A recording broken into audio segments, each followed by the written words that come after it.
Good morning from Taylor, Michigan. We have this MIHA T5 matchup here to start the day. It's the Lakeside Storm and the Columbus Heat. As for the Columbus Heat, they lost both their games yesterday. The first one 9-5 and the second one 6-4. These Lakeside Storm went 1-1 yesterday with a 9-7 win and then a 6-3 loss. Lakeside Storm were 3-5 on the year. The Columbus Heat are now 6-3. Joining me now on the broadcast is Colin Corbett. Colin, who do you like in this matchup, and what do these teams have to do to find success early in this one? So I think both teams have a lot of skill, honestly. We played Heat yesterday. Honestly, if he can get to their game quicker, I kind of like them for beating out Lakeside Storm. Mostly because they can put up the numbers up, clearly. I mean, they're 6-3. But it's just they get to their game a little too late. They really didn't start scoring on us. So there's 5 minutes left in the third period yesterday. But I really like their speed. I really like what they can do. So I kind of like the Heat for this, honestly. And in the early stages here, we have the Heat in white, the Lakeside Storm in red. And the Lakeside Storm maintain control of the puck on the near sideboards. An errant pass across the middle is intercepted by the Heat, and here they go. They work it to the far side now. Play is broken up by the Lakeside Storm, and it'll be moved across the middle. Lakeside Storm trying to win the race, poked away by the Heat, and the Lakeside Storm will skate into it. They might have a chance, 2-on-1. A shot on goal, turned aside by the Heat. And back with it now. A backhand pass, and the Heat have control. Shot on goal goes wide. That's what I was talking about right there. That's what the Heat can do right there. They can get that pass into the slot. And it gets rough for goaltenders when they hit the net. And the Heat maintain control now. It's down low. Ryan Bowens. It's not Bowens. And it's going to be battled for there. They jab away at it, and the Lakeside Storm will skate away with the puck. Pass ahead off the skate, recovered eventually by the Lakeside Storm, and here they go. 2-on-2, turning to the outside now, the Storm, feeding it towards the front, and a save made by the goaltender, Tony Kohler. Going to be skated forward by the Heat again. They'll drop it on back. This is Jeremy Dunn. Dunn moves it across. It's going to be taken there by Ricardo Bush. Oh, you need to get quicker on that pass. The shot was there, but they get that pass off. Still waking up. Shot goes over the net, and that was off the stick of Dominic DeLuca. It's going to be controlled in the corner for the Lakeside Storm by Alex Kahn. Kahn able to slip out of the check. Kahn goes around the outside, and he's going to feed it back to the point. It's going to be taken there. Storm with the possession here, and a shot on goal is swallowed up by Kohler, and he'll hold on. Yeah, good with the Kohler, staying with that play, staying with the pass. He swallows that up smartly to not let a rebound out there. So that's really good work by the Heat there to keep them wide, and they're doing a good job of that so far, not giving that shot, that prime shooting lane. And the face-off is won forward by the Heat. Here goes Jeremy Dunn. He moves it across, where it can be played by Paul Skovic. He needs to get that pass on the ground a little bit better. And the pass goes off the corner boards, where it's picked up by the Lakeside Storm. They'll feed it off the boards and across. And a race for the puck. Boland's in there for the Heat. He's pressured by Alex Kahn of the Lakeside Storm. The Heat move it back up. And unable to take the pass was Paul Skovic. And now it's going to be played further by Austin Racket for the Lakeside Storm. He plays it up the boards. And they'll skate onto it. He has a man with him going towards the net. He'll hold it. He's going to carry it. And his guy is going to get shoved by Bowens towards him, but he'll feed it back onto the point. And walking through center with it. And here goes. A shot on goal is saved by Kohler, and then it's going to be taken and spanked off the boards, but intercepted by the Storm. One thing I did notice yesterday playing here in Taylor, I don't know if it's just because it's a little bit cold or something, the puck is definitely not bouncing off the boards as well as I feel like it should. We got to hit it a little bit harder off the boards. Great pass, wow. And cutting to the inside, here's the Storm, a shot, good save there. And the rebound, they score. And that is going to be Austin Racket breaking the ice here with 9:40 remaining in period 1. No, that was nice. That was a great play here. I mean, just way to stick with the play. He just gets that rebound, just pops it up top shelf over the glove hand. Wonderful, wonderful play there by the Lakeside Storm. Now here's where the Heat, this is where they kind of falter a little bit. And maybe it's because I like the underdog a little bit in this tournament. They just have such a short bench. And they got to make sure they're maintaining their energy levels here and their stamina. And it's going to be battled for on the far side. The Lakeside Storm win the race. And they'll work it back across in their own zone on the diagonal far side from the booth. It's going to be played along further. They have a guy in front. He's open. They can't get it to him. The saucer pass bounces over his stick.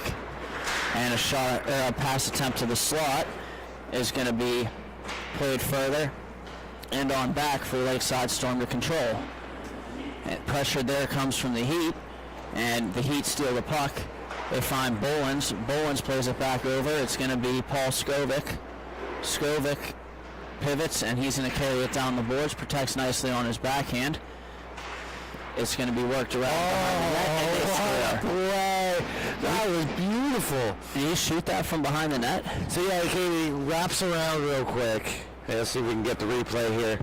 Beautiful. All right, so as you can see, Skovic works it down low. Just kind of, actually, banks it down right to him. Boom. He just comes a quick around the corner and then pops it right back in backhand. What a beautiful play by the Heat. Tie this game up. Who did you say got the goal on that? I honestly, I'm not sure. I know that, I don't know. And it's going to be a shot on goal and saved at the side of the net here. That's by Corey Morden, the goaltender for Lakeside. It's going to be won by the Heat off the face-off. Trying to get to the outside. A backhand play in front is knocked down by Morden. And then it's going to be played across where nobody in particular will get to it until the Heat do. They'll feed it back across. And here's Lakeside trying to control the bouncing puck. It's taken there. That's Zach Steeman. And it's taken away by the Heat. They'll feed it around. But it's intercepted by the Storm and fed back down low. Here's Steeman with it again. Protects on his backhand. A backhander through the crease wide. I don't know how that even got through his body. And another errant pass coming through the neutral zone. Will be worked down low.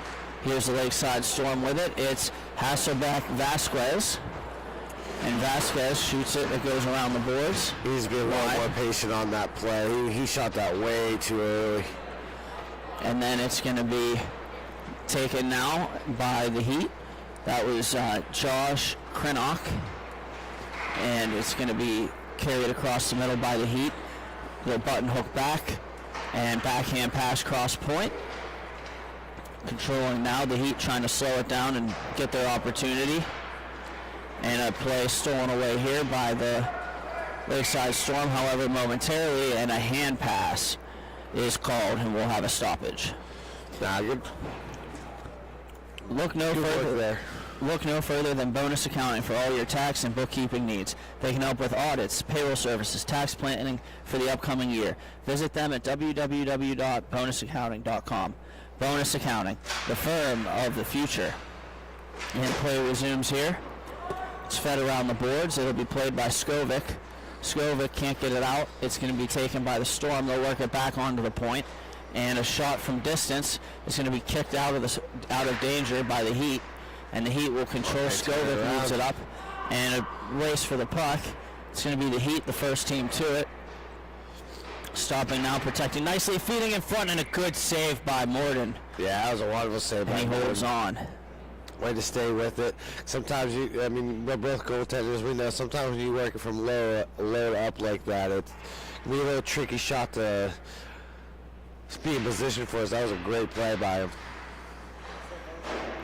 And we'll have the face-off controlled by the Heat. It'll be fed in front and intercepted by the Storm. The Storm move it up as far as what would be the blue line, and now taken again by the Heat. Here they go, walking in, shooting one, and it goes wide. And here comes the Lakeside Storm in transition. They got a guy going to the net, making a move, trying to get it to him, and it doesn't connect. A good play there defensively for the Heat, and they'll get the puck and go back the other way. Shot on goal is patted aside by Morden, and then it's going to be taken and worked back to the point. Here's Ryan Bolins with it. Bolins picks it up. A shot on goal deflected into their own net by the Storm. And it was Austin Racket that got a stick on it and unfortunately deflected it past his goaltender. That's a bad break for the Storm, and the Heat will take a 2-1 lead. Oh yeah, that is so unfortunate. It never feels good to put your team down by one, but you know it happens. Just get it back, help your goaltender out, return the favor. Trying to get it right back. The Lakeside Storm come in with a chance, and it's saved by Hewer, and a good save there indeed. Face off to the right. It's going to be worked on back to Bolins, and it's going to be carried further by number 77, by the other number 77, not Ryan Bolins. Ooh, that shot was there. He just needs to get that, fine-tune his shot there and get in that spot. It's going to be worked on front by the Storm, and a backhander goes wide. The Heat pick it back up. They'll bank it off the boards. It's going to be Skovic with it. Here goes Skovic, 2-on-3. He overskates the puck. And now a chip play. And here goes the Storm. It's Hackett. He scores! A beautiful goal from Austin Racket, and that'll tie it back up at 2. I mean, the only thing different here, Racket, what a beautiful play here. He just comes down with speed, with determination. What a great play to work it around that D-man. He comes in, boom, right there, top shelf. The only way the Heat netminder there, he just needs to come out and challenge that puck just a little bit more. But hey, it happens. It's early. Oh, nice toe save. And it goes off the outside of the cage and out of play. Yeah, that's what happens when you challenge the shot a little bit better right there. Game of inches, Yes, sir. We'll have the face-off. It's Jeremy Dunn for the Heat against Steeman. And it'll be worked on back to the point. A wind and a blast. A save made, and the rebound goes to the corner on the far side, and it'll be picked up there by the Heat. They'll play it. And spinning out of a check, the Heat on this possession. And now getting through 2 guys. Good work with It's going to be shot on goal and a save by Morden, the rebound, and he got that one too. They'll scramble for it in front. Morden nice work with a scramble save, and the Lakeside Storm will bring it out. Trying to make a move was number 4, Steeman, and taken away by the Heat. It's going to be Ricardo Bush. Here goes Ricardo Bush with it now. Protects the puck nicely. Smart play, smart play. And then he's going to feed it up. And the Heat will look to move it again, but it'll be intercepted, and here goes the Storm.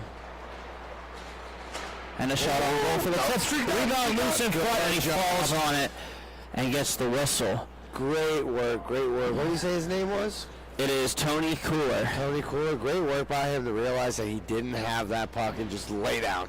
Just lay down, hope for the best. Probably some good communication with the D-man and netminder there. And a good Snow Angel save. Keeps this game tied at 2 in the late stages of period 1. And it's going to be worked along. And it'll be intercepted by the Storm. You got to be smarter to play there. A shot on goal, or it goes wide. It's Steeman on the far side with it. He looks up, shoots, and it goes through the crease wide. I don't know how that got through that big 15 seconds remaining. Lakeside Storm with it. They'll chip it in deep. And over skating. They'll send it on back. It'll be intercepted by the Heat. 2 seconds and 1. And the horn will sound. That'll do it for the first period. I do appreciate him not looking at the clock, though. He was just ready to play till that buzzer went off. And before we send it to break, we are calling all Lady Birds. Get ready for a tournament like no other. The Lady Birds tournament is coming to you very soon, where the incredible girlfriends and wives of Grove City hockey players will come home will have the chance to trade the stands for the spotlight on the rink. This event will take place succeeding the MIHA event in Grove City on March 2nd. Ladies, this is a unique opportunity to step into your significant other's shoes while having a little friendly rivalry. No skates required. For more details on the event and signups, please see the postal flyer on the Grove City Hockey Facebook page. Viewers can make sure to tune in after the Grove City Hockey MIHA event, as this will be broadcasted live for a first time ever incredible experience.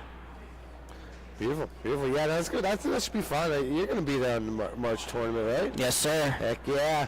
I'm really excited. There was talks of me getting to play in net as Screech. Dude, that'd be sick. Wouldn't it be blast? That would be amazing. Well, we might find another goalie that won't have to do it, but I think that'd be pretty fun. Well, we're ready for puck drop here. And the referee, Kyle Sipperly, checks in with the goalies, and here we go. It's 2-2 after 1 here, and an early chance in the second. A shot turned aside by Cooler, and here goes the Heat. The Heat bringing on back the other way, temporarily overskating. It's patted to the corner by Morden, and then it's going to be taken by Bolins. He goes D to D, too far for the intended receiver. And then it's going to be taken now and fed up. Here's the Lakeside Storm with it on the far side. It's Hasselbeck Vasquez, and he plays Alex Kahn. And they work it around to the far side. It's a shot by Lucas Maynard. Great block And there. it gets blocked. Here goes the Heat coming back the other way. And a shot on goal gets blocked. It never makes it to the front of the net, as it was well defended by the Storm. Pass through the crease goes wide. It'll be worked back down low by the Heat, but the Lakeside Storm are going to be the first team to it. And they'll look to make a pass, and a great cross-rank pass indeed. It's coming up, Hasselbeck Vasquez with it. He goes around the net. He looks up, protects the puck nicely, feeds it in front, out wide of the intended target. And a good battle on the boards there. Winning the battle is the Storm, and it's going to be protected nicely. And they'll keep it down low for the time being, and a good backhand feed. Walking in and shooting one. They score! Ooh. It's the Lakeside Storm. It's Lucas Maynard, and it is 3-2. That was a nice hard shot here. Just gets work, nice board battle. They work it into. He just brings in that high scoring area, and he just cranks it. Again, Cooler just playing a little too deep here. I mean, it's early. It's hard to wake up and play these early games. I mean, me and you have both experienced it plenty. Here's a steal, an opportunity to get it back. They score. That's Jeremy Dunn on the quick answer. And that's what I was talking about earlier with this Heat team, man. You cannot count them out. I mean, they work hard. I mean, that's literally what just happened off this face-off here. I mean, he just works it. He gets in there.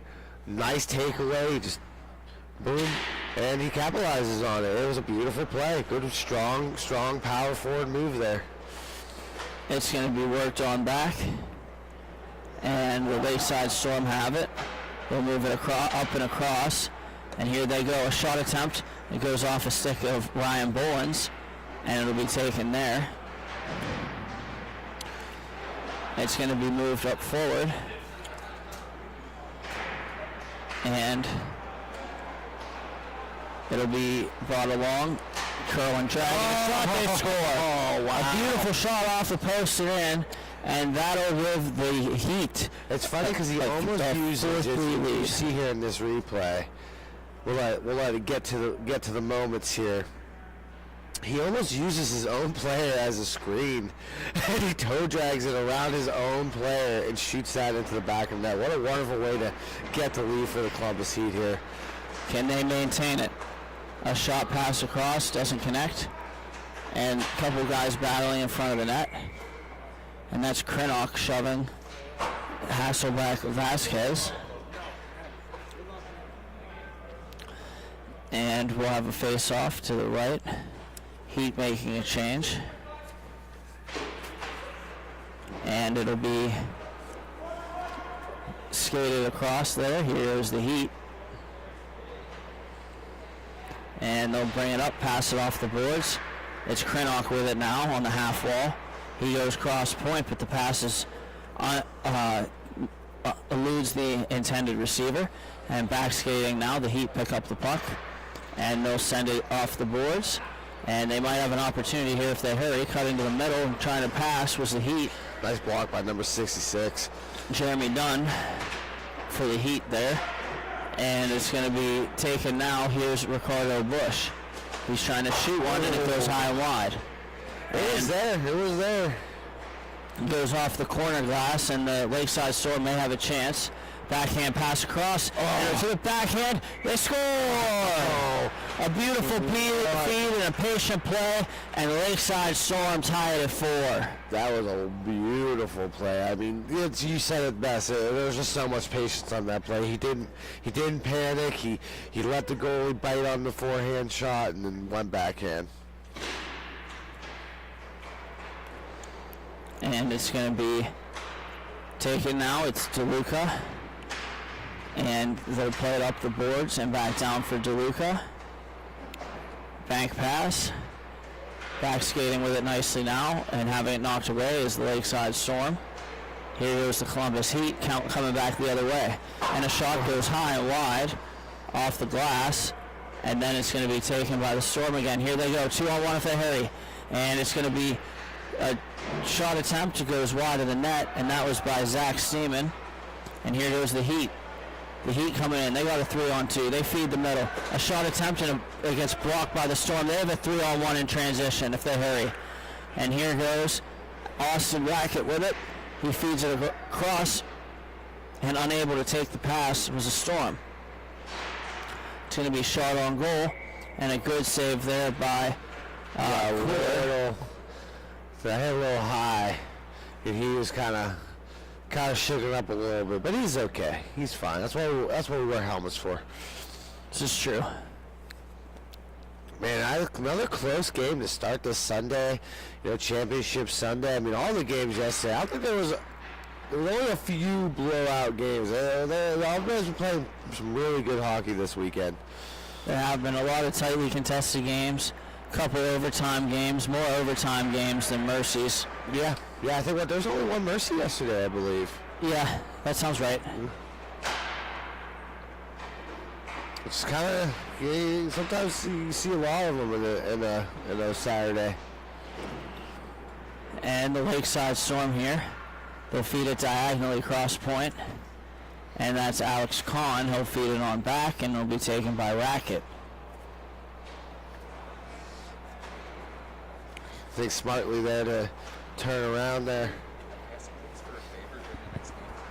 What's up? Can you just give a shout out to me? And we'll have a shot on goal. Save made by Cooler, and he'll freeze it. And Grove City Hockey merchandise is now on sale. We offer custom t-shirts, tumblers, beanies, and more.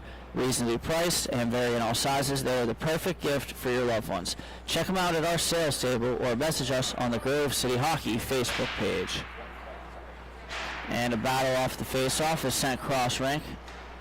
It'll be played up and sent on down. A shot attempt. Oh! In front of the net. Oh my God! A beautiful play to take the shot pass and chip it in on the backhand.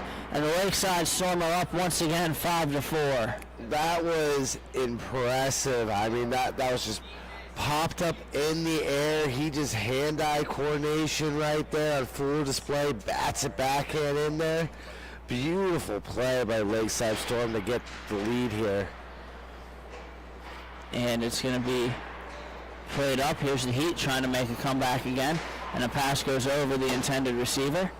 And here's the Storm coming to it. A pass attempt across eludes the intended receiver. That was Zach Steeman. And now here goes the Heat. 5.5 remaining here in the second period. And a backhand feed to Lakeside Storm. Unable to take the pass with Steeman, but he'll be the first player to it in the corner. And it's going to be sent up to the point and across, trying to make a move with it. Another pass across. It's going to be controlled by Alex Kahn for the Lakeside Storm. Kahn brings it up, and he's going to send it across. Shot attempt, or a curl and drag attempt is broken up by the Heat. Here they go. And a bad centering pass. Yeah, he should have just wheeled that. And a shot on the backhand. They'll take it and turn. Protecting the puck nicely now is the Lakeside Storm, or is the Columbus Heat. The Storm making a push. Taken now by number 20. He feeds it off the boards on his backhand. And now it's the Heat with it. Nice work. And it's going to be sent across.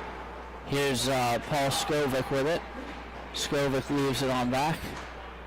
And it'll be played back down low. A shot attempt from the middle goes off a body and wide. It's on the half wall now. Oh, great passing there, though. That was a beautiful sequence by the Heat. It's going to be moved across, and here goes the Heat. They'll play it across again. It's Skovic. And a pass is broken up by Lakeside Storm. Here they go. It's Racket. Racket brings it on to the backhand, trying a centering pass, and unable to stash it home was the Storm. It'll be taken by the Heat now. And it's going to be played along further. A good save there by Morden. And taken by the Lakeside Storm. And we'll have a backhand play. It goes off the corner boards. Here's the Heat. And here's looking around. And a well-defended play there. And it's going to be taken by the Storm again. Smart play. Chip it out of harm's way. I liked it. That's good. Just smart hockey play. And a good play there by Racket to shield it away. Oh! Loose puck in front pops up in the air. And now the Lakeside Storm have it. And it's going to be Racket again. Good use by the stick for the Lakeside Storm netminder there. It'll be sent off the boards and out of the reach of the intended receiver. And now here go the Storm with it. It's going to be Alex Kahn. Kahn walks into the middle. And he shoots one off the blocker. And then the rebound at the side of the net will be spun through the slot and all the way down into the Storm zone, where the Storm will be the first team to play it. It's going to be taken down by Lucas Maynard. And it's going to be controlled. Here goes Dominic DeLuca. It'll be swatted off the boards by the Heat. The Heat will come back the other way. They have a guy open in front. Can't get it to him. Hits the post. Mercy. The pass went off the stick, and then the Columbus Heat player put it off the post there. And that is the Heat's MO right there. They like to work it down low and pass it up to this high slot area. And a blast from the Heat goes wide of the net. It'll be Kahn picking it up for Lakeside. Alex Kahn.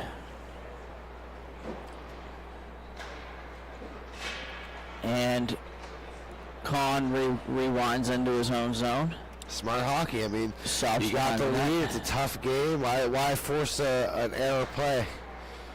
Look at that. Here catching him. He's got time and space. That's unfortunate. He did not collect that pass. It's going to be worked on and knocked away by the Heat. They're going to move it up over the red line. They go. And a nice move. They have a 2-on-1 if they hurry. And it's going to be fed on the backhand across, and unable to take the pass was Krinock. It's the Lakeside Storm with it now. Stopping on a dime is Alex Kahn. Kahn passes it up. It'll be taken off the wall. And here they go. Lucas Maynard. Shot gets blocked. Taken by the Heat. Stolen back away by Maynard. And he's going to try to get free, and a shot goes wide. And we'll have a stoppage with 31 seconds remaining in the second period. Yeah, good work by Lakeside Storm here. I mean, they're definitely getting some nice opportunities, and they gotta watch those long stretch passes, because that's kind of what the Heat is pretty much feasting on here. These long stretch passes that are just error passes, and the Heat almost capitalized again here to tie it up late. Fortunately enough for the Lakeside Storm, they didn't. We'll have a battle for it there on the near side. That's going to be Vasquez for the Lakeside Storm. The horn sounds, and that'll do it for the second period. We're going to take a quick step aside, and we'll be right back with the third period of this matchup, and thank you for watching Grove City Hockey.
Welcome back for this third period of this scoring fest between the Lakeside Storm and the Columbus Heat. And we'll have the Heat with the opening faceoff stolen away by the Storm. A stretch pass diagonally, here they go. And a backhander to the front of the net is paddled aside by Cooler. And then it's going to be taken along. Here's the Heat. The Heat possess on the outside boards, trying to get around but unable to do so. And there'll be two Lakeside Storm players jamming away, and eventually Lakeside Storm will come up with it. Nice protection move by Racket, and he leaves it on. It's going to be shot on goal off the post. And it'll be taken along further, and a pass goes around. It'll be centered in front, and a shot gets blocked. Nice defensive moves there by number 21 there for the Heat. It'll be Ricardo Bush with it now. Bush skates in. He shoots one. It goes wide off the corner boards, and it's basically a breakout pass for the other team in a stretch. And there's a player in for the Storm, a shot, and a good save there by Kohler. Good, strong save by him. The team needed that bad. Remember that one if the Heat get the next one. Oh, for sure, for sure. I really just like the Heat there. Get off the bench, start skating. Don't just see the guy all alone in the slot. Try to get to that back check. That's kind of a little bit lazy by the Heat here, but that's what I was saying. They got to watch that stamina. Steeman sends it all the way around. And it's going to be taken by DeLuca. Here goes DeLuca. He'll feed Austin Racket. And Racket walks in a little. He'll lay it off. And it'll be taken by Vasquez. Vasquez's shot gets blocked. And then eventually it'll be raced for the puck and chipped in deep. And here goes the Storm with it out of their own zone. They'll move it across. And they got a guy going to the net. A shot attempt is patted away by Kohler. The rebound goes wide from Steeman.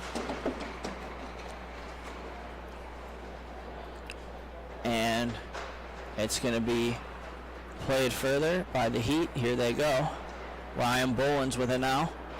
Bolins feeds it across, and a shot on goal is saved by Morgan. The rebound, and it goes through the paint. It's going to be controlled by the Heat on the half wall. Bolins feeds it wide of the net, taken by the Storm. The Storm feed it up. Here's Steeman. Steeman skates up to it. He'll skate around and protect the puck on the perimeter. Good work by Bush. Good work by Bush. Sticking with it. It's going to be sent around, but off of something, and then taken by Bolins and swept around and out to the neutral zone. It'll be played up, and here's an opportunity. It's left there for DeLuca, stolen away by the Heat, but DeLuca gets it back. And now it'll be sent to the outside, and it's going to be won by the Heat. They'll feed it in front. Try to do a little cheeky play there. Just try to tap it up front. And it'll be won by the Lakeside Storm. They're going to try a stretch pass, and it's going to be intercepted by the Heat. And here they go. Shot on goal for the Storm. It's off the crossbar. We got a piece of it. In the air, and then fed back by Steeman, or by Racket, over to Alex Kahn.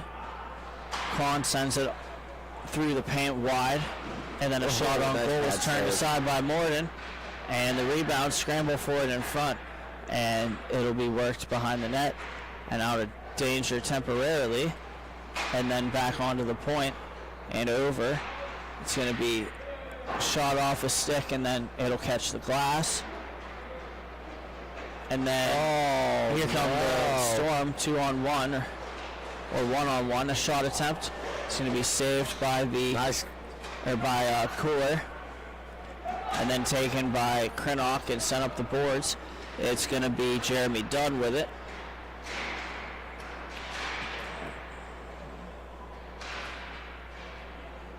And it's going to be taken here. It's a shot on goal, and they score. That is... And a great play by Racket, his second goal of the game. Yeah, man, it's just a beautiful... I think he had the netminder thinking pass there, and he didn't. He just brings it right into the slot. Nice play, just rips it up top shelf. Again, Cooler just playing a little bit deep in his own net. Again, it's early. He's been some incredible saves here for this Heat team, but they catch you sleeping sometimes, and you're going to pay the price for it.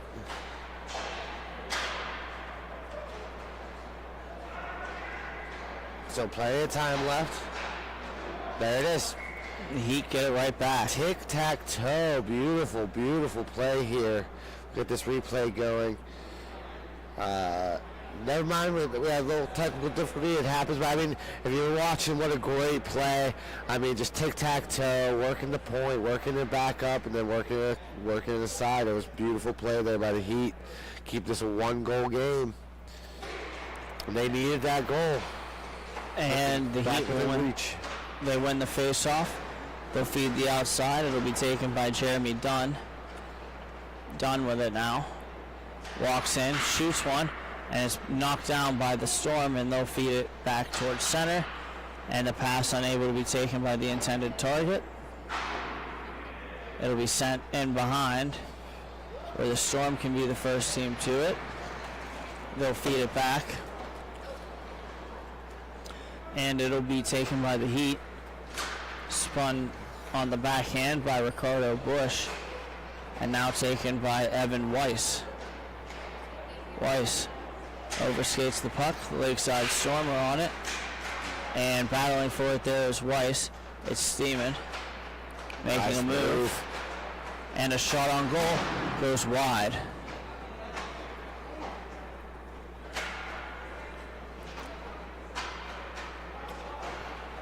It'll be a stretch pass too far ahead of the intended receiver, and then fed off the boards. It hits something, and it'll be taken by the Storm.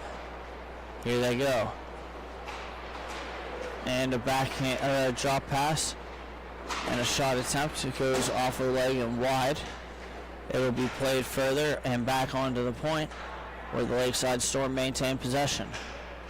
And the Storm shoot from distance and it goes off a body, and it'll be played by the Heat up the far side boards and eventually stolen away. Here's Steeman. Steeman comes in and a shot off the post. And Steeman with it again. It's going to be fed back by the Storm. And a shot on goal is saved by Kohler. Great play by Lakeside Storm, and just nice little from behind the net pass, but better saved by Kohler. 5:45 remaining, and the question also remains, can the Storm cool off the Heat? Yeah, I mean, so far they're doing a pretty good job at it. I was kind of calling out later, and I'm just calling it as I see it. There's just been a little bit of some lazy plays by the Heat. Just, I'm sure they're getting some fatigue though. Like I said, they got a short bench, but there's been numerous times here again. We're seeing it again. Another beautiful odd man rush for Lakeside Storm. And Steeman feeds a shot pass across. It doesn't connect. And here's the Heat emerging. And it's Bolins. Bolins trying to make a curl and drag move. He's unable to do so, and then it'll be swatted off the far side boards and recovered by the Heat. It'll be sent by Crinnock wide of the net, and it'll be smothered at the side of the cage by Morden. And make sure to like and subscribe to the Grove City Hockey YouTube channel. We are close to hitting 1,500 subscribers and could use your support. Just type in Grove City Hockey YouTube and click the thumbs up and subscribe. Grove City Hockey, growing the game. Lakeside Storm with it now. It's going to be sent up and across. The Heat maintain possession. They're down by one here. It'll be walked in a shot attempt, and it'll be controlled behind the net by the Heat, and eventually the Lakeside Storm will battle for it. It'll be worked on the front. Bush all over this play right now. Great work by him. And it'll be controlled by the Heat. A backhand pass is into an area where Dunn can skate onto it. He'll feed it back across the middle, and it'll be taken by Vasquez. Vasquez for the Storm. Plays it off the boards, and it's going to be played now back up the boards, trying to make a pass and having it defended well was the Storm. Yeah, great way to get in the way of that block. It'll be Weiss with it now. Shoots it on goal, and it'll hit something and go out of play.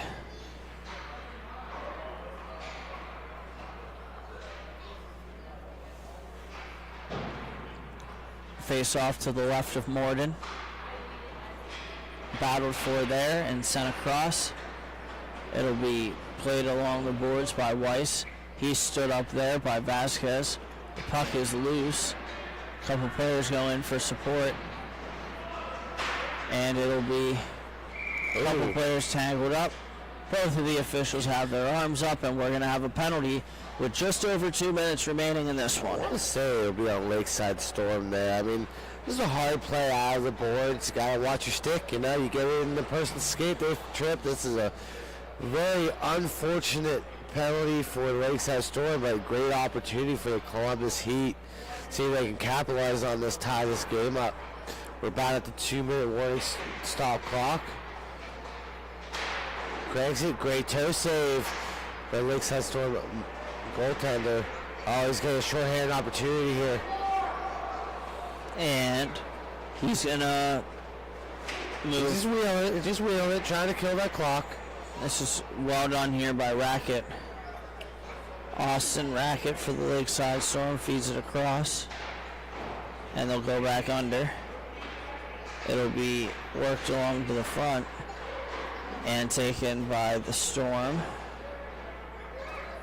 Turning with it, Kahn feeds it behind the net, D to D. and they'll shoot it all the way down.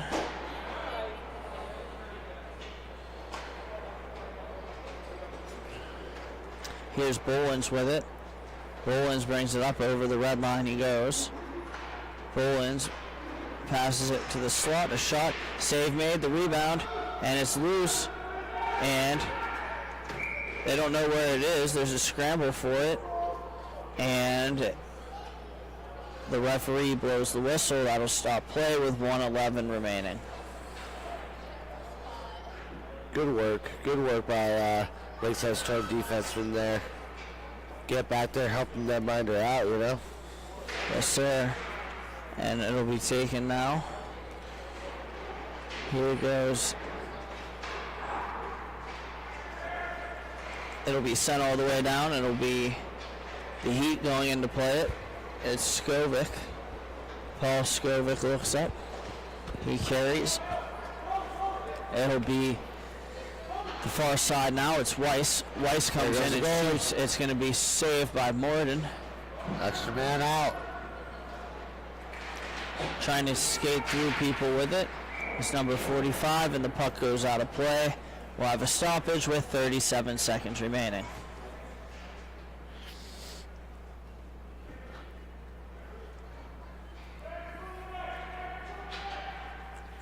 And we'll have a face-off to the right of Morden. And it's going to be poked forward, but eventually won by the Heat. Over to Bolins with a shot, and a good save there by Morden. Great save by Morden. Being smart, making sure he swallows that up. Don't let that rebound go, especially with Heat having the extra man out there. It'll be the face-off to the left, 29 seconds remaining. And we'll have the face-off. Backhand pass across, empty net now for the Heat. There's a Storm with the puck. It's going to be sent forward and chipped behind the net. Yeah, 15 seconds left. They got to get this down there. And it'll be taken along, or taken on the outside. And trying to get through is Weiss. It'll be sent on down by the Lakeside Storm, and that'll do it. The Lakeside Storm remain victorious. And calling all Lady Birds, get ready for the tournament like no other. The Lady Birds tournament is coming to you very soon, where the incredible girlfriends and wives of the Grove City hockey players will have the chance to trade the stands for the spotlight on the rink. This event will take place succeeding the MIHA event in Grove City on March 2nd. Ladies, this is a unique opportunity to step into your significant other's shoes while having a little friendly rivalry, no skates required. For details on the event and signups, please see the posted flyer on the Grove City Hockey Facebook page. Viewers, make sure to tune in after the Grove City MIHA event, as this will be broadcasted live for the first time ever incredible experience. And when we come back, we'll have the T5 Knights and Damage. Thank you for watching Grove City Hockey.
and welcome back here from Taylor, Michigan for this T5 matchup between the Motor City Knights and the Chicago Damage. The Knights in gray, the Damage in the black and orange, and the puck is dropped, and here we go. It's going to be taken up further along the far side and shot wide of the goal off the start. Taken now by the MC Knights, and it's going to be sent along further. A shot goes off a stick and off the ceiling. It'll be, as for these Motor City Knights, yesterday they won their first game 9-5 and they lost their second game 5-2 with a 1-1 record on the weekend, bringing up to a 4-2-0 record overall. As for these Chicago Damage, they lost both games yesterday. The first one 9-7 and the second one 7-3, and that brings them to an 0-2 record on the weekend and a 1-4 record on the season. It'll be joining me on the broadcast is Matthew Flannery. Flannery, what can these teams do to be successful today? I think for the Motor City Knights, it's going to come down, as we see here, their speed if you want to take it over. And an early shot goes wide of the net. So if they can go ahead and capitalize on advantages like that, where they're able to use their legs and create separation, I think they'll be able to succeed in this game. Damage, if they're able to kind of play a little bit of a older New Jersey Devils trap style game, lull them in, capitalize on the odd man rushes going the other way, that could be very key to success. It'll be taken by the Damage, and here they go, one-on-one. A shot attempt, and a good stick there from the defenseman. It'll be taken now. Here's the Motor City Knights. They feed it up the near side boards, and here go the outside, to the outside, a drop pass, a shot attempt from an angle, and a good save there by Bechtel.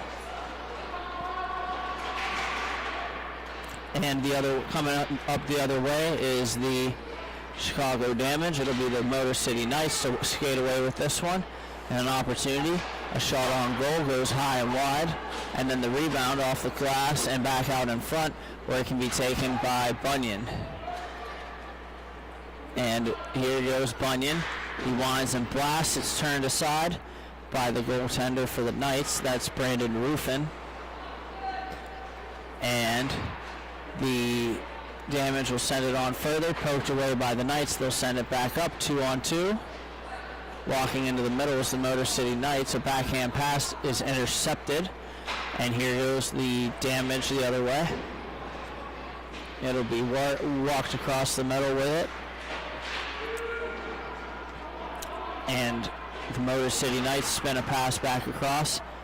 There's something there. It's the puck, and now it'll be worked to the front where the MC Knights will spin it back. And they'll feed across the middle, chipping it off the boards to themselves. It's Dustin Larocco. Larocco's pass unable to be taken by the intended receiver. That was Stephen Moore, and nonetheless, the Damage will come back the other way.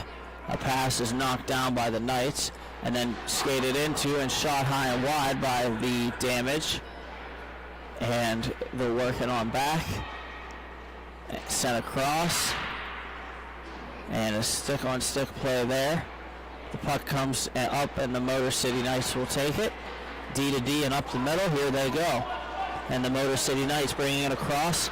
A shot attempt and a good save by Bechtel. The rebound off the outside of the cage. It'll be picked up now. Here is Tony Antonucci. Speaking of the aforementioned Tony Antonucci, if you don't mind me, we were asked for a little request by Tony to give a special shout out to his wife, Nellie Antonucci. So, Nellie, if you're watching, hopefully your viewership will go ahead and bring Tony and the Damage some good luck here as they look to advance throughout this Sunday of playoffs and hopefully come home with a championship plaque to Chicago. And we'll have the Motor City Knights walking in, and a shot attempt goes off the boards and Kerm's back in front. It'll be taken by Larocco, however momentarily, and they'll play it back. Here goes a pass, an errant pass, and intercepted by the Motor City Knights, but they're unable to do anything with it.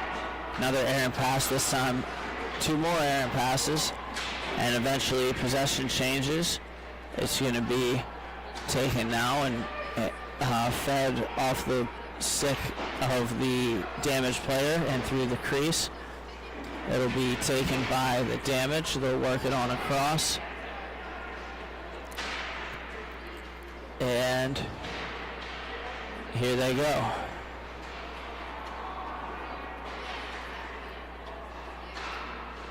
It'll be played along further. It's Larocco sending it around and underneath his own cage.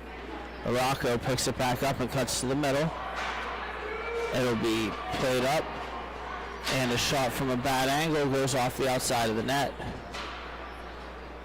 It pass diagonal off the boards, and a good stick there by Larocco. And it's going to be carried around the boards and brought up. Here's Larocco with it again. Shot attempt on goal, and a save made by Bechtel. It'll be taken to the outside and fed across. And shot wide off the boards. Taken there by the damage. And a backhand spinning pass across. Doesn't go. And trying to get to the net was the Motor City Knights. And it'll be worked on back to the point and a shot. And the save made. The rebound is going to be off the outside of the cage. They'll try to pass through, and it'll be taken now. Here is Noah Bechtel. Bechtel crashing into the end boards, and it'll be taken now. Here's the Motor City Knights with it. Here they go. A shot attempt on goal and a save by Bechtel, and it's underneath them. These Motor City Knights, they're not afraid to test the goalie. Some low percentage opportunities from down towards the goal line, hitting off the side of the cage. You have some outside shots, some point shots. Nonetheless, though, feeling the goalie out, getting some pucks on net, make sure the goalie is, forced to make a save. But the Chicago Damage, they're doing really well at, trapping in their own zone, making sure that, they're protecting that high quality area in the slot there. And it's going to be won by the Damage, and the Knights will intercept the pass. Possession changes again, and knocked away, backhanded off the Motor City Knights forechecker. It comes on where Bechtel will smother it. Smart stoppage as his teammate didn't have a clean opportunity to be able to pick up the puck with stride. No separation, so you might as well go ahead and get the stoppage, let your team regroup, and hope that you win the face-off coming up here. It'll be to the right of Bechtel. One back, and a shot gets blocked, and it's going to be taken now by St. Hog. It's number 43 here, and he looks up and makes a pass across. Trying to feed it in front. It's broken up, and we're going to have a counter-attack. Here they go. A shot attempt is smothered by Bechtel. He can't. The rebound pops out, and now he's going to feed it in front. A diving play to get the puck out by the Damage, and a shot gets blocked, and now it's going to be taken by Bunyan on the far side. He winds and fires. He scores! And we have an opening goal. It is Bunyan, and the Damage are off and running. Heck of a shot by Bunyan. Just lets it rip, puts all his weight into it. It looks like it took a little bit of deflection off the top of the goalie's leg pad. Nonetheless, though, it ends up in the back of the net, and the Chicago Damage are up 1-0 here. About 5 minutes remaining left in the first period. Pardon me, that's Trey Binion. And we'll have the face-off. And here comes the Damage again, a shot attempt, and it goes off the pipe. It'll be spun back around and under, and then eventually recovered by the Damage. They'll send a pass across, and in on the forecheck is going to be the Motor City Knights. Here go the Knights, the Damage on the other side. They'll feed it across, and then they'll lay it on back. And shot attempt goes wide of the net.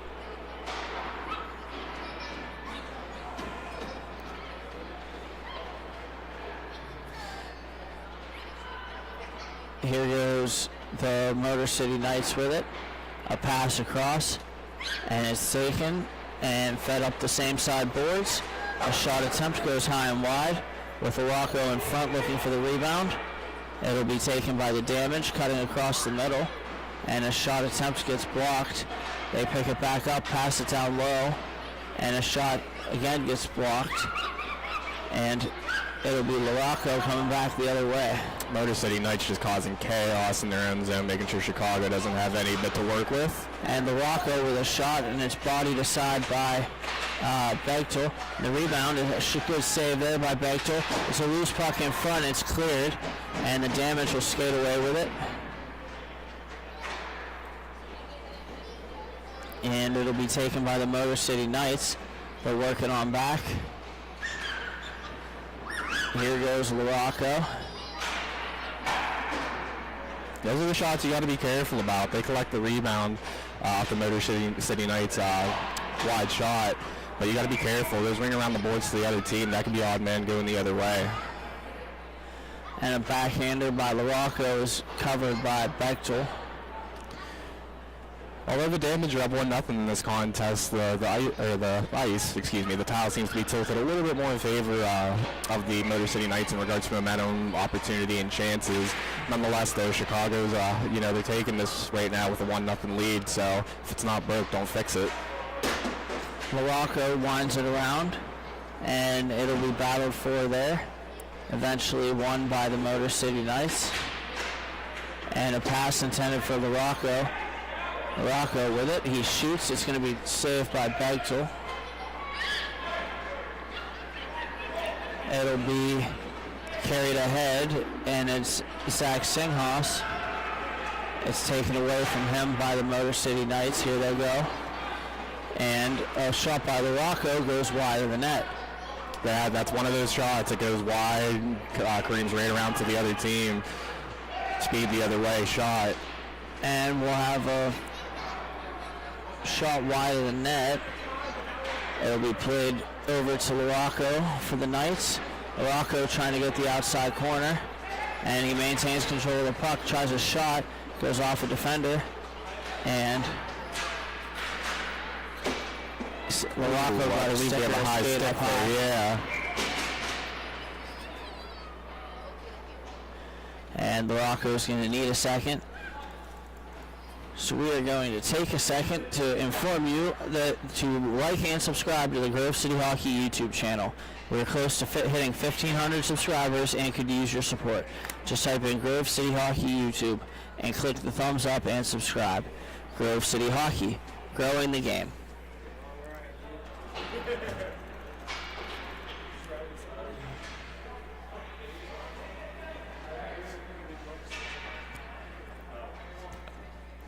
Looks like number 54 will be the guilty party on the high stick there. That's Tony Antonucci going to the box. Not sure of the entirety of the situation. I don't know if there was any blood drawn. So at the moment, it's up in the air of whether it'll be a 2-minute or a double minor 4 minutes. Regardless, with 1:05 on the clock, it'll be 13:05 if it's a double, and or if it's only a minor, and we'll keep playing after, or we'll keep playing if it's a double minor.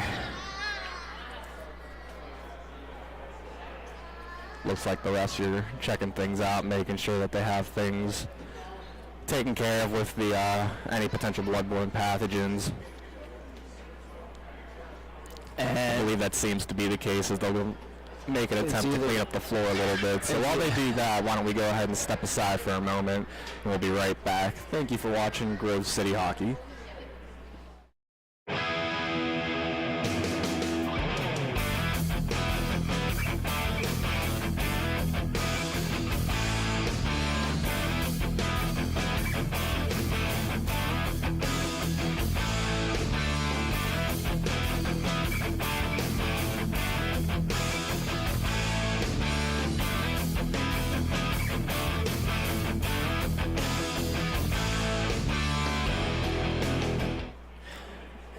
we're back for this power play opportunity for the Motor City Knights off of the high stick to Antonucci.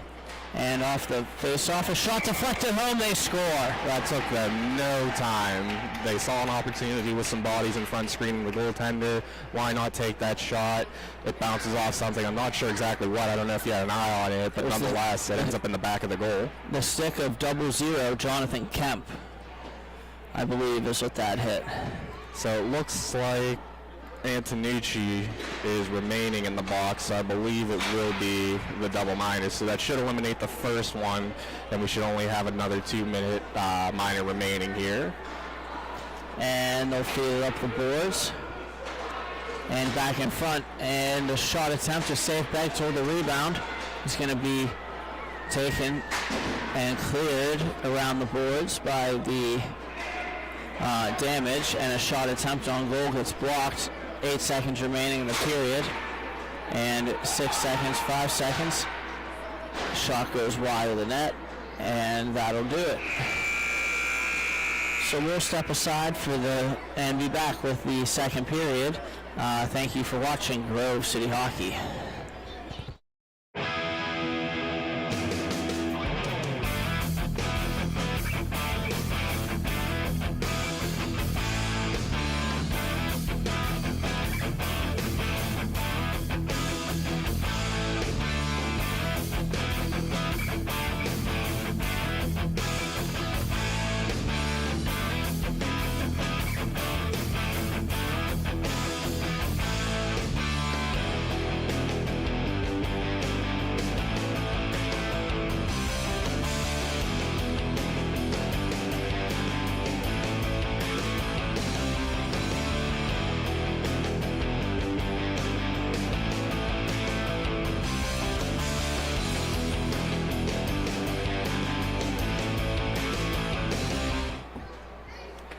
Back for the second period of this matchup between the Chicago Damage and the Motor City Knights. The Motor City Knights tied the game in the first period late on a goal on the power play on a penalty to Brandon Ruffin. It'll be sent further, and here goes the Motor City Knights. They'll bank it down low and start the attack. And a shot on goal, they score. They wound it down the boards, they fed it out in front from the corner, and it gets stashed home, and the MC Knights take a 2-1 lead, their first of the morning. Yeah, they understood the assignment. They saw the opportunity and they took advantage of it with the double minor, being able to capitalize on two different power plays essentially.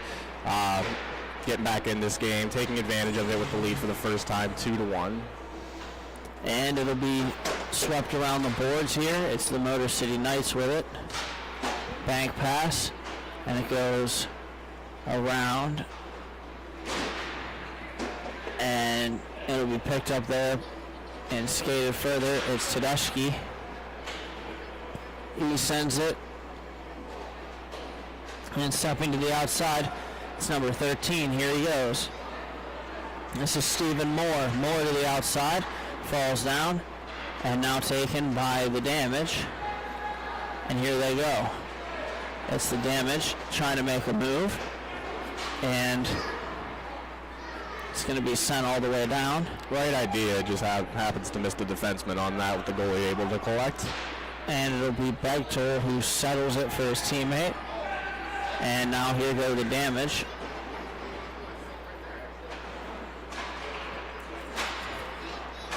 And a pass attempt through the crease and wide.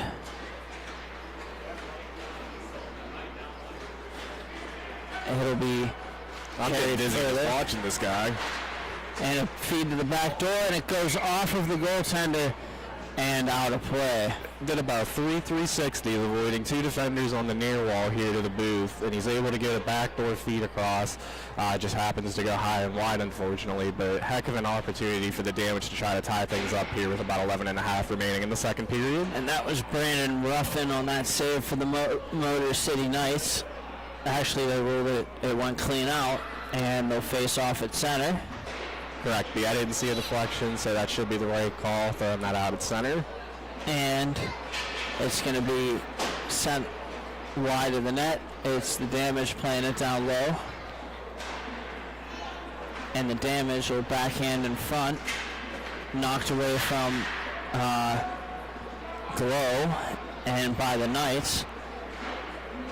And a shot pass attempt in front, unable to stash it home. It'll be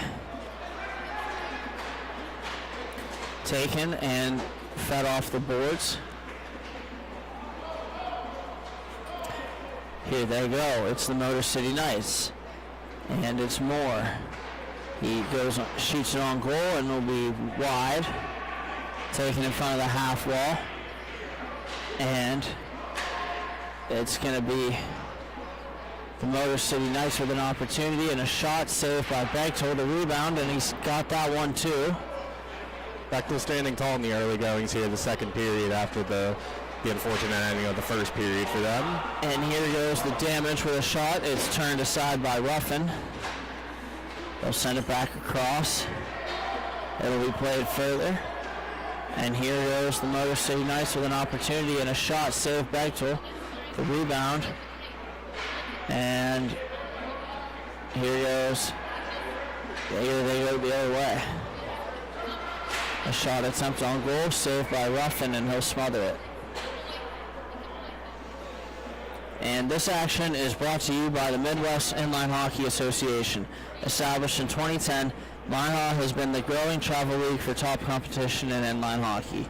Ranging from Michigan, Indiana, Ohio, Pennsylvania, Illinois, Wisconsin, and New York, MIHA brings you action from all different walks of life. MIHA is a proud sponsor of Grove City Hockey. And it'll be played and taken by the Damage. And here they go. And it's swatted by a glove into the bench, and we'll have a face-off at center.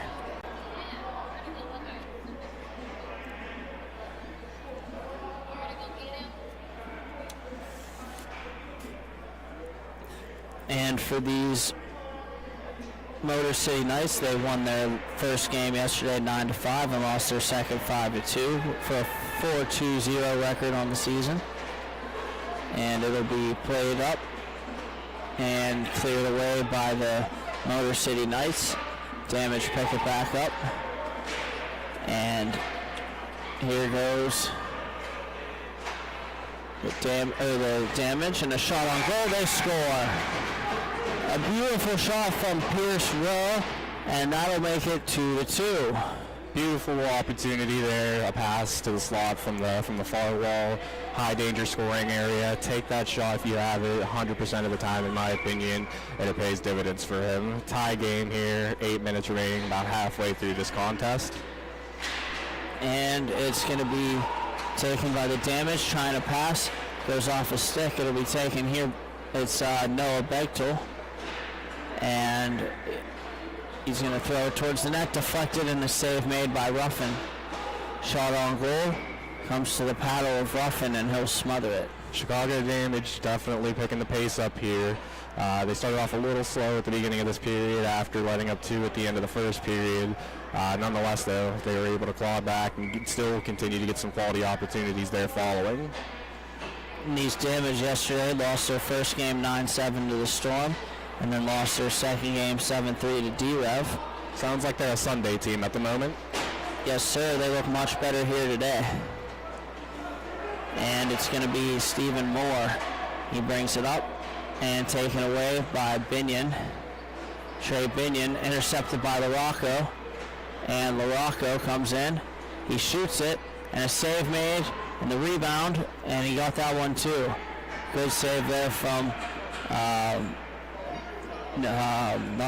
Joel Bechtel. It'll be carried ahead, and a shot deflected by Binion. And it'll be Binion feeding in front, intercepted.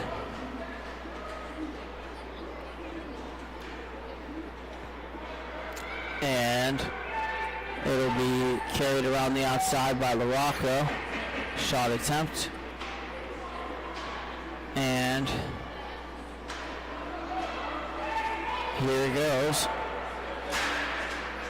And a shot on goal, they score.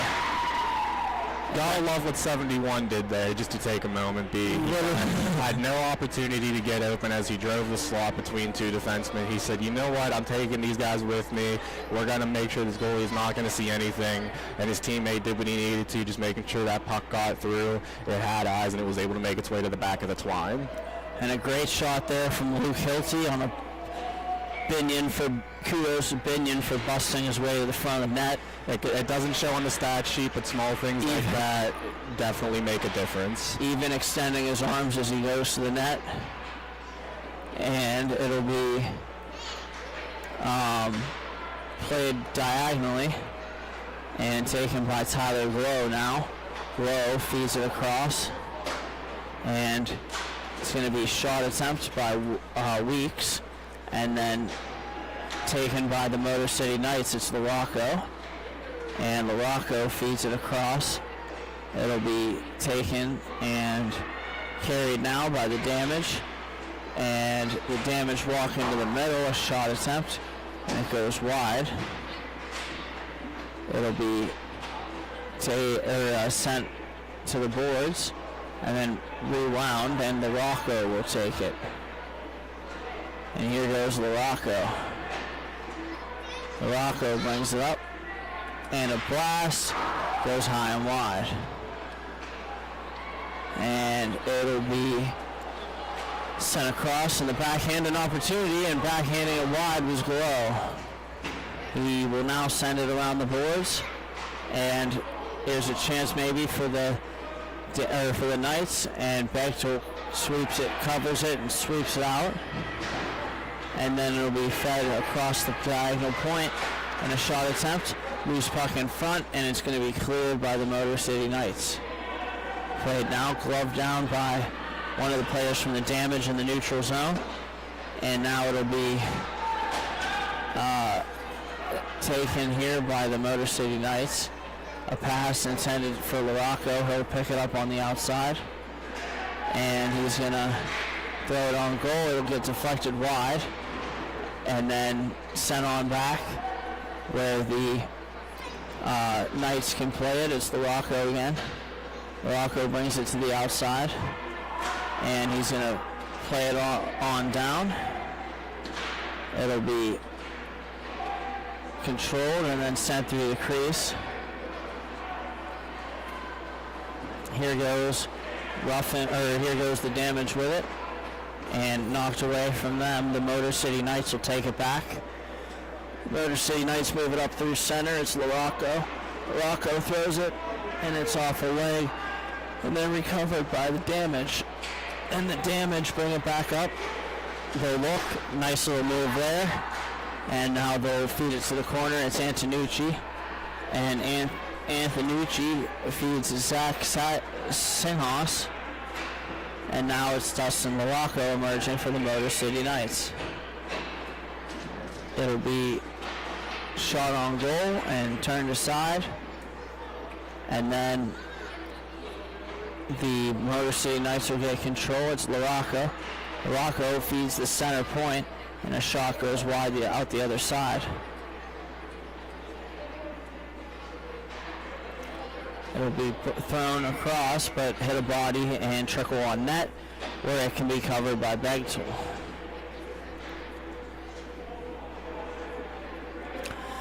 .2:10 to play in the second period. And seems to be all Damage here in the second half of the second period, B. I agree with that. They were down 2-1 coming in, and they have the only 2 goals of this period. We'll see if the Motor City Knights can answer here. It'll be fed around, and now it's the Knights again. Here they go. Damage will backhand it. The Knights will take it. And a shot pass attempt goes off a stick and pops up. It'll be carried to the outside. And here they go.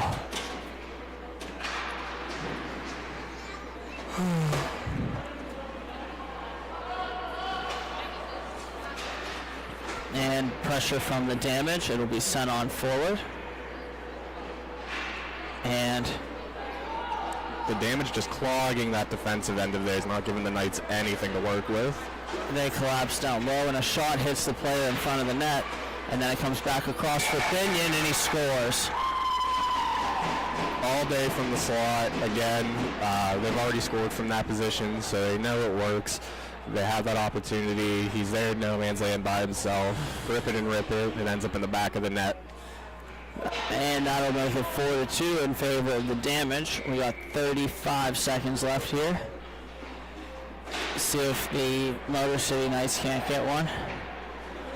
And it'll be sent diagonally across, taken now. It's Binion with a chance for the hat trick. And he is decked from behind, and that's going to be a penalty. He is knocked into his own goal, or into the opposing goaltender. And now it's Binion trying to get the puck cross rink. And it'll be allow the clock to expire, and the horn sounds. That'll do it for the second period. So after 2 periods of play, it's 4-2 Damage. Thank you for watching Grove City Hockey. We'll be right back.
And we're back for this third period of this matchup between the Chicago Damage and the Motor City Knights. The Damage lead 4-2, and they have a power play coming up after the penalty to number 48. That is Keith Harnish. And Keith Harnish had shoved the player in the back into his own goaltender, and that's why he's sitting. So you have to imagine it's probably either a roughing or a cross check, but nonetheless 2 minutes in the sin bin. And it's LaRocco with it now. Dustin LaRocco feeds it down deep, and it'll be taken and played along by the Damage. And the shot attempt goes wide of the net. And here they go. It'll be a shot attempt off a leg for the Damage. Defended well there. They have a guy streaking. Penalty should be up at about 12 minutes of the period, so we still have a minute on the power play. And then it's going to be won eventually by the Motor City Knights. They'll clear it around. And here's a chance for LaRocco. And LaRocco comes in and shoots, and a good save. LaRocco again, and he scores. That's a cheeky one. LaRocco shot it the first time. The rebound went behind the net. LaRocco picked it back up, walked right back out in front, and backhands it home. 4-3. A huge shorthanded goal for the Motor City Knights. That's got to be a little bit of a momentum swing in their favor. Anytime you can get a shorthanded goal, you're going to hope it's going to deflate the ties a little bit on the man advantage team here. So we'll see if that's what the doctor ordered to try to get them back in this contest. And it'll be fed back on down. Here's the Damage with it, looking to answer it. A shot attempt goes wide off a stick. And the rebound is Damage, get it right back. And they feed it in front, and A beautiful shot, high glove, and that'll make it 5-3. That is exactly how you want to answer in a playoff game. You unfortunately give one up, still maintaining the lead by one, not as comfortable as a 2-goal lead, and immediately get it back within the next 30 seconds. You cannot ask for a better response for the Chicago Damage. And here's the Motor City Knights with it again. And the Knights walking in, shooting one, and it goes off a beg tool and out of play. Just enough. He didn't get all of it, but just enough. Right off the tip of his glove and out of play, so it'll remain in the zone, I would assume probably to the right-hand side of the tender. They call a timeout for the goaltender. That's Bechtel. Not sure if it's an equipment issue or if it's something dealing just maybe with the body, something not feeling right quite at the moment. He's checking his mask. Seems to be checking the mask. Okay, so looks to be an equipment issue, we believe. That shot hit him in the mask and went up out of play. You hate to see any issues, but you prefer an equipment issue over physical or health issue. So to that front, definitely the better of the two. But hopefully the equipment issue is resolved here and he'll be able to keep up his stellar performance at the moment. And it's going to be sent on goal off the glove of Bechtel and wide. Looked to be off the outside of the shoulder. That was just a weird one. And here goes the damage again. It's the other Bechtel brother, Noah Bechtel. Brother Joel being the goalie. And it'll be taken now. Here's LaRocco for the Knights. And LaRocco feeds it down. Goes off of the body. And then it'll be taken by number 27, Corey Heckman, and he'll send it out of play, and we'll have a face-off to the left of Joel Bechtel.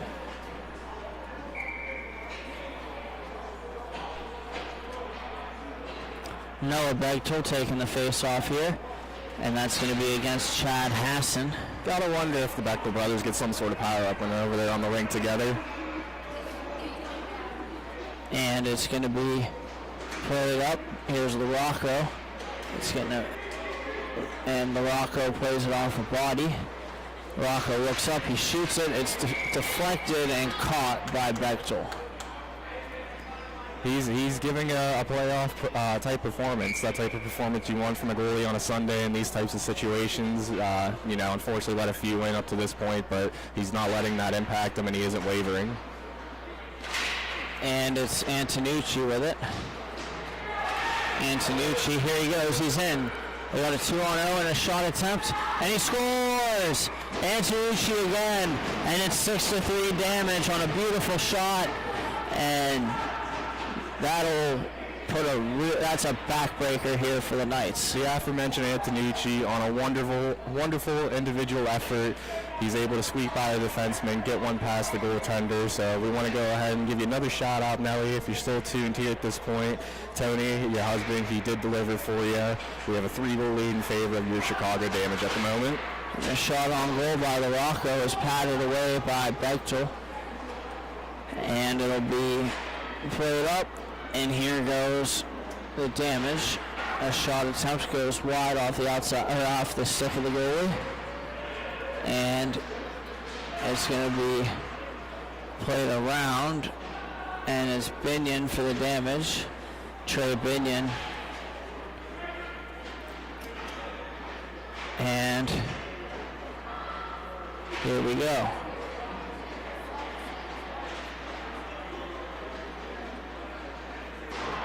Shot pass goes wide of the net, turning shot, and another one, and they're all wide of the net.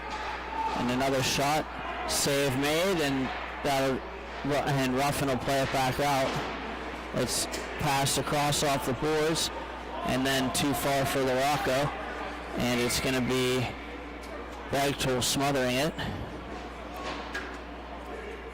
Yeah, better to do something like that than to risk having a crap shoot upset with LaRocco. It appeared.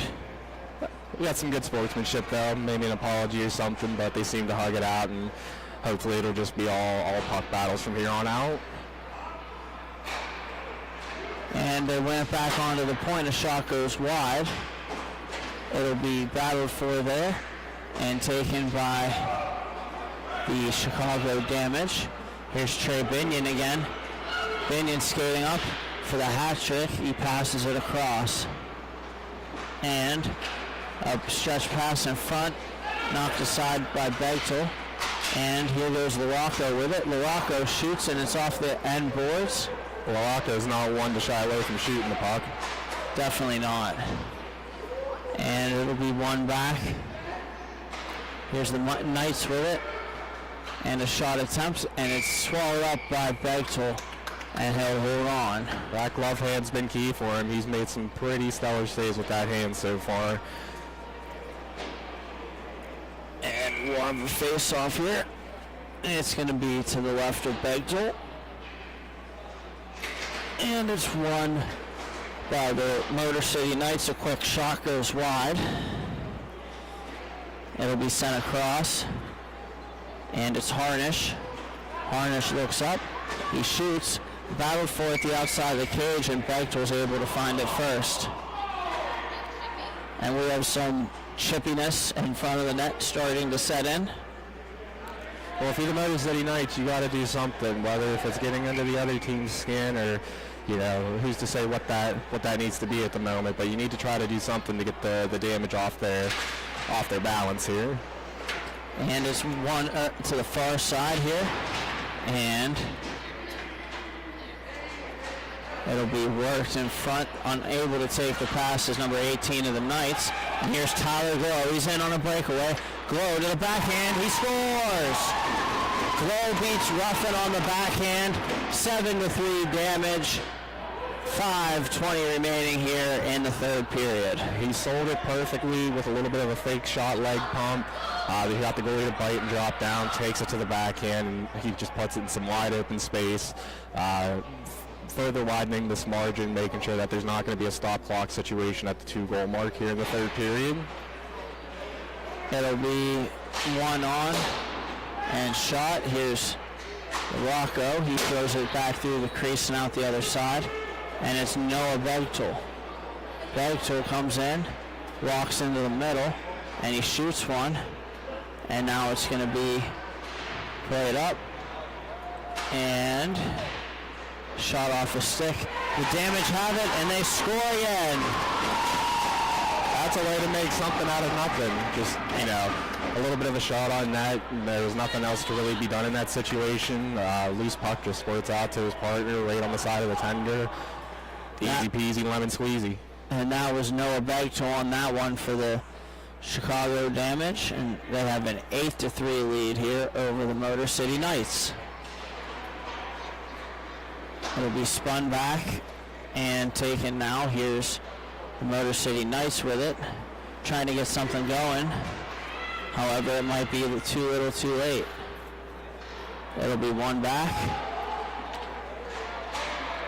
Larocco was trying to take it across, and it was stripped away from him by the Damage. And now it's going to be Singhas and a shot, and a good save there by Ruffin, and he holds on. Yeah, if you're the Damage, it's best if you're playing in the Motor City Knights end right now. Nothing in your zone.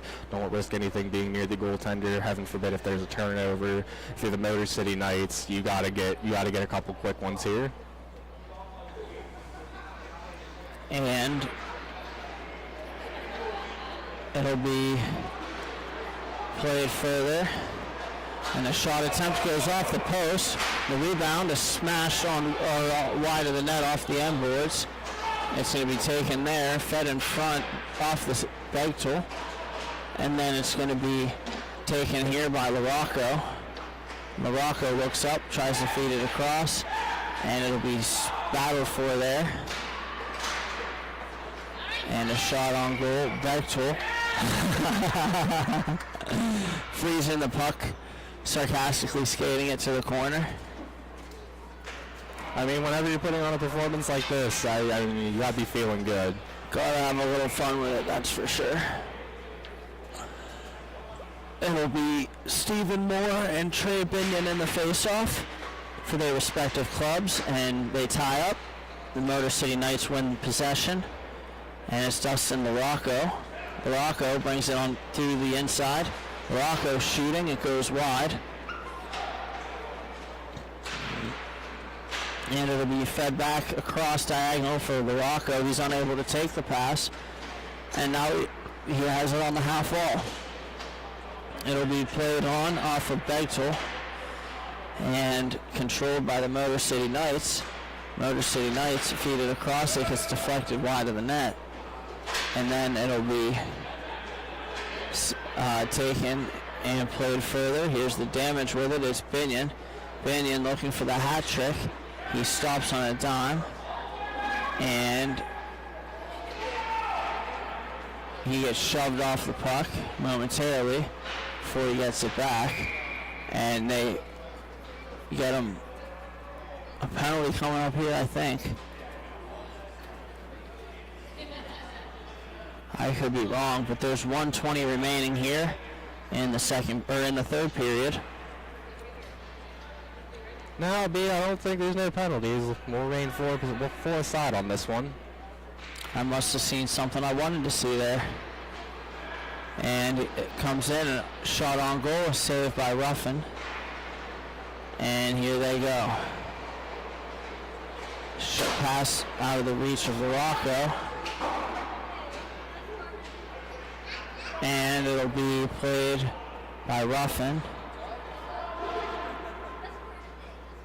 He waits with it, and he feeds it across. And around the boards, and now across. And it'll be shot on goal, wide.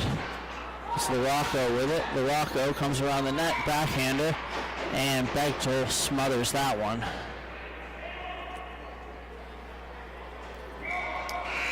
And they sound the horn, and that'll do it for this game between the Chicago Damage and the Motor City Knights. Before we step aside, we're calling all Lady Birds.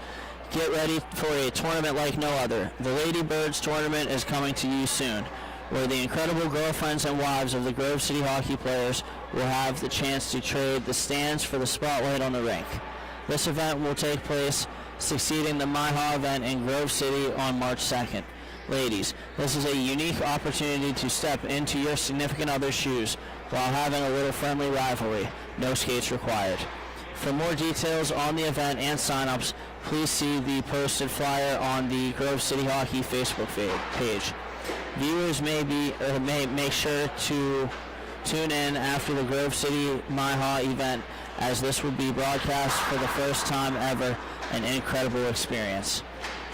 And we'll step aside. Those Grove City Thunderbirds are next.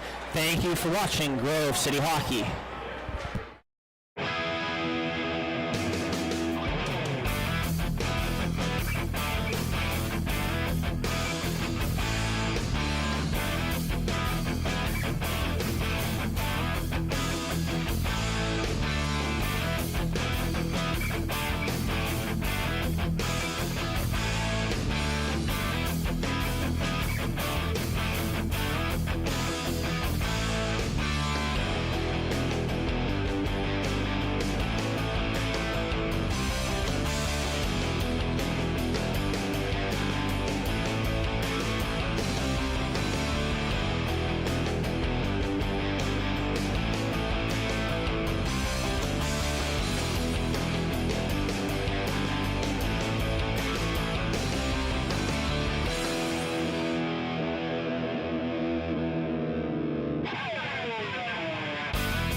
welcome to Taylor, Michigan for this matchup between the Madison Monsters and the Grove City Thunderbirds. Yesterday, the Grove City Thunderbirds lost their first game 3-2, but recovered nicely to win their second game 6-4 for a 1-1 record and a 2-3 record on the season. These Madison Monsters won their first game yesterday 8-7 and their second game 6-3, bringing them to 2-0 on the weekend and 6-0 on the season. The Madison Monsters in purple, the Grove City Thunderbirds in white, and we are underway. And joining me on the broadcast, we have Matthew Flannery. Flannery, what can these Thunderbirds do to keep up with the 6-0 Madison Monsters? I think it's just keeping up with how their weekend's been going. Like you said, an unfortunate first loss for their first game. Came back with a win in their second game. So just as long as they can keep building and continue to get better every game, I think this one should be able to be in their favor. But then again, the Madison Monsters, they are not going to make this an easy contest for the Thunderbirds. And an early shot by Pruitt here is high and wide of the net. It'll be picked up by the Monsters. They'll bank it off the boards, and here they come. A shot on goal is wide of Corbett. Corbett playing excellent this weekend to this point. We'll see if he can keep it going here. And here's Sean Takachi with it. Takachi walks in to the backhand. He comes to the net, and unable to get a shot away. He'll feed it back diagonally all the way down the rink where Derek Goob can play it behind Corbett. And then it'll be taken by Derek Goob. He protects to his backhand, trying to go around the outside, has it knocked away from him by a member of the Monsters. And that pass is wide of the intended receiver, and it'll be taken along. And a good play there by Pruitt. Here's Joe Wilson coming up the other way. Pruitt and Wilson 2-on-1. Wilson leaves for Pruitt, and he whiffed on the shot. And it's going to be taken now. Here's the Monsters coming back the other way. And the Monsters, a shot deflected and then saved by Colin Corbett. And it'll be fed back in front. Pruitt picks it up for the Thunderbirds. Here goes Brian Pruitt. He plays it in an area where Ian Ney can race in for the puck. It's played by the goaltender of the Monsters all the way around. The Thunderbirds making more changes. Here's Shane Wissinger, and he gets stood up, and that's going to be a penalty. And the T-Birds will have the first power play of this one. Yeah, it looked like he was more trying to stand his ground, but I don't think he was quite trying to make an attempt on the puck, unfortunately, so that will result in 2 minutes for the Madison Monsters here. And just over 2.5 into this one. The goaltender for the Madison Monsters, that's Daniel Velasquez. He's Velasquez. And he's going to have to be strong early in this one to help kill this penalty. It's going to be battled for there and shot out of play by the Monsters, and we'll have another face-off to the left of Velasquez. The Monsters do a really good job with their body positioning on the puck, so if they're able to just pin that puck up against the wall and kill some clock, that'll do wonders for them on this PK here. And we're going to have the Monsters with it. They're going to shoot it all the way down. Glove down by Modlewski. Here you go. And it feeds it over for Ian Ney. Ney tries to feed it back to Modlewski. Modlewski picks it back up. He's going to rewind and then feed a backhand pass. And here goes the Monsters the other way. However, Ian Ney races in for the puck, and he'll win that race. He'll leave it on back. Shane Wissinger now. Wissinger. Here goes Wissinger over the red line. Stick handling nicely. Had a couple of goals in the second game yesterday against the Heat. And this shot is off of the blocker short side and then fed back through the net. It's Ian Ney with it now. Ney feeds it back down to Marco Modlewski at the point. Modlewski feeds it back to the corner for Ney and goes to the middle. A pass shot, and it's loose in front, unable to be stashed home for the Thunderbirds. Here's Wissinger up at the point. He fakes, and he sends it on down low where Modlewski can play it. Modlewski feeds it towards the middle. It's broken up by the Monsters, and they'll get it down the rink. The Monsters just playing well in their own end. The Thunderbirds are doing nothing but having that puck on the perimeter for the most part. So they're doing what they need to, protecting that house, protecting that inside of the slot, high danger area.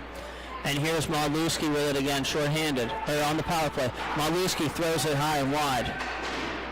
It'll be knocked down by Damon Pajak to the neutral zone. It's Buzzard with it. Tyler Buzzard sends it across. It's Malduski. Malduski walks in. He shoots one, and it's a good save there by Velasquez. And it'll be battled for by Wissinger. And he gets knocked down again. He drew another one. My God, Wissinger takes some abuse. He's a honey badger. He gets to the nitty-gritty areas. He's not the biggest of players out there in the rink in size, but he definitely is one of the bigger players out on the rink in heart. Doesn't matter who he's going against. He will give his all. And he shows there. He doesn't come away with the puck, but he's able to draw a penalty. T-Birds unable to capitalize that first time around, so let's see if they can tweak things and maybe get one here. And one tough customer in Wissinger. We'll see if Grove City can't score on the power play. A shot on goal is turned aside by Velasquez. The race for it in the corner. It's Tyler Buzzard coming up. He shoots one. Save made. The rebound swung at by Pruitt, but he's unable to cash in. It's fed all the way up now. It's Derek Goob. Goob walks in, blast, and it's off the pad of Velasquez and cleared by the Madison Monsters. If you're the Thunderbirds with that kind of shot from the point, you gotta have some traffic and some bodies in front, so that way it's not easy on the tender to square up and make that save the way he did. And it's going to be Derek Goob again. He plays Brian Pruitt on the outside. Pruitt winds and blasts wide. It'll come all the way back down to the T-Bird zone, where it'll be picked up again by Derek Goob. Goob looks up, and it's going to be fed over. Here's Sean Takachi with it. Takachi feeds Buzzard. Buzzard looks up, plays it across. Goob will collect it off the boards. It'll be wound and blasted by Goob and turned aside by Velasquez. And then it'll be sent down. The Monsters have an opportunity here. Here's Sean Takachi coming back on defense.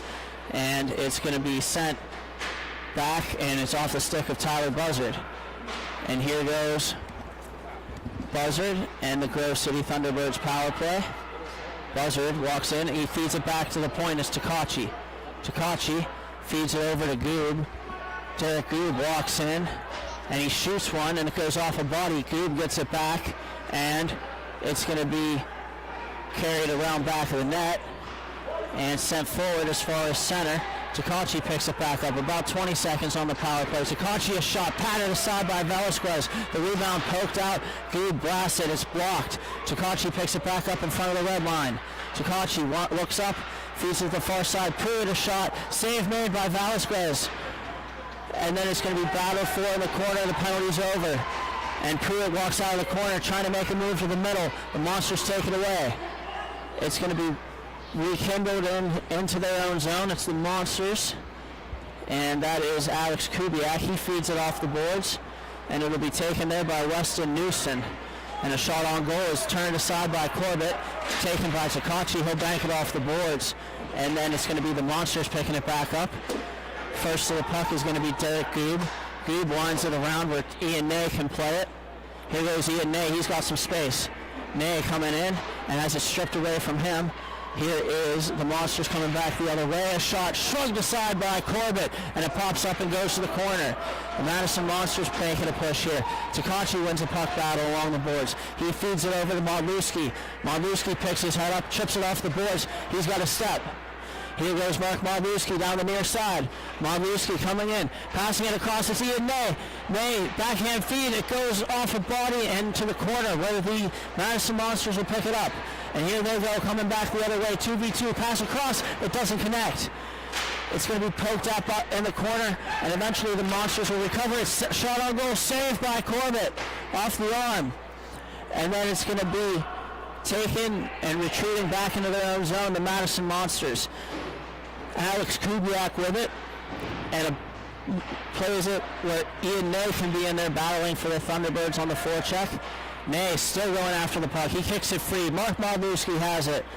Marluski slows things down. He winds and blasts, and it goes off of something and wide of the net. And then a diagonal point pass is taken away by the Monsters, and then taken again by Marluski. Here's a chance for the Monsters, and they're unable to take the pass. And a shot pass to the back door, and a shot, and they score. The Madison Monsters take a 1-0 lead on a goal by Alex Kubiak. A patient play, and he stuffs it past Corbett.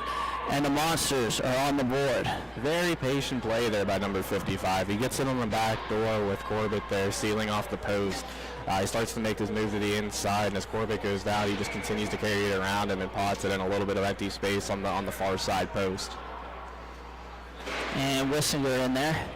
Wissinger, when it's going forward, trying to make a move, it gets stripped away from him by the Monsters. And here goes the Monsters counter-attacking, 2-on-2. Skating up to the middle. A shot attempt, and they score again. And a beautiful, well-placed shot there by Weston Newson, and the Monsters are up 2-0.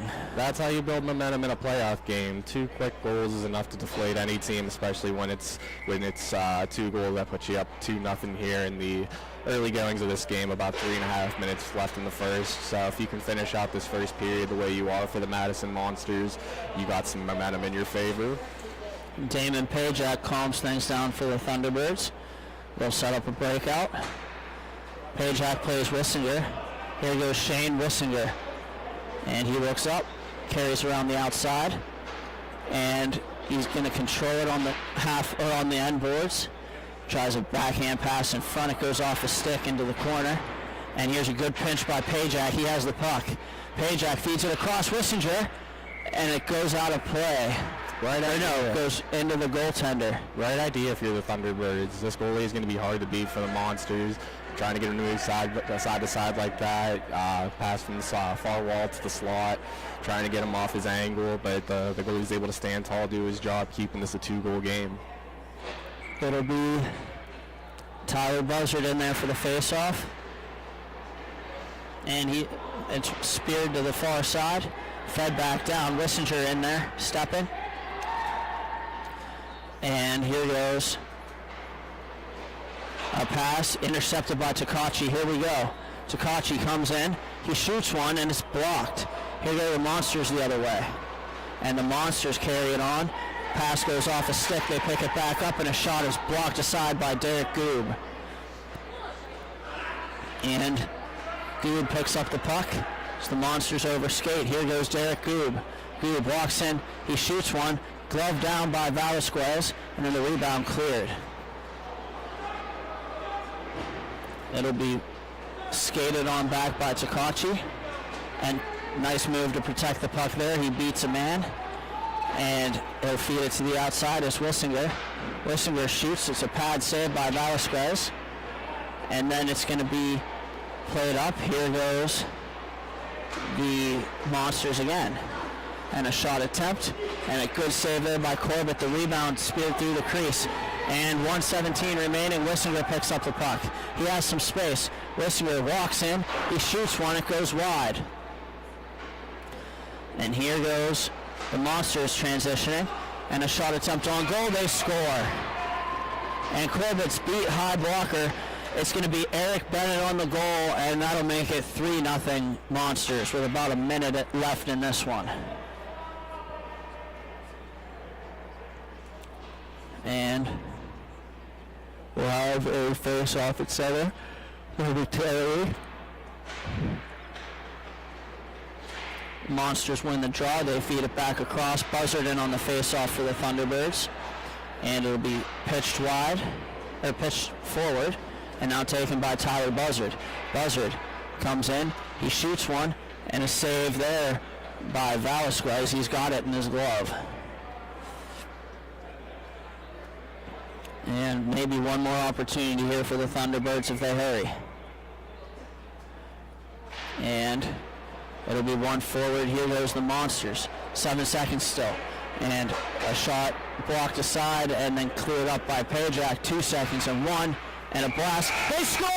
Wissinger before the horn, and it counts. It is 3-1.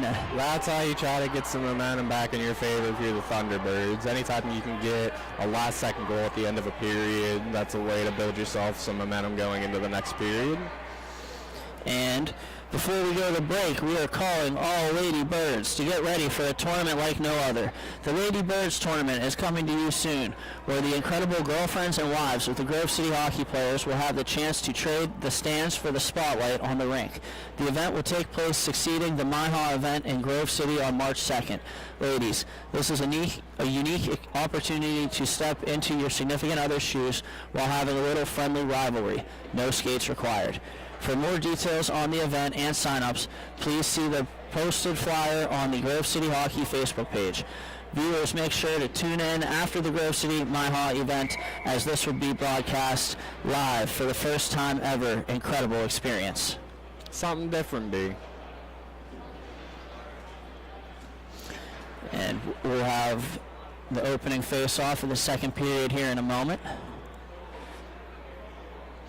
And the Monsters up 3-1 after the buzzer beater from the Thunderbirds. We'll have a face-off, won by Ian Ney. Pruitt's going back for it. He's canceled out by one of the Monsters. And it's going to be worked on back, where it can be played by Trevor Russell. Russell, he skates it around his own net and feeds it up the near side off the boards. A backhand pass is taken by the Monsters, and a shot saved by Corbett, knocked down by Takachi. And the Thunderbirds have possession. Here they go. It's Ian Ney. Ney coming in, going to the middle on one knee, shooting. He scores! Ian Ney beats Velasquez down low, and it's 3-2 on an early goal for the Thunderbirds. Take a look at that replay, B. He comes in, picks up the puck, chips it off the boards to himself, and cuts into the middle, falls down, and as he's down falling, he shoots it, and it gets it in behind Velasquez, and it's 3-2. That goal is a little reminiscent of the earlier Ovechkin goal against the Phoenix Coyotes, I believe, at that point, where he's falling down, he's able to get his stick on it as he's laying on the ground, somehow winds up in the back of the net. More power to him. And we'll have a puck out of play here and a stoppage. And pictures will be on sale after the conclusion of the tournament. Whether you want one picture or a whole team package, we've got your back. Reach out to us via Facebook or email grovecityhockeyllc@gmail.com to place your order. Oh yeah, want to skip the trouble? Season packages make it easier than ever. Order today. And we have Ney on the face-off, and a shot off the face-off by Pruitt is going to be wide of the net. And here's a Damon Pajak making a play. It's off of the Monster's stick and out into the mesh, and play is stopped.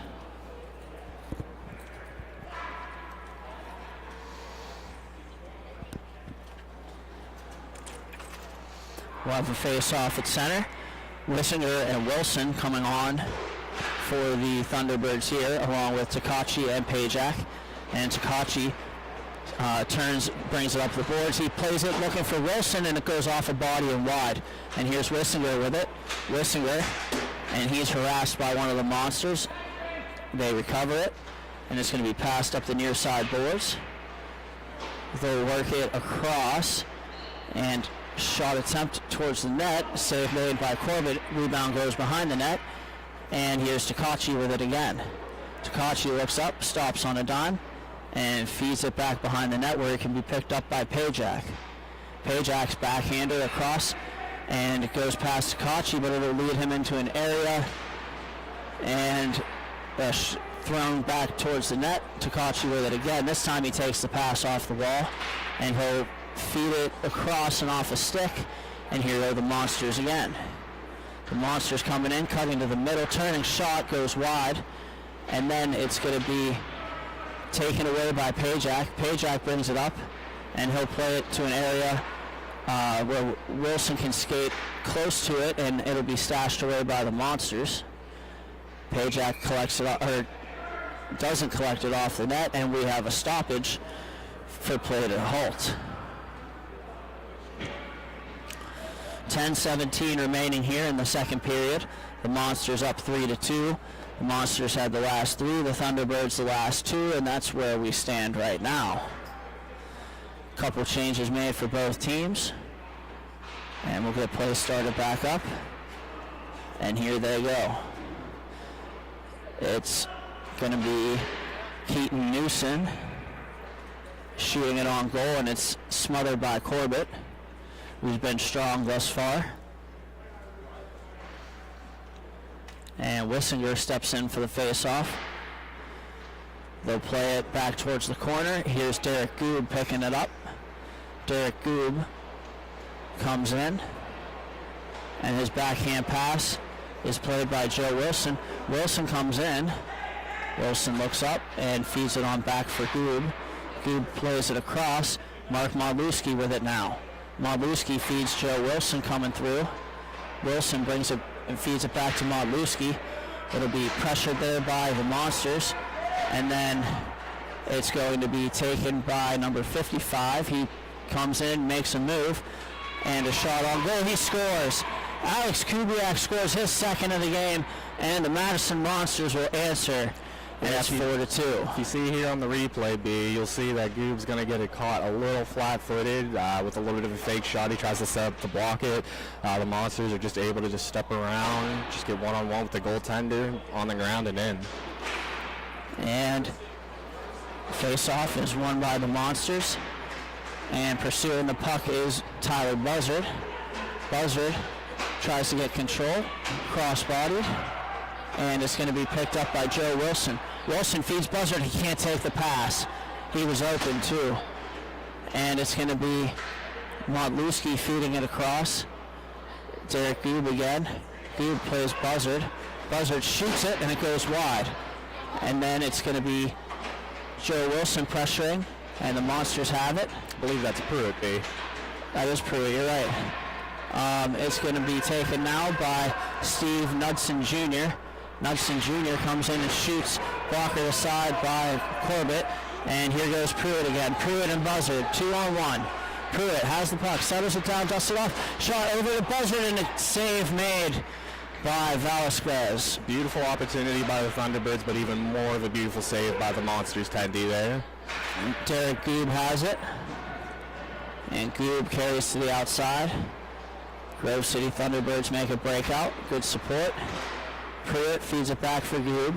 Goob stutter steps, and then he's going to pivot again and feed Pruitt on the near side. Pruitt cuts to the outside. A good move there. He walks in. Backhand pass in front, and they can't get the rebound. And a good play there by Pruitt to feed it to the front of the net. It'll be intercepted by Buzzard on the forecheck. Buzzard plays Pruitt. They got another opportunity for Buzzard. A shot attempt, save made. The rebound is free, and it's going to be carried out of harm's way by Weston Newson.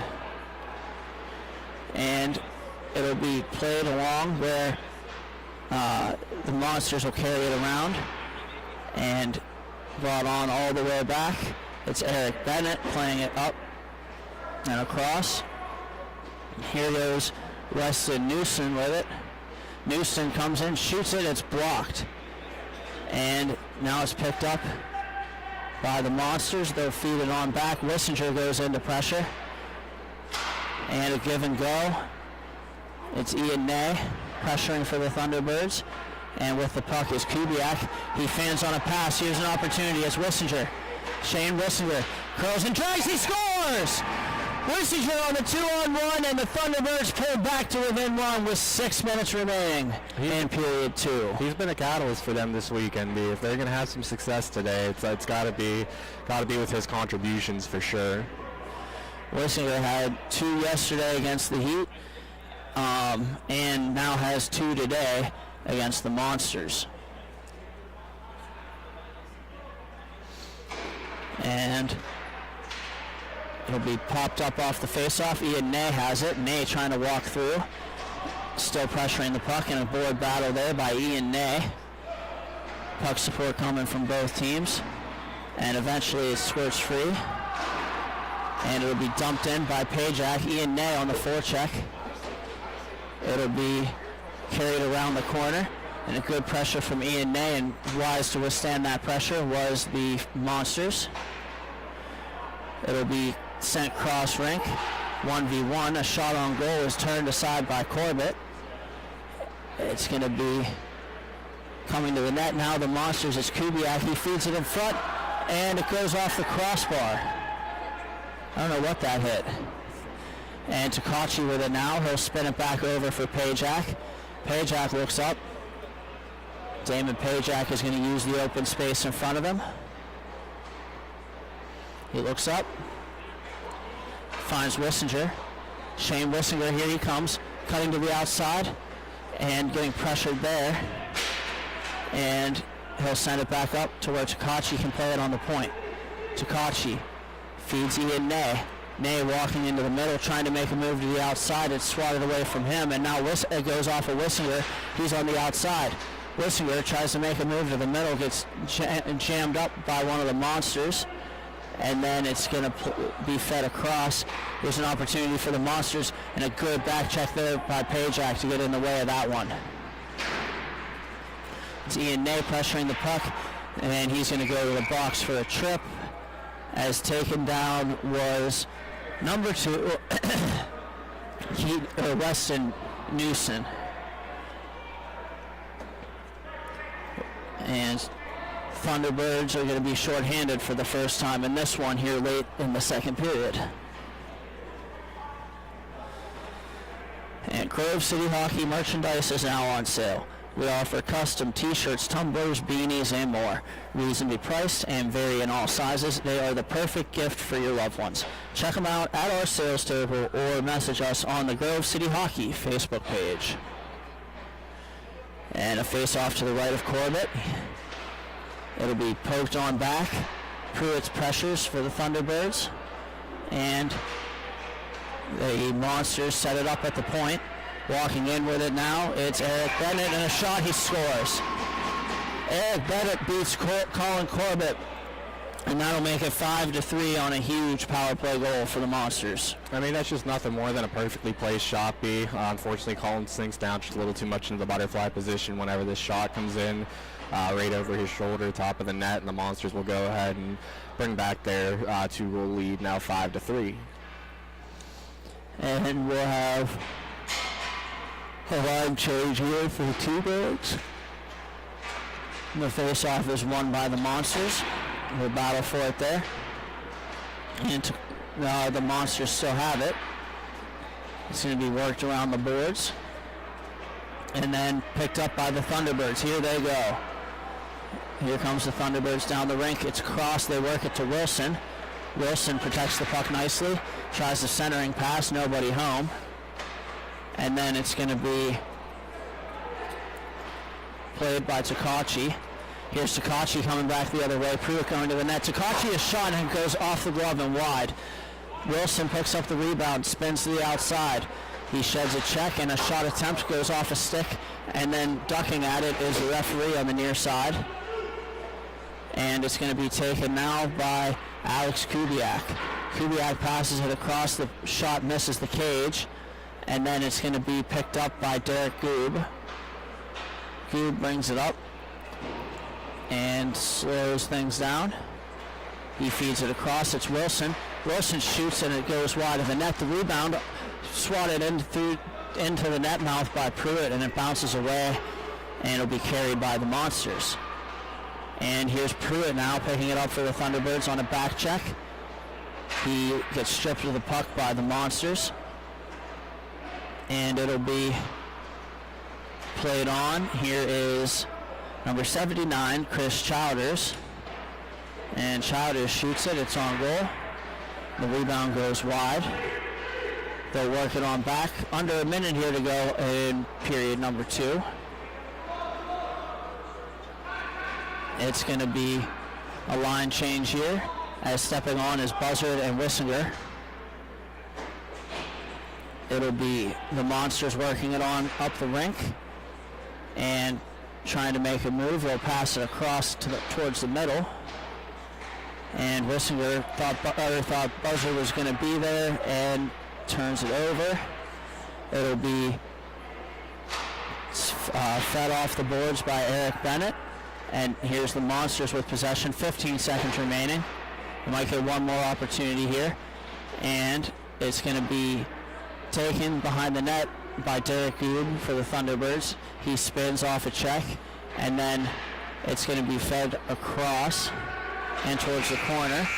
Shot on goal and around the goal, and that'll do it for the second period. After the second period, it's 5-3. The Madison Monsters are up. And calling all Lady Birds, get ready for a tournament like no other. The Lady Birds tournament is coming to you soon, where the incredible girlfriends and wives of the Grove City hockey players will have the chance to trade the stands for the spotlight on the rink.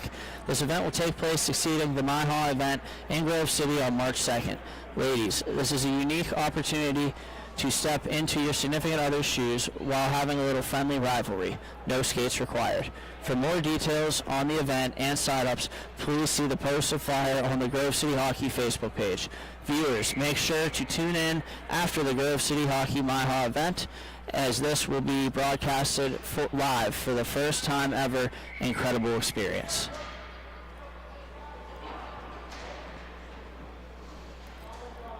And we'll have the third period starting up shortly.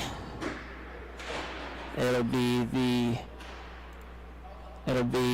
Buzzard, Wissinger, Pajak, and Mabluski for the Thunderbirds. And for the Monsters, they'll get lined up here. And it's Tyler Buzzard chipping it to himself, trying to go in off the opening face-off. And it's going to be won by the Monsters. Here go the Monsters back the other way. A shot attempt, and it's high over the net by Kubiak. And now David Pajak picks the puck up. Pajak waits behind his own net. The Thunderbirds will start the breakout, and it'll be Wissinger taking the puck. He comes along to the outside, feeds it over to the middle, and a shot goes wide of the net. And it'll be battled for there. Here is the Monsters bringing it up the far side now. And the Monsters coming in, and a shot attempt and a glove save by Corbett. He snatches that one.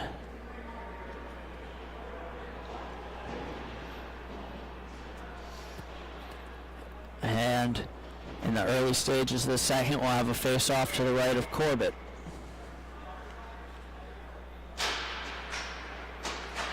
And Pajak winds it around. Mabluski has it. He plays off the boards. Wissinger can't take the pass. And it'll be played forward. Here's Pajak intercepted. He sends it to where Buzzard can play it. And it'll be wound around by the Monsters. And now Mabluski with it. Mabluski plays it over to Pajak.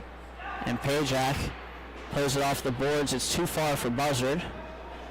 And it's going to be wound around by the Monsters. And they'll feed it across. It's Alex Kubiak now. Kubiak feeds a pass in the center. It's intercepted by Mabluski. And here he goes. Mabluski throws it towards the net. It's batted by Buzzard, and it's smothered by Velasquez. Tried to go for a little bit of a Forsberg-esque type move there. Little forehand to the backhand, one hand on the stick, trying to get that extra reach around the goalie, but he's just able to stand tall and cover all that ground, making sure there's no chance for the puck to squeak in. And we'll have a face-off to the left of Velasquez. Ian Ney and Brian Pruitt coming on now for the Thunderbirds. It'll be one back to the point. It's Pajak. Pajak feeds it around. And it'll be Pajak making a great play on the boards to stick on stick with Eric Bennett. And it'll be blasted off the glass by Pruitt. Pruitt picks it back up, plays Pajak. Pajak feeds it over. Mark Mabluski with it now. And Mabluski cuts into the middle.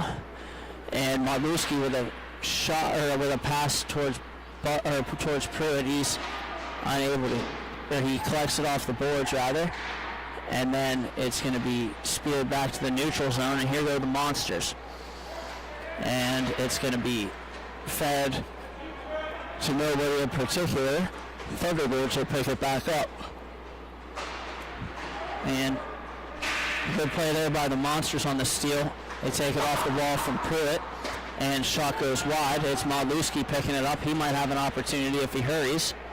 Malduski walks into the middle, lays it off Pruitt. Pruitt walks in, he shoots one, and it's off the goalie and out. It'll be sent across. Here's Takachi with it. He walks it in. Takachi feeds it down low for Ney. Ney making a move to the middle and shoots it wide off the boards. Got a spark of life here for the Thunderbirds, B. They just need to get the next one. And Takachi backhands it across. It's Malduski. He has space. He walks in. Malduski shoots it.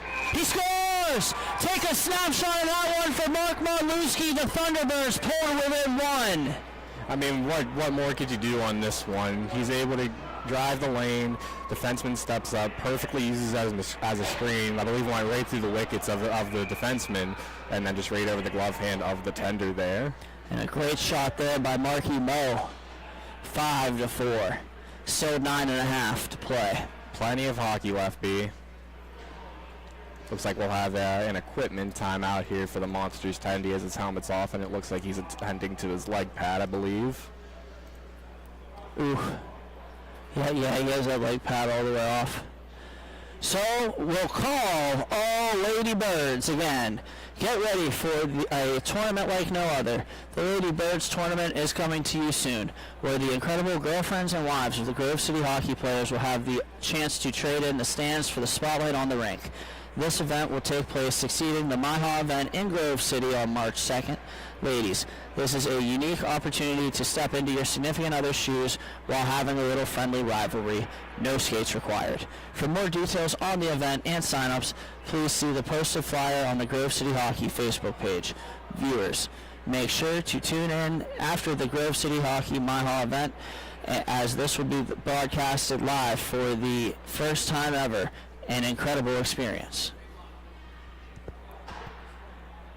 And we'll have 9:33 remaining here. And back Puck to your is regularly dropped. scheduled puck drop. Amen. And it'll be fed around. It's the Monsters with it. They'll wind it. It's Takachi. He looks in front for Ney and unable to push it home. It was Ian Ney on the feed from Takachi. And the Monsters have it. The Monsters skated in. And it's going to be fed by the battle for there. And now emerging as the Thunderbirds, it's Derek Goob. Goob brings it up the far side. Goob walks in, throws it towards the net, tip, and it goes wide. It'll be played all the way down. Race for the puck. It looks like Takachi will be the first one to it. Takachi skates it around his own net, and here he goes, Sean Takachi. And he's going to try to carry it through. He'll get to the corner, and then he'll throw a pass across towards Ian Ney, and it goes off the Monsters, and they'll recollect. And the Monsters with a backhand pass. It'll be shot towards the net wide by Kubiak, and then it'll be worked by Takachi on over. They got numbers if they hurry. Here's Sean Takachi coming in, shooting one, he scores! We're tied! Sean Takachi with a shot that gets through Velasquez, and it is 5-5. I'm not sure if it's the equipment or what it might be there for Vasquez, but we have a tie game here at the hands of the captain and general manager of the Thunderbirds, Sean Takachi. And we'll have a face-off here. And Wissinger and Wilson back on the rink for the Thunderbirds, along with Modlewski and Pajak. Wissinger tries to go forward, and it'll be passed deep. And it's a 2-on-1 here for the Monsters, and a shot on goal, saved by Corbett, the rebound, and they score. Corbett made the first save, but the rebound is stashed home, and that'll make it 6-5 in favor of the Monsters. Seemed like all momentum was in favor of the T-Birds here for the most part of this third period. Madison Monsters, though, not wavering at the tie game after being up by 2 or 3 goals at multiple points in this game. They're able to go ahead and claw back and get that next one, keeping their lead. And Pajak, face-off's one to Pajak. He'll bank it off the boards deep. And it'll be taken here by the Monsters. They'll wait with it. You're going to have to smoke them out at some point if you're the T-Birds. Instead, they'll make the pass. And it'll be taken now. Here's Damon Pajak. He feeds it up the boards. It's knocked down. And now it's Wissinger with it. Wissinger one-on-one. Wissinger, here he comes on net. Wissinger, a shot, and a save made by Velasquez. Yeah, just what you want if you're the Thunderbirds, a quality opportunity to answer right after a Madison Monsters goal. But the Tendy's able to do his job and stand tall on this one. And he'll get the face-off to his left. Look no further than Bonus Accounting for all your tax and bookkeeping needs. They can help with audits, payroll services, and tax planning for the upcoming year. Visit them at www.bonusaccounting.com. Bonus Accounting, the firm for the future. And we'll have the Monsters bringing it in off the face-off. A shot attempt is patted away by Corbett. And it's going to be played again. And Corbett, and a shot on goal from an angle, and it goes off Corbett, and that'll make it 7-5 Monsters. Yeah, that's kind of an inexcusable goal there. It's just a very sharp angle on the goal line from the wall. You got to be sealed tight on the post. And we'll have hopefully a late push in the last 5.5. 2 goals is still a running clock. There's plenty of time left, 5 minutes. It's still within the 2-2 parameters, so if we get to the 2-minute mark with only a 2-goal or less margin, we'll have some stop clock time. They also have their timeout in the bag, so there's plenty of opportunity here to try to tie things up and guarantee either yourself the win or at least try to get to some bonus hockey and give yourself a chance. And it's Takachi with it. Takachi plays it for Pruitt. Pruitt tries to dance around the Monsters, and he can't. It'll be taken up, and a shot goes off the stick of Takachi and off the top of the glass where it takes a strange hop, and then it's going to be carried out. It's Pajak. Pajak plays Pruitt. Pruitt carries it. He looks for Buzzard. It eludes his blade, and it's going to be Buzzard having to go all the way back to the neutral zone. Eventually the Monsters will pick it up. Shot on goal is off of Corbett, and then taken by Takachi. Takachi with it. Takachi walks into the middle. He shoots it. It goes off a body and to the far side boards. And now it's going to be taken further. And a good block there by Damon Pajak on the shot from the Monsters. Pajak picks it up. And Pajak brings it forward. Tries to make a move. It's knocked away by the Monsters. Pajak picks it back up, and he's going to work it on back. Good pass there. It's Takachi. Takachi has a guy open, and he finds him. It's a shot cross attempt, and they score! Damon Pajak. Takachi with a great vision to see Pruitt fed Pajak on the back door, and it's 7-6. If you see here, we have some beautiful possession and passing here by the Thunderbirds. A little bit of a tic-tac-toe, going caddy corner, going across the ring to the back door to Pajak and in. And here's Pruitt stepping into the face-off dot. It's going to be taken now by the Monsters. It'll be played by the Monsters behind their own net. They'll pass it up the boards. And here goes the Monsters. A shot attempt on goal. A good save by Corbett. Corbett tries to cover it, but it's poked free and then carried us out by Takachi. A D falls down. And here's Buzzard with it on the far side. Buzzard walks in. He shoots, and it's blocked. Buzzard works it all the way back to Takachi on the point. Takachi plays it across for Goob. Goob winds and blasts it. It's standing save there. Pruitt in looking for the rebound. It's behind the net. And pressure there from Buzzard. The Monsters pick it up. Buzzard in pursuit of the puck. And it hops a weird bounce there and knocked away by Takachi, but eventually picked up again by the Monsters. And it'll be sent across. The Monsters have it. It's Weston Newson. And it'll be the Monsters controlling. They'll pass it up the boards. It'll take a bounce. Takachi will play it and send it back under. Derek Goob picks it up. Goob carries it in. Off the boards, it's Wissinger. Wissinger walks into the middle, a shot, and it goes wide. The rebound is battled for behind the net. Buzzard picks it up. Buzzard backhands it back to the point where it can be played by Goob. Goob plays it to the near side. It's Mark Modlewski. Backhand pass. Here's Buzzard. Buzzard walks in. He shoots. Save made by Velasquez with 1:33 remaining. And the Thunderbirds will take a timeout. We'll step aside for this break, and thank you for watching Grove City Hockey.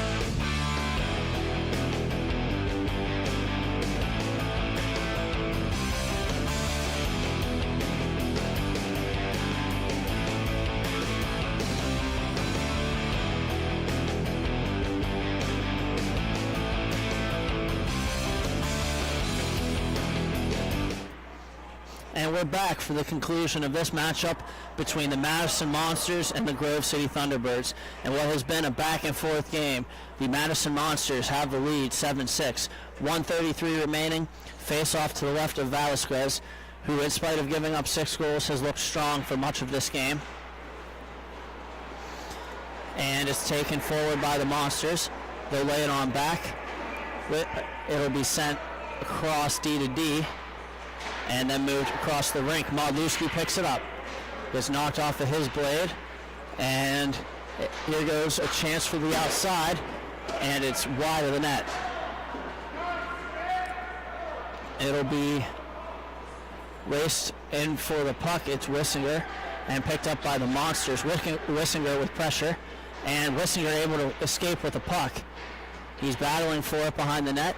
He's trying to work it in front. And it's knocked away by the Monsters. And it's going to be taken back by Modlewski. Here goes Mark Modlewski. He finds Wissinger, curl and drag, and it's knocked away by the Monsters. And here goes the Monsters again. And content to wind it back is Weston Newson. And it'll be the Monsters controlling. They'll bank it off the boards and feed it up the rink. 20 seconds remaining here. The Thunderbirds need to get control of the puck to have any shot at this. Goes off the back of the net, and Goob battles for it. Eventually he wins that battle. Finds Ian Ney. 5 seconds remaining. Ney skates it in. Ney passing it across. Modlewski, and time runs out on the Thunderbirds. Valiant effort, D. And in a close game, the Monsters will escape with the 2 points on a 7-6 win. Up next, we have the T5 Detroit Fuel and the T5 Detroit Revolution. We'll be right back, and thank you for watching Grove City Hockey.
And we're back from Taylor, Michigan. Here we have this T5 matchup between the Detroit Fuel and the Detroit Revolution.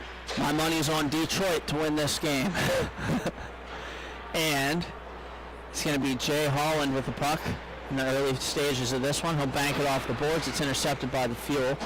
The Detroit Revolution in red and the Detroit Fuel in white. And this one will be started with control by the Revolution. They'll work it down low. It is Jay Holland carrying it up. He'll make a pass.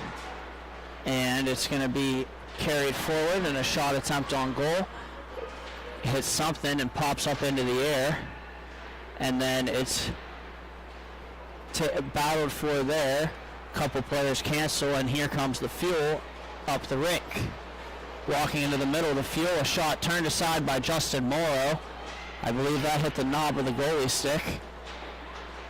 It's going to be Jay Holland bringing it up now. He looks up, loses control of the puck, and then but the Revolution will maintain control, and it'll be taken away by the Fuel. Here go the Fuel the other way, in on goal. A shot goes off the bar. It'll be carried up and around. Here goes the Detroit Revolution. A pass goes off a skate and is smothered by the Fuel.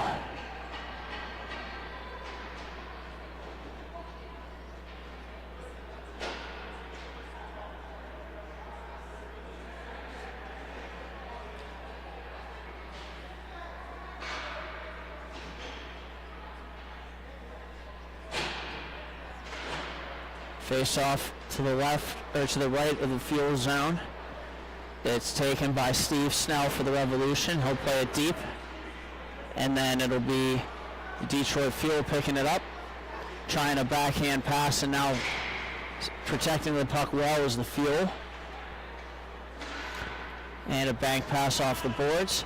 It'll be taken. Here's the Fuel with a shot attempt. It goes off the stick of Steve Snell. And the Revolution have it. They'll pass it up, and this is going to be Matt Snell on the near side. He feeds it in, and a shot attempt on goal is off the glass.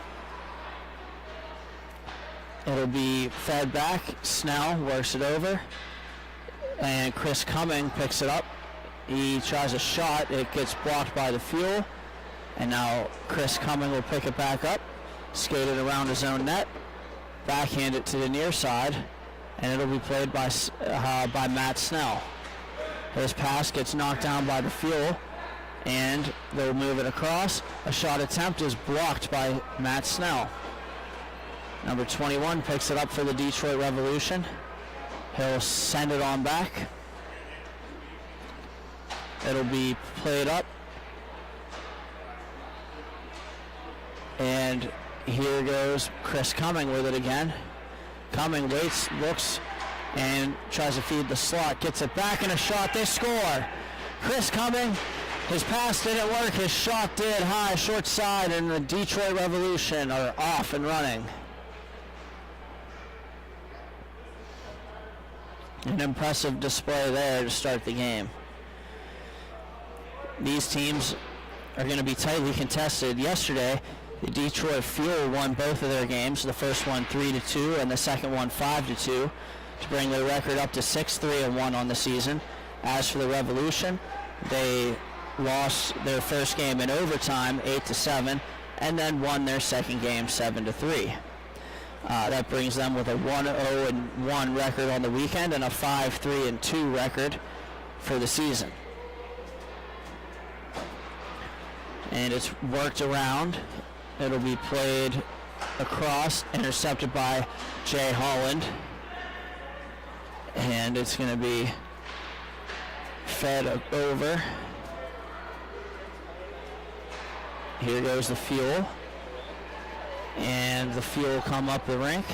A shot, or a pump and a shot goes off a body and doesn't make it through. That was Jay Holland blocking it. And the pass in front, and a good save there by Morrow. And now it's Patrick O'Rourke with it. O'Rourke picks it up, and he plays it over. It's going to be worked back by the Fuel, and then they go across. The Fuels try to feed the pass up, and it's intercepted by O'Rourke for D-Rev. Here goes the Fuels taking back possession one more time, and now O'Rourke knocked off of his stick, and it'll be the Fuel coming back in. It'll be intercepted. Here's O'Rourke. He's going to have a breakaway. O'Rourke comes in protecting the puck and shoots it wide. It'll be the Fuel bringing it back the other way. And a shot goes off her leg and wide. And that was Sean Heiche that hit. He feeds Jay Holland.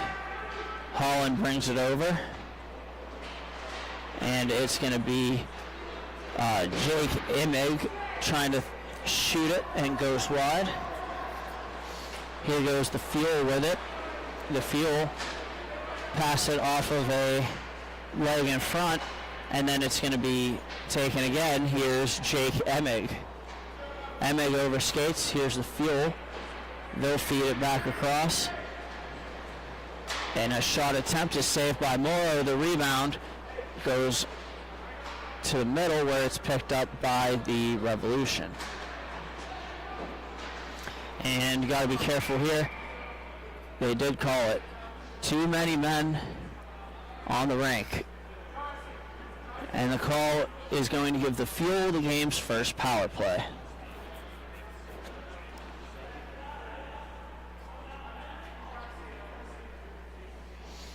And Revolution are selecting a player to serve. Getting an explanation from the officials.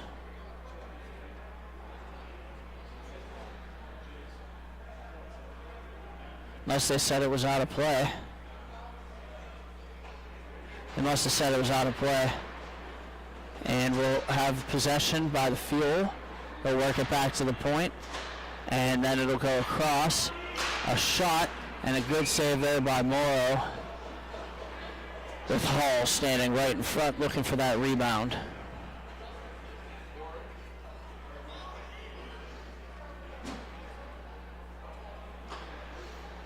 And we'll have Hall and Josh Jerninski. And Jerninski wins that one. He's going to bring it up the rink. It'll be sent over and turned aside by Luis Hall for the Fuel. Here goes here goes Hall. Timothy Hall shoots it into the glove of Morrow. And that's Luis Clark for the Fuel. And net. Face off nonetheless to the left of Morrow. Won by the Fuel, and now it's going to be taken to the far side. And pass. It's going to be intercepted.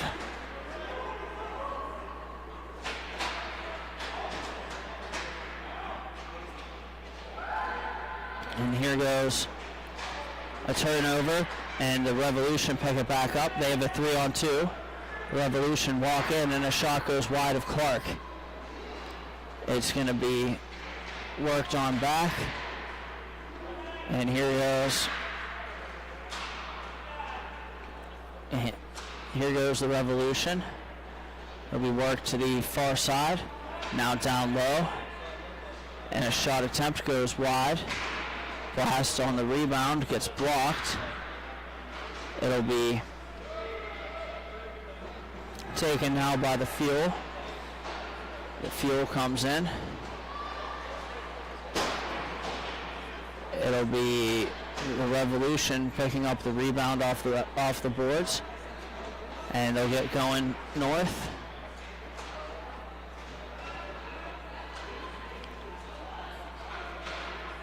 Here goes the Revolution again. A shot attempt turned aside by Clark, and she smothers it.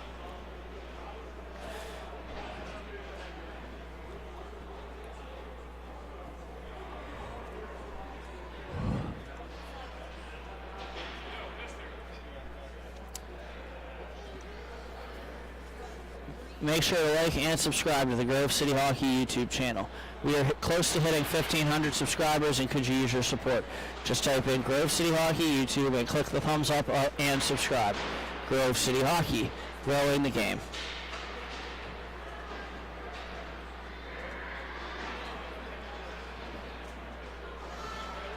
And it's going to be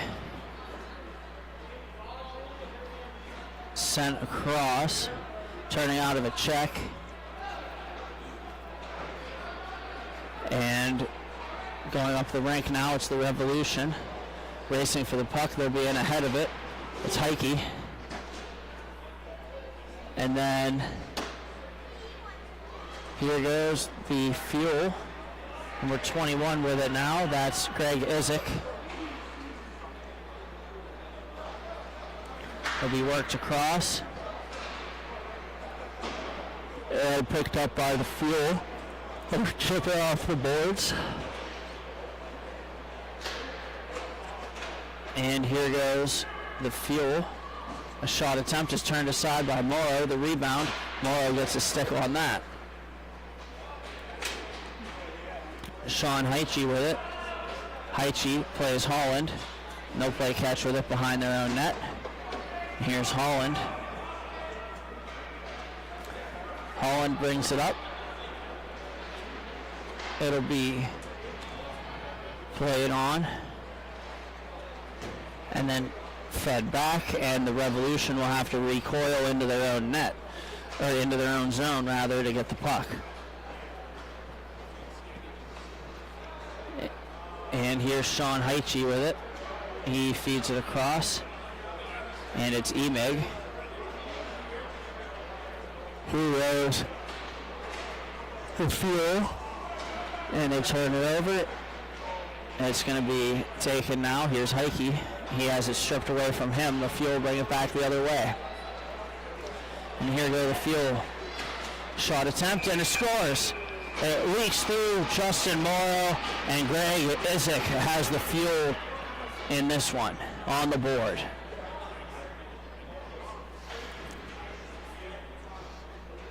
It's going to be, there's a minute and a half remaining here in the first period. Face off at center.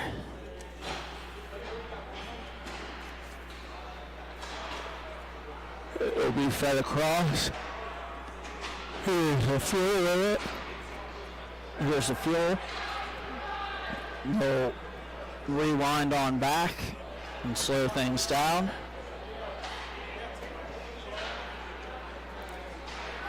And it'll be too far for the intended receiver on the pass by the Fuel, and here comes the Revolution the other way. A shot goes off a body into the corner. It's going to be shot again, saved by Clark, and it chipped up the boards, and here goes the Fuel, stopping up with it nicely, finding the open guy, a wind and a blast. It's off Morrow, the rebound, and it goes wide. Picked up by the Fuel, and it'll be worked back onto the point. Here goes the point, playing catch with it for the Fuel. And it'll be worked on back. A race for the puck ensues. It'll shot attempt on goal off the blocker of Luis Clark. And here goes an attempt by on the last attempt by the Fuel. The horn will sound. That'll be the end of the first period. And after one period of play, we're tied at 1 here in Taylor, Michigan. Thank you for watching Grove City Hockey.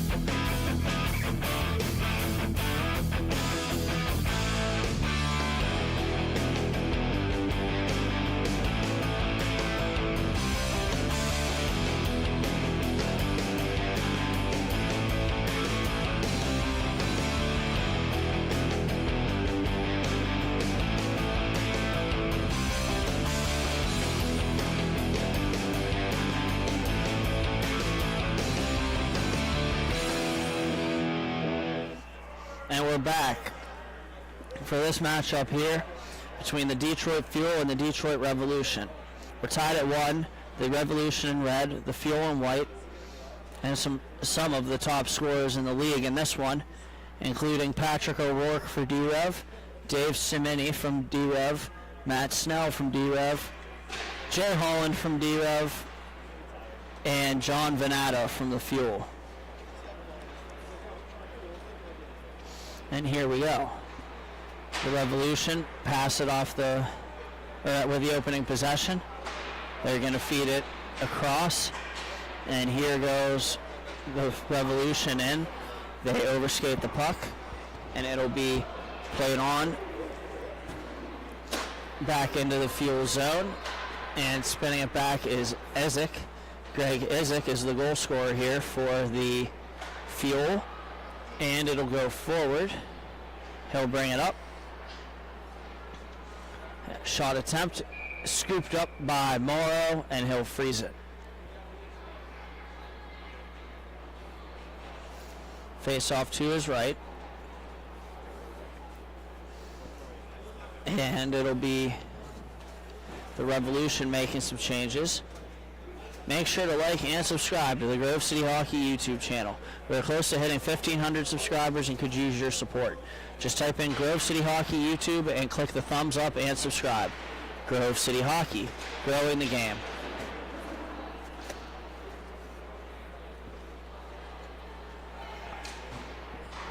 It's fed back across, and here's Heike with it. Sean Heike brings it up for the Revolution, cuts to the inside. He shoots it, it's off a stick, knocked down, it's the Fuel. The Fuel pick it up, and it's going to be Nicholas Wugsick.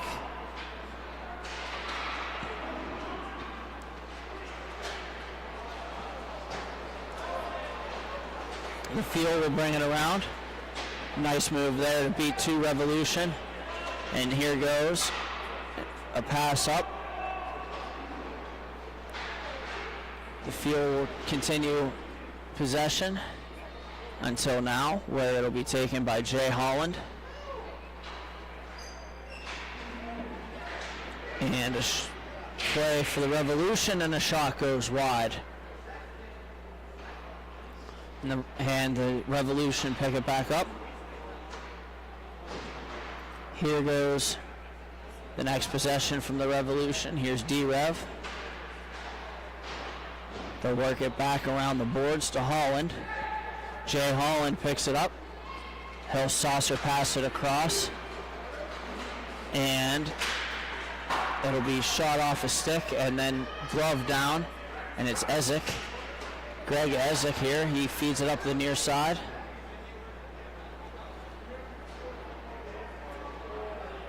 And Jay Holland picks it back up, and he's going to settle it down behind his net. 11 minutes remaining here in period 2.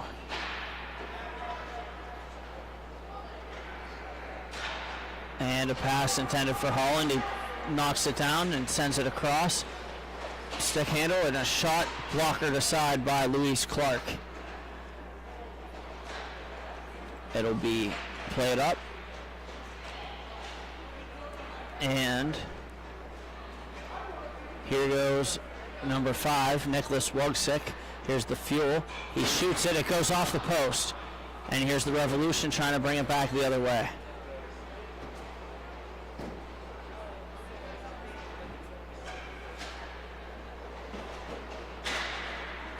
And it's Holland. Jay Holland with a shot goes wide. And now it's Greg Ezek. Ezek. He turns it over, and it's taken by Sean Heitche. And it'll be fed up the rink.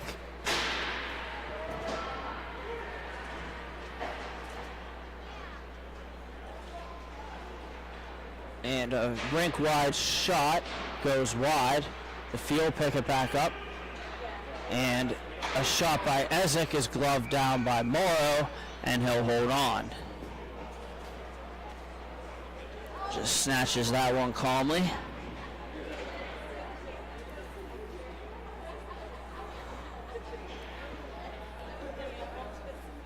have a face-off to the left of Morrow.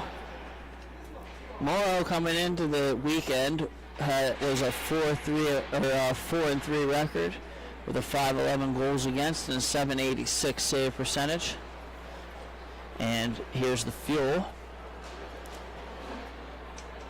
They'll stop with it behind their own net. Behind the goaltender, Luis Clark, more specifically. And it'll be fill it up. Luis Clark filling in for Caden Tilney, and she smothers this one in the glove, and that'll bring the draw to her left.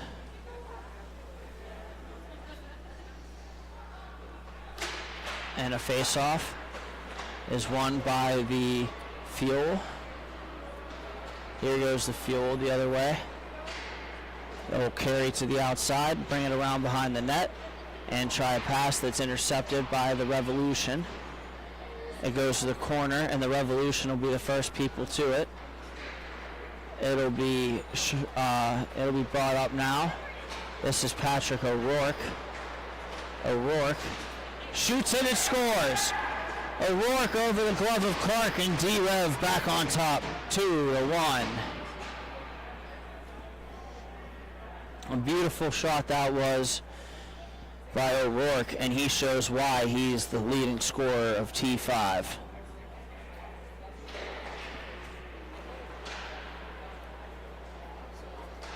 And it'll be worked on back. Here's the Revolution with it again. A shot attempt, and they score again. And again, it's O'Rourke. 2 goals in about 15 seconds, and now it's 3-1 D-Rev.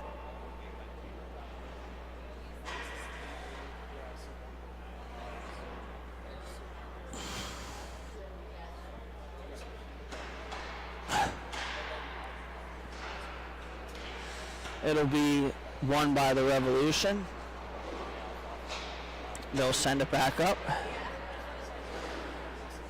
Here go the Revolution. A pass to the far side and to the outside. It's eventually broken up by the Fuel.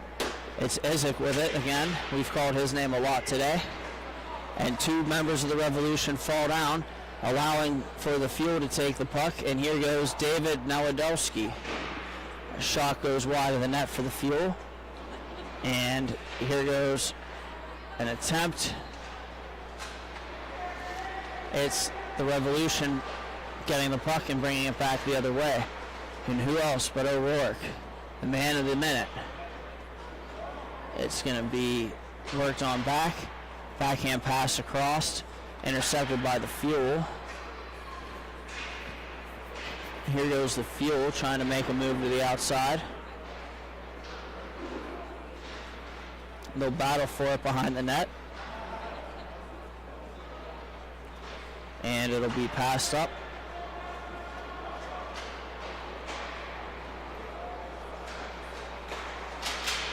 Here they go. And it's batted down.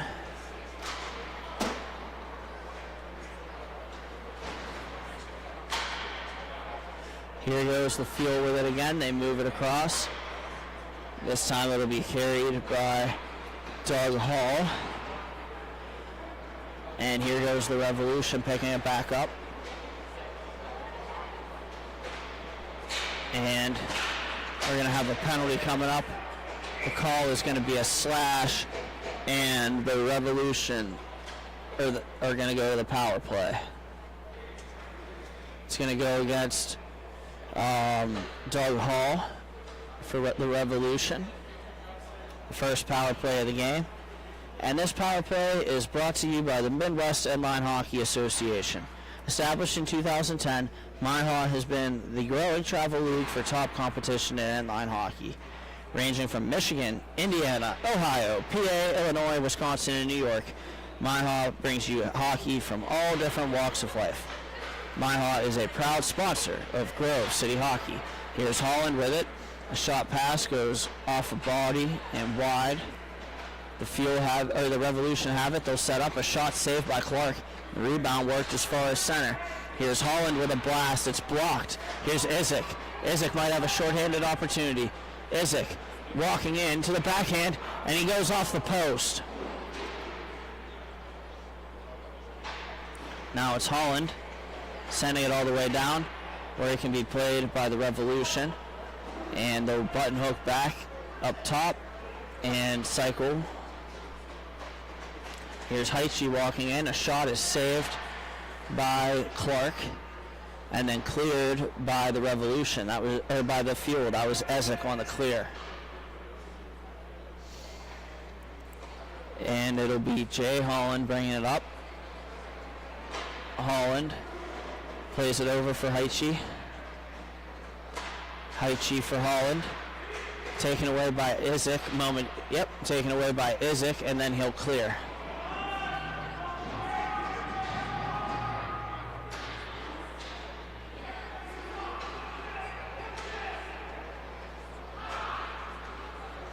And it's Holland.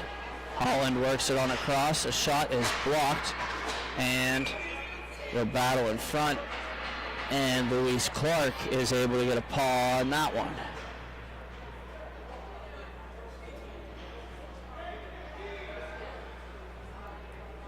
It'll be a face-off to the right of Luis Clark.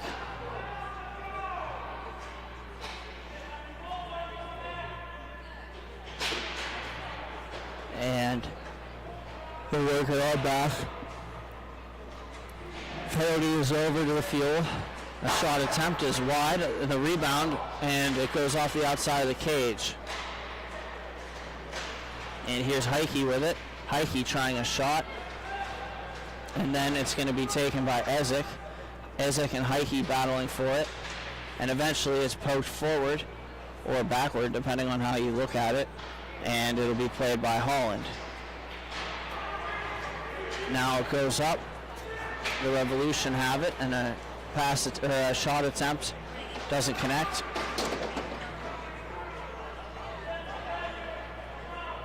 It'll be taken, and a shot attempt on goal is blockered aside by Morrow. The Fuel pick it back up. Their pass is intercepted by the tall Jay Holland. Here goes Holland the other way. Holland walking in, he shoots and scores! Jay Holland over the glove of Clark, and that makes it 4-1. Minute and a half here in period 2.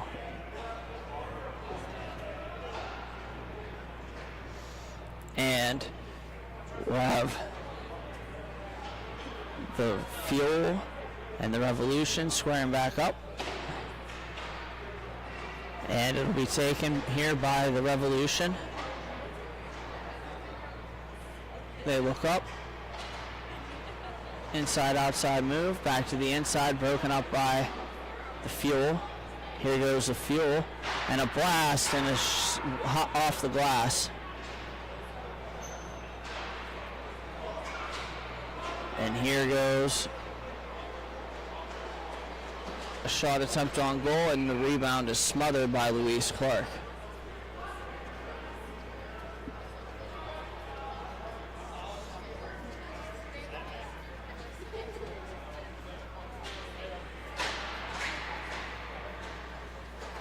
It'll be battled for and eventually controlled by D-Rev. A shot attempt goes off the glove of Luis Clark, and now it's going to be played further. Here goes Nicholas Rugsick coming in, and a shot, and he scores. And the Fuel answer back late in the second period. It's going to be Nicholas Rugsick, and it's going to be 4-2. And a great goal to bring that to his forehand and beat Morrow to the post. And the horn sounds. That'll do it for the second period. The score is 4-2 Revolution, and we'll bring you the third period right back after these messages. Thank you for watching Grove City Hockey.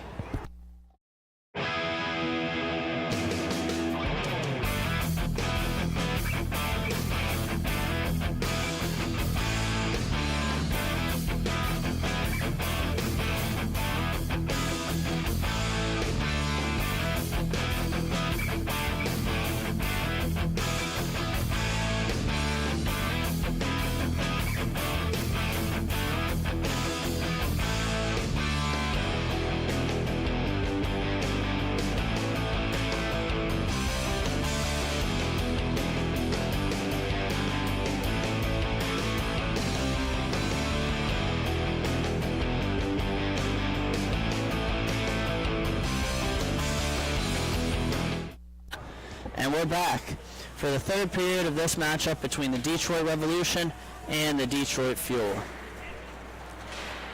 It's going to be played up and taken now. It's Steve Snell. He passes it over where it can be further played by Chris Cumming. He has one of the 4 goals for the Revolution in this one. And a pass across and a shot pad saved by Clark. And it's going to be worked back in front. A shot again, and they score. And the Revolution get a quick one to start the third period. They'll open up a 5-2 lead. And a big goal there. The initial shot was saved by Clark. The rebound went to the corner. They fed it back in front, and they capitalize off the open guy and the hash marks. It'll be taken now, a slide tackle play by the Revolution, and it goes off of them and into the mesh.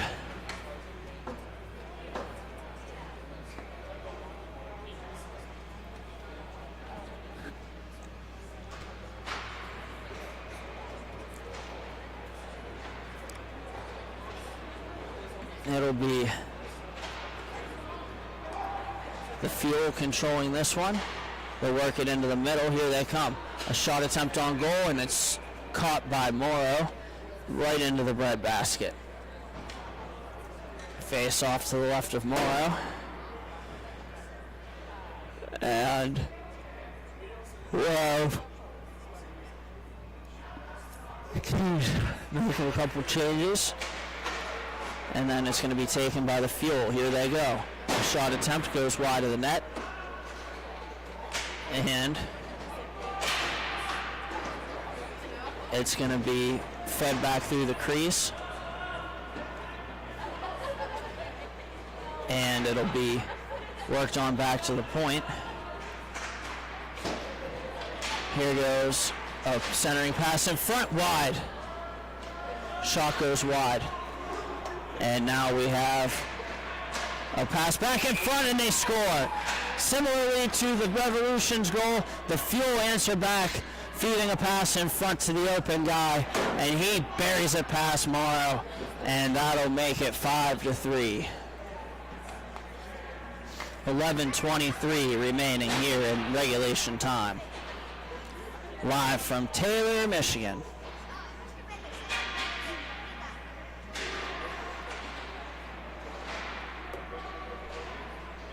It'll be played up, knocked down by Heike. He'll find O'Rourke. Patrick O'Rourke already has 2 goals in the game. Gets the puck, throws it on goal. It's off Clark and around. And then it's the Fuel picking it back up. Here goes the Fuel. They'll shoot it. It'll get blocked. They'll backhand it on back.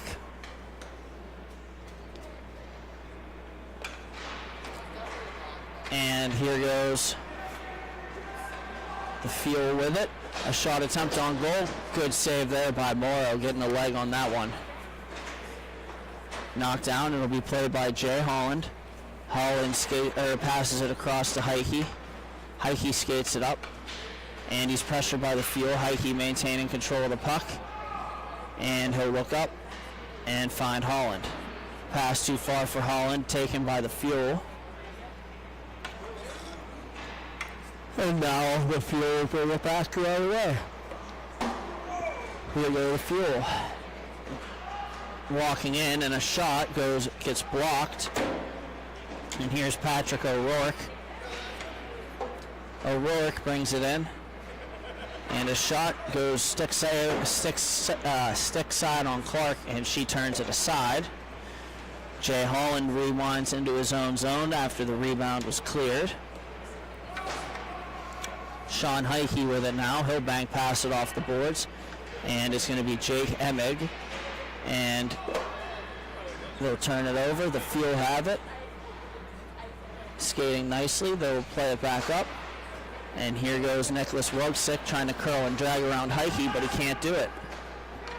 And then Heike is going to feed it up the boards in front of the Revolution bench, and Holland will carry it in.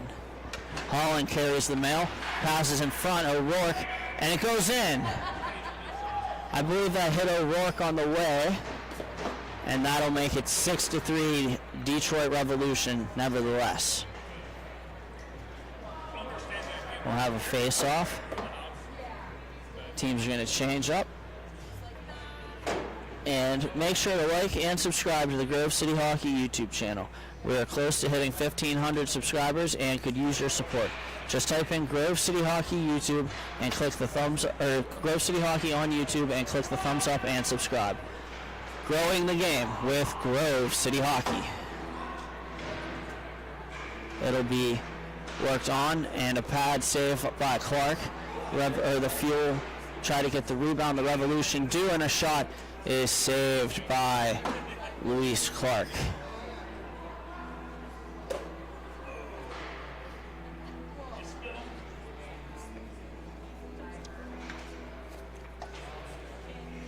It'll be brought along and played in the corner by the Revolution. They're working on back, and then they'll go D to D. It's going to be Chris coming with it. Coming, shoots it, it gets blocked, taken now by the Fuel. The Fuel fall down, and the Revolution will come up and take it away. It'll be brought further. It's Steve Snell. He makes a pass up the near side boards, and a shot attempt, they score. And the Revolution score again. That'll make it 7-3 on a nice pass and a shot from Steve Snell. And D-Rev starting to run away with it.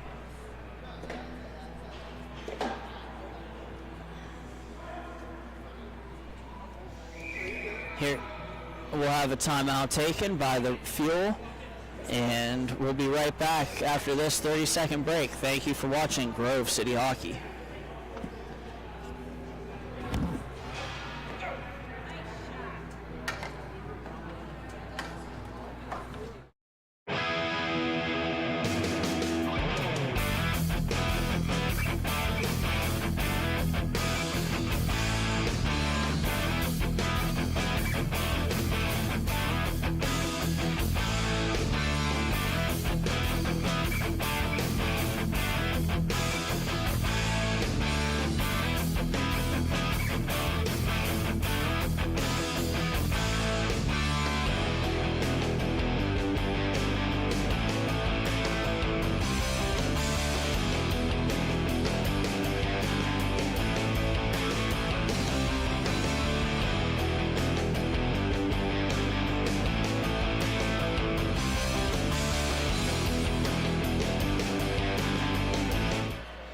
And we're back. 7:05 remaining in this T5 matchup. And we have the Revolution leading. And the puck is dropped. The Fuel win the faceoff. We'll see if they can't make a late push. It'll be moved back up. The pass too far for the intended receiver. The Revolution will collect. The Revolution bank pass goes off the boards. And a pass attempt. A shot. Saved by Clark. The rebound passed in front, paddled aside by Clark. Good play there. It'll be brought in, and a shot attempt is turned aside. Crashing into the end boards is Greg Ezek. He tries to feed it in front. He can't do it. It's going to be passed across and chipped back in. Here's the Revolution, or here's the Fuel with it. And they turn it over. Here's the Revolution. They have a step. It's going to be number 7 walking in. He tries a pass in front, and it goes wide. And we have a stoppage after the whistle.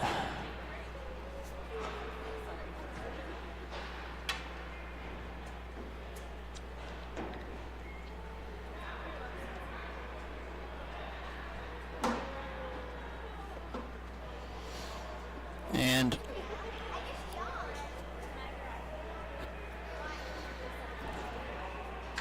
it'll be one back to Holland off the face-off. And number 7 brings it up the far side. That's Chris Semini. Or David Semini, rather. It'll be shot on goal, and blocked by Sean Heike. Heike battles for it behind the net. And it'll come across. Shot attempt goes wide.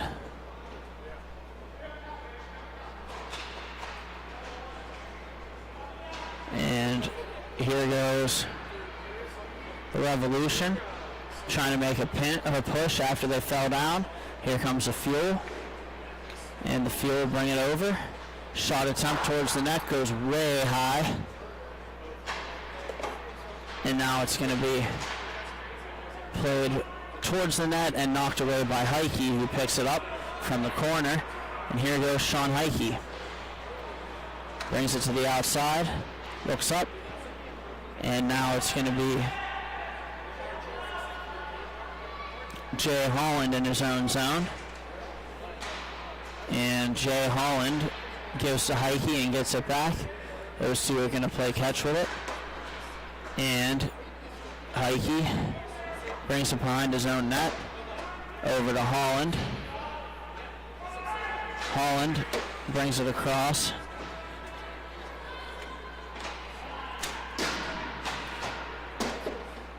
Back for Holland. Holland passes it diagonal off the boards.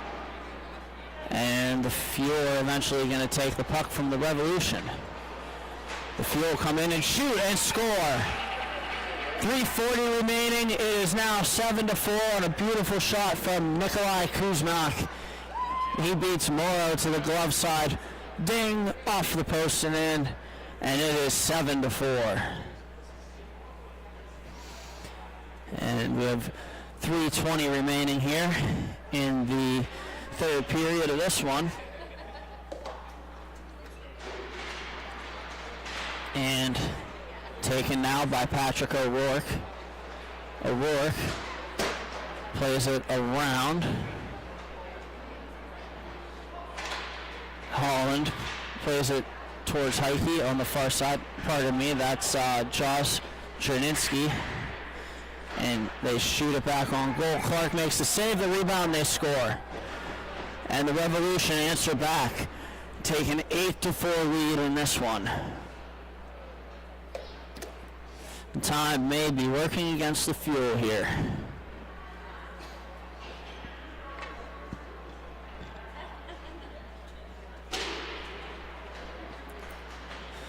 And here goes Sean Heike.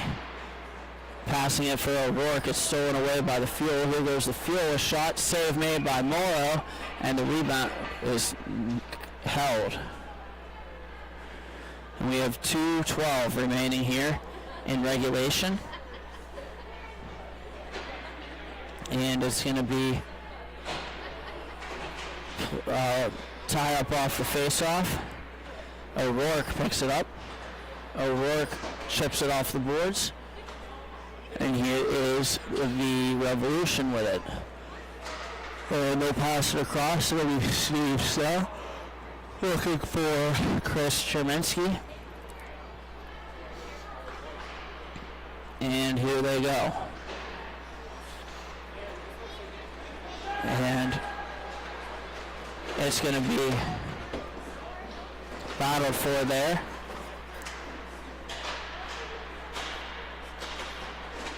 And a shot on goal, they score.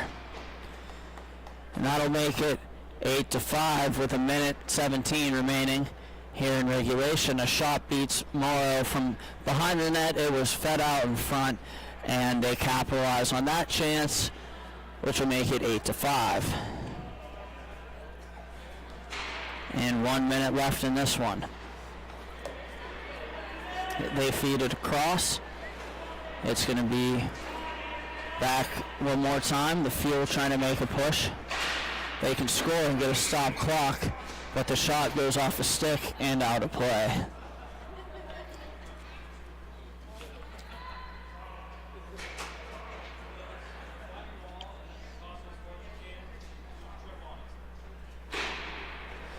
And here goes.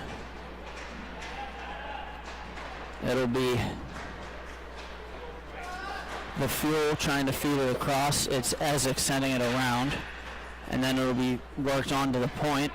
The net is empty for the fuel here, and trying to get something going. The pass is cleared out by the Revolution. The fuel swipe it over, and one last shot attempt, and it's turned aside, and that'll do it for this one. So the Detroit Revolution take it 8-5 over the fuel.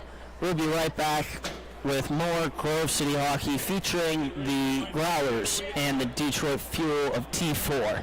Thank you for watching Grove City Hockey.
All right, how are we doing today, everybody? Thanks for joining us at the Taylor Sports Complex. I will be your announcer, Colin Corbett, joined by Sean Takachi. How's it going, buddy?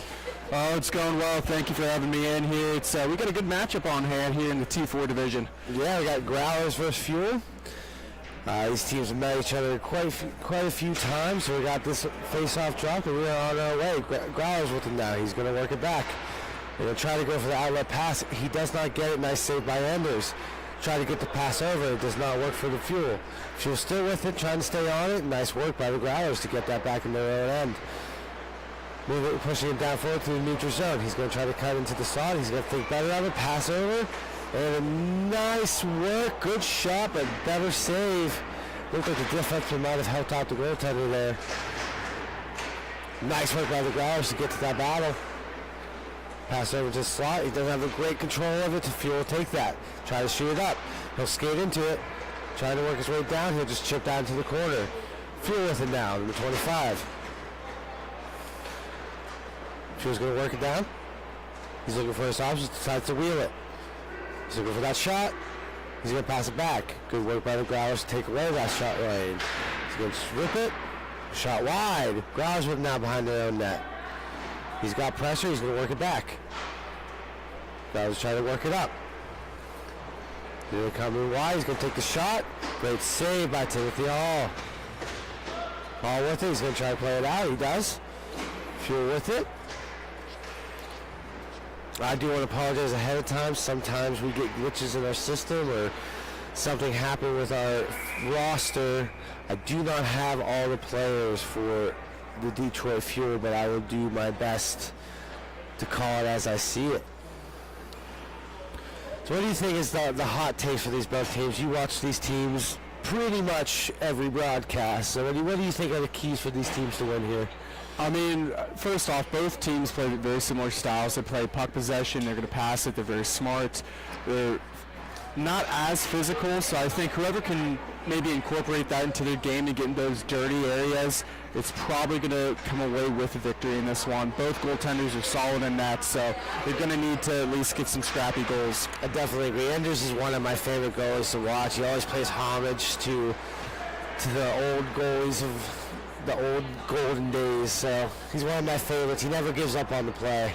And he does have a YouTube channel too as well, so make sure you check out. I think it's Vintage Goalie. I think it's Vintage Goalie, yeah, I think you're correct. He's even wearing an old style helmet out there, so. All right, Growlers trying to battle through there. He has it. He's going to go ahead and think better of it, pass it back to his D-man, reset the play. Surveying the scenes. Chip it far wide. Fuel with it now. Number 25. He's going to go down with it now. Through the neutral zone. He's going to tap it back. Number 16 with it. He's going to take the shot. Now it's going to be deflected wide. I'm just scrambling for it. Good work. Nice battle here. Fuel with it. He's going to pass it over to his other man. Looking for the play. He's going to take the shot. Nice save by Anders. Growlers with the chip to try to get it out of harm's way. Fuel with it again. Great possession right now by Fuel. He's going to take the shot. Try to deflect it in front of the net. He deflects it out of harm's way. Growlers with another chip. They're going to do that for the line change. Some of the best scoring opportunities right there. Obviously, we talked about it getting dirty in front of the net. They had a couple of guys just posted right in front of Ender, so they, I don't know how I predicted that, but they're doing exactly what they need to do. He spoke into existence, Sean. He spoke into existence. Fuel with it. We'll try to work it back. Good work by Growlers to get control of that. Growlers playing an interesting, safe game. I think they're just trying to fill out, look for that good opportunity right now. Good battle behind the net. Fuel will come out with it, though. Oh, he loses his wheels. I don't want to say edge, but I know it's not. I just call it edge. I mean, it's similar. Yeah. Fuel with it now. He's going to shoot that wide. Taking a weird bounce, but still behind the net. Fuel with it. He's going to work it over. Now we pass behind his man. Fuel with it, collecting the puck. He's going to try to chip it wide. 27 with it now for the Fuel. Still battling, still keeping with it. They're going to chip it down low. Got left behind the net. Fuel in and out. Nice physical play going on right now. Growlers will try to come out with it. Growlers with it, trying to come out with speed. Good work by Fuel to break up that play. Growlers still with possession now. Growlers looking for a play. He's going to chip it down low. Go to the far side. Fuel with it. He's going to chip it back down behind his own net. I feel like 25 has been out here for a while. Yeah, he might need to come out for a change, but it's been an interesting game plan here. This is probably the first time I've seen some good forechecking here from the Growlers. They've been dumping the puck down. I don't know if they saw something that I personally didn't, but I mean, they're just kind of letting them have possession of the puck. Good work by Growlers getting that shot lane. Ooh, nice move. It's trying to come in. Nice work by the Fuel defenseman to get back on that play. Number 20 with the Growlers doing nice moves right now. He's going to pass in the slot. Oh, not quite on the stick. Fuel trying to turn it down, trying to take a 3-on-2 option here. He's got options. He's going to try to shoot right. Great work by the Growlers again. That passing lane. He's got a man far. Oh, he's got shot something in opportunity. Great shot. Better save by Timothy Hall. It was kind of bouncing, but he will glove that. And we'll get a stop of play here. Yeah, that's Norm Farr, number 20, and I forget Evans' first name, but number 88. That's their big scoring duo for the Scott Growlers. Evans. Scott Evans. Thank you. I got their roster. Just hard from where we're at to see their numbers to call it yet, but I believe for the field, 63 is Gaglio, and if I remember correctly, 27 Stolzenfeld. Stolzenfeld, heard. Great battle behind the net. 16 from midfield. Great save by Timothy Hall. 16 from midfield. He likes to get gritty. He's kind of one of those players that kind of gets underneath the team's skin, and he's not afraid to use his small frame against you. Nice work by the Growlers to chip it away there. Trying to work it out. Shoot. Good save by Timothy Hall.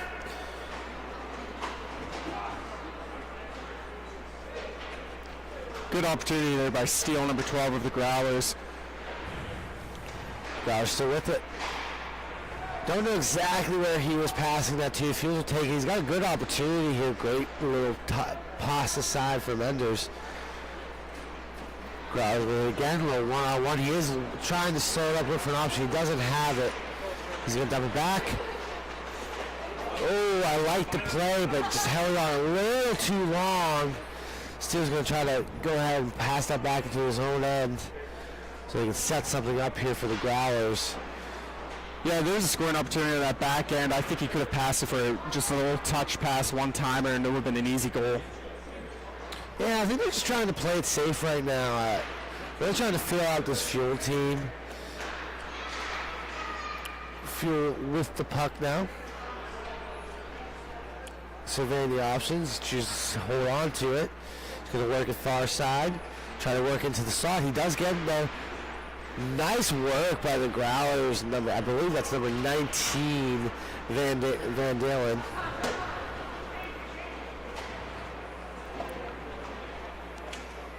Number 25 with it. Great interception. Can he get that? So he does. Great play. Good work. That all starts with number, I believe, 16, Huey. He bats that out of there. That was Farr. Farr? Yeah, Farr batted out there, and then he just nice little flip to Van Dellen. Yeah, it was beautiful. It was still a beautiful play regardless. I was about to say hand-eye coordination. That's where it comes in handy. They're creating some turnovers there in the neutral zone. Oh, it was a wonderful play. Again, Growlers playing a real safe, smart hockey, not trying to force the issue. And that works. That works. Growlers with it. He's going to take the shot. Great save by Timothy Hall with the glove. Good team defense there by the Fuel, helping collapse on their netminder. I mean, that's the biggest thing. Whoever can get shots in the slot is going to win this game here. And both teams have been playing that very, very tough. That's always a key to success in not just inline hockey, but in ice hockey, any type of form of hockey. And I even goes as far as lacrosse too, you know. Those high-scoring areas, make sure you're better there. Growlers with it now. He loses the puck. Fuel does get it. He's trying to get an options here. That was passed far and wide. Growlers coming with speed. It's a race to the puck. Fuel will win it. Chip it down. He's got a man on him. Fuel with it now. Nope. Growlers could intercept it. Great shot. Bad out. We shot wide. Number 63 with it now. Gaglio. He's going to stop up. Do a nice, smart play to get it back to his own man. 25 with it now. He's going to chip it down. Goes for the bank pass. Fuel with it behind the Enders. Great wide angle shot. Good save by Enders. Getting the paddle down. Growlers trying to control it.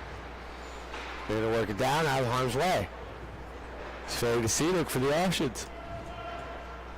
Growlers with it. Oh. Fuel, nice little battle in the corner here. Growlers come out with it. He's going to try to wrap. He does. Oh, nice block by Gaglio. Fuel with it. Surveying the scene. He's going to hold on to it. Try to close the gap here. chip. Enders with another save. Gonna work it down. Growlers with it. One opportunity. He takes a shot. Oh, ooh, nice patience. Better work by Timothy Hall. He'll play that out. Fuel with it. Yeah, just a little indecisive with that shot opportunity there. Hey, he tricked me out. I thought he was going to shoot it. It was a nice patient play there. I think he saw something, the gap closed on him. Sometimes that extra move gives the goalie extra time there. Yeah, I mean, as we talk about it with our team, so it's always better to get a shot off on net if you can. Then turning the puck over, and I just one too many moves. He got to the third angle. Yeah. It does happen. Growlers coming down with it far side. He's going to try to work and start. Good work by number 16 for the Fuel to push him out. Growlers race to the puck, but that will chip out of the way of Dozy. Fuel with it now. He's going to try to work it up. That's just out of his man's reach. Ryan Steele is going to collect that puck behind his own end. Try to ship it. I love the idea there, but better read by the Fuel. Now they have it in dangerous angle. That was shot wide. I think Enders might have saved it, but I'm not quite sure from my angle. Fuel with it. Number 16 with it now. Nice work by the Growler defenseman. Fuel with it now. They're going to try to settle this puck down as it's kind of rolling on them. Going to try to chip it up, but that pass was easy read for the Growlers. Steele with it. Nice stick by the Fuel. Take that pass out of the way. Steele with it now. Just trying to stick with it. Growlers going to chip it up. That will bounce out of his own player's range. Nice break pass for number 16 for the Fuel to get that up there. Pass it to slot. Great save by Enders. Bounced out of him, but good work getting his glove down on it. 42 seconds left in the first. Quick period so far. Not a lot of stoppage of play here. No, both teams just slowly moving, taking their time here and trying to wait out for the best opportunity. So, I mean, it's going to make for a non-stop game for your end calling, but it's fun for the viewers. I like watching it. These are the fun games to call. Great work by Enders. I think I might have spoken to existence. And that happens from time to time. It's a commentator's jinx. Face off, 7 seconds left. Growlers will win that face off. Work back in again. He'll try to chip around. He's going to take it out of harm's way to clear out the period. With the 1 goal lead, Growler over Fuel. We'll be right back after a quick commercial break. Guys, stick with us. You are watching Grove City Hockey. This copyrighted telecast is presented by Grove City Hockey. It may not be reproduced, retransmitted in any form without the expressed written consent of Grove City Hockey, LLC. We thank you for your understanding and hope to continue to enjoy this complimentary broadcast. To purchase footage, email grovecityhockeyllc@gmail.com. Hey fans, it's that time for the GCH Duck Races. Make sure you get your picks. We have Mikey, Duke, Tex, and Ranger. Here we go.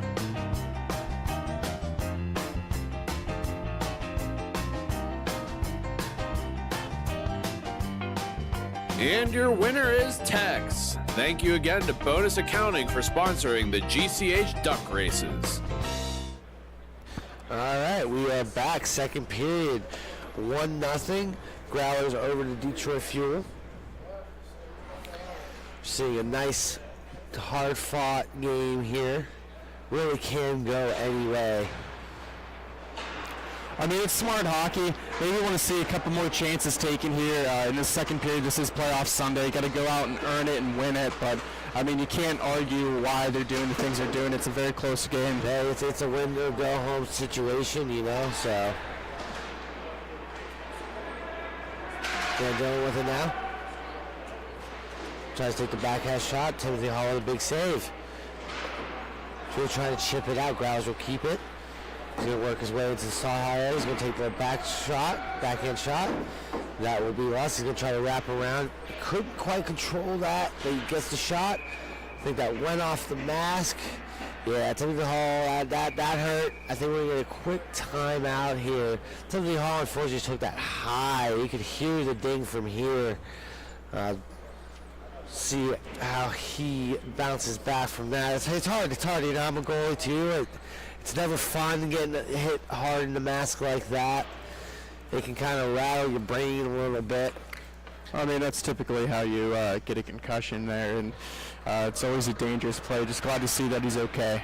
Yeah, it's shook him up a little bit. I think it was smart by the refs there to see that, check if he was okay, and it's even smarter on him. Us hockey players like to kind of ignore ourselves sometimes, so glad he took that second to make sure he was okay as we get a face-off win by the Detroit Fuel. Number 25 again. He's going to try to chip it up. A little slow, but 11 will get to that. He's going to try to take that shot for the man in front. 33's going to try to work it down to Gretzky's office. Ooh, I was a little bouncy. Love the idea, but Growlers with it now. Nice 2-on-2 here. He's going to try to pass it, but it was behind his own man. Fuel will work it down there then. Fuel trying to pass it over. Over with it now. He's going to work in the slot. Nice stick by Van Dalen. Fuel with it. He finds his man. Not sure his passage, but does get to a Fuel player. He's going to take the wide angle shot. Great save by Enders. Even though I think that shot was wide, but still good glove by Enders there. See. Collects himself here. Everybody making quick little line changes.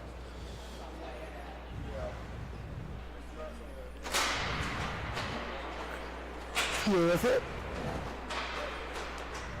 Looking for the D-man. They get to him. D-man working around, trying to find a shot. There was a stick by the Growlers to deflect that out of harm's way. Fuel will get that. Nice interception.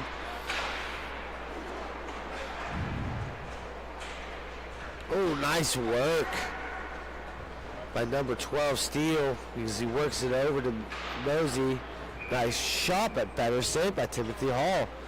Timothy Hall looking really good today. I know he struggled a little bit yesterday, but it seems like he has bounced back beautifully here. Keeping his team in it. Trying to give him a chance here.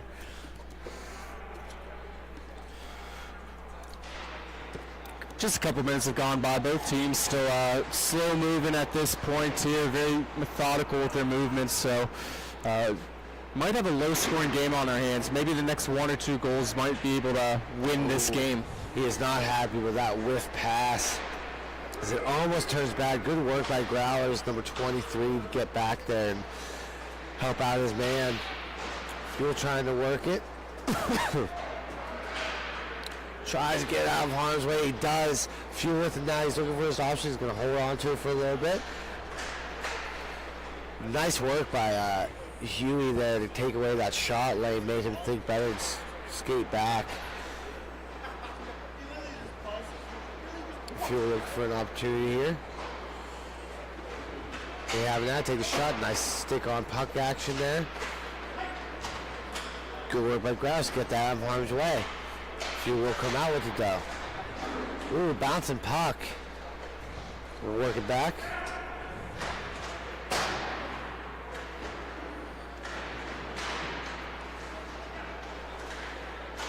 Ooh, oh, bounce away from him. He still gets it though. Looking for that pass. Oh, good pad save by Enders. He read it all the way. Too, and that was a beautiful play. Mm-hmm. Wonderful play. Shooting wide, going for a tip in front. Fuel with it.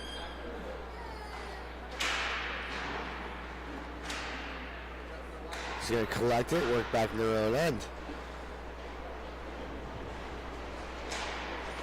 Fuel with it now.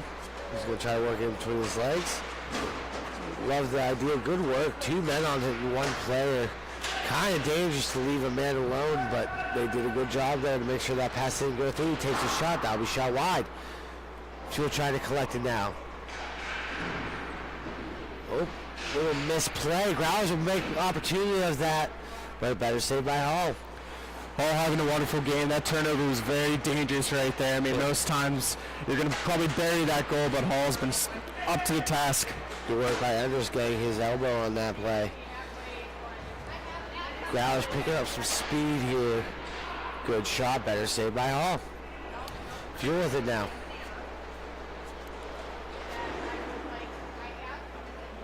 Gallier with it, looking for an option. Gallier winds up with a shot. Nothing will come of that as the Growlers are now trying to make an opportunity of this. 3-on-2 option, he'll take the shot. That'll be shot wide. Growlers with it. Trying to find that man in the slot. Smart play by the Growlers, just chip that back. Slow down the play a little bit. Far with it. He's going to try to take the shot. Oh, I think he actually ended up going for the pass.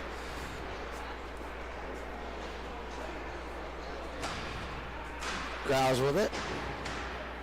Trying to find an option here. They do not, so they will try. Oh, what a great pass. Unfortunately, he whiffs on it. Growlers looking for some options here. They don't got any, so they will pass it back to think better of his Van Dalen with it now. He scoots it in a little bit, going for the play. Oh, I think that got deflected wide. Fuel with it now. He chips it up. Good work by the Fuel here, trying to keep possession. Try to give it right back to him. That goes off the skate.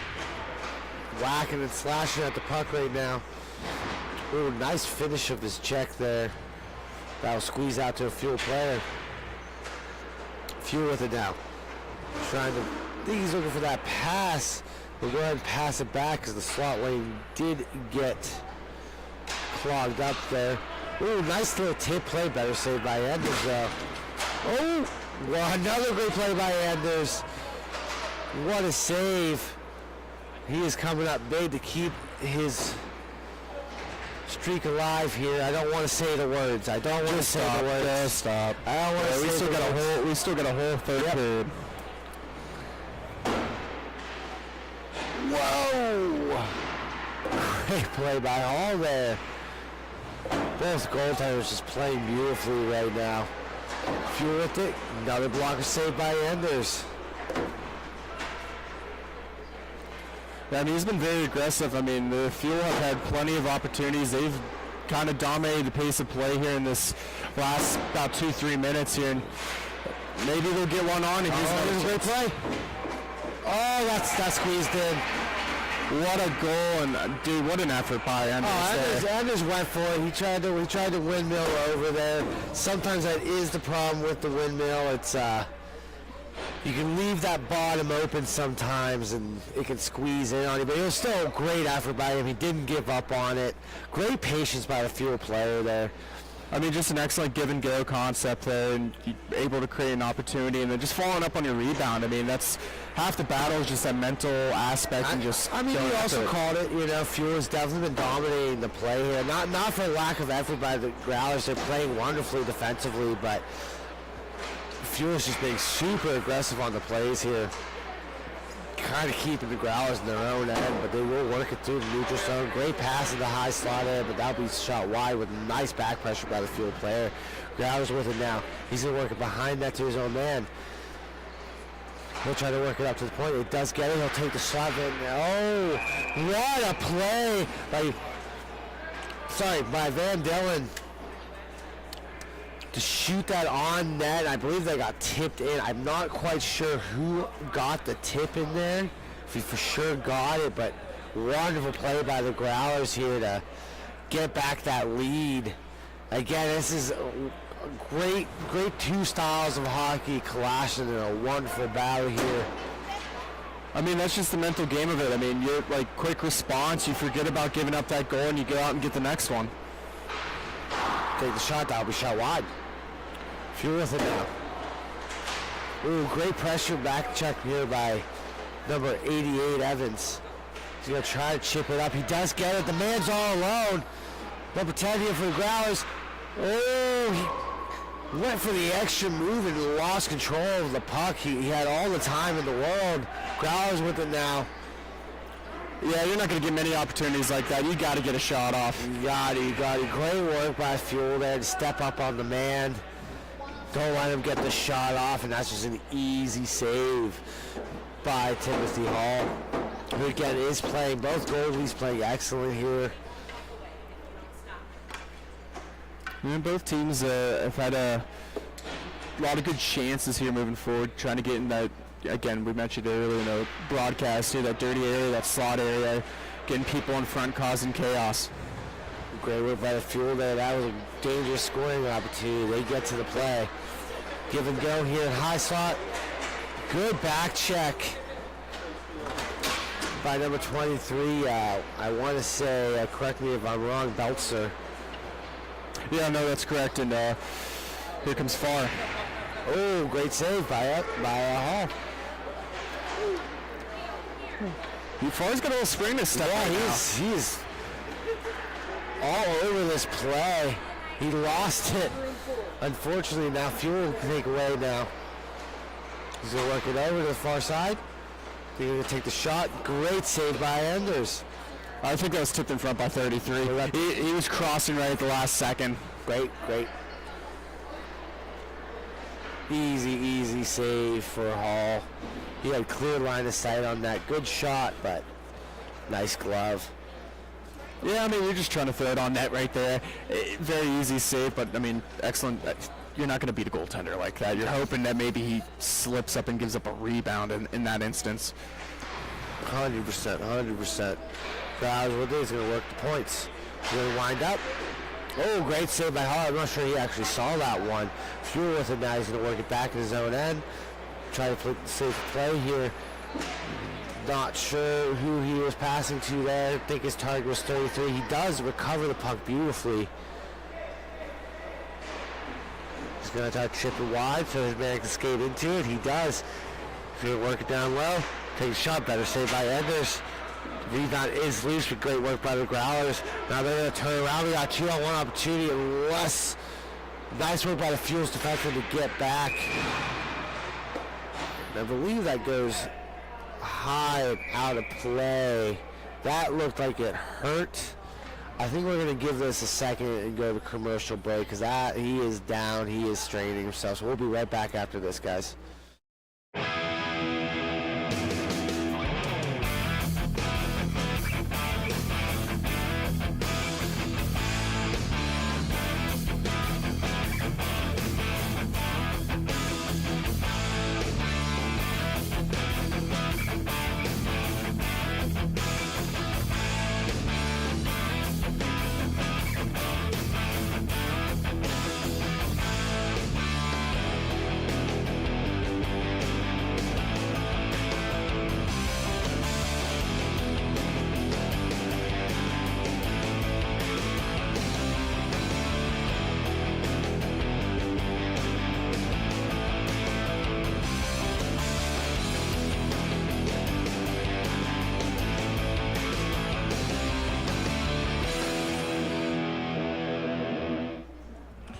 We are back, still right hard into the boards. However, you guys know he did get up.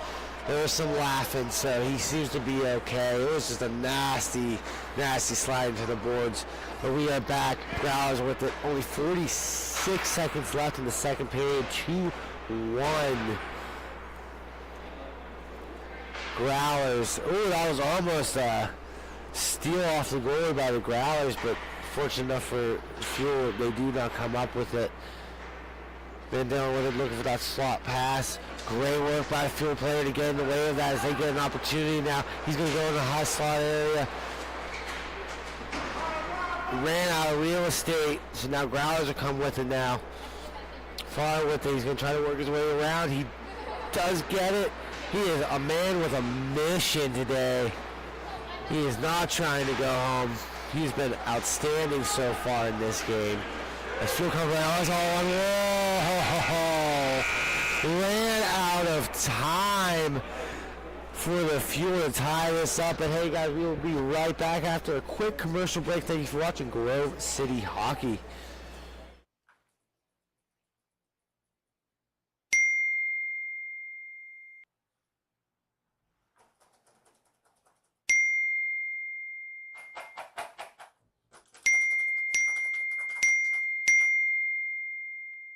Frustrated and wasting time doing your own taxes? Getting confused by complex forms? Waste your time no longer. It's time for you to check out Bonus Accounting. Kenny and the team will help you with taxes, bookkeeping, and payroll services. Now that's an accounting hat trick. Leave it to the industry experts and check them out today. Use promo code Grove City Hockey for a sweet discount and also to receive exclusive GCH merch. Bonus Accounting, the firm of the future.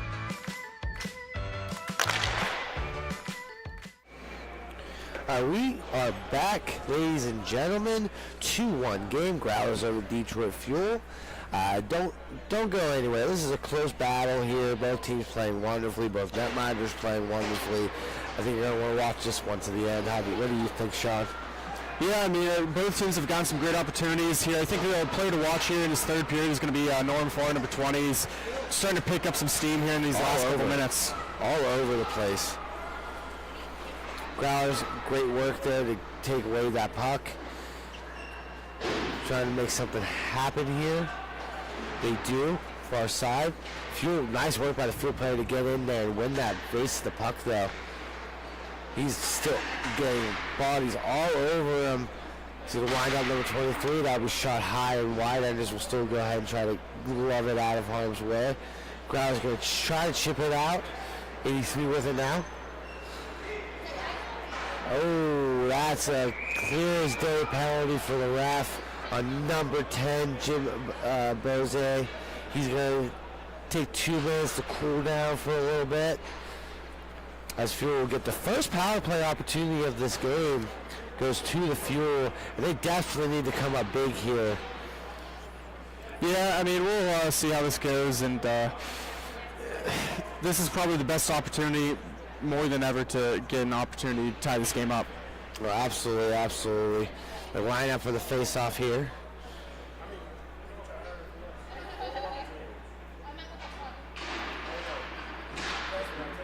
Good win by the Fuel.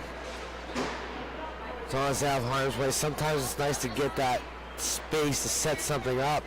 As it feels, man, looks for options. That will be Gaglio with it right now. Fuel with it. Working the points here. Trying to spread out the defense. Nice work there by the Growlers. Yeah, he took a little too long with that puck. He's got to move it a little bit quicker. You got to get the defense moving side to side. Fuel with it. Got a man in front of the net. They're just kind of letting him sit there.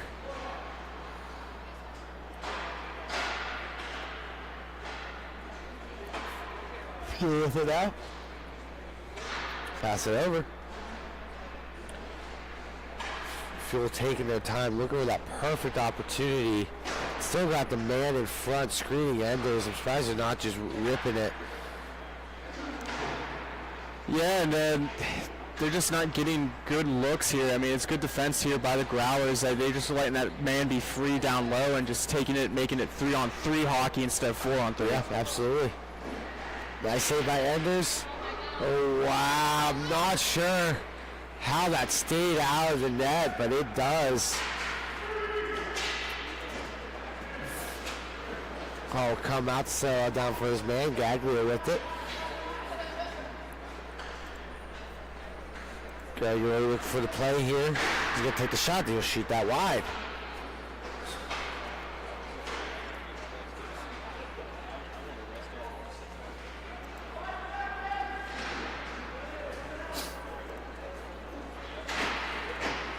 Fuel with it. They're now even. Fuel chip it down. Fuel with it, trying to work it in. He's going to take a wide angle shot. Nothing comes of this. Grabs easily collect that.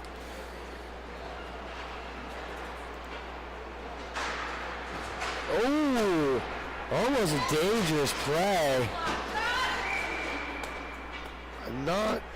Oh, I guess the net came off, so we're going to get a stoppage of play here real quick.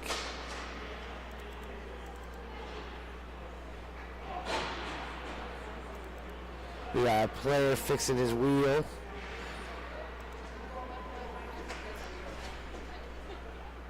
Yeah, I think a wheel came off. He's just going to take it off. We're going to continue play here. Be to the right of Hall.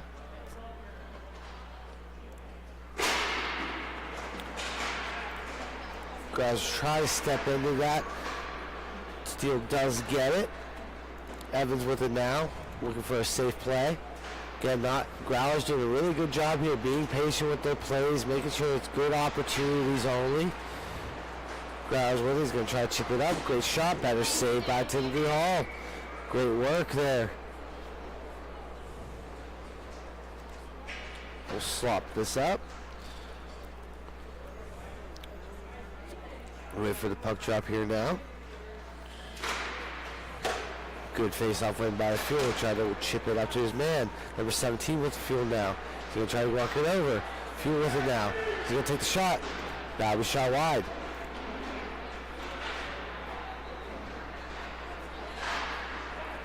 Field with another shot attempt. I think a big save by Anders there. Field with it now. He's going to take a wide angle shot. That will be shot wide.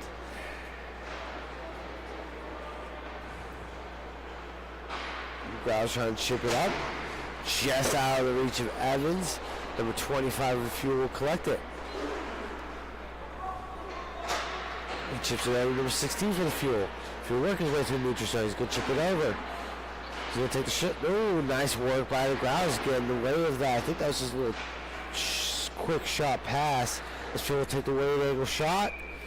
And Anders with a big save again.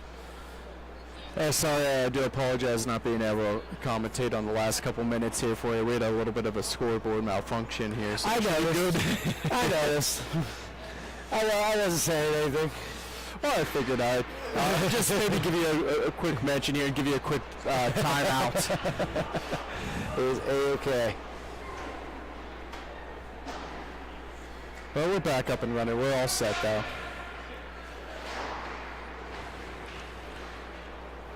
So Growlers will come out with it. He's going to wind up. Great read by Hall. I mean, something's got to give here. I mean, they were coming up on the last 7 minutes. I mean, we're taking our time here. I think you got to start pushing the gas pedal a little bit here. Yeah, I think Growlers, while they are playing well defensively, they are spending a lot of time in their own zone, and that's just a dangerous recipe with only a one-goal game. Like, if I'm the Fuel here, I should have been lined up immediately. I know 25 was trying to get a piece of equipment to the bench here, but everyone else should have been locked and loaded, ready to go. Nah, yeah, there's definitely some pieces, some wheels falling off. Yeah, by the looks of it. Great shot opportunity. It will be a little too hard and wide by far. Fuel with it now. Doesn't have a lot of options. Great back checking here by the Growlers. Again, playing very well defensively. Not really giving them Fuel anything easy. Fuel will stop it up. Coming from the wide side. They'll take a shot. Great step. Good poke by the Growlers defenseman. Growlers just chip it out of harm's way to get the line change as Gaggerio will collect that behind his own netminder. Gaggerio with it now. He's surveying his options. 25 with it now. He's going to hold on to it and pass it over. That was just out of harm's reach of 33 as he tries to chip it up front, but that'll be off the side of net. Growlers with it now. Working his way down. He sees his man coming through. I think he's going to take the shot. Nice work by Timothy Hall. They were going for that the man in front of him, but he just goes ahead and swallows out with the glove to keep it safe.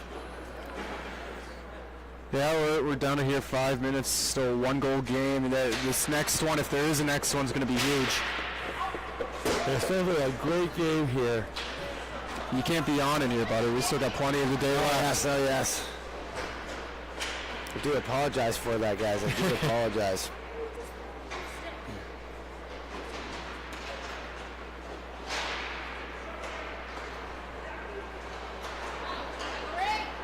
Oh, great opportunity, kind of squandered by the miss shot, but that happens. He did get it off quick. Evans taking away that passing lane. Great work by the Fuel here. He's going to try to chip it in. That just gets deflected by a stick. Fuel with it now. He's looking for options here. He's going to try to work it back in. He's looking for somebody. No one's there. He'll chip it down low. Again, Fuel really dominating possession of the puck right now. Yeah, number 25 had a couple of nice moves down low behind the net. Would have loved to see that intensity a little bit earlier in the game. Yeah, he's been out there, I feel like, every shift. I've been saying number 25. He's got to be a little gassed here. Surprised he's not going to the bench. Great work by the Growlers to work it around him. They're going to work it back. They're dealing with it now. Great read by the Fuels. Man, here he's going to work it into the far corner. 3:27 left. Shot far and wide. Growlers will collect that behind their own net. Looking for the play here. They're dealing with it now. He'll take the shot. Great save by Timothy Hall. His glove is on. Hopefully his team can get a point here with 3 minutes left. I mean, it's a stop clock, 2 minutes within 2 goals here. So, I mean, if I were the Fuel, eventually I'd start to consider taking my timeout to keep as much time on the clock as possible. Think of like the NFL 2-minute warning here coming up, so. Oh, nice chip over to 17. Can he get the extra step? He does. Great work by Growlers back check to get back. That was a dangerous opportunity for the Fuel. Again, Growlers is doing a great job getting back on these Fuel players. Great work by Anders. Smart cover here. 2:20 left, and that will be the timeout for the Fuel. I'd just like to take a second here to say, make sure to like and subscribe to Growlers City Hockey YouTube channel. We are close to hitting 1,500 subscribers, and we could use your support. Just type in Growlers City Hockey YouTube and click the thumbs up and subscribe. Growlers City Hockey, growing the game. Another quick word from our sponsors, Bones Accounting. Look no further than Bones Accounting for all your tax and bookkeeping needs. They can help with audits, payroll service, and tax planning for the upcoming year. Visit them at www.bonesaccounting.com. Bones Accounting, the firm of the future. So, Sean, you're the Fuel. 2:20 left. Stop clock here coming up here soon. Do you think they pull the goal? They'll do it eventually here, but I think with 1 goal, you're going to wait until maybe about a minute left. I think that's a good time frame there. You want to make sure, obviously, the face-off's all the way down in the other end. You're going to have a chance to get one here within the next 50 minutes. You just got to keep control of possession, get a couple of great shots off. I'd wait until about a minute, though. I mean, you know what? You pull it too early, then it's going to make a 2-goal game. You only need 1 right now, and the way things have been going, why risk that? Yeah, why risk it? Why risk it? I fully agree. We get the face-off here. Oh, bouncing puck on far here. Again, all over. He still has it. He's going to wind up. Great save by Hall. 17 for the Fuel with it. He finds his man up front. Looking for something here. It's in the high slot area. He tries to rip it. Oh, great work by the Growlers again.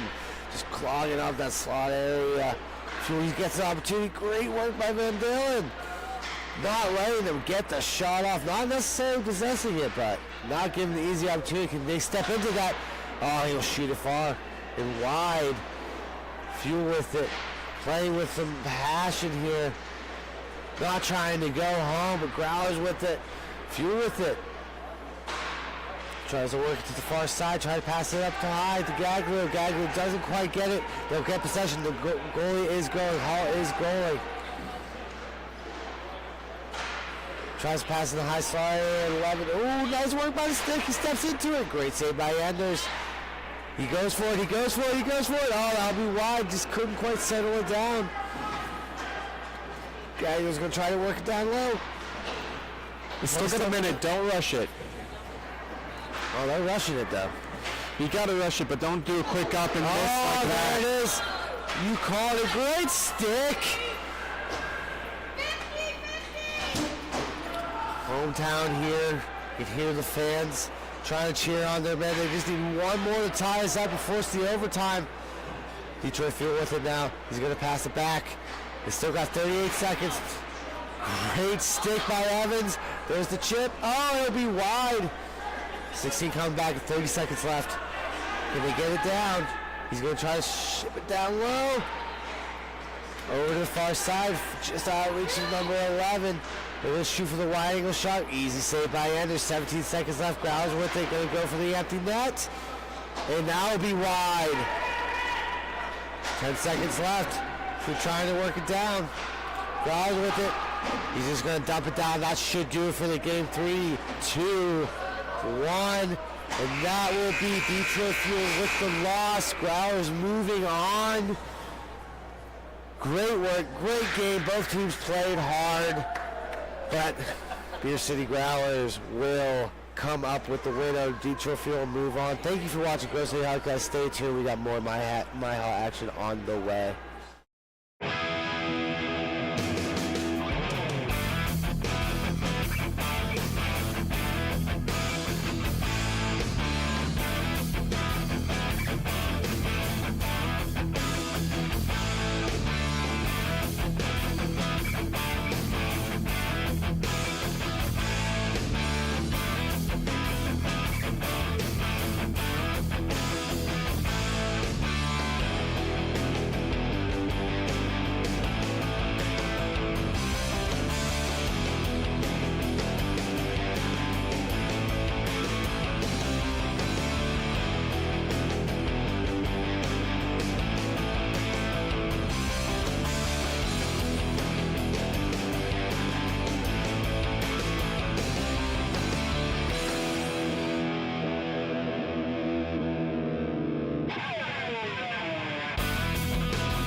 right, we are back, ladies and gentlemen, at Taylor Sports Complex. We got a great matchup here. We got the Grove City Thunderbirds versus the Buffalo Fusion. I will be announcing the game today, Colin Corbett, joined by my good buddy, Matthew Flannery. How's it going, bud? Oh, it's not too shabby, Colin. Good day of hockey thus far. A lot of quality games, a lot of quality hockey being played on this tile today. Only looking forward to that continuing here from this point out. All close games, all close games. It's playoff Sunday, man. Anything's possible. We're going to line up here. Going to take a quick shout out to my buddy Yorkie, Michigan State player, filling in for the Buffalo Fusion. I interviewed him a while back on the Grove City Hockey podcast. It was a really pleasant surprise to get to say hello to him today. It's all about the community aspect of it. I didn't have it on my bingo card, I can tell you that. Hey, that's the fun part about these weekends. Just like what we see on the rink, anything is possible. Anything is possible. Fusion with it now. Oh, I'm not quite sure what happened there, but Donnie Eaton with it, trying to work his way over to Tyler Cozen, number 92 for the Buffalo Fusion will come up with it. That'd be Cirio. Bouncing puck here. Joe Spencer with it. He's going to work it back to Donnie Eaton. And great save by Paulie. Paulie Walnuts, as I've been hearing around the ring. What's his name? Nickname Paulie Walnuts. Paulie Walnut. That's why he's being called for the rest of this game.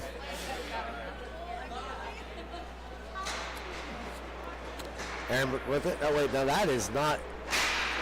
My bad. That is the new player for the Grove City Thunderbirds. Sorry, caught me off guard. That'd be Bryce. You're correct, Bryce Rearick. Subbing for the first time for the Thunderbirds here. He did a wonderful audition yesterday. I know we don't broadcast the games. He's a pretty steadfast defenseman, but. Did anyone tell you yet that he's also a goalie? No. In my opinion, he's a better goalie than he is a skater. So really? If anything tells you about his play here today as a skater, you can only expect what he could do as goalie. He's been wonderful pickup for this Grove City Thunderbirds team. A few players couldn't make it. Another person subbing in from the T4 Thunderbirds goal team. You got Britton in net. Played wonderfully yesterday. Nice stand-up play by him right there. Good work by Brandon Britton there on that thing squared to the shot. We'll get a quick face-off here. We have one of those forced rivalries, I feel, because this is probably, from what I'm told from the players, the 1,000th time these teams have played each other in their few years in the league, overlapping one another. So we can only expect a great game here to come. Oh, for sure. Fun fact, our own Donnie Eaton has played for the Buffalo Fusion team a couple times.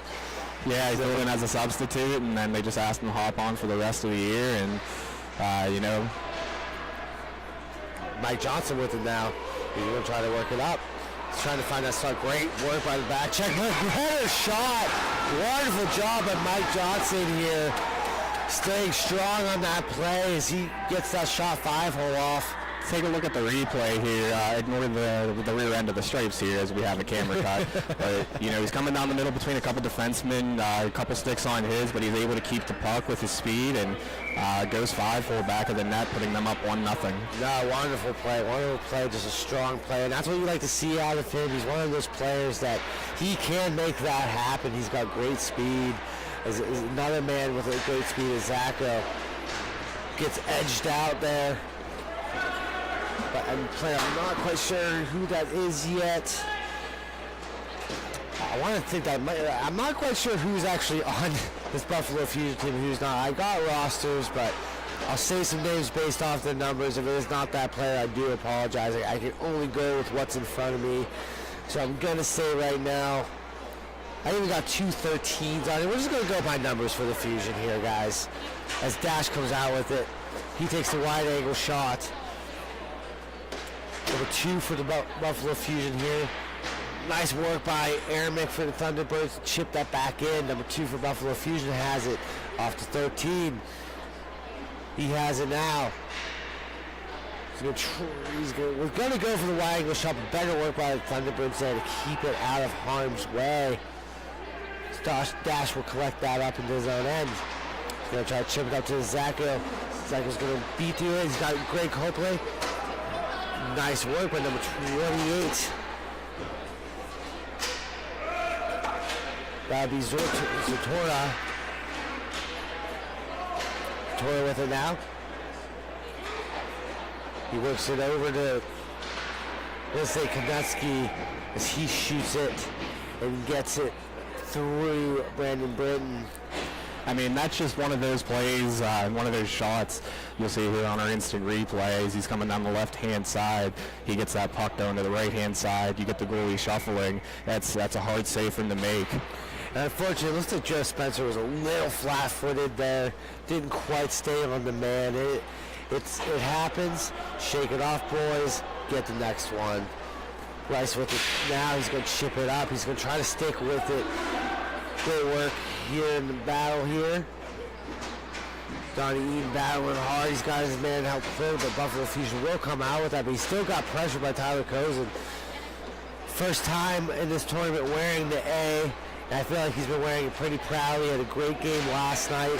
Joe Spencer with a great shot. Better saved by Paulie Walnuts. Buffalo Fusion trying to find that slot pass that was not there. Nick with it now. He's going to try to work it back.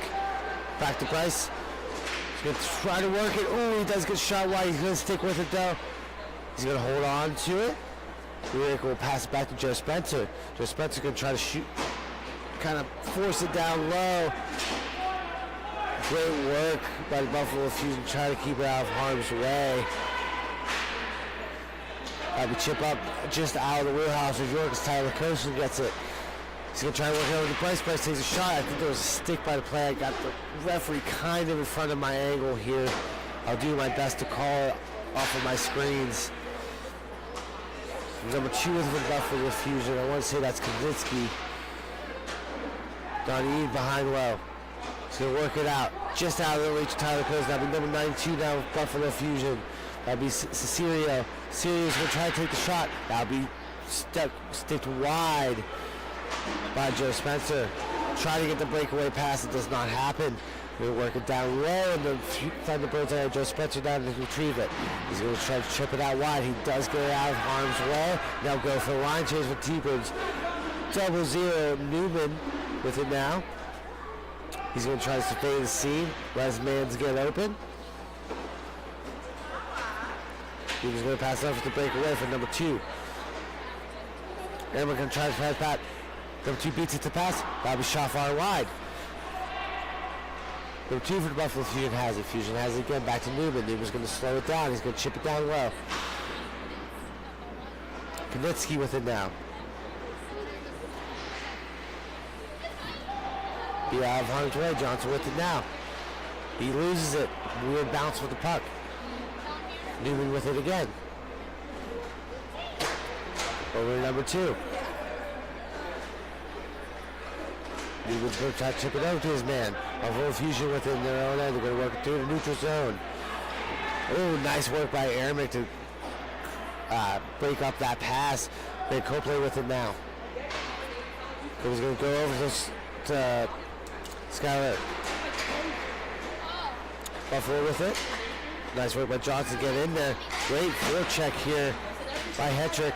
Hetrick going to use his body. Great work by Buffalo Fusion though to keep that out of harm's way and keep it moving. Ooh, weird bounce through Johnson's leg. Buffalo Fusion trying to get control of it. He gets it. That'll be shot wide. Player wanted a call on that play, but I don't believe there's anything. Johnson with it. Ooh, it's rolling on him. He's going to hold on to it. He's going to take the wide angle shot, but unfortunately never got control of it. He's a little shooken off going into the boards. We got a line change by Thunderbirds. Buffalo Fusion, the high slot area. He's going to take the shot. Nothing will come of it. Just 1-1 game with 5 minutes left. Thunderbirds with Joe Spencer with it. He's trying to keep on it. Great back check by the Fusion to break up that play. Riddick with it now. He's going to try to keep it going here. Oh, the dash in the slot. Great. Oh, wow. We're going to get a little bit of some anger here. man by himself. Kind of getting shocked while he's down. I kind of understand why Dash took a slight exception to that. I mean, it was just a heavy play to the net. I understand. I get it. Someone's going at your goalie. You play till the whistle. No, 100%. 100%. Take a stab here and there. Tensions can get heated, especially in a playoffs type scenario. 1-1 game. I mean, but you can't do that when a player's on the ground and the way he kind of jabbed at him with his stick. Yeah. That's kind of the inexcusable one, and I believe they're going to take them both. I thought that would have been the only one. I kind of agree with taking both. Both are kind of drawing at each other. Both kind of... They each got their fair one. Yep. No, I think that was a good call by the refs. Both kind of jabbing at each other, trying to get control of this game. Again, I think the refs are well aware that these teams have met quite a few times. Let's keep the game rolling. They both play heavy games. Yes. They're both hard battling teams. So, tensions can rise at any point. Great work by Brandon Britton. Stick with that play. Great save on his end here. Zaka with it now. He's going to work it back. Smart play here. Wearing it with, he's going to find Joe Spencer. Spencer with it now. He's going to hold on to it. He's got Donnie Eaton to the far side, but great save by Paulie Walnuts. I am going to call him that. I know that's a wonderful name. I don't care. I love it. But I do got to take a moment and highlight Rierick right now. Like we said, first-time substitute here for the Thunderbirds. Like I said, my personal opinion, even better goalie. But the Thunderbirds have been excelling at a lot of sustained pressure while he is on the rink. A lot of the time being that third man in, but on that last possession, being that fourth guy back, setting up your other three teammates for success on a potential opportunity. He's kind of factoring in all facets of the game while they're maintaining control. So where does Rierick play at? He plays at Family Sports Center, located in Butler, so just about 45 minutes from the Grove City area for any of those who are familiar. Tyler takes a shot. That'll be deflected up and wide. Great shot opportunity by Tyler Coes, but a better stick from Eldridge Jr. there. But while the Thunderbirds have had a lot of opportunity, the Fusion have done really well, at least clawing at the shot and making his attempts hard to get through. A lot of blocked shots, a lot of sacrificing the body here by the Fusion. So they're definitely doing their part, trying to help out the goaltender, at least on that front. This is a great battle here. You're going to want to stay tuned. Cole playing with a classic shot of his. Your buddy Yorkie there with the block shot. Wonderful. This is what the Fusion have been doing. They're clogging up that slot lane. Seems like he fits in with their style of play. Not many people like to get in front of Greg's shot. No, I try to jump out of the way, and I yell out before I get hit. Oh, absolutely. We have the fortune of playing with him now back at home. Great work here. Oh, couldn't quite get it. Great stick by Paul there. Getting it out of harm's way. T-Birds will collect it in their own end here.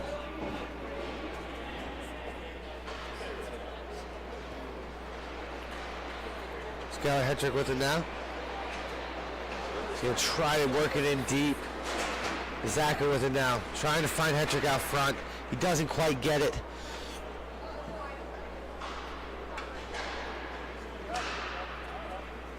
Eric with it. Hopefully with it. They're going to work it back on their own end, keep it out of harm's way.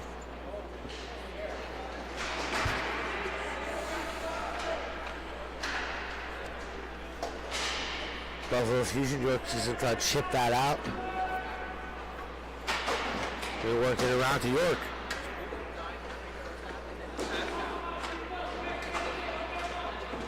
Buffalo Fusion with it. Gonna pass it over. Oh, whiffs on the play. I think Ermic might have got a stick on it a little bit too. As Kaniski could not get the shot off. Great work here in this neutral zone. Both teams are in out. Buffalo Fusion will win the battle. He'll take the shot. That'll be, I believe, a save wide by Brandon Britton. 10 seconds left in the first. York's going to try to take a shot. Good work by Brandon Britton to stay there. That will be a penalty. I believe on either Ermic or Joe Spencer. But he did get brought down on the play. And that will do it for the first period. Thank you guys for watching Grove City Hockey. We'll be back after these brief messages.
All right, guys, we are back with this great match between the Buffalo Fusion and the Grove City Thunderbirds, the 1-1 game. Again, I am joined by Matthew Flannery. We're back with the face-off drop. Thunderbirds almost won that, but kind of outreach of Airmax, so he'll just go ahead and play the smart play and just chip that low. We got the D kind of spread out by the Buffalo Fusion. It's a classic strategy here, get in front of the net. I do not like that play by the Grove City Thunderbirds. We're like, you know, again, you mentioned many times him being a goaltender. You gotta body that man out. You can't let him just sit there. Great work by the Buffalo Fusion to turn that shot into a great opportunity for him. Once you kind of drop and make a play like that, you're almost essentially down and out if it goes beyond you. There's really no recovering from that point. Just let the goalie square up to the shot and try to take that cross-rank backdoor pass more than anything. Yep, absolutely. Donnie Eaton with it now. He's going to take a shot. Great save by Paul.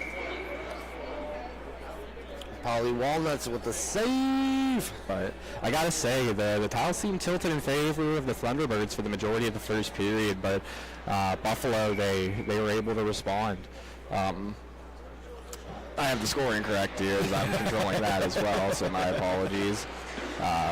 Don't see an updated score on the scoreboard, but they were able to take control of this game with that opportune power play. Just kept moving the legs towards the end of the first, were able to buy it.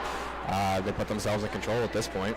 Yeah, I mean, I think that's the name of the game here. It's you can't be taking bad penalties right now. It's too close, too tight of a game. Both again, we've been talking about both these teams. Very similar style, very aggressive, and it's gonna be those moments that I think teams will capitalize on here.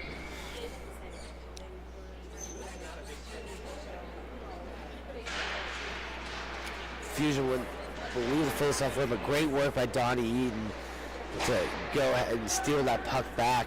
As Aaron gets it, he's going to take the shot low for the tip play. Eaton with the Buffalo Fusion with it now.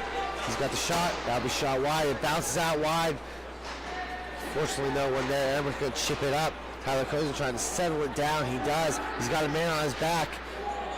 Great back checking by the Fusion. He gets back on Tyler Cozen. That could have been a bad play for the Fusion. He has it now. That'll be chipped out of any harm's way. Copley will try to work it back down. Fusion number 13 will get it. Great work by Tyler Cozen, forcing that in the neutral zone as Donnie Eaton comes out with it. Eaton with it now. He's got pressure. He's going to try to take the shot. That'll be shot wide. Ermic with it. Ooh, the pitch does not work as Junior gets it. But that'll be wide.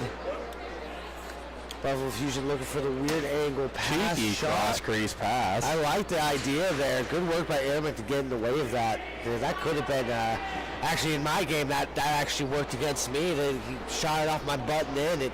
It's a dangerous play. You don't think of it because of the wide angle, but it is a wonderful play to get the players and netminders going side to side. Zachary clears that up. Zachary with it. He passes over to Dash. Dash takes a shot. That will be sticked wide. Is Dash still with it now? He's looking for the man in the front. Bryce trying to take that shot. He'll shoot it wide. Joe Spencer back. As the Buffalo Fusion try to go forward. He's going to try to work and start. The puck didn't quite. Great save by Great save by Brandon Britton. Buffalo could not quite settle that puck down. Dash tries to get it. Bryce with it now. He's going to take the shot. Great block shot by the Fusion. Dash trying to race that puck. He gets it. It'll be passed back to Zacco. Zacco with it now. Looking for some options. She gets over the rear neck.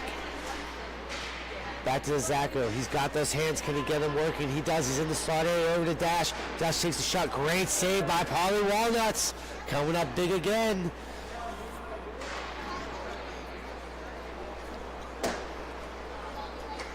Spencer with it now in their own zone. He's going to work it back to Bryce.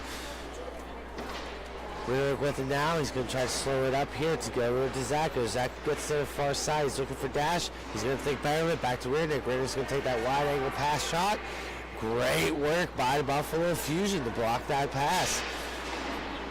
Rearick trying to get on it. Dash trying to get on it. No one gets to it. Rearick does get to it now. Over to Zacco. Zacco trying to settle that back down. Oh, he could not quite sell it. Fusion will take advantage of that. He'll chip it up to the man. Just out of reach. Going to try to work the slot. Great save by Brandon Britton. Zacco with it. He's all alone. Riddick with it now. He's going to pass it over to Zacco. Zacco takes a shot. That'll be shot wide. Riddick with it now. He's going to chip it back to Joe Spencer. Great possession game by the Thunderbirds right now. That's going to take a shot. And Paulie with the big save. Flashing that glove hand just like he knows how to. Because no one says flashing and also just letting him know, hey, I got it. Please call the play dead. Almost like whenever Thanos raises his hand and says, I am inevitable before he snaps. Yep. Doing great work here. Keeping the Buffalo Fusion in it. Because again, like we said, it has been tilted. That will be off the post and out of play. Have you heard of bar down ski? Because that was bar out ski. You can see Brandon Britton giving some extra love to that top post. I like to say merci beaucoup to my post. I just assume they're all made in Canada. Yeah, I mean, that'd be a fair assumption. Well, I got that from the great Marc-Andre Fleury. He says thank you in both English and French because he does it now. Mm-hmm. I just like to say merci beaucoup. It's fun to say. Buffalo looking for the outlet pass. It does not happen as Aramik stops that from happening. Aramik's looking for a play here. Hetrick with it. He's going to take the pass in the center. Johnson doesn't quite get his stick on it. He does beat the race to the battle with the help from Hetrick, but York with it now. York going to try to work it up with speed. He might get that. Great work by Aramik there to keep Yorkie to the far side, not giving him a great shot opportunity. Fusion with it. T-Bridge with it now. He gets that goal man with Johnson. After trying to get the wide angle shot, he does get it. Great play there. After just staying on the play. As Johnson does actually shoot it wide here, you'll see in the replay. We'll let us catch up here, All right, here we go. Good play with the outlet pass. Johnson will shoot wide, but it bounces off, and Hetrick with just enough room there to bank that in. That's almost like those Sedin passes to one another. Yeah. They would bank it from the corner while their man was streaking down the slot. They catch the defenseman flat-footed. Whiff on that shot. That was almost a dangerous play. Oh, great work by Everett to stay on this player here for number 13 for the Fusion, because he had a great look there. But Everett gets in there to keep that stick out of the stick off the rink, and that pass goes wide. Buffalo with it. Cheeky plays here by Buffalo, taking these weird angle passes. Thunderbirds better watch out. That might work. It's getting closer and closer each time they do this. Copley finds Donnie Eaton. Eaton's going to take a wide angle shot. Easy save for Paulie. It's Buffalo Fusion with him now, trying to go with speed. Great work by Tyler Cozen to break that up a little bit. As 13 does get it from the Buffalo Fusion. He's trying to work it down. Another great work back check there by Tyler Cozen as he's got Donnie Eaton going ahead of him. Cozen still with it, trying to break through the neutral zone. Gets a little tripped up, but then nothing, no harm, no foul. There's Copley goes for the outlet pass. Buffalo Fusion with now. He's going to come in with a little bit of speed. Great work by Riddick to get on it, and now will be shot wide by Fusion. Eaton's got it now. He's got no one there. Can he get some speed on it to get that breakaway? He does not, but he does find Tyler Cozen. Tyler takes a shot. Great save by Paulie Walnut. Bryce with it now in front. Shot wide. Great work by Buffalo Fusion to get back. Bouncing all over the place. Looking for Donnie Eaton. Not quite a clean pass, so that'll be an easy cleanup for the Buffalo Fusion. Buffalo Fusion with it now. He's going to try to chip it up. He's got no one with him. He's going to just take a little quick, little Weak pass. Oh, no. That was a heavy collision. I don't think anybody meant for that to happen. No, I think Dash just ended up losing his footing, unfortunately, and ended up sliding through Eldridge Jr. They both kind of went into the wall a little awkwardly individually. And Eldridge realizing what happened. You love to see the sportsmanship there. Yeah, it looks like they're in decent spirits. They're both able to get up on their own body weight. It looks like they're at least able to exchange pleasantries, knowing that it wasn't out of malicious intent or anything like that. That was just unfortunate play there. We saw earlier the game beforehand a player going to the boards. That's what happens, man. These players are playing hard here. No one wants to go home quite yet. And I mean, these rings, I mean, the wheel shavings, they can accumulate quickly with how hard these people are shaving out here. So, 100%. you know, you tend to lose a little bit of grip throughout the day as it seems to progress. So, you know, if you see a slip like that, you know, it's hopefully not going to amount to anything serious. Yeah, you would love for them to kind of get out the Duster Zamboni here. Johnson with a great play. That's a great play by Johnson with speed. He just comes in hot, classic backhand, forehand to backhand around Paulie Walnut. What a play by Johnson there. He is on fire this morning. Well, I guess we're time is it here? I guess we're in the we're still early afternoon. I could say morning. Well, when he's been at the rink since, 7:15, whenever we landed here this morning, it's hard to tell what time of day it is. And the only time that exists to me right now is the periods. Buffalo with it now. We're going to chip it up. Nice move here by this Buffalo Fusion. Better work by Rearneck to force him out. That's Junior with it. He'll shoot wide. Rearneck with it. He's going to pass it to Johnson again, man. He's got 2 goals on the day. Zagger with it. He's going to chip it. Ooh, great work by Paulie to get that stick on it. Fusion with it. He's going to chip it up. Spencer is with this man. He's going to slow it down. Great stick by Spencer. He's going to edge out that player. He's going to chip it wide, but no one other than the Fusion player to get it. He's going to try to bring it in. He's looking for that outlet pass. Couldn't quite get it down. He went for the pass. He probably should have went for the shot there as Zagger gets stick on puck. He's with Johnson. He's got the man. Zagger when he gets the pass. Beautiful pass there by Zagger to Johnson. Johnson with the hattie. He is again on fire, making this a 4-2 game. Apologies to the folks at home, just intervened for a moment. Our score bug is currently down at the moment under some technical difficulties, so once this internet page decides to cooperate, we'll have that back up and running. So All right, so we'll do this the old-fashioned way. It's a 4-2 game right now. T-Birds over the Buffalo Fusion. 2:17 left in the second. Again, a hat-trick goal by Mike Johnson. A man on fire today. Really trying to make a statement here. As we get a puck out of play.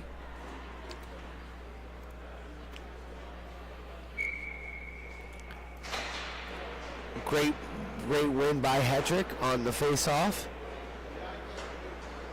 Eric with it now. Donnie Eaton with it, coming through the high area, gets pushed out wide.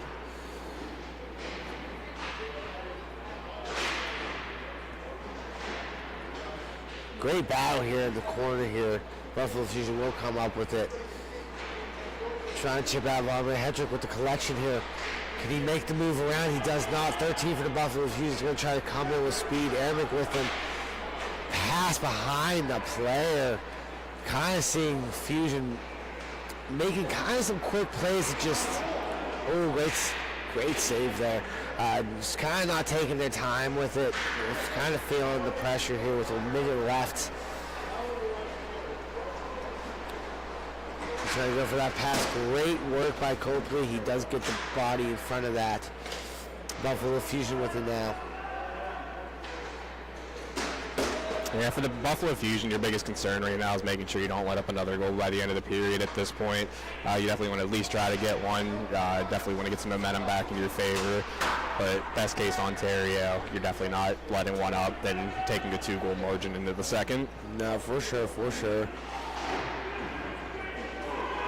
Fusion with it. He finds that man.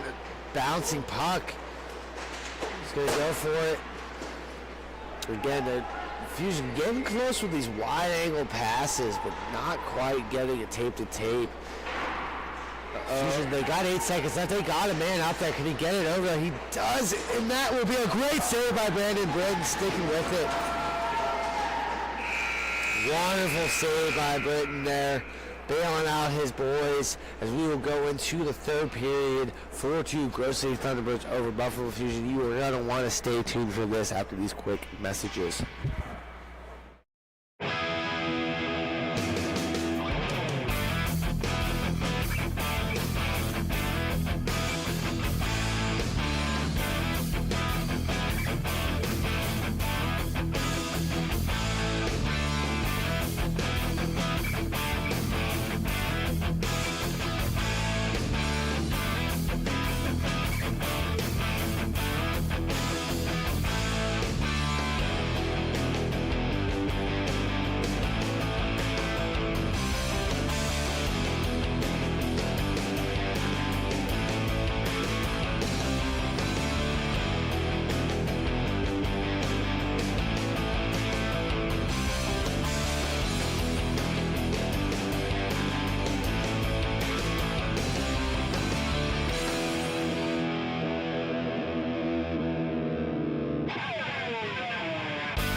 All right, guys, we are back. Again, 4-2 game, but Grove City Thunderbirds over to Buffalo Fusion again. As Flan mentioned earlier, it's kind of a forced rivalry because these teams just face each other so much. Well, I mean, it happens whenever both cities are kind of the more eastern cities. Work with it. Great save by Brandon Britt. Just standing tall here for this team, giving them a chance as Buffalo is starting to get a few more opportunities. But a lot of I'd say definitely a good majority of the teams are a little bit more west-centric of the Midwest region here. 100%, so whenever we have weekends out east, it's kind of hard to fully fill them out. So these teams tend to play a lot of those same events out east. Oh, for sure. Yeah, they don't have it. I don't really see them in T5, but hopefully, as these teams grow with MIHA, great stick there. I know I saw one of the Thunderbirds stick in the way of that shot. Zacco, he does get edged out by Junior. Dash with it. Will trying to find a way through. He gets through. He's got a man far. He gets the pass over. They're going to work it back to the high area. Great work by Racket to push that side and make it an easy save for Brandon Britton. Yeah, I mean, I'm sure, you can attest as a goalie, at least if you can keep someone outside to those low percentage areas, just kind of a straight-on shot from distance, yeah, you'll take that all day out. All day. Or just, the simple, sound, sweet styles of play, it's gonna do you a lot in the long run. Copley with it now. He whiffs on the pass. Emmerich with it. Clearly okay, just work it back again. Thunderbirds, you see them, they're kind of slowing up on the plays here, just making sure they got that outlet as Copley kind of works the way around. He does. Great stick there by Pauly there. He does deflect that out of play. I mean, wonderful individual effort there by Copley.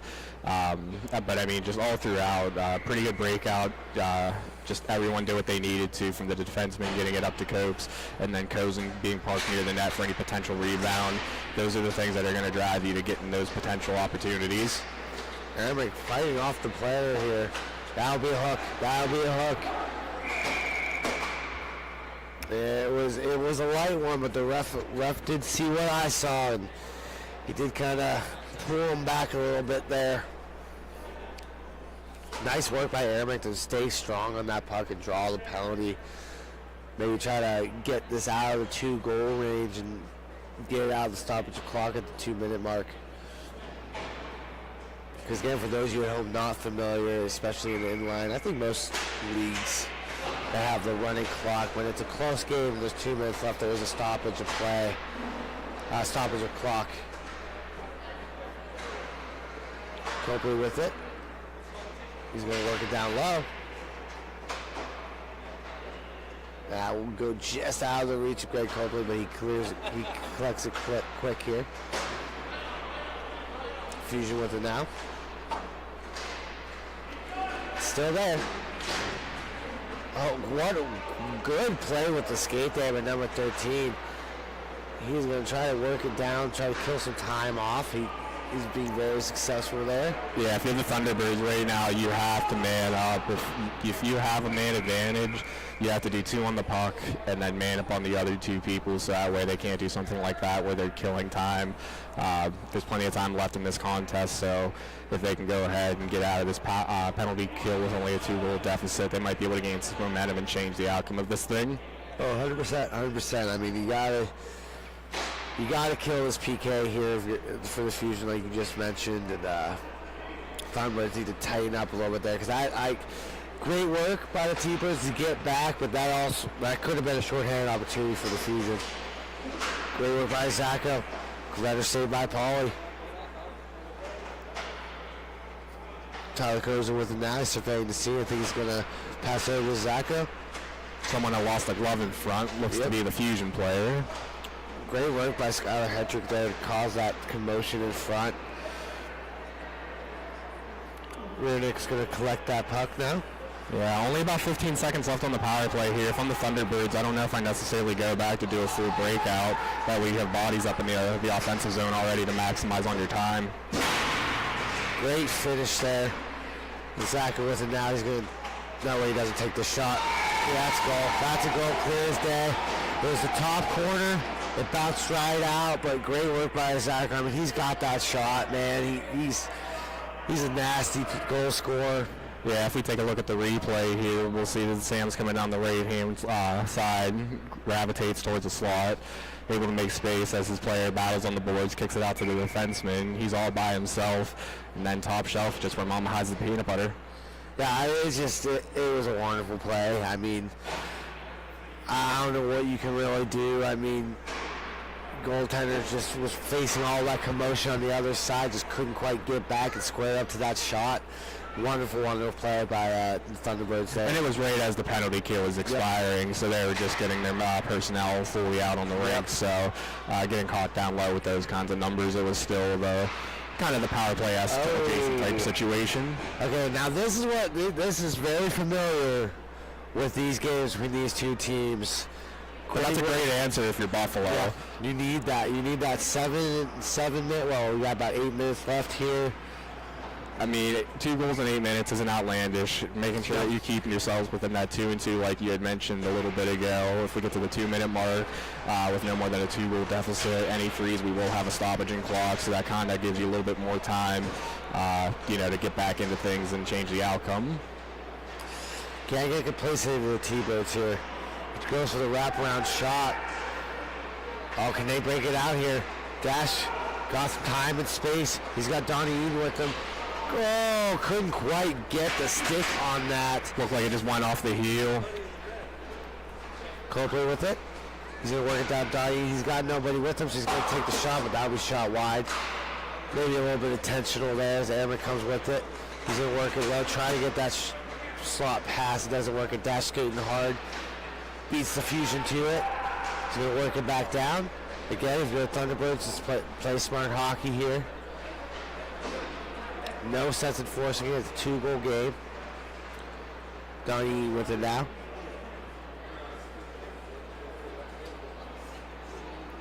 See some line changes here with the forwards for the Thunderbirds. I mean, if you can change whenever the puck's on your stick, that's just going to do you that much better. If you're making changes whenever the puck's off of your stick, there's just that much more potential of a chance that something's not going to go your way. Oh, going for the man in front, shot a little too wide. Eremic still holding on to it, playing strong on it. Oh, great work by Eremic here to hold on to it. Man, he has been a beast on a little slow dangles by the Jangles, just keeping it like it's on a string between a couple of the Fusion defensemen. That was a wonderful, wonderful sequence by him. Putting on the jazz hands here. Trying to go for dash. He does get it to him. Can he stick with it? Unfortunately, he does not. It's Buffalo Fusion has it now. Great play there, honestly. Oh, behind the player. Fusion able to retain possession at least. Great work here by the T-Birds. Keeping them out wide, keeping the play out wide. They're just going to go for the quick little shot down low. Fusion comes out of the battle with that.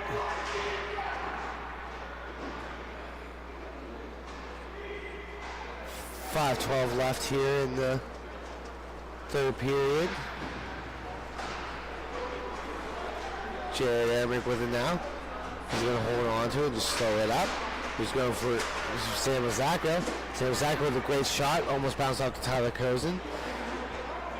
Over to Jared Ermick, who's been that third man jumping up. He just passes it off the back, keeping it down low. Tyler Kozin in board battle right now. He's going to come out with it over to Rudnick. We're just going to settle this down and slow it up. Wait for the opportune moment. Ermick with it now. He's going to chip it up to Sam Zacco. Sam Zacco with it now. Go to Tyler Kozin. Tyler Kozin stick with it. Smart play by Kozin to make sure we keep it on the Thunderbird stick there. No, absolutely. They'll take exception. They'll take exception to those big body plays. Good job on him to keep his head too.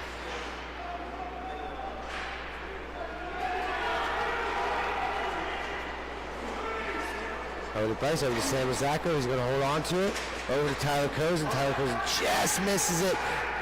Odd man rush for the Buffalo. I don't know what happened there. Squandered opportunity for the Buffalo Fusion. You cannot be doing that. Down by 2 with only 3:38 left. Can't be missing those passes like that. You got to tighten that up.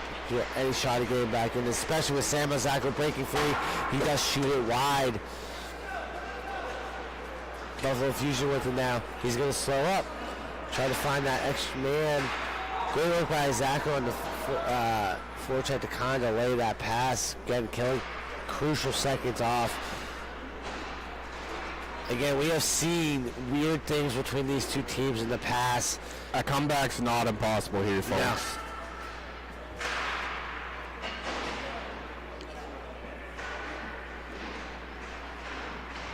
Great board battle behind the net. Fusion will get to the squeeze out. Great work by Zacco, playing nice physical game here. Not giving them anything easy. Zacco with it. Can he turn and get it? He's got a hat trick. He's going to slow up. Smart play by the Thunderbirds. No need to force, no need to rush anything. I mean, the Fusion can't score if the puck's not on their stick, so it's their game to lose as long as they maintain control over things. We're in it with it. Trying to squeeze it out of harm's way. Close slashing call on Edward Jr. It's a playoff game. You got to let the boys play as long as it's not a scoring opportunity. Oh, absolutely, absolutely. He's got a hat trick. Go, he's got time and space. Oh, The puck loses it. He's just bouncing. Oh, man. Great opportunities. Just know he can get control of this puck.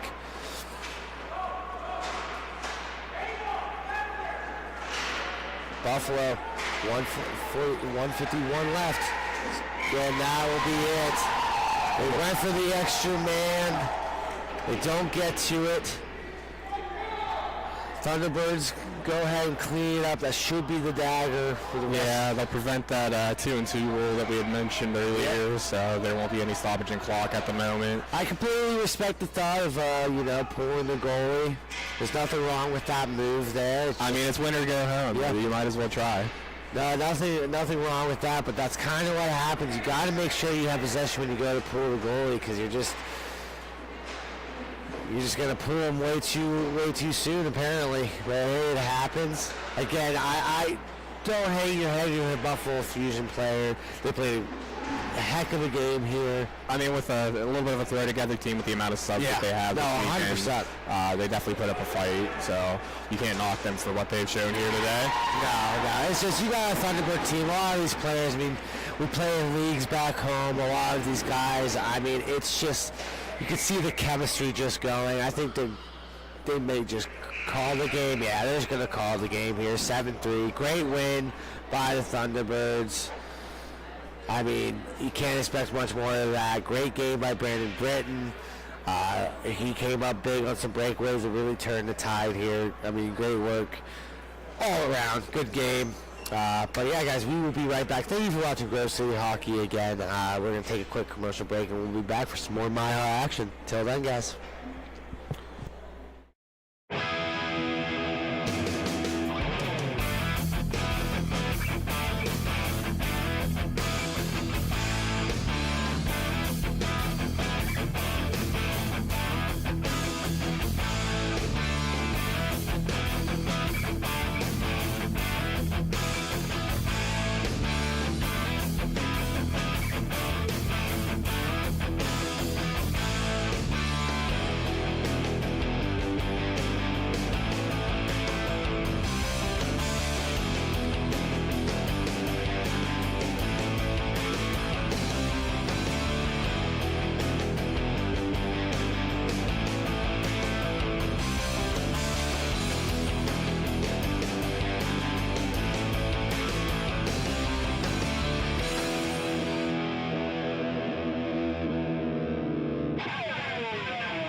We're back live in beautiful Taylor, Michigan here for our next contest between the Columbus Heat and the Ontario Roller Jays. Thank you for tuning in. Working from right to left on your screen will be the Columbus Heat in the white with the pink and blue trim, and the Roller Jays will be in the blue, sporting the representation of their hometown baseball team, the Toronto Blue Jays.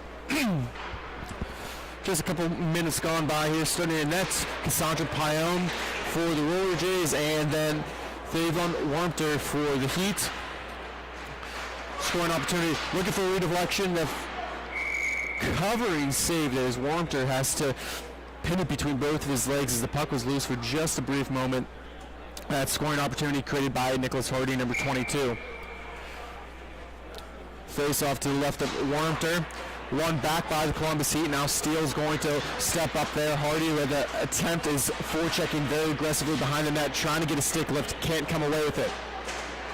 Steele now forcing a turnover as both players going hard, and here's a one-on-0 opportunity. Look at shoot in, missing just wide of the net. Number 18, Sarah Power, pushes it off to the stick side on the left side. The Heat will look to recollect in their own zone. Number 13, Hintmeyer, holding on to it, pressured by Power, drops it off for Steele. Now wrapped around their boards to Turk, looking for a little give and go action. Lindsey Grigg with the forecheck there as well. Turk now makes one player miss, dumps it in down deep on the very far wall, looking to collect his own dump in. Hintmeyer forces support on the near wall. That's going to be taken away as a blind backhand pass. Now, an opportunity, one-timer, and falling on one leg, couldn't connect, was Joseph Day. And now maybe a one-on-one opportunity here for Orr, number 10, with a shot missing wide. The Roller Jays looking to counter-attack. Again, another shot, and again, enough of it was Warmter on the blocker. An exciting couple minutes here in this T4A championship game. Still tied at 0. Ooh, puck hits off of the skate of a defender. I believe that was off the skate of Ribeiro, and came right back to Pione for a cover. 11:25 remaining here in a scoreless first period. Coming up after this contest, we will see the Motor City Knights take on the Detroit Evil. They will play the winner of this contest. 2-on-2 action, looking to drop it off. Connected comes to Warmter. He pushes it to the side. Persinger now with it. Right-handed shot. Works it across to Turk. Turk surveying options, cuts it to the middle, looking to get to the slot. Curls back up. Gets it down low to Bruni, and he takes a shot that's deflected wide into the corner. Stopping up. Now we'll drop pass from Turk. Looking for someone in front. Finally gets it and scores. Bruni, number 98, just creeping on the back door and waiting for that play to develop was number 94, Turk, with the assist. And that's going to be the first goal of this contest. 1-0 in favor of the Columbus Heat.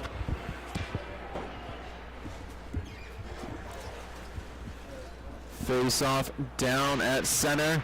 Tied up, Persinger wins it back to Turk. Turk's going to wheel. Gain a couple of good whacks in there by, I believe that was Power. No, that was actually Dave Naluz. Power does have it now. Sets up behind her own netminder. Looking for some support as Wilkins is going to cross down low. He's going to take it. Looking to wheel it through the neutral zone, defended away by Drexler. Cuts it to the backhand. Now dropping it in front, and Naluz couldn't connect. Could lead to a 2-on-1 opportunity. Power coming in with the puck now. Looking to give and go, and just getting enough of it. And I don't think purposely tried to do it, but that was Naluz with that goal. It's going to make it 1-1 with about 9:20 remaining here in the first period. Take a good look at this as Power gets it, hits just off of the middle of the stick and able to get enough on it to get it past Warmter.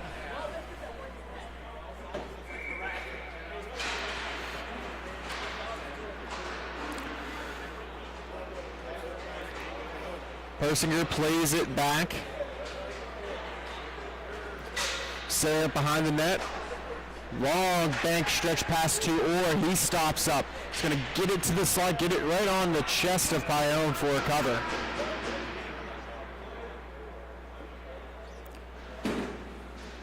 Face-off will be down in the Roller J zone. We do want to make an apology here for the score bug. Just a couple of issues here that we've had. We'll get that back up and running here. Our producer in the studio, Matthew Flannery, working on that as we speak. It is 8:21 remaining here in the first period, still tied at 1.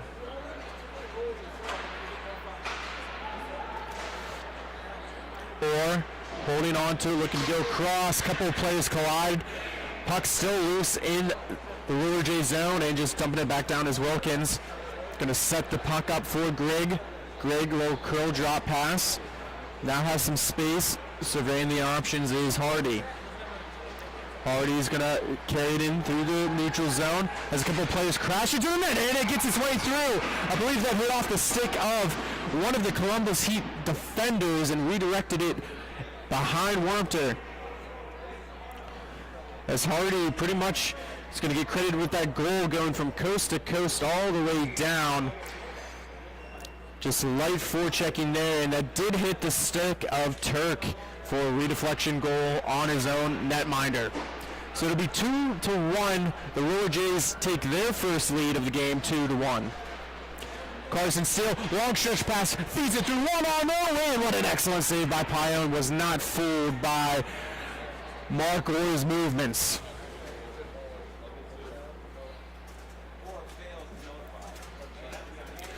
Seven minutes left here in the first period. Face off in the Roller J zone. One back. Turk plays at the Steele. Steele on the near wall. Trying to get defended by Kamissa. He's going to take it in. Drops it there. Looking for Hinmeyer. Hinmeyer gets a shot off but couldn't get it on net. Fails his own rebound and it's going to sit there in the corner on the near wall. Couple of players collide now. Hinmeyer has it. Takes another tough angle shot that hits a post and creams out. Hinmeyer looking for a call. He's not going to get it. They're going to let them play here. Didn't see anything too overt in that. Or with the deflection in front and going to be covered up by Pione.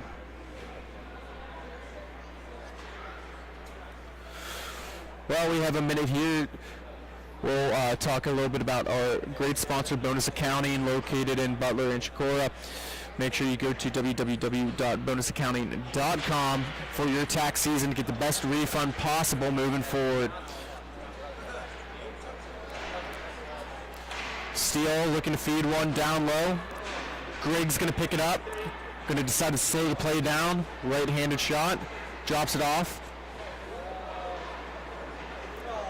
Looking for a long stretch pass through the neutral zone. Has a 1-on-0 in front and couldn't. And Wormter just comes out all by himself, pokes it all the way in on the near wall, and here's another 1-on-0 opportunity. Hopefully there's no missing, and he doesn't this time as Wilkins makes up for the previous mistake as him and Nelez missed earlier, but Wilkins able to collect. Wormter just making that excellent play with the poke check. Keeping it in was Grigg. The lead to this 1-on-0. Nelez to Wilkins to make it 3-1 in favor of the Roller Jays.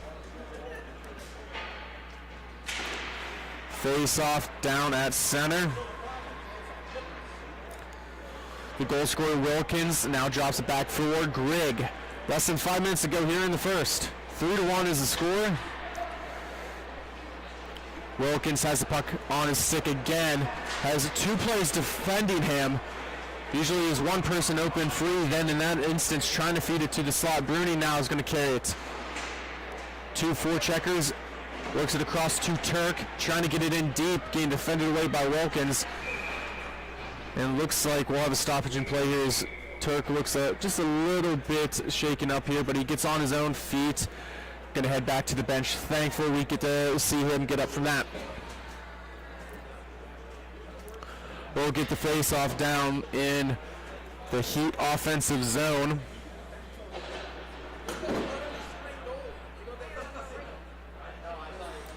Bruning to take the draw. Working against Kamissa. Looking for a bank pass off the boards. Persinger was trying to chip it up.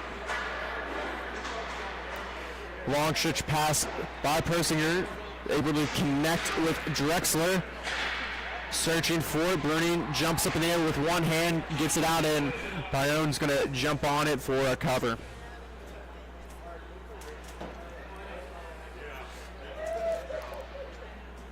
Your referees for this contest is DJ and Damien.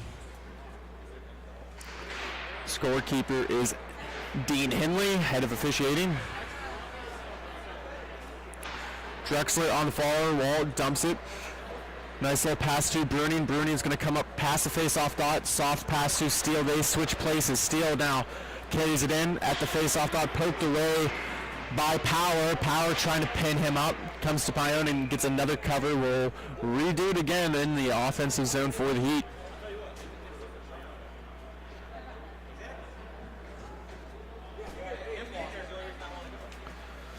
Both teams slow to the face-off dot. Finally dropped out and one forward, trying to work it was Hardy. Comes all the way back to Persinger. Persinger, soft pass intercepted by Hardy. Hardy's going to walk in, toe drag move, and gets another collection, drops it off. Still an opportunity, comes right back, clearing attempt denied. Mad scramble for it down low. Finally it's going to come to the corner, a little relieved pressure. Trying to get the puck here. Couple of sticks dropped down, still looking to retrieve it. Kamissa now finally collects it. It's going to slow it down as that was an exciting about 20-30 seconds right there. There's a couple of great opportunities, especially for the Roller Jays. Just going to take the time as Hardy drops it off. Now looking to wheel it as Wilkins already has a goal, gets around one player, 3-on-2, maybe opportunity, just taking the shot from the slot. Gets blocked by, or he picks up his own block, looking to get it across. That gets intercepted by Hardy. Hardy now has a couple of players with him. Steele picks it off, back and forth. It's almost like a pinball machine here. Both teams struggling to keep possession. Multiple turnovers by each team. Hittmeyer carries in a little study maneuver. That gets blocked. Puck just dancing at the face-off dot. Gets worked back to Hittmeyer. He's going to carry it down low on the near wall. Curls up. Still defended away, looking for some help. He's going to change places with a couple of his players. Overreaching was Hardy, gets a shot off, gets into the far wall corner.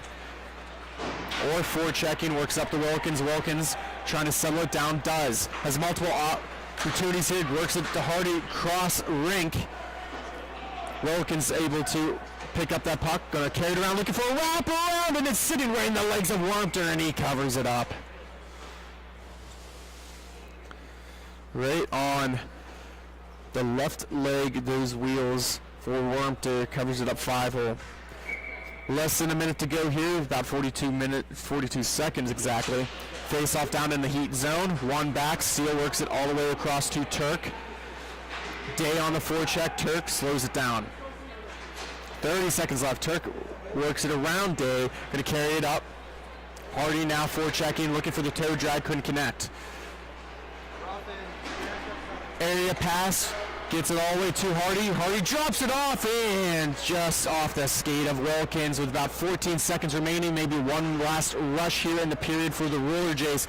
Trying to settle it down as Wilkins carries it in, looks to work it to the slot and drops it off for Hardy. Give and go opportunity, and that's in the back of the net. Wilkins' second goal to make it 4-1 as we head to the break. Roller Jays on top. Stay tuned, we'll be right back. Thank you for listening to Grove City Hockey.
Strength. Griggs stumbles up a couple times. In front to Turk. Turk picked it off and almost was able to get Hintmeyer just a second off. Could have been a nice little breakout opportunity. Camissa now with a shot, high and wide. Orr is going to pick up the loose biscuit and going to wheel it. And falling down was Hintmeyer. Hintmeyer still has yet to get up. Can't. Now the Roller Jays take advantage. One-on-one opportunity for a shot right into the chest of Warmke. Picks up the rebound. It's on the back of the net. Trying to fight for it, and Steele just chops it away. We got 3 Heat players against 1 Roller J player, and players trying to avoid each other and slow the pace of play down with about 11:30 remaining here in the third period. Wilkins intercepts a nice pinch. Great anticipation. Opportunity on. Just kissing off the very top of the glass where that cutoff of the soccer net is. Wilkins holding on to it. Slows it down. Day with it. Backhand across to Wilkins on the near wall. Works around Orr. Now give and go opportunity. Defended away by Steele. Trying to give it right back to Ribeiro. Ribeiro right at the face-off dot. Now works it behind the net to Day. Day looking to give it right into the slot. Couldn't connect. Now settling it down with the hand is Hardy. Orr has it. Backhand bank pass off the boards. Steele has it. Slows it down to Turk. I think Turk was looking to get off. Orr works around one. Turk does get off. Orr works it back to Steele as he goes off for a change. A long shift there for that unit as Bruning carries it up. Backhand in front and poked away by Paone.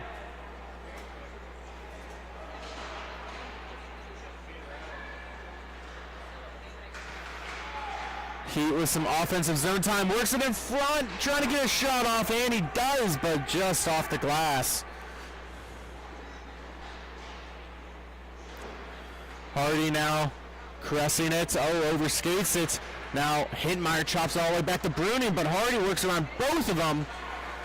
Now gives it to the slot, trying for a give and go, intercepted by Persinger. Works it all the way back to Hintmeyer. Hintmeyer defended away by Grigg, trying to work around. Losing the puck just at the last moment there. A lot of players just reaching and whacking for it. Possession. It's been a tough battle for both teams. A lot of stick checks. Intensity starting to pick up.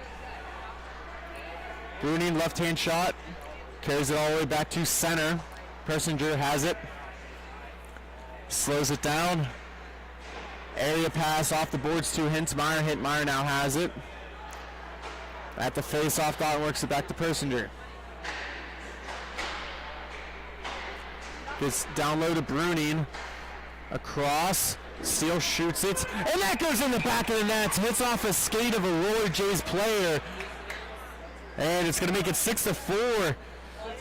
We'll go to the replay there. Just a nice rebound opportunity. Bruning sets this up. Steele gets a shot off and just tipped in. Yeah, it wasn't a skate, but it was off the stick of Lindsey Grigg. 3 consecutive goals now for the Heat. It looked bleak at the moment, but that's why you never give up in any of these games. It's now 6-4, and the comeback is on. Still a lot of work to do if you're the Heat, and if you're the Roller Jays, you need to get back some of that momentum. Power works it across to Ribeiro. Ribeiro, a little shifty move there, gets a backhand in front, cleared away, shot on by Warmke. Turk finally picks it up as Warmke was without a stick. A bad and careless turnover led to that scoring opportunity. Bruning now goes forward, backhand, gets a shot off, defended away. Trying to chip it around Steele and can't. The Heat get possession again. It's been all gas, no brakes for this Columbus team. The Roller Jays now looking for some kind of counterattack to alleviate the pressure. Camissa now with it, gets it across. Good to see number 27 Ferrara back out there. It's been a little bit of time since we've seen him. Drexler now couldn't settle the puck down, leaves it for Turk though. On the backhand, carries it behind the net, defended away. Still holding on to a soft backhand. Just bounces off the boards. Now works up to Camissa. Camissa was looking for some help. Toe drag move all by himself, goes backhand and just misses the net. And they're going to work it all the way back down to their own zone with just a 2-goal lead. Wilkins leaves it for Hardy, who works it across to Grigg. Grigg to Hardy, Hardy carrying it in, goes backhand and tucks it in. It's going to be 7-4 for the Roller Jays, and that's what they needed. Giving up 3 consecutive goals, able to rebound and finally gets one back.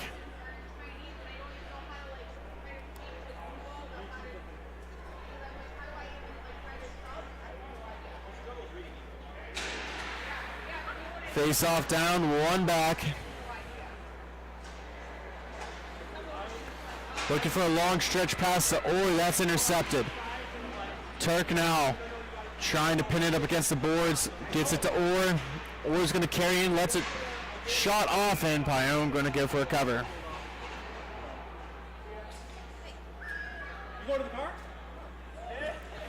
Oh, we get a face off down in the Roller Jays zone.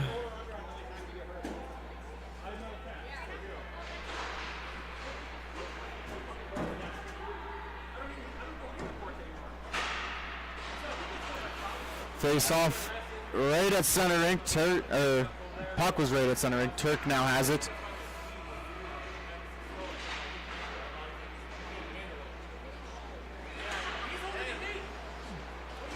Hintmeyer backhand drop pass to Persinger.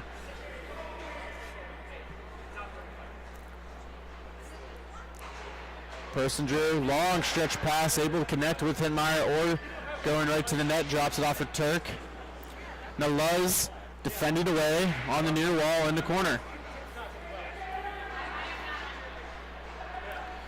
Less than 5 to go, 3-goal lead for the Roller Jays as they're looking to move on to the T4A championship. Grigg carried it all the way down and decides to carry it all the way back, and now just freely skating away and just killing as much time as possible. Just a very light forecheck, drops it off for Nalez. Nalez cuts to the middle. Looking to get it, maybe a shot, redeflection in front. Caught myself off guard too. Puck comes all the way back down, just a long stretch pass in their own defensive zone. Both players go to the boards, there's going to be a penalty called. It's going to be a touch up, still looking for it, and Pione jumps on it. And that's going to be it. I don't see anything yet. Looks like Pione got it. She did. It's in her glove. But there will be a power play opportunity here for the Heat. Looks like a roughing was called. It was a correct call for a penalty. I maybe would have said interference, but hard to get that wrong as they do. Get them all sorted out as the Heat go to the power play.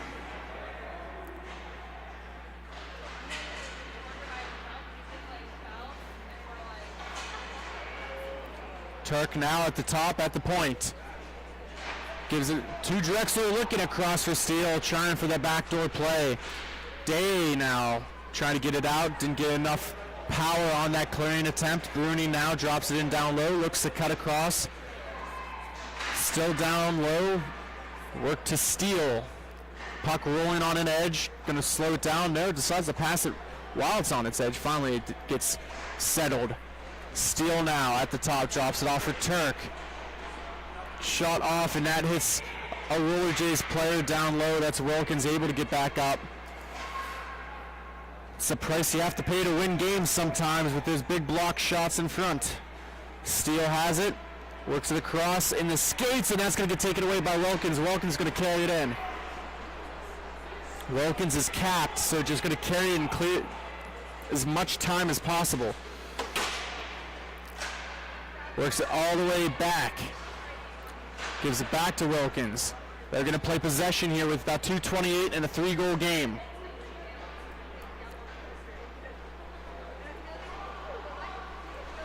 Wilkins still has it all the way to Power. Power holds on. Was looking for Wilkins again, but it's going to get settled down for the Heat. Bruni now overskates and loses an edge. Maybe an opportunity. Just works it back enough to steal. Couple of players missing. Bruni now at the faceoff, shoots it, hits it wide. Less than 2 to go. Drexler to Turk at the dot, all the way across the steal, couldn't settle it down, finally shoots it, that gets deflected by Wilkins. Hetmeyer now out, it's 5-on-3 action. Couple of players collide. Timeout called. You could hear from over here that they're screaming for a timeout. A couple of players are getting friendly down low. We'll keep it right here. The final 1:36 remaining in this contest. Reminder, after the game, Detroit Eagle will take on the Motor City Knights. They'll take on the winner of this game right now in favor of the Roller Jays. Pictures are on sale for every weekend of the MIHA that we're out broadcasting. And of course, we got Bonus Accounting as our sponsor here during tax season. Make sure to check them out, www.bonusaccounting.com, for this upcoming tax season. Next broadcast dates are going to be in Grove City, March 1st and 2nd. Then we head back to Indy and then to Columbus. A very busy March. So we'll see you in about 3 weeks as we'll go back to Grove City in Pennsylvania, and we'll see a multitude of divisions in action.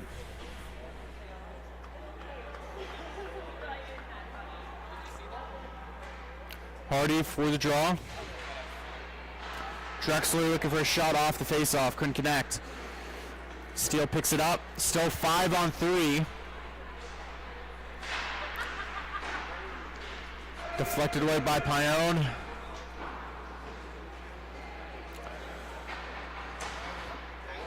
Steele with it now. They gotta hurry. They're down by 3. Cover up by Pione. Clock's gonna continue to run here as we come up on the final minute. Surprised they're not rushing to the face-off dot to try and get this done as quick as possible. Down by 3, they need almost essentially a goal every 20 seconds. Steele with it now, 42 left to go. Across to Bruning. Bruning looking for Steele again. Looking for it in front, it's loose and finally gets cleared all the way back down. A very favorable bounce for the Roller Jays as have to come in all the way back is Steele, number 41. Steele carries it in, drops it off to Bruning. Bruning with the shot, a lot of traffic in front, deflected away, 10 seconds left to go as Wilkins holds on to it. Gonna just dump it all the way down, and that should do it. It's going to be 7-4, the final score.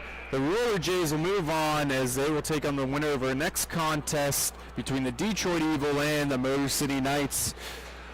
We're going to step aside. We'll be right back. Thank you for watching Grove City Hockey.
right, we are back at Taylor Sportsplex with this T4 matchup of Motor City Knights versus the Detroit Evil.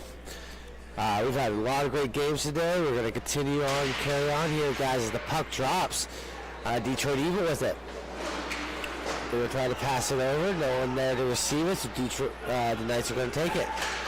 Tries to go through Salt. Nothing there. Evil with it now. He's going to work him down. Nice work by the Detroit Knights there to stop it up. We're going to take the shot. Good save by the netminder for the Knights.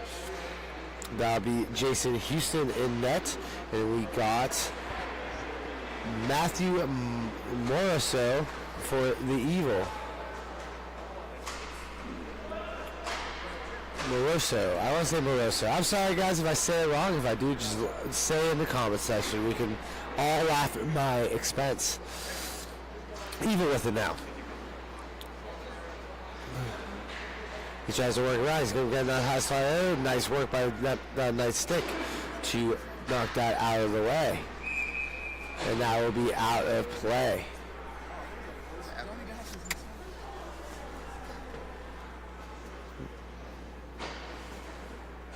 Oh, hope you guys are enjoying this fine Sunday early afternoon.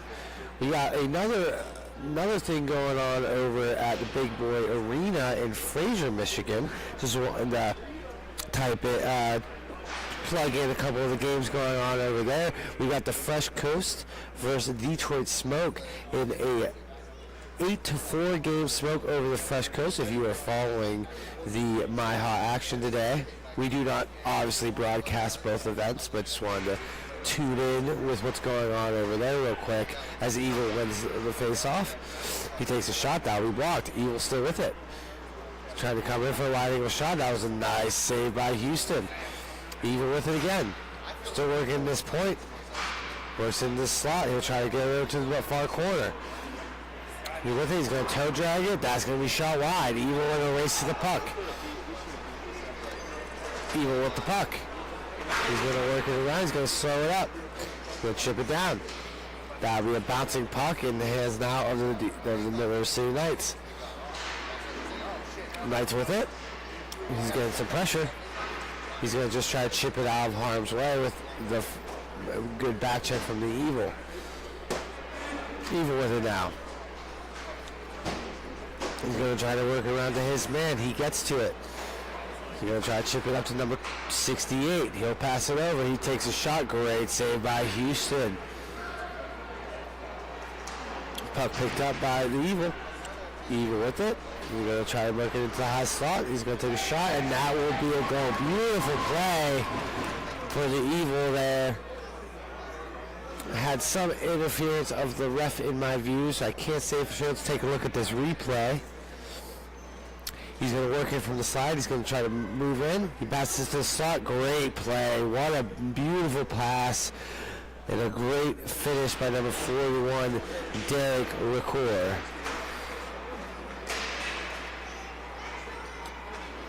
Even with it again. Coming out with a lot of speed early in this game. He's going to take a shot. Great high save by Houston. Even with it now. He will try to pass it over. That gets broken up and out of harm's way. Even winning these puck battles. We're going to chip it down. Try to get a slight line change here. And the slot. Great work clogging it up by the Knights. Knights with it now. He's going to try to work it low. Evil with it. He's going to work it around. Nice move there by the Evil. Does go out of reach of number 14, Gooden. Good board battle here. Puck still moving. Evil will come out there and pass it back to Ruffin. Ruffin with it now. He's going to go to the wide man. He's going to bring it in. He's going to try make a move around him. He breaks his ankles and then takes a shot. And that will be it. Great work there. Breaking ankles on his way in. Let's take a quick look at that replay. because that was a beautiful, beautiful move as he bodies him, works it through the legs. Well, that was just wonderful. You can't ask much more than that, number 21, Mark Ricoeur.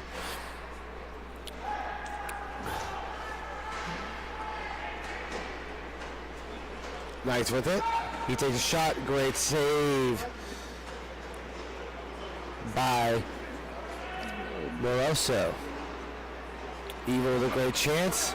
Oh, that goes by him. I think Houston did get a piece of that, but not enough as it banks off the post. But luckily the post was there for him. I hope he's giving it some love down there.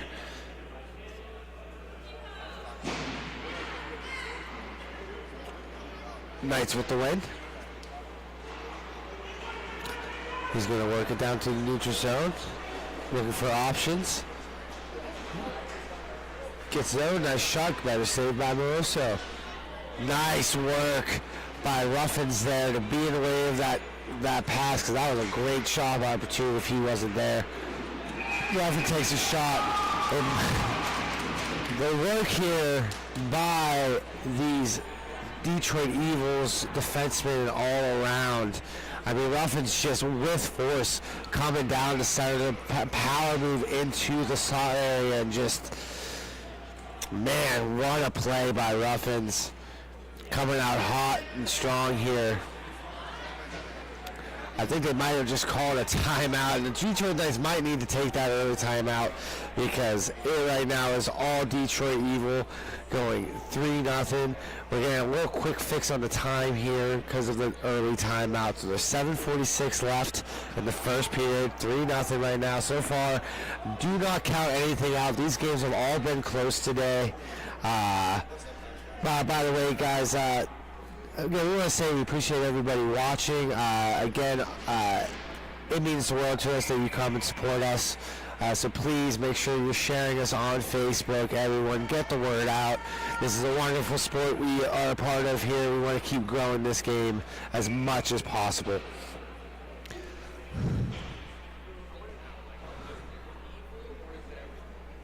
All right.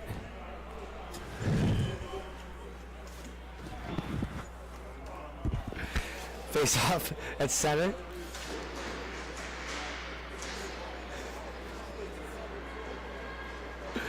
Knights with it now. Oh, stand-up play. But Knights will come out of that battle with it right now. He's going to take the shot. That'll be shot wide. Great work by the Eagles defenseman there to keep control of that play. That'll be intercepted by the Knights player. Great far shot. Actually hits the target. I think he was going for the rebound. Nice, beautiful shot by John Channel.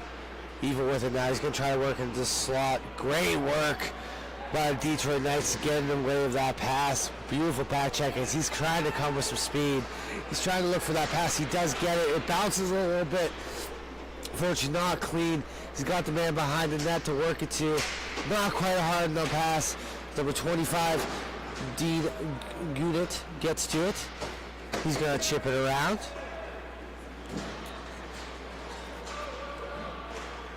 Even with it now. Record's going to pass it up.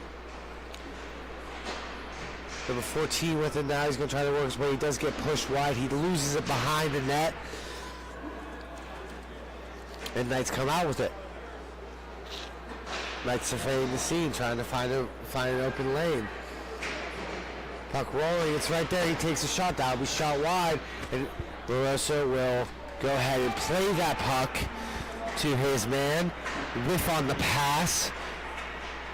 Again, nice work by this Evil team applying pressure, but Knights do come out with it, and a great save by Moroso, staying square to the shot, keeping it a 3-0 game with 5:52 left in the first period.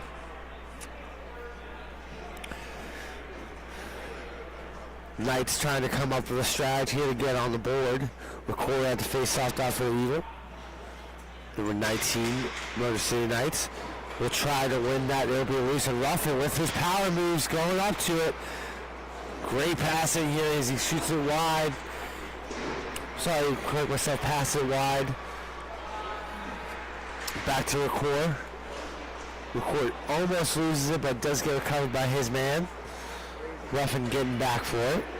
Ruffin surveying the scenes here. Goes up, chip passes up to number 77. Puck laying there, Record shoots it. That'll be shot wide. Ruffin with it now. He's going to slow down here.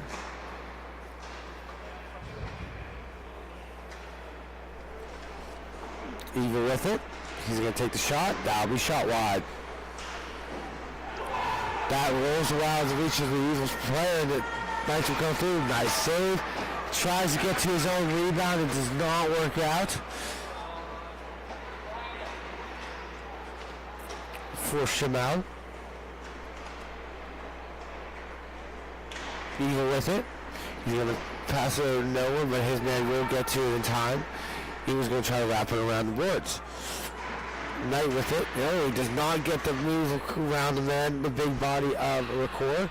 Record surveying his options here. Ruffin breaks free of the man. He's going to come around. He's going to take that. Oh, he was going for the pass. Unfortunately, does not connect around the boards.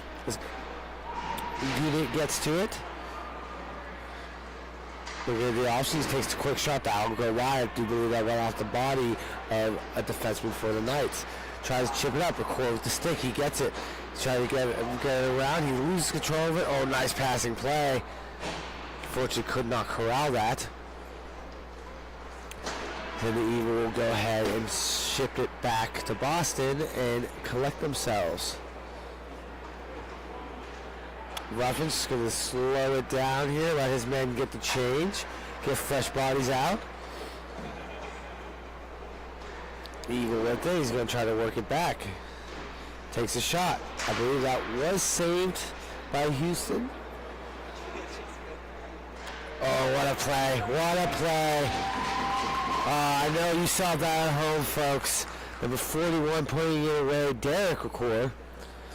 Let's go ahead and play that one more time. I mean, it just seems like the brothers are making it happen here as I believe Mark Record passes it over to his brother Derek Record, and they just buried that home.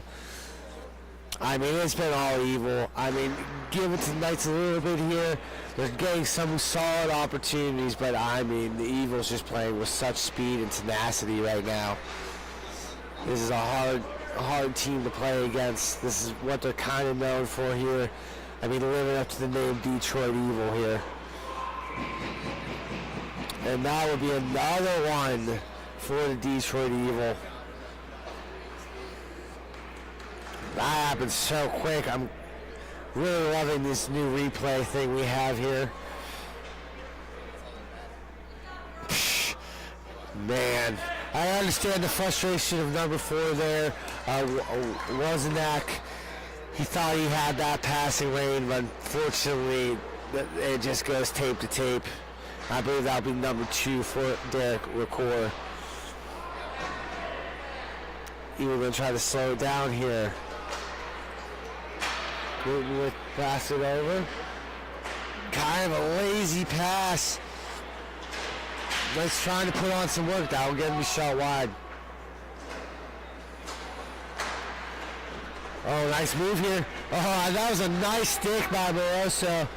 Not sure if you can quite see it from the angle you guys are looking at, but it clears day view, and that was a wonderful stick check by Moroso.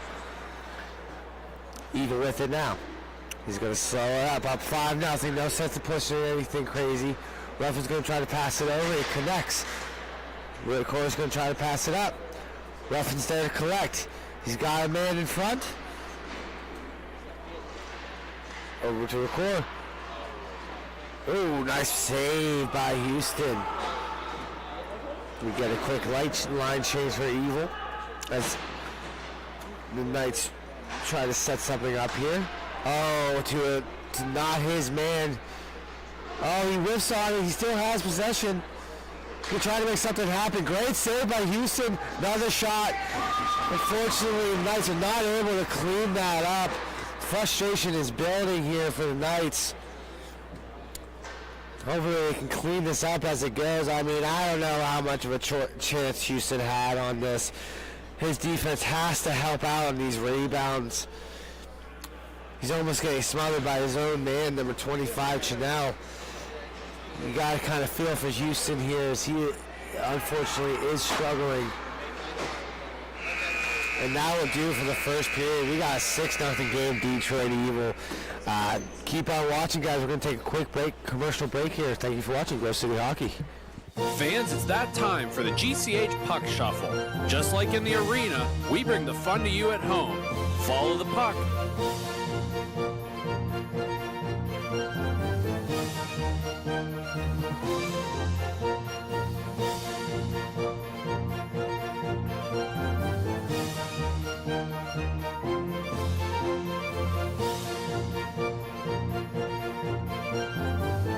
Now, which number is the puck under? If you picked number 1, congratulations. Now, back to the action. This copyrighted telecast is presented by Grove City Hockey. It may not be reproduced, retransmitted in any form without the expressed written consent of Grove City Hockey, LLC.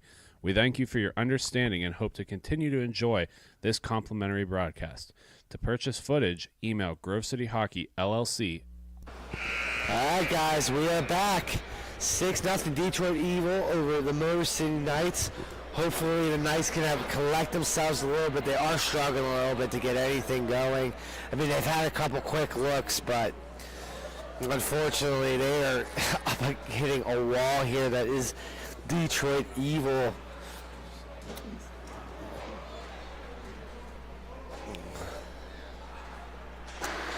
See what happens here in this second period as the puck drops. Evil controlling the play. Looking for the man wide. He gets it to him. Ooh, really light pass, but it's okay as his man gets to it. Takes a shot. Great save by Houston. Evil with it, and now it's just, man, these record boys will not be denied. Just burying it once. I'm flabbergasted by how hard that shot was. It just gets another rebound opportunity. He collects it here. And this is just a hard shot. He just quickly moves it out of the poke check, and wow. You could hear that ring all through this building.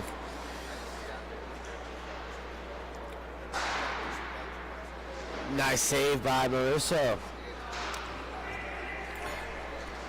Comes down, he's going to go set it down for his man. Chanel with it, he's going to try to pass it down.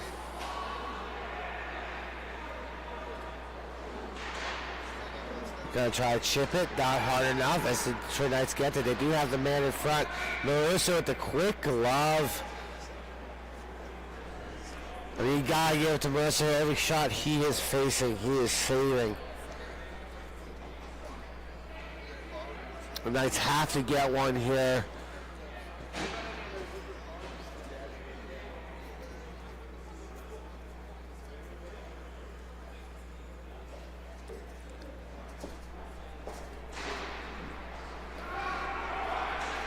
Now passes it over to his other point man. 23 winds up, takes a shot. That'll be shot wide and out of play.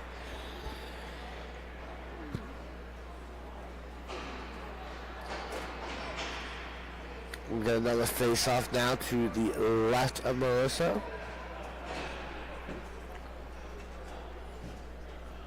Quick line change for Evil. Nice, easy pass to Record. He slows it down, looking for the right play here. He holds on to it. He's going to work to the point. Point man's going to come in. He's going to pass back to Derek Core. Core with it. He's going to pass it over. Nice move here. He's going to slow it down, take the shot, and I believe that hit off the body of number 4, Rosenek.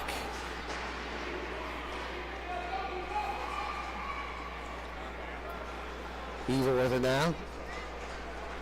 He's going to try to work in the slot. He does end up losing it. Good work by the Knights here. getting stick on puck on that one. Shot, nice save by Maruso. Bounces out. Coming down with some speed. Does have the guy on his back. He gets to it. Nice play by Core. Of course, going to line up in the slot. It's going to slow down. They're just Sharks playing with their food right now. But great save by Houston, doing everything he can to keep his team alive. Again, we do have a mercy rule here in MIHA. It is an 8-goal deficit. And right now the Knights have to get a goal here or they will be going home. Not a far drive home, but they will be done for the day. Takes a shot, great save by Houston. Bouncing up, Houston smartly catches that bouncing puck.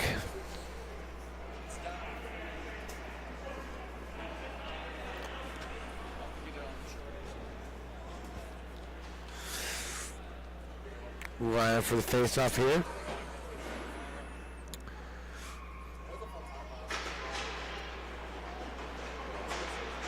Knights trying to make something happen as it gets sticked away. Mark McCoy with it now, looking for options. He found his man as he comes in. Don't know where exactly he was trying to pass that to. I believe that was another save by Morocco that pushes it wide.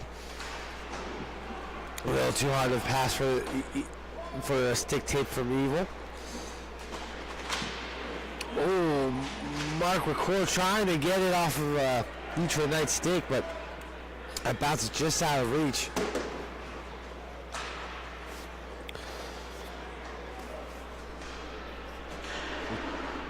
Knights with it, takes a shot. Nice save by Moroso. Evil trying to turn it around, come up with speed. He cuts to the center of the neutral zone. He's trying to find that man. Nice shot, better save, and then that'll do it. McCoy, I believe that was almost a hat trick, but quick game here for this one. Detroit Evil. 8-0. Moroso with the donut. We will be back, guys. Might be a little bit of a longer break as we wait for these teams to get dressed. That one kind of ended a little shorter than we would have thought it would have. But hey, guys, it happens. Thank you guys for watching Grow City Hockey. We will be back after these commercial break, guys. See you guys.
All right, guys, we're back. I believe championship action for T5 Lakeside Storm versus Chicago Damage. I am joined by the man with the plan, Matthew Flannery. How's it going, my guy? We're doing well, Colin. How you doing? Good. I mean, you've been watching a lot of hockey. You've been sitting out. Your team isn't playing this weekend. How do you feel about all the games I've been playing this weekend, man? A lot of spectacular hockey. We talked about it earlier. I don't think you were on the call at the time, but really a very minimal weekend of blowouts and just a lot of small goal margin victories, which make the best hockey. Yeah, I think we saw our first blowout of the day. Just last game, Detroit Evil over the Motor City Knights. Is Chicago Damage now with the puck. He tries to bring it down in. He almost loses it. He's tried to stay on it. Good work by the big body Lakeside Storm to kind of bring it down. He's going to go on the side. He's going to take the shot. Nice save by the Chicago netminder. Let me Beitel. I want to say Beitel. If I say these wrong, guys, go ahead. Say in the comment section how I'm butchering their names. We'll laugh at my expense. Some of these names are kind of just hard to sound out. That's just it comes with the territory, and I have no envy of the play-by-play folk out there who have to deal with the names. So I know I would butcher well over half of them, I'm sure. For sure.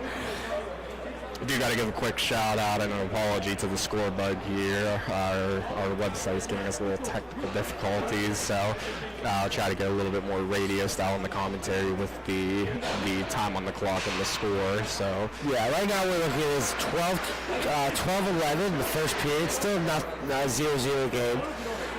Chicago tries to work it out front. That does not connect as Lakeside Storm will come down with it now. He's looking for the man. He's going to go ahead and shoot, and that will go off the pad of Chicago netminder and into the back of the net. That'll be number 30, Lakeside Storm. That will be Minyard. yeah, and we saw in their first game earlier, number 30, he's a really good third guy in from the defensive side of things, trying to propel the offense, getting some quality chances from the slot with a bunch of shots from that area. Oh, well, absolutely. I mean, oh, what a weird angle. Well, that's a great response by Chicago Damage. I mean, we saw it earlier. They went down in their earlier game, and they didn't let that deter them. It's just all about how you respond to the adversity of a situation like that, where you have a goal scored against you, and you're down in the early goings of a player, like you said, championship game. Yeah, that was sorry, we had a little. It's in front of us with a hockey bag left on the boards here and some traffic coming through, but nonetheless, we're rolling. Yeah, we're rolling. But I was going to say, I mean, that's also Binion for you. I mean, Trey Binion's just one of those game-changing players. Whether it's something as simple as just getting into the other team's head. He likes to chirp and get his team going on his back. I've seen it a lot. The player lost his glove. The man right there, Biddy, we were just talking about trying to make a big play. It was Maynard. I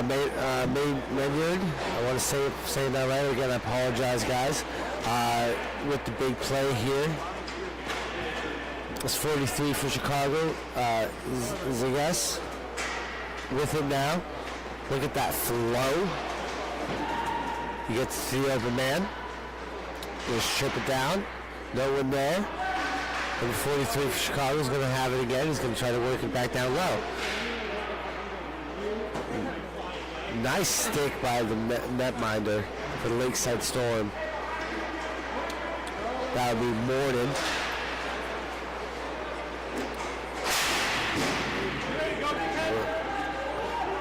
Chicago with it. 2-on-1 opportunity here. He takes a shot. He was shoot wide. Not quite sure what he saw. He didn't see a pass there. But it happened. Chicago's going to try to get down his man down low.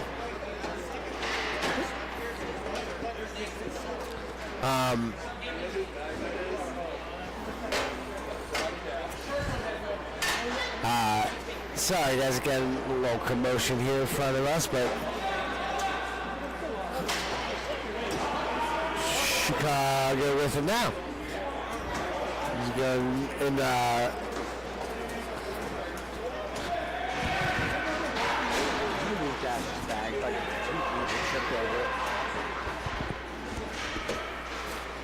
Lakeside Storm with it now. He takes a shot and he shoots wide.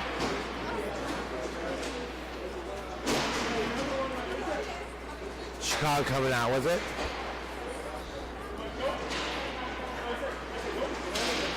Lakeside Storm had a nice pass to himself off the boards. Not sure if he thought his man was farther or that was just kind of a weak shot to try to go for the rebound, but he shoots that wide. Chicago will come back with it.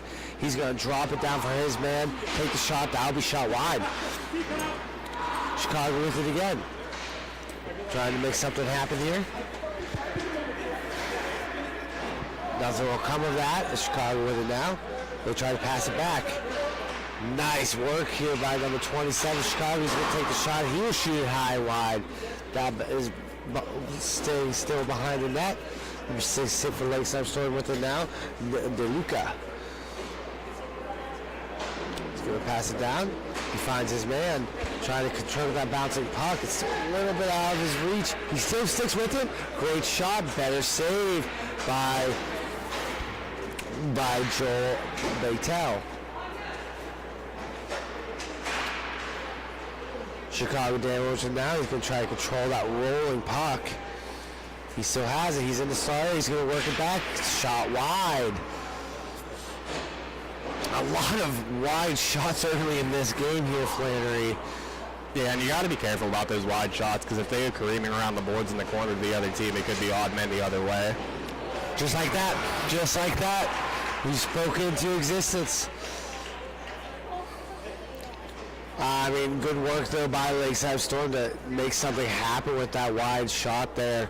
I mean, it's just about moving the legs and winning those 50-50 puck battles. Yeah, the friend.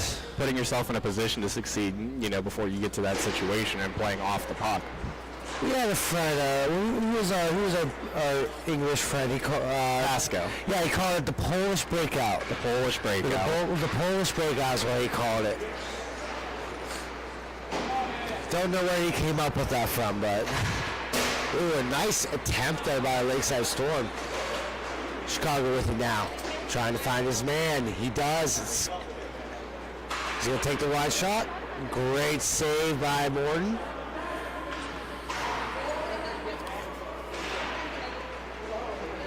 Chicago with it now. He's going to try to work it out wide. He does. He takes a wide angle shot. I think he was looking for the man in front. Just didn't quite connect. He's going to try to bank it just out of his man's way. So Lakeside Storm will try to beat that puck. They do. Number 6 has it now for Lakeside Storm. He's going to pass it over to his guy.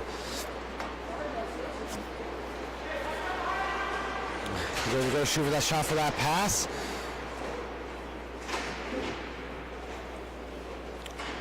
That shot, he's going to take that quick shot. Weird bounce that makes it go wide. Fortunate enough for Chicago damage. Lakeside Storm with it. They're going to try to pass it back.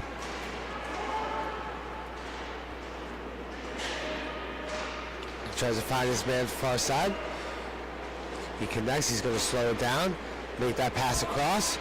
Nice work by number 91, Rowe, to get his stick on that puck and disrupt that play. Storm still has possession with 5 minutes left in the first period. 2-1 Storm. He's going to get his man. Binian's going to take it. He's going to take that shot. Better save by Morton. Lakeside Storm with it now. He gets it over to his man, number 71, Vasquez. He's going to take that shot wide. Chicago with it now. He's going to pass it up. He's going to make it right. He's going to try to work it inside. He does. That he loses control of it. Now we'll go wide. Still with it. Strong arming it. He's going to get that shot off. Great save by Morton. Lakeside Storm with it. Great work by Morton here. He's keeping them out of it, staying strong on that play. I mean, wonderful ground game that he's playing. A lot of the shots have been low off the ground, and he's just been playing strong down in that position. Sometimes that's all it takes, man. Sometimes that's all it takes. Especially with all the damage they've been trying to cut inside a little bit, it is tougher to get those high shots on the net. So he is playing out on top of his crease and making sure he's cutting off that angle pretty well. I will give it to Chicago. They're definitely spotting a weakness of the Storm's defense here because they've gotten quite a few opportunities doing that. So the Storm's definitely going to have to tighten that up because enough attempts so that's eventually going to work. It's just the chaos they create. They don't stop moving their legs and they don't stop applying pressure. So you're never in a comfortable position no matter which end of the rink that you're in.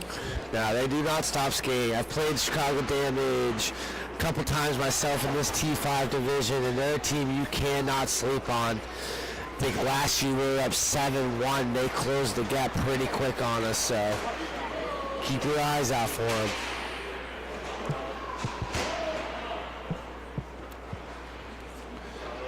Storm with it. He's going to wind up for that shot. Easy. He saw that all day. Nice work by Baytel there, getting his glove on that puck. Yeah, and those kind of shots, you have a very low chance of beating him with them. His glove hand has been on. His positioning, he's square and sound. I might have just jinxed him there on this one. Now, I will say I have seen that happen to him a lot. Those quick shot plays, it's just tough for any goalie. Well, whenever you have the puck going from side to side a bit, you know, going from outside of the face-off dot there to the inside of the slot, quick shot, you know, he doesn't wait, he doesn't hesitate, doesn't wait for the defenseman to step up and make a play. He takes his opportunity when he sees fit, and he capitalizes on it. No, I mean, that's for sure. It's how they beat NHL goalies, man. That's side-to-side stuff, so gotta watch that if you're Chicago. And that's what it's going to take on this Chicago goalie. You can't be those straight-on shots like we said.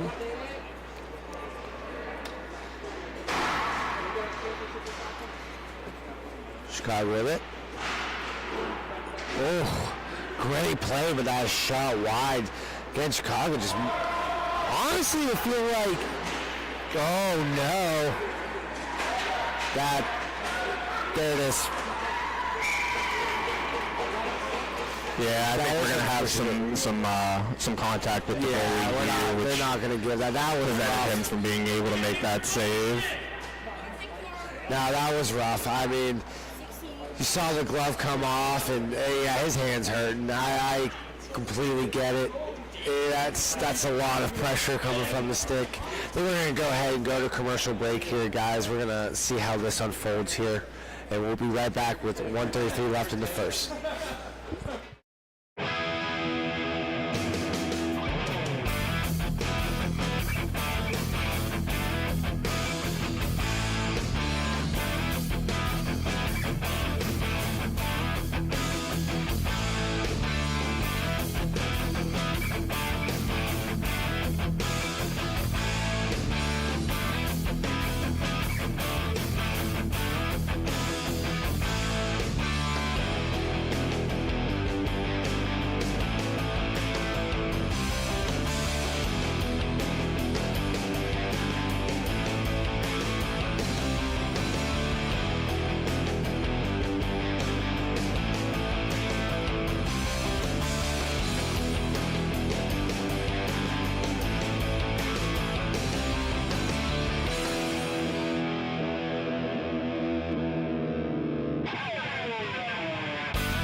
guys, we are back.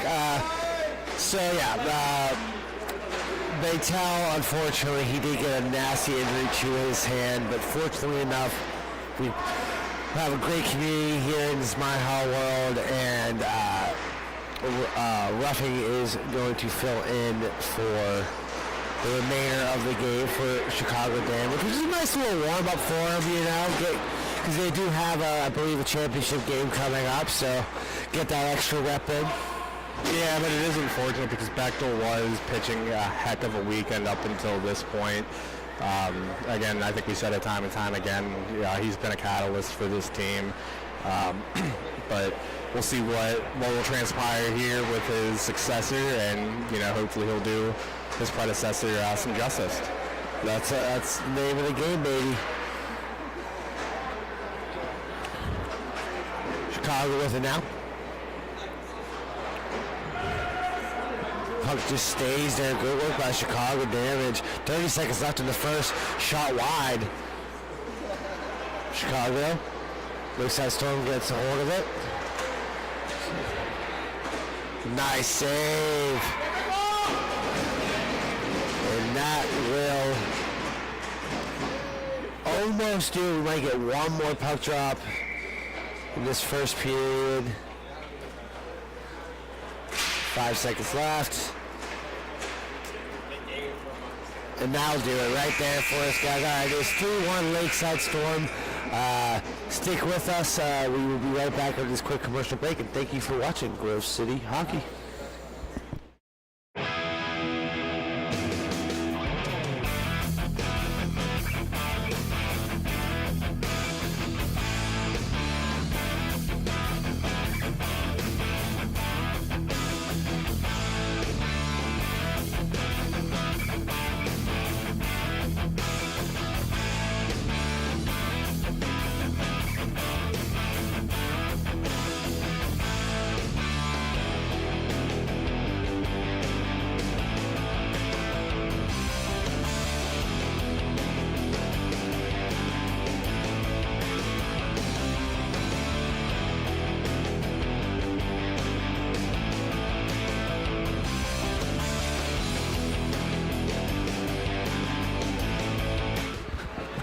All right, guys, we are back. Second period, 3-1, Lakeside Storm over Chicago Damage. Again, netminder being replaced. Baytel, unfortunately, suffered an injury. Again, I am also joined with Matthew Flannery from the control room, doing double deeds here to helping me out. It's a pleasure, Colin. Anything to get through the weekend and hopefully give the viewership some pleasure, even though I know we've been dealing with some audio issues all day, so we do apologize for that. But it's the woes of technology. It's your best friend until you need it, and then something's bound to go wrong no matter how many times you repeat the same process. But we'll continue to do what we're able to for you. She's fickle. She's fickle. All right, Lakeside Storm with it now. Oh no, Chicago Damage going to take advantage of that bouncing puck. He's going to work it in. He's going to take that shot. And that is it. Oh man, is there some life here? Chicago wanting to win it for their man down. Sometimes those adversity moments, they mean something. Again, we also talked earlier too. I mean, Chicago Damage, they're one of those teams that you cannot sleep on. They like to make a comeback. They like to play behind. It's a dangerous game, but they're one of the best out. They're never out of it. No, never. And again, having Ruffin jump in net and stuff, I mean, he's a great goaltender. But how many times have you seen it, no matter what level of hockey it is, to where, it's like a goalie pull, just something to tweak the system some way, somehow, jars it in a way that you're not expecting, and the team just kind of rallies behind it. This could be that kind of catalyst for them, so we'll see. Yeah, 100%, 100%. Lakeside Storm works it around.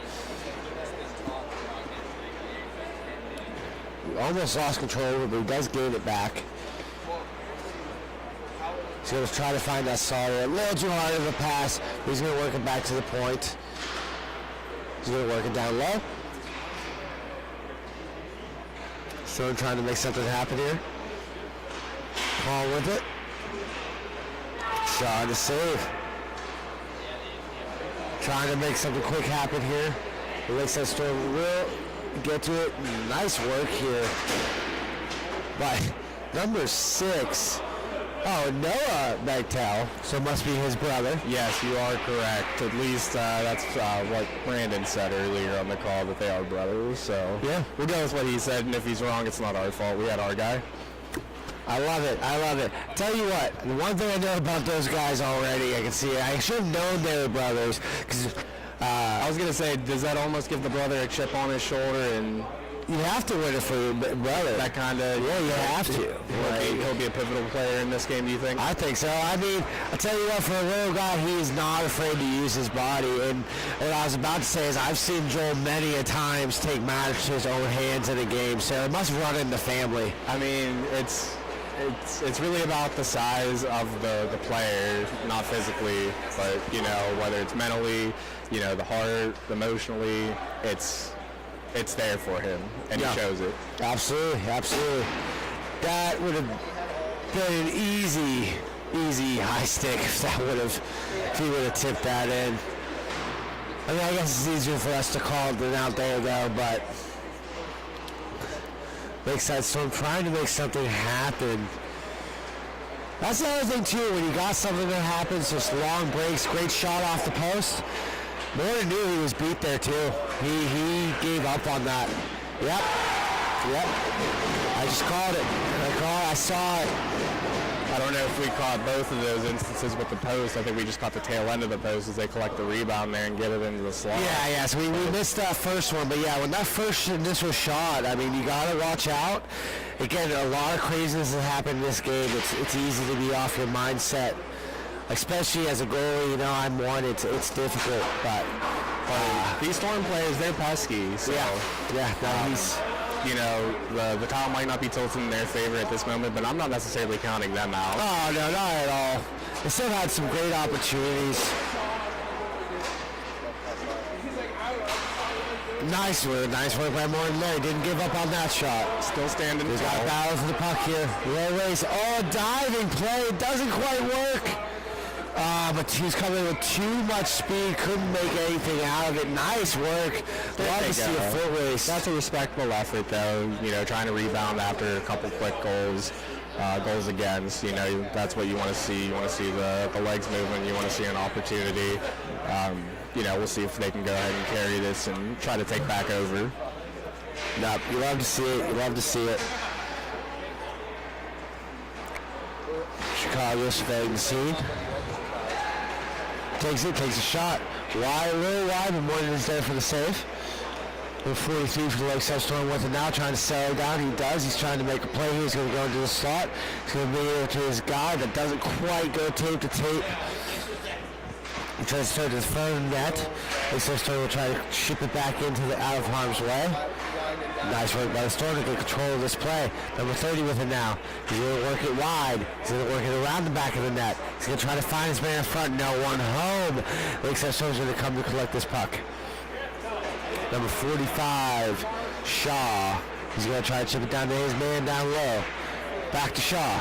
Shaw now coming up the high slot area. He's going to try to make a move around him. He's going to chip it. He's going to chip it wide. Nice little work by number 30, Minyard, trying to make something happen. I think that's Con with it now. He's going to try to take a shot, and now he'll do it. Nice work here by Lakeside Storm, upping the pressure. Nice response to 2 quick goals by Damage here in this second. Hopefully I did them justice and caught it.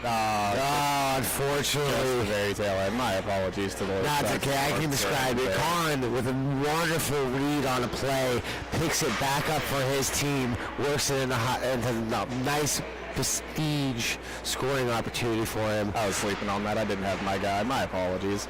Oh, you're okay, my guy. You're doing a lot over there.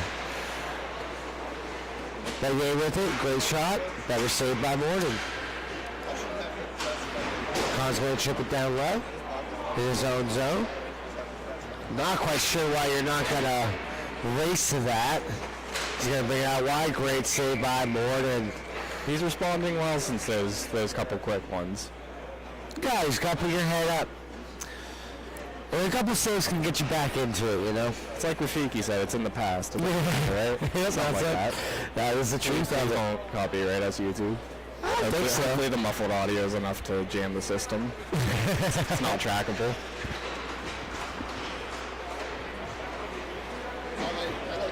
$71 with it now. He's going to try to chip it in. That goes a little wide. Likes that Storm with it. Going to find his man in the high side there. Quick shot. Nice block by Chicago. There they go. They're getting back to their, just jam the slot. Keep leaving that high side open. Good work by Chicago there. As they bring it down. He's going to take that high side. He's going to shoot it wide. Makes that Storm doesn't quite get it out of harm's way. It's still there. He gets with it now. Lakeside Storm member loses the stick. They give him time to let him get it back. Very courteous of them. Chicago looks for a move. That's a great read by number 4, Steven. Seeing that play develop and closing it off. Luca looking for an opportunity here. He does make it to him. He's going to stop up.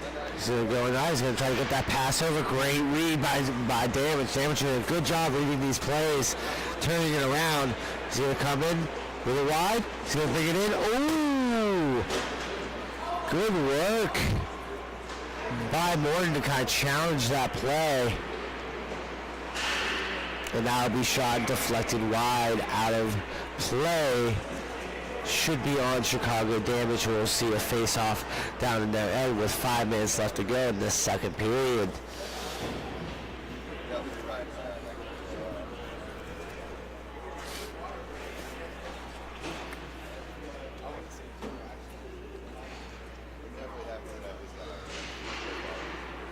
Chicago with the face-off win. He's going to try to work it around the pressure from Lakeside Storm. They do succeed. Now he with it. He's going to take the shot. Nice save by Morton. They're going to try to chip it around. Luca with it now.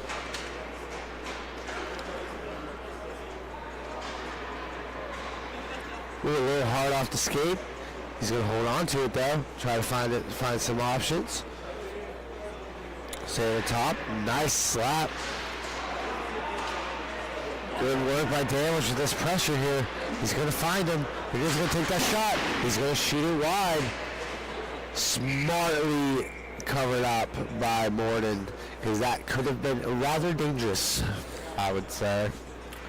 I'd be the defenseman putting you in that situation if that was adult league right there and we were playing. Vivian just was there too, and he'll go for it. Oh! Good reflexes there. Great tip, but maybe tipped just a little too low. Was he going to go for it? He was going to go for the Michigan. He flexed the blade. He tilted it. Listen, he was going for it. You saw it as clear as I did. If we see it, we see it. But there might be repercussions for it. Comes with the territory sometimes, especially in a championship game. Ooh. Boy, it was a little bit off of that left foot lead for him. That does go out of play. Lakeside Storm with it now. They're going to come into their slot. Better read. Great read by Chicago. Damage there. Kind of get in the way, make him think twice on that pass. So he had forced him to take the shot. And the brick wall was there. I mean, just coming in on the fly, he's definitely doing some justice for this team. Just like the Michigan, if you're going to put brick wall on the back of your jersey, you better show up. And I apologize for speaking that too extensive. Lakeside Storm gets the shot and the goal here. I believe that was number 71. And there's another issue on the day that the replay didn't want to trigger. My apologies. No, it's okay. I lost 71. I mean, what great work by Lakeside Storm. Just working hard here, not giving up on the play. They just don't stop moving their legs, and that's, it's doing the small things, playing off of the puck. Say time and time again, it's going to put you in a position to succeed, no matter what the skill set is of the team. Smartly covered by Morton. keeping his team in it here with a minute 47 left in the second period. 5-3 Lakeside Storm over Chicago Damage. Con going in to help out his man. Ooh, nice.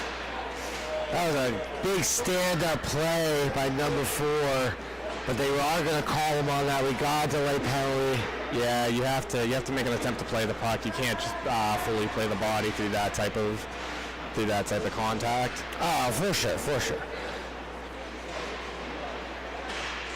I understand the motion, but And it comes with the intensity and the heat of the game. Nonetheless, could come in favor there for the Storm. I mean, they can. There it is. I mean, you're looking at it. You're probably going to be starting here this third period up 5-3. Yeah, they called the penalty. I'm going to say they're going to probably go roughing or interference. But he's going to have to go roughing. Yeah, it's going to be 2 minutes. And honestly, they're pretty much going to, when everybody's talking and whatnot, it looks like they're probably going to start the third period with this power play. I don't know what the confusion is and why you wouldn't stop the clock. I mean, that's just the nature of the tournament, unless We got a lot of games left. We got a lot of games left. You happen to catch the number of the... Oh, they're taking 2 of them. We're going to have to do some research here, guys, in this intermission. See what the call was. We'll be right back after this quick commercial break, guys. Thank you for watching Growlers City Hockey.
All right, guys, we are back with third period.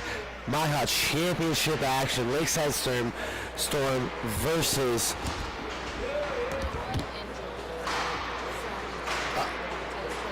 Chicago Damage.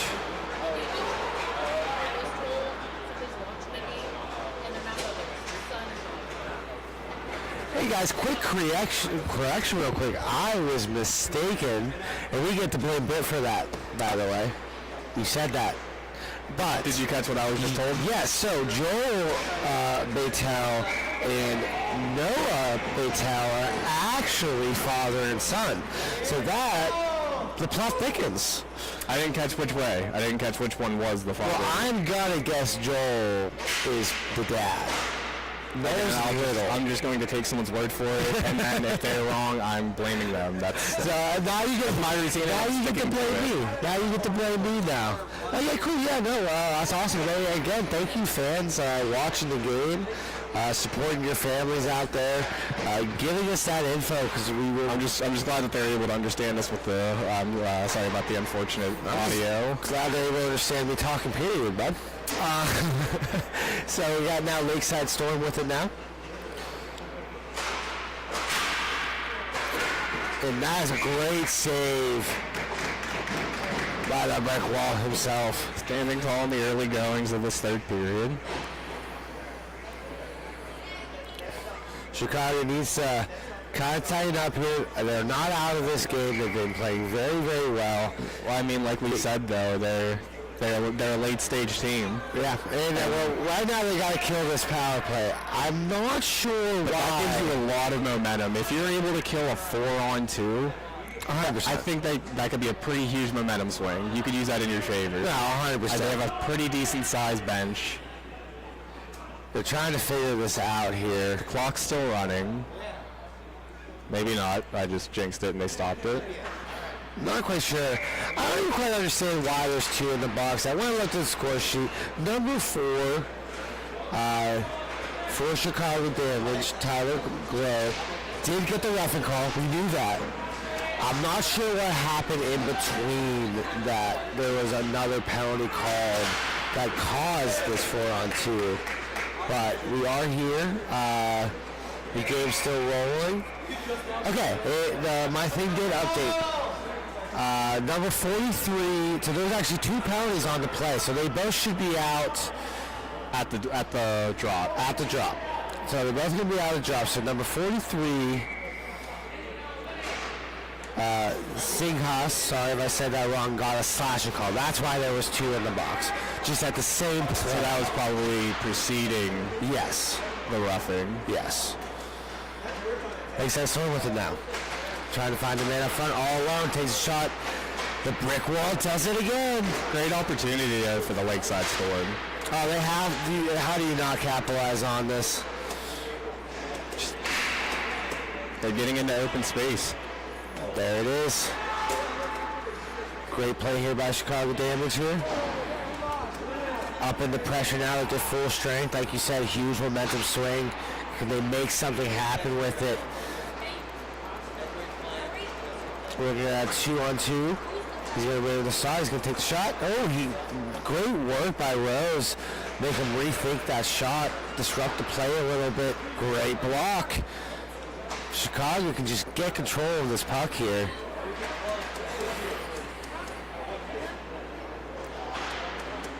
Lakeside Storm with it now. Working way through the neutral zone. He takes a shot. Ooh, that bounces him up.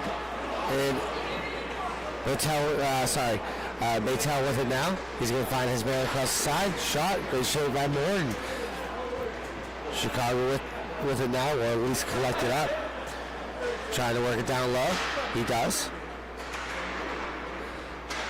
Working the slot area. Great stick by Lakeside Storm. He's going to chip it up. He's going to try to chip it. Great hand-eye coordination. Oh, better back check by Rose. Can he get it over? He needs some support. Yeah. Good individual effort thus far. Now, great work by number 45. Let's see if I can find his name real quick, guys. That would be Adam Shaw for Lakeside Storm. Staying strong in that puck, fighting off that back check, and it was a wonderful back check. He was able to draw so many people down deep below the goal line that if they were just able to snake 1 or 2 guys in at the slot area, they probably would have had a really good chance there. Oh, absolutely. I mean, what a wonderful play by him. It's unfortunate that his team couldn't help him out. I mean, I also understand it, 5-3 game, stay back. You don't want to really risk the closing of the gap here that Chicago is just known to do. Shot with it again. He's going to take the shot, take it, and then shoot it wide.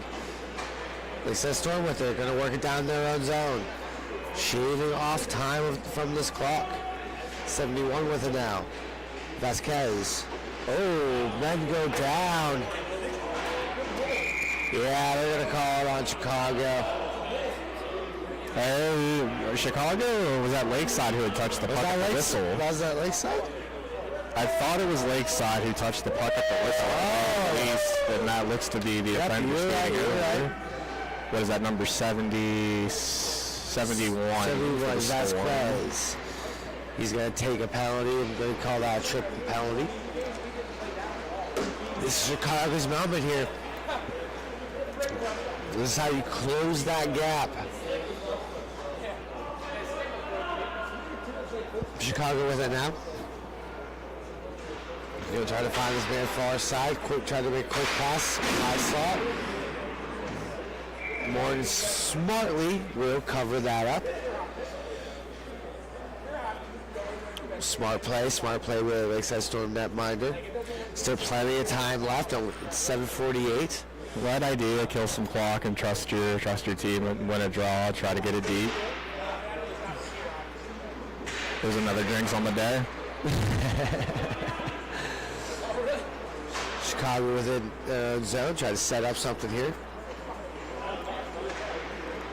He's going to be forced wide. He's going to come in the slot area. Shot and score. Beautiful play. Great work. You got to capitalize here. As the man proves the D to his side on the left and passes it over to that high slot area. Wonderful, wonderful score there. Apologies that I'm just seeing this now, but I was told number 45 on the Storm is Austin Racket, not Adam Shaw. Oh, almost tied it up there, but just shot a little wide. Apology on the incorrect roster situation there. Both teams playing hard. This is a championship game if I've ever seen one, and they've all kind of felt this way. All close games. Again, like we said, they only one real bad game. Single game, you're not out of it. No. You just have to fight for it and earn it. And that's why it's a one-goal game now, my guy. I missed that one looking at the chat.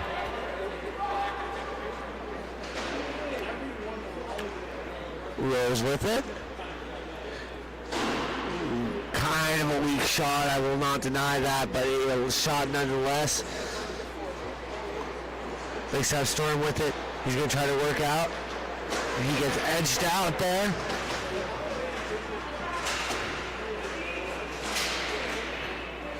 Getting some warnings here on the slashing a little bit, but nothing egregious. Chicago just playing hard. Forward with it, Steven. Forward with it, Glow. Now Lakeside Storm has it. Chicago will collect that loose puck in the neutral zone. They get time. Great work by number 71, making up for the penalty here, getting back, not letting them get another prime scoring opportunity. Chicago will chip it down. They're going to collect it on the boards. He's going to work it wide, try to go for the wide pass. He gets it. Can he get the man? Great work again by Lakeside Storm, not letting them get the play off. Lakeside Storm looking for the man. He's going to choose to carry. He's going to try to pass in the slot. Shaw with it again. He's going to work it back. Lakeside Storm trying to play some smart hockey here, not make any mistakes, but still try to get a little bit more of a lead here. Kahn with it. He's going to hold on to it. Groves applying pressure on the Kahn. Great work by Kahn staying on this play. He could not rip it off of him. Chicago trying to make something happen. They tell. Chicago trying to make a pass happen. Doesn't work.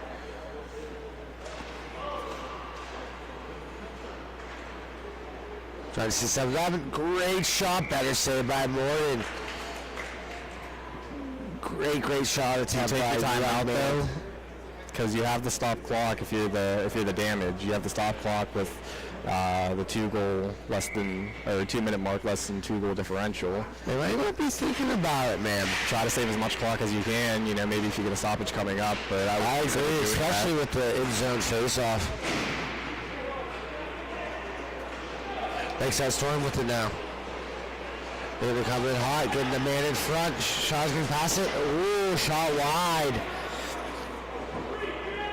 Oh no, Chicago Damage is losing their own end. Shaw there to collect. He's going to keep working it down to his own zone. He gets it.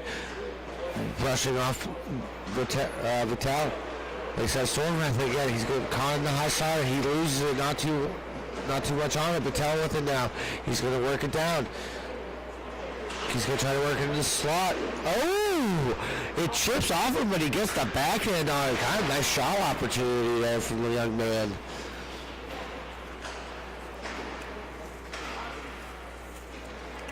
Damage looking for a play.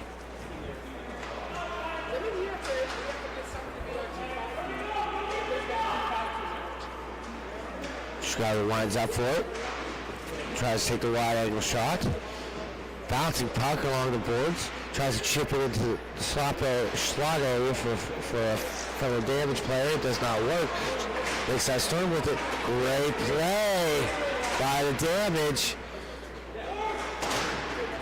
Tries to work it around the boards. Takes a weird bounce off the boards. Oh no! That's an unfortunate one.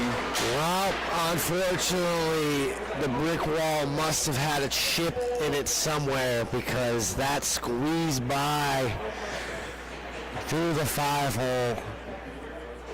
He got a piece of it, but just not enough. Just not enough. And sometimes that's all it takes. Just a second too late getting down, and you just won't get enough of it. That was a very timely goal by a Lakeside Storm to kind of spread the gap here. Chicago will take the shot here. Morgan with a big save there. They've earned it, though. They haven't stopped moving their legs. Nope. No matter which way this game has gone in their favor, in Chicago's favor, they just haven't stopped doing the small things. Absolutely. It's like Blink-182, something about all the small things. That's true. That's the truth. Hopefully no That's more the truth. mistakes. It looks like we finally got that timeout we thought we were going to get earlier. So there'll be a minute 49 on the puck drop here. I mean, Chicago's not out of it. I wonder if they're going to pull... I wonder if they're going to pull the netminder here for Chicago. I mean, a minute 49 left, down by 2. I think, personally, I know it's been a kind of back and forth game.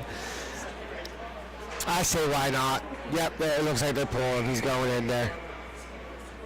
They're going to go for the extra man here. I don't hate pulling the goalie. I would start with him on the rink, have him out at the hash marks, and go from there. At least establish possession. Nah, I definitely agree with that, but a quick one, you're not gonna have that stop clock anymore. A quick one, if they just get it and chip it, yeah, it's almost sealed the deal at that point. No, for sure. Oh, Chicago comes out with it. Rose is gonna try to work it across. Takes a real angle shot. Ooh, that squeezed by, but not in the right direction for him.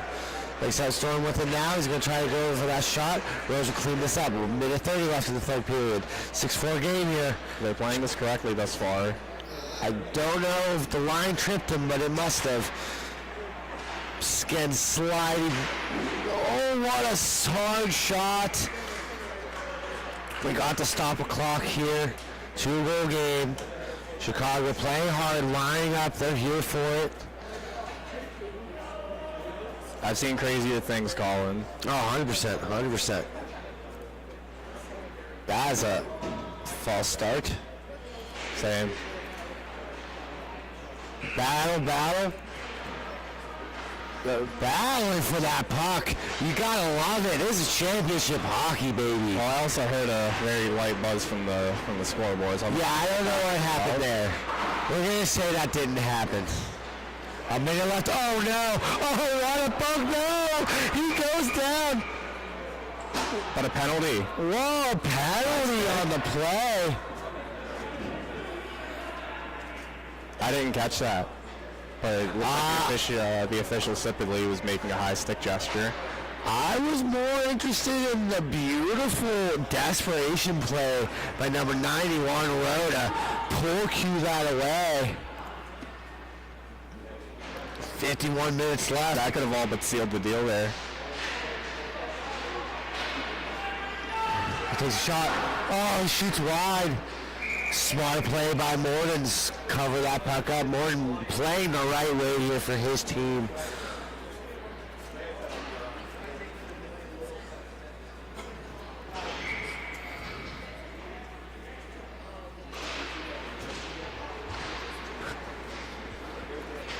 Chicago looking for a squeak out front. It doesn't happen.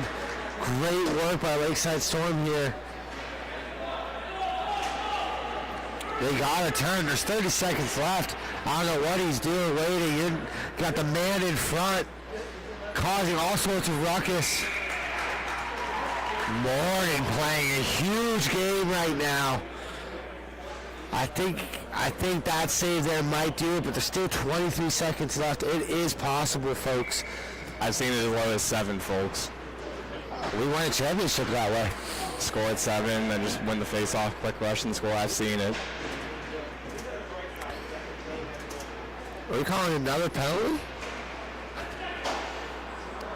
Yeah, that'll do it. That'll do it. That'll do, donkey. Another copyright. Maybe they're going to call a penalty, but yeah, LB game.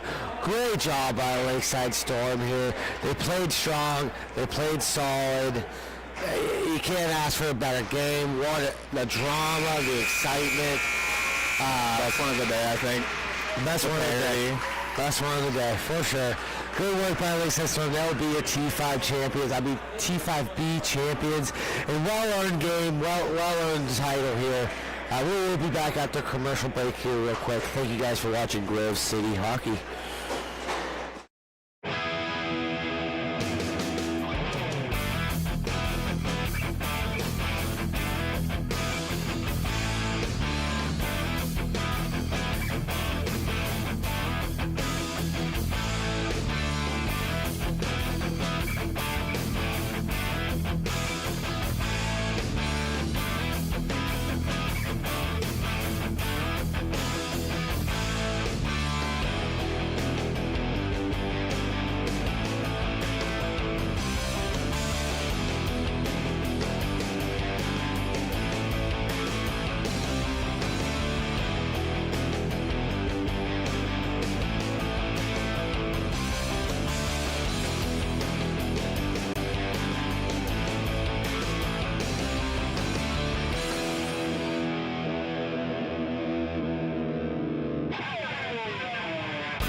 We are back live in beautiful Taylor, Michigan, as we're going to have our T5A championship game just underway here. Had to take a little break and pause in the action due to a water spill.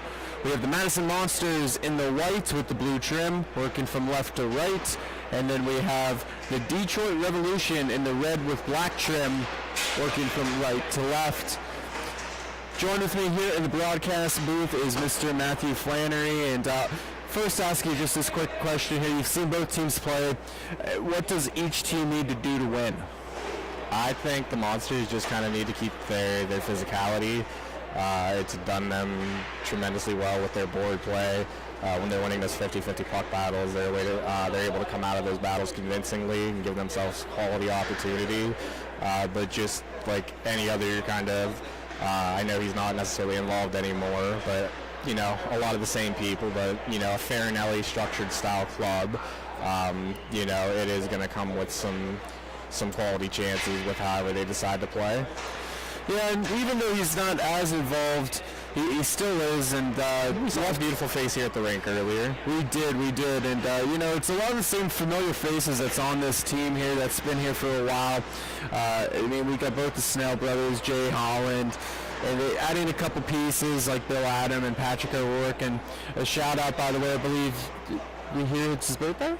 I didn't, this is news to me. Oh no, it's his mom wanted to say that she loved him. I think. Yeah. He was talking that one. If you're going back and rewatching this, Mr. O'Rourke, your mom's watching. She loves you. So good luck out there today. But not just the mother, but we have Sam, Lola, and Julian giving him a shout out. So we wish them the best of luck here in this contest. Just about a minute 30 has gone by. Not too much action yet. Both teams starting to feel each other out. Been a struggle for possession, but it looks like the Monsters now have it under control. Looking to get it over. That's Eric Bennett. Trying for a touch pass that's going to be intercepted by Cementi the second. Bennett now has it right at the face-off dot, works it across there to Childers. Wraps it around his own net and trying for a pass right through the neutral zone. He's able to connect. Going to carry it in. Nice little toe drag maneuver. Shot on and then hits the post. Five-hole post and out. An excellent scoring opportunity there. Just couldn't capitalize. We don't see our first goal. A missed pass is going to go into the corner to be retrieved by Sean Heiche. He's got two monster players on him, but he's able to work it up and connect with O'Rourke. He skates and he shoots it. He hits the top of the glass. Going to go after his own rebound. Looking to settle it down, puck rolling on its edge. Defended away by Knudsen. Got a cover and a stoppage here, and we'll introduce the starting netminders, number 98, Daniel Velasquez for the Madison Monsters, and then Justin Morrow, number 39, in for the Revolution. I think we need to apologize to the Monsters goaltender because while I have not attempted to say it, I feel like I've heard his last name said a plethora of times. Well, and I do not envy the play-by-play people having to say last names because I know I would butcher it if I tried to say it. So I would be involved. I'm not gonna say it so I can say that I wasn't. That's quite all right. You've done an excellent job here so far, at least with me. And puck's in the neutral zone. Going to just slap it all the way across on the near wall, looking for a shot. He's got wide open space and he's able to get it in the back of the net. Number 26, Matt Snell with the opening tally here of this T5A championship game. See here, did we get any replay on that? No, okay. Fortunately not. It was a beautiful goal though. Face off down at center. One forward. Kubiak. Now it gets in the possession of the Revolution. Cummings going to work it all the way down deep. He gets it back to Snell, who just scored the goal, giving the early 1-0 lead with just under 10 minutes to play here in the first period. Bank pass off the boards. Sitting right at the face-off dot. They play pitch and catch. Trying to go back for him one more time. They're able to grab it. It's going to be Jacob Meg with it. Comes to the far wall corner where the Monsters will collect it. Look to slow it down. And now skating up. Maybe a nice stretch pass. Oh, what an excellent last second poke check there by Cumming to get it away from Bennett. Cumming holding on to it. Works it around. Steve Snell now. Excellent pinch there by Russell. Trying to get all the way back to the point, couldn't connect. One-on-one opportunity. Reaching for it was Velasquez with the blocker. Comes out to Snell in the slot. Now Bennett. Right-handed shot defenseman. Works it through the neutral zone and couldn't settle it down. Now it's going to be a battle for it where the Monsters will keep it.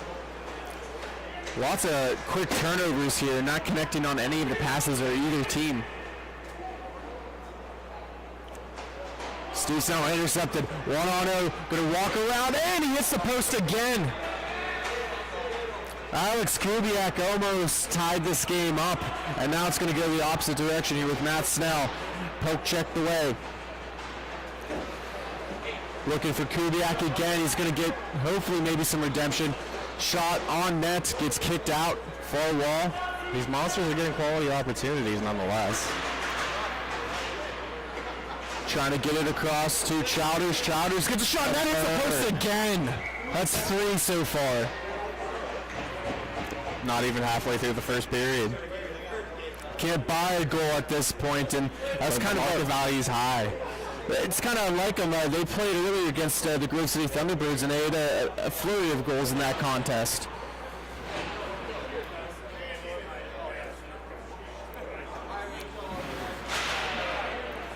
Face off down, one back.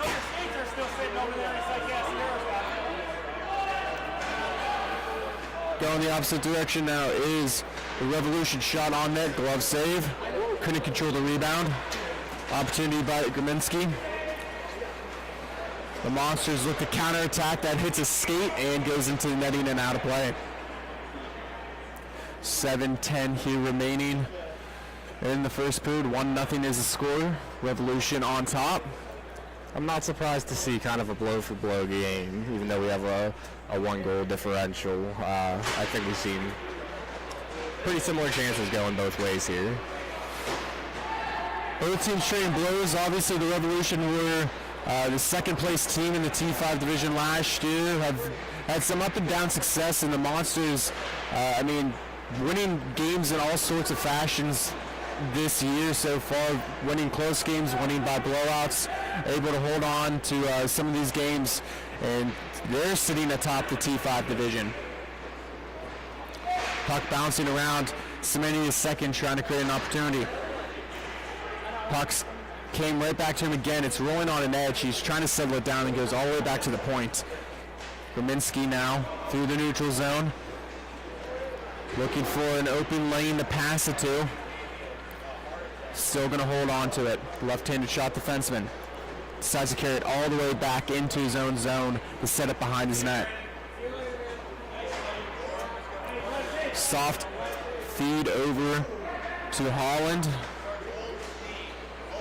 Holland, one of the carryovers from this T5 team last year, or T4 I should say. Race to it. Good battle there. That's going to be won by Knutson Jr. Trying to slow it down is Weston Knutson. Works it to the point, slap shot, let go, deflected in. I believe that was his 5-hole. It went right through his 5-hole, but I believe it was his own defender that actually tipped it. They're not a dime a dozen anymore. I was about to say, I don't know if the Monsters used up all their goals here earlier in the semifinal matchup, as they've been snake bitten so far. Bank pass coming out to the wall. O'Rourke looks for Holland. Holland controls it. Just gets a little hand check and it goes all the way back to O'Rourke. O'Rourke's going to carry it in. Trying to get around 3 separate Monster players. Good stick battle. Russell able to try to clear it around. Gets poked away. The Revolution continue the onslaught. Here's O'Rourke takes a shot. Now we got 2 players in the Monsters' crease as there's a little bit of physicality. The same as a goal shot. Correct me if I'm wrong. Logic would think that, but I don't think a player going into the back of the net will Valiant effort though. It was. We will have a delayed penalty call. It looks like the Revolution will go to the power play. Finally touched up. So the first power play opportunity will go to the Monsters here. We'll see referee Dane Henley going to make the call. It's going to be interference. Do you have any disagreements with that? No. I mean, I didn't necessarily see any attempt to play the puck on it. I think you have to call it in that type of situation. So we'll see the first power play opportunity here for the Revolution. They're already up by 1 with 3:35 remaining in the first period. They win the offensive zone draw. Comes out to Cumming, who works it across. Stick handling it is Steve Snell. Now at the face-off dot. Excellent protection of that slot area. Shot on Velasquez and just hugging it to his stomach for cover. Monsters doing well, nearly going to this penalty kill with that tight triangle. Yeah, it looks like they're giving them some space to walk in and shoot, but they're willing to block all shots. And this puck's going to come all the way back down. It looks like Kubiak is going to forecheck. Now retreats. Steve Snell working for Cumming. Now it's up in the air, trying to settle it down with his hand, finally does. A Mig works it across to O'Rourke, that hits off his skates, looking for a poke check. It's going to get taken away, and the Monster's going to just dump it all the way back down on net. Sitting behind the net now. Cumming, working over. On the near wall, backhand feed across. Going to go from side to side. Comes all the way back out to Cumming. Trying for a shot was a Mig. That's going to hit the netting and out of play. Now you mentioned the Monsters defense here. What do you need to see from the Revolution power play unit here?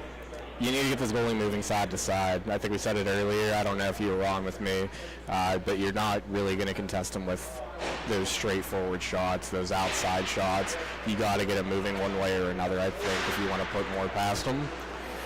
Puck was just bouncing around, went right through the stick of Velasquez. And that's an excellent point there, Flame. That's exactly what they're trying to do.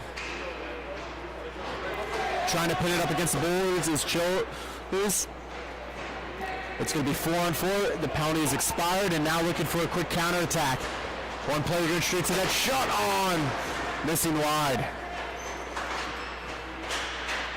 Kubiak was trying to hold it in his zone. Now Mig carries it. Drops it off a 3-on-2. Gets it across to Steve Snell. He couldn't corral it down. Haichi with it. Right-handed shot. He just came off the bench. Kubiak defending. Nice little tip play in front, and Velasquez will put his mid on it for cover. 50 seconds remaining here in the first period. We're still at 1-0 in favor of the Revolution. Both teams going to make some changes.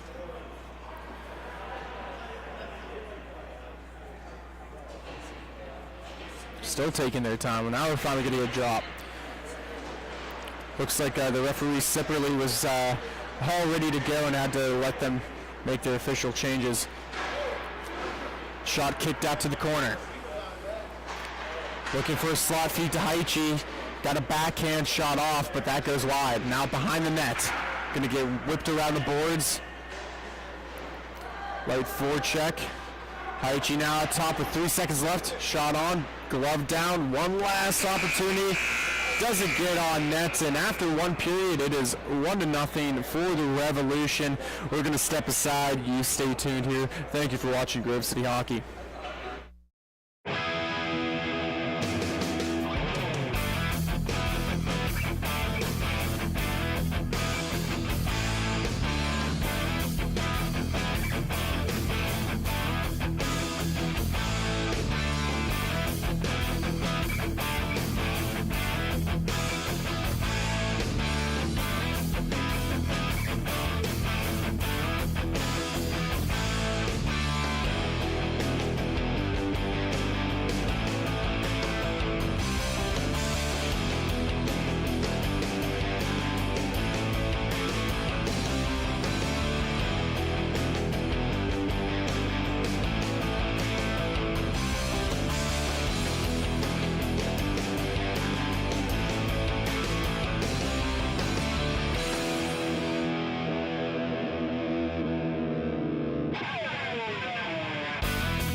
We are back live here in Taylor, Michigan. We got the T5A championship game underway here, starting the second period with the Revolution up 1-0 over the Monsters. And through one period, Flan, what have you seen from both teams that you like? I mean, I think I've seen what we've kind of expected and talked about at the beginning. It's just the Madison Monsters goalie has yet to be discovered. You know, what's his weakness? How are we going to beat him? I think that's the one deciding factor here, but it's only a 1-goal difference, so it's not to say anything against. What an excellent shot on the redirection. I understand why you stopped halfway through. Yeah, that just adds to the list of jinx I've had. I think we're at least at a handful at this point. The Revolution will take a 2-0 lead, and just what an excellent redirection in front to make this a 2-goal game. And Velasquez just didn't have any chance. He was positioned perfectly. The Monsters now will control it to start out the game, or start out the face-off. Bennett tried to get a shot off. That gets deflected, and it's going to go to the far wall. Bennett now. Nice move by the Monsters to get back into the offensive zone. Chowders with a shot, missing wide. Bennett trying to hunt the puck down. Revolution will take possession. Gromensky dumps it down deep. He retrieves his own dump in. Hits off of his skate, comes right to the stick of Velasquez. Centering feed gets knocked down. Knutson with it. He's going to carry it in, left-handed shot, looking for some help. Gets it off. Hits a boot in front. Going to get whipped around the corner. And the Revolution will take possession once more. Haichi slows it down. Long stretch pass off the boards, and now trying to go through three players is Semeni the second. Childers dumps it down low. Little collision right in front here, and Bennett's going to walk away with it. He's going to get some momentum. Shot again blocked, and that's going to hit the netting and out of play. Yeah, that was a little scary the way that collision had went, especially with the flow of today's events. You don't know what's bound to happen, but he popped right back up, so it doesn't seem like any harm was done there. Yeah, it's a tough position to be in going into the boards, no matter what division league you play. I mean, hockey's a game of physicality, and those are some unfortunate side effects of the game. Bennett now with it. Little wrist shot on net, and that's going to be an easy cover. Coming up on the 11-minute marker here of the second period. Still 2-0, and make sure you check out our next broadcast on March 1st and 2nd from Grove City. We'll be live on the 2nd. There will be games on March 1st, of course, and we'll see a couple of different divisions in action, including the T5 division. Neither of these teams will be there. Looking to build us some momentum into April, perhaps, as that will be the last T5 tournament of the season. O'Rourke now with it. He's going to his backhand, works it across. Coming now.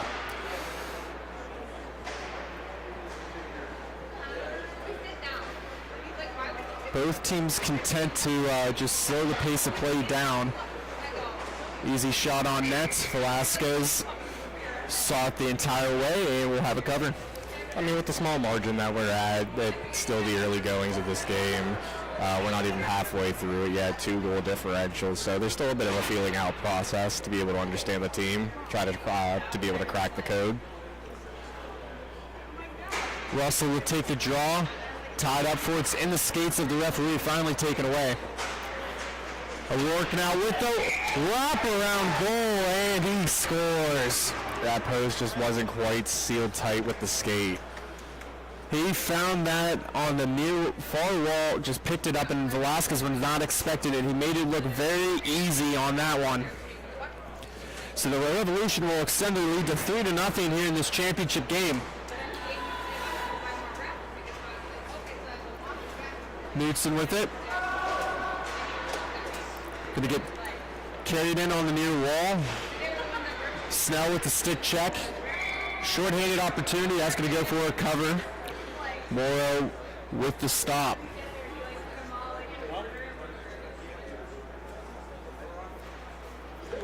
Gonna face off down in the Revolution zone.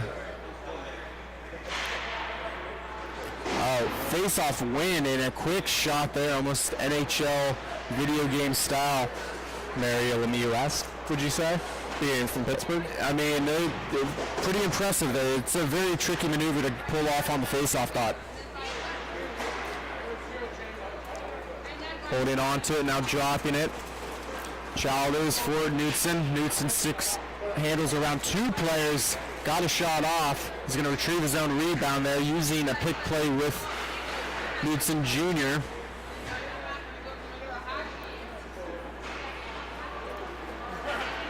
Now the Revolution, O'Rourke, who just scored this last goal for the Revolution, is going to carry it in. He gets another shot off, and it's going to be battled for. Puck is still loose. Cimini the second is able to get it out. Snell looking for O'Rourke. Now it's going to get taken away. Dumped back behind the net. Knutson Jr. will pick it up. Bank pass off the boards. Connects with Kubiak. Right-handed shot. Cuts it to the middle. Was looking for a drop pass. Couldn't pull it off. Now he's going to just throw one towards the net. Still loose. Finally, they'll blow the whistle dead for a cover. 7:35 left here in the second period. 3-0 is the score, and coming up after this game, we'll see some T4 action. We're seeing the T4B division, the Beer City Growlers take on the Grove City Thunderbirds, so stay tuned for that. And the final game of the day will be the T4A Championship, the Detroit Evil taking on the Ontario Roller Jays. Not gonna lie, Sean, I gotta say those Roller Jays jerseys, the blue ones, they gotta be my favorite. They're excellent. I'm a big baseball fan. I love the homage to the Toronto Blue Jays and putting their own spin on things. It's excellent jersey. Carrying it in, going for it, back in, he shoots, he scores. Number 77, Josh Graninski with the goal, and it's going to extend the lead to 4. With 6:42 left, and he just went end-to-end, was able to skate around 2 different monster players, went backhand, forehand with the tuck.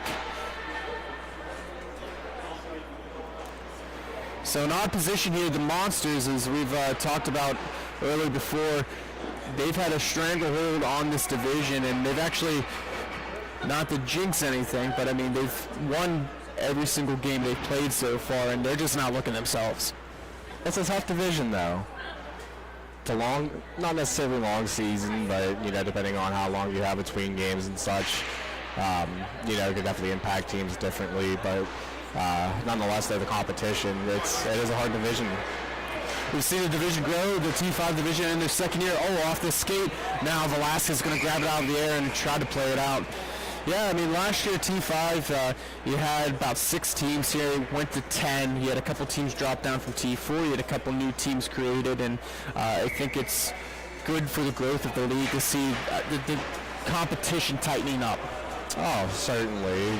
Tightening up, growing, and you know, there was a standard set last year, and I think we've already seen that standard kind of eclipse, so it'll be exciting to see what transpires from championship weekend at Fraser and Big Boy Arena. Couple of quick shots on net there. Graninski, who had the last goal for the Revolution, had 2 great opportunities there. Velasquez had to come up big.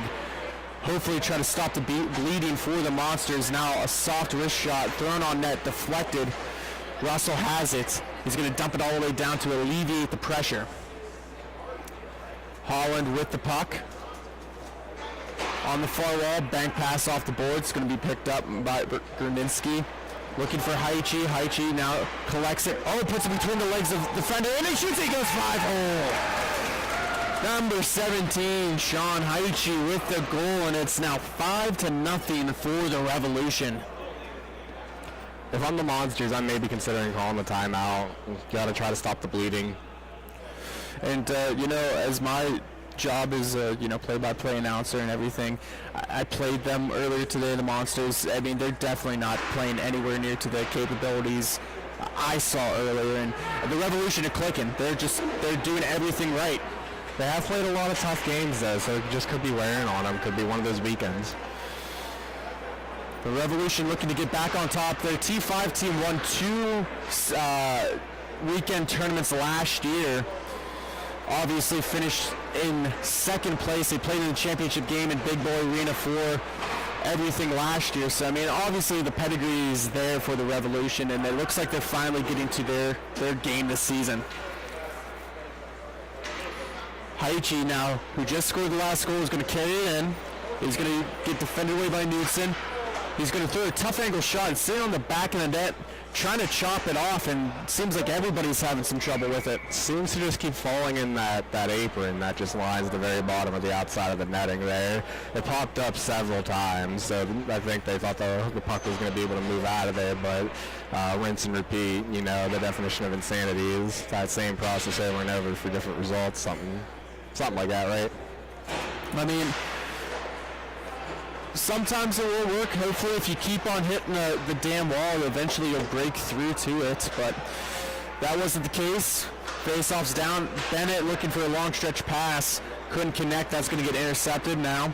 For the Revolution, they're looking to counterattack. Puts it between the legs. Looking for one more chance. As Simini, the second, couldn't settle it down.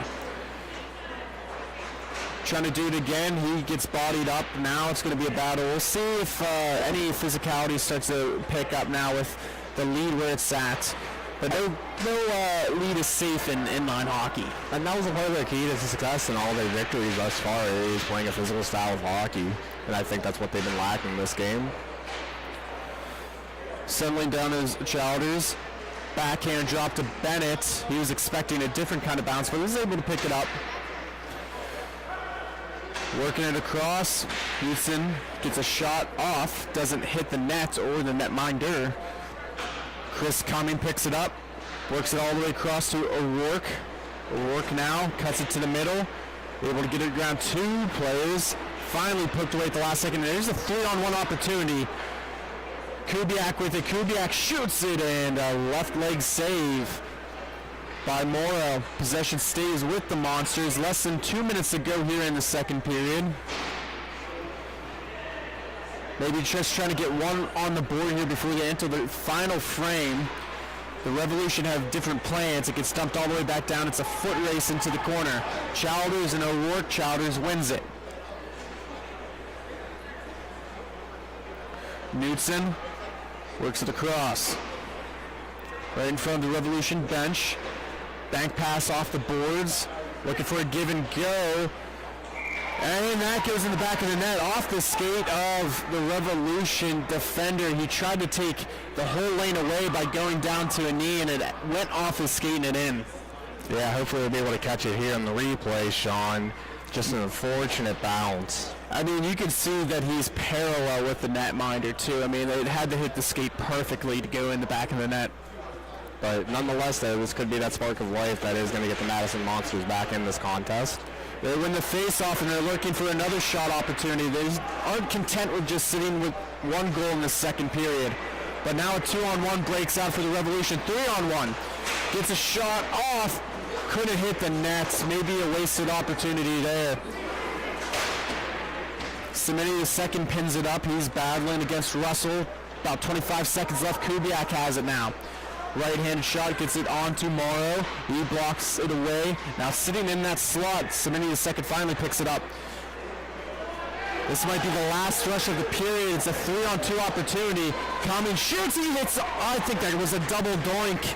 I heard one at least. I can tell you that for free. Two, that's on you. Man, that's just unfortunate. They almost got that goal back, but as it stands, it's going to be 5-1 with the Revolution with the lead over the Monsters. We'll come back after the break for the final frame. Stay tuned. Thank you for watching Grove City Hockey.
for the third period between the Madison Monsters and the Detroit Revolution. My name is Sean Takachi. Joined with me here is Mr. Matthew Flannery, and we saw a goal by the Monsters towards the end of that third period here. And what was the success of that, and what can they do to keep on moving forward? It was just using their size. They won a couple puck battles leading up to that, giving themselves a chance in the possession to have that opportunity. And then we saw right after, they started moving their legs a little bit more, had another quick chance there right after off the preceding face-off. It's just, the kind of will that they want to, be able to impose. About 30 seconds have gone by. Trying to get a shot off opportunity off was Knutson. It's going to lead to a one-on-0 opportunity here for the Revolution, trying to tuck it away. Couldn't. I believe that was Holland. And a beautiful response here at the start of the third for the Monsters tender.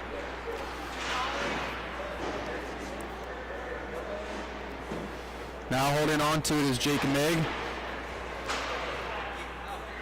Drops it back for Holland. Haichi has it. Haichi cuts it to the middle in the neutral zone.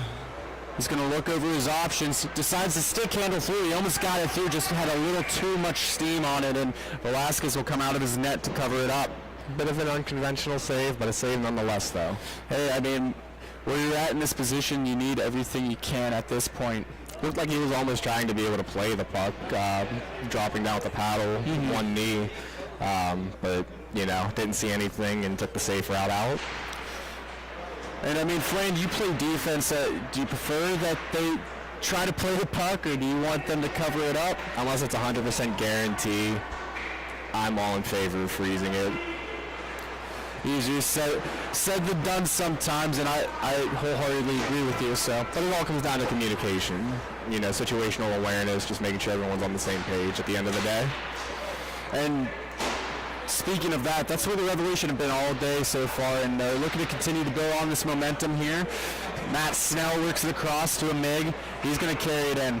Well, I think you can hear from out here. They definitely sound like one of the more communicative teams. So, just one of those simple foundation, building blocks of successful teams. If you continue to do it, it's going to prove dividends. Morrow just had a big save. Now Mig backhand spinorama pass, and then another shot. He misses wide. An excellent give and go there. Mig and Haichi have been connecting all game.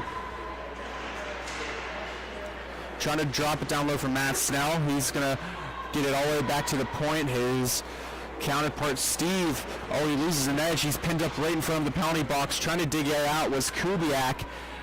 Still can't. It's right underneath, we'll just say, his glutes, and finally gets worked out. Slap shot in. It's going to roll past. Seems like a couple of players are just having a little bit difficult time standing up. Forearm shivered by Haichi. Backhand by Bennett. Steve Snell with the puck. He's looking for Matt. Just going to throw a shot on, looking for a rebound, and a second opportunity comes right out into the middle. Turn quality out of nothing. That was a good attempt there. Terrible angle, but good attempt.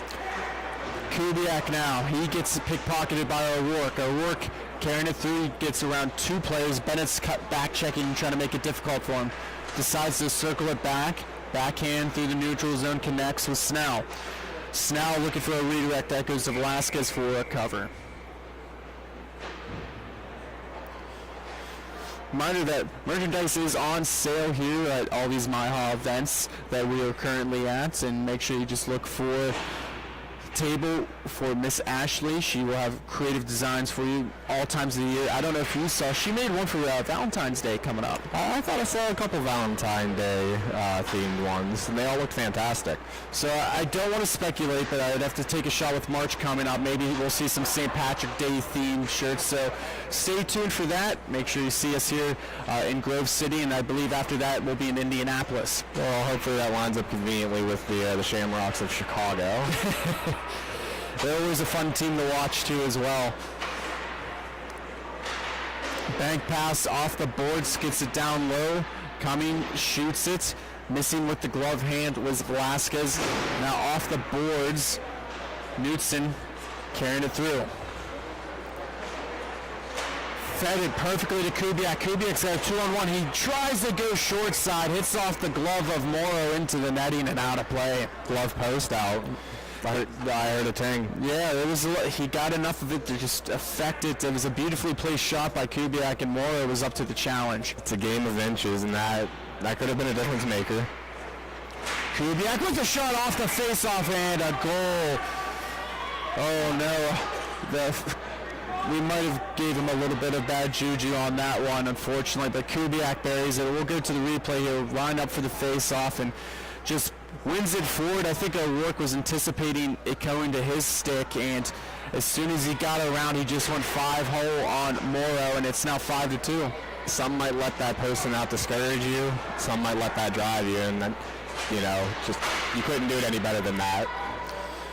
Now there's a pin-up. Haichi trying to at least buy some time for his reinforcements to come through. He does. Comes right back to him. He's going to work it to O'Rourke.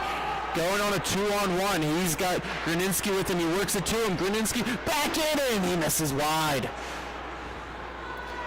Now a counterattack for the Monsters. Russell has it. Gets around 2 Revolution defenders. Looking to shoot, he does. That hits off the back of the glass. Follow up by Kubiak, who had a goal. Takes another tough angle shot, looking to replicate what he just did. I don't think the goalie was ready. If that was on net, that could have been in. Now following up with it is Holland, and I do wholeheartedly agree with you on that one, Flan. And Kubiak's looking to get anything on that, but the Revolution got a good counterattack on that play. Now it's going to come back down in their defensive zone. That hits off of Holland. O'Rourke picks it up. He's got a 2-on-1 if he hurries. Trying to settle the puck down. He might have just lost the advantage at the last second. Now looking through the neutral zone. Able to connect with Bennett. Bennett trying to get it on net. It started out with a Revolution 5-0 lead. It's now 5-2, and we're starting to see the Monsters pick up. Kubiak with some soft hands throws it on. Glove save by Morrow. O'Rourke now has it. He's controlling it through the neutral zone. He's taking on 2 different defenders there. Drops it off for Haichi. Haichi on the near wall. Down deep. Trying to go tough. The short angle there. Got it off. Picks up his own rebound. He's got Holland all the way back. Decides to go to Holland. 6:22 remaining here in the third period of this T5 championship game. Gruninski now with it. Holding on to possession. And if let me ask you this, Matt. 5 minutes left to go. What does the Revolution need to do to secure the win? They just need to keep playing their style of game. There's a reason that they were winning by the margin that they were. The Madison Monsters are creeping back into it, but as long as they play their game, there's no reason why. It's their game to lose, basically, is what I'm trying to say. Haichi, just good body positioning on there on the wall, is able to defend away Sean Kendrick. Able to create an opportunity for Simini II. He shoots it, misses wide.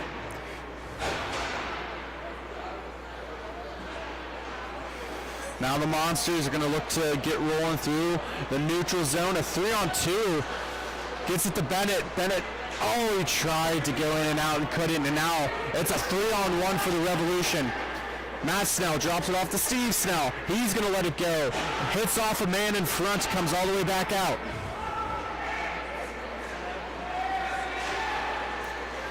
Long stretch pass to Bennett. Bennett slows down. Hits off of coming in front, and now it gets worked all the way back.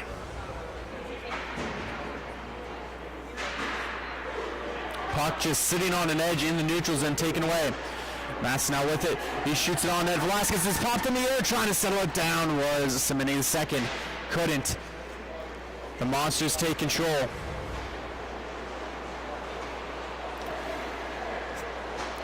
Works it across to Bennett. Bennett shoots it, and an excellent stick there by Cumming to prevent that scoring opportunity, and we'll have a face-off down in the Revolution zone. Three-goal deficit here for the Monsters. 3-goal lead for the Revolution, and it's time dwindling down here. The Monsters are gonna have to average a goal almost a minute, about a minute 20 seconds, if they want to tie this game back up. Knudsen Jr. works it all the way back, trying to find it in his feet. Works it back to Knudsen. Now a good stick check. Going to lead it to an opportunity for Matt Snell. He misses just wide. Comes all the way back. Steve Snell picks it up. Looks over, gives it the coming. Good tic-tac-toe passing, looking for the puck with Cimini the second. It still stays there. He's got a 2-on-1. He's going to walk in and shoot in. A glove save by Velasquez. He tries to play it out, and it's in the back of the net. The Revolution able to get one back here, and they now have a 4-goal lead with about 3:40 remaining in this game. As you can see on the replays, Velasquez had the initial save, and Flan Solage saying you follow up on your shots. Doing the small things right, Sean. They did a lot of the small things right this entire game, and the Revolution have looked very crisp, and they're going to get rewarded in this contest as long as this stays put. Kubiak drops it off. Knudsen Jr. shoots it on. Easy save for Morrow. He snags out of the air, and he's just going to hold on to it. 2:46 left to go. Face off down. Puck just bouncing right in the slot. Shot on net, able to make the initial save. It popped up in the air, settled down. Backhand feed in front, now trying to stuff it out. 2 opportunities. Amig was able to get his skate on it. Now Haichi defending. Knudsen was buzzing there for just a moment, and it's going to lead to a one-on-one opportunity here for Haichi. He's got a goal in this contest already, looking for number 2. And he gets it. Sean Haichi, number 17, with his second goal. It's going to extend the lead to 5, and with 2 minutes left to go here, we can maybe start to speculate that this one's on its last legs. Might be all she wrote, Sean. But a valiant effort nonetheless by the Madison Monsters. An unwavering effort no matter what the score was. You have to give them kudos on their weekend. Still a lot of success that they've come out with. Amig now has it. Wide open opportunity, shoots it. Velasquez is going to play it out just to keep the game moving. And, I mean, you're absolutely right. You have to do a lot of things right to start off the season 7-0. And they faced a team that playing some of the best hockey right now in the Revolution. Kendrick has it. Stick handling, drops it for Knudsen, and then Holland's going to pin him up against this near wall, get some help. Taking it away is Gruninski. He's got a Mig with him. It's another 2-on-1. Looking for a Mig and just couldn't connect on the pass. Bennett drops it down low. Backhand on net to Bennett, and that will go for a cover. 50 seconds remain here. Stay tuned. We'll have the T4B Championship as we're coming to an end today here in Taylor, Michigan, between the Beer City Growlers and the Grove City Thunderbirds, and then the final day, game of the day, of the Detroit Evil taking on the Ontario Roller Jays. 30 seconds left. Another goal goes in, but I don't think it will matter too much. Hopefully a goal for some pride and maybe some good momentum moving forward. Yeah, just something to be able to build off of, a positive lesson. It's not the ending that they want on the weekend, but, you got to be able to take away something from it. They're just going to call it early, and that will be the final score, 7-3. The Revolution will capture the T5A Championship here in Taylor, Michigan, defeating the undefeated Madison Monsters. An excellent game. They played perfectly, and congratulations to that team right there, those young men, as they capture another championship. And we're going to step aside here. We're going to be right back with the T4B Championship. Thank you for watching Grove City Hockey.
We are back live here in Taylor, Michigan. So we'll have the T4B Championship just underway. Here we have the Bear City Growlers taking on the Grove City Thunderbirds. Underway here, working from right to left, the Thunderbirds and the gold and white, and then with the blue, working from left to right, will be the Growlers. Starting netminders for both teams, you'll see Brandon Britton in for the Thunderbirds, and then Mike Enders for the Beer City Growlers. There's some offensive zone time here for the Thunderbirds. I'll bring in my color commentator, Matt Flannery. How are you doing today? We're doing well, Sean. It's been quite a day up to this point, but we're still chugging along here. And, you've seen both these teams here. I mean, what do you think are the keys to victory?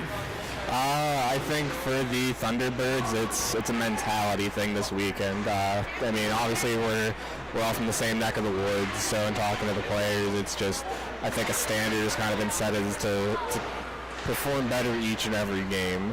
And I think that they've done that. That's what's gotten them to this point, obviously.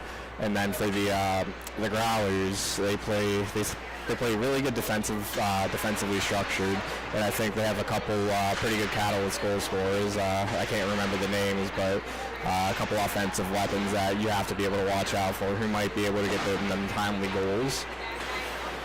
Just a minute 30 here underway, and shot on net by Britton, and a follow-up, he gets the rebound. 2 excellent saves by Britton.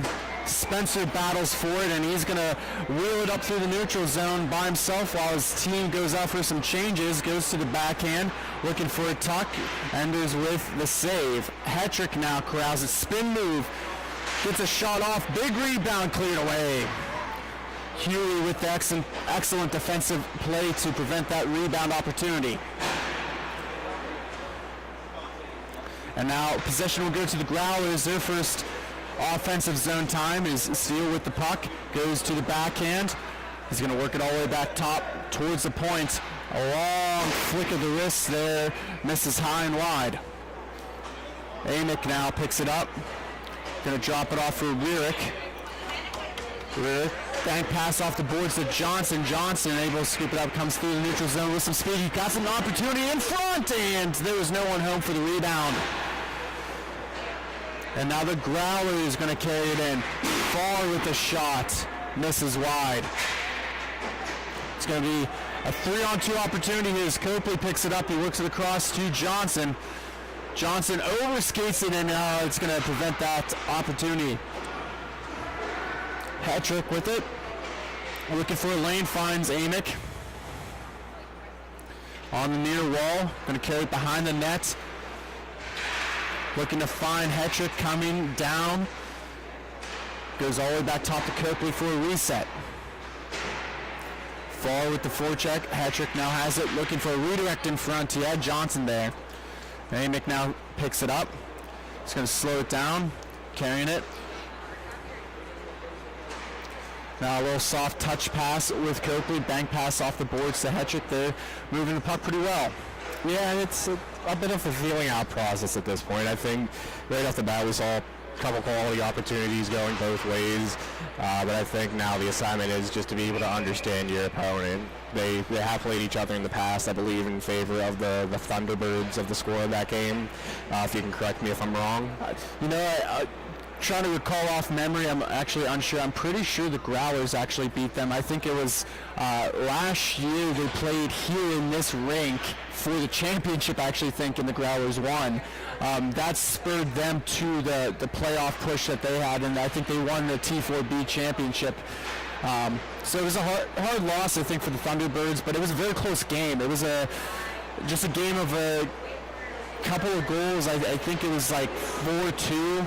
It was an empty net goal, so but nonetheless, though, in the early goings of a championship game, there's no reason to be rash about your decisions. I think it's better to understand your opponents' their strengths and weaknesses, so you know where you need to be better, and then where to be able to exploit. Dash with the victory draw in his own defensive zone. Spencer was looking for Lyric, and it went all the way around, but Lyric is able to follow up on Isacco. Now to Dash. Dash going to walk in. He shoots it. That hits off the glass and wide. Betzler now with it. Trying to stick handle through. He's going to look for a redirect in front as he had Evans screaming to the net. Now Van Dellen works it all the way down low. Betzler and Evans play catch.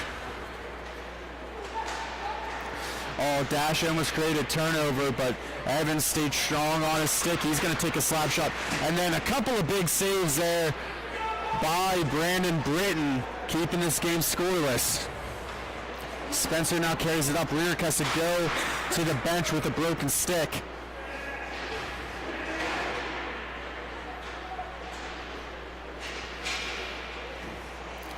Looking up for Evans. Evans has an opportunity. He's by himself. It's 1-on-3. Copley was able to get enough of a stick on it to at least prevent that opportunity. Bank pass off the boards, but gives right to Isacco. Took an odd bounce. I don't think he was expecting that. Now taken away by the Growlers. Growlers shoots and scores. Number 10, Jim Bosey with the goal. And that's going to be the opening tally of this contest. A turnover to the Thunderbirds, and then one given right back as Isacco turns it over to Bosey, and Bosey walks and shoots, and I think he used Copley as a screen to give the Growlers a 1-0 lead. Yeah, I don't know if that ended up hitting Copley and changing directions, or if, like you said, if it was a screen, but nonetheless an effective shot. That one did hit Copley in front, and it's going to come out to Eaton. Eaton subbing in for this Thunderbirds team as he plays on the other T4 Thunderbirds team. Got a shot off net and just past the 7-11 minute marker of the first period as we just saw the first goal of the game. See if we're in for any more. Face off won by Eaton to Amick. Amick now works it all the way back to Copley. Bounce pass off the boards, looking for Eaton. He's trying to carry it into the slot. Two players over skates. Now we got three of them. Eaton throws it on nets. Left leg saved by Enders. And now the Growlers will counterattack. Gets a shot off, missing wide. Eaton picks it up. Gets it to Copley. Copley now holds on to it. Looking for Amick. That bounces off his stick. He's got Cozen with him. Amick now trying to cut it to the slot. Defended away by Huey. Works in front to Eaton. Eaton shot. Goes into the corner. An excellent save by Enders. Cozen picks up the rebound. Amick now holding on to it. He's going to give it all the way back to Copley. Nice little soft pass through the neutral zone from Copley to Cozen. And now they play catch. Copley's going to walk in. Gives it right back to Amick. Excellent passing so far. 5:46 remaining in this first period. Gets off the skate of Amick, and that might be the turnover that the Growlers needed. There's a lot of offensive zone time. Never mind that Amick's going to pick it up.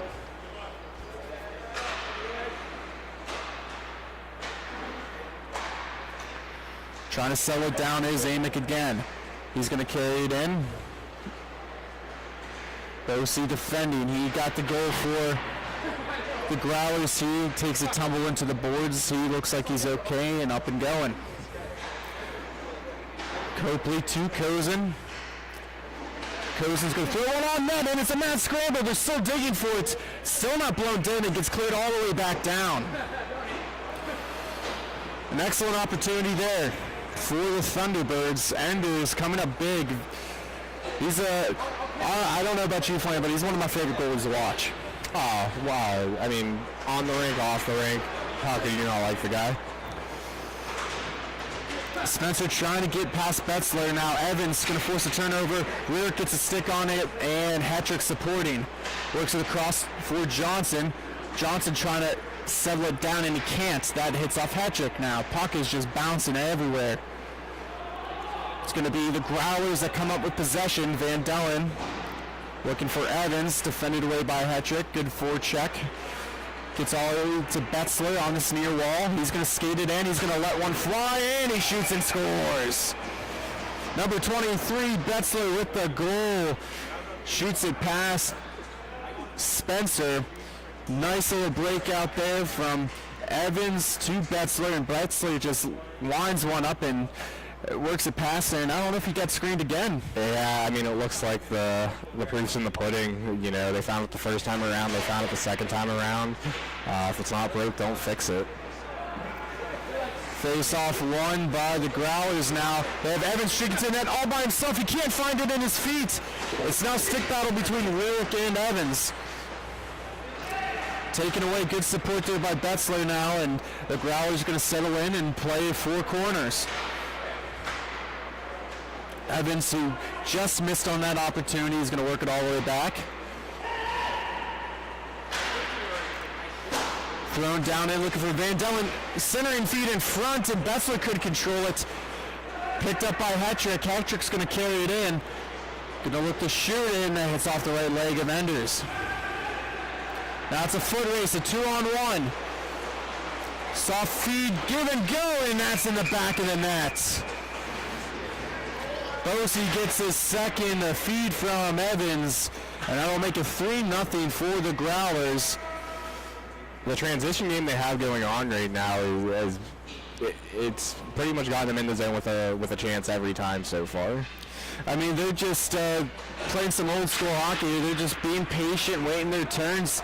They're letting the Thunderbirds come down and dominate some of the offense zone possession time, but when they do get the puck, man, they make it count. They're going to play very smart and a lot of excellent passing to give themselves a 3-0 lead here in the T4B championship.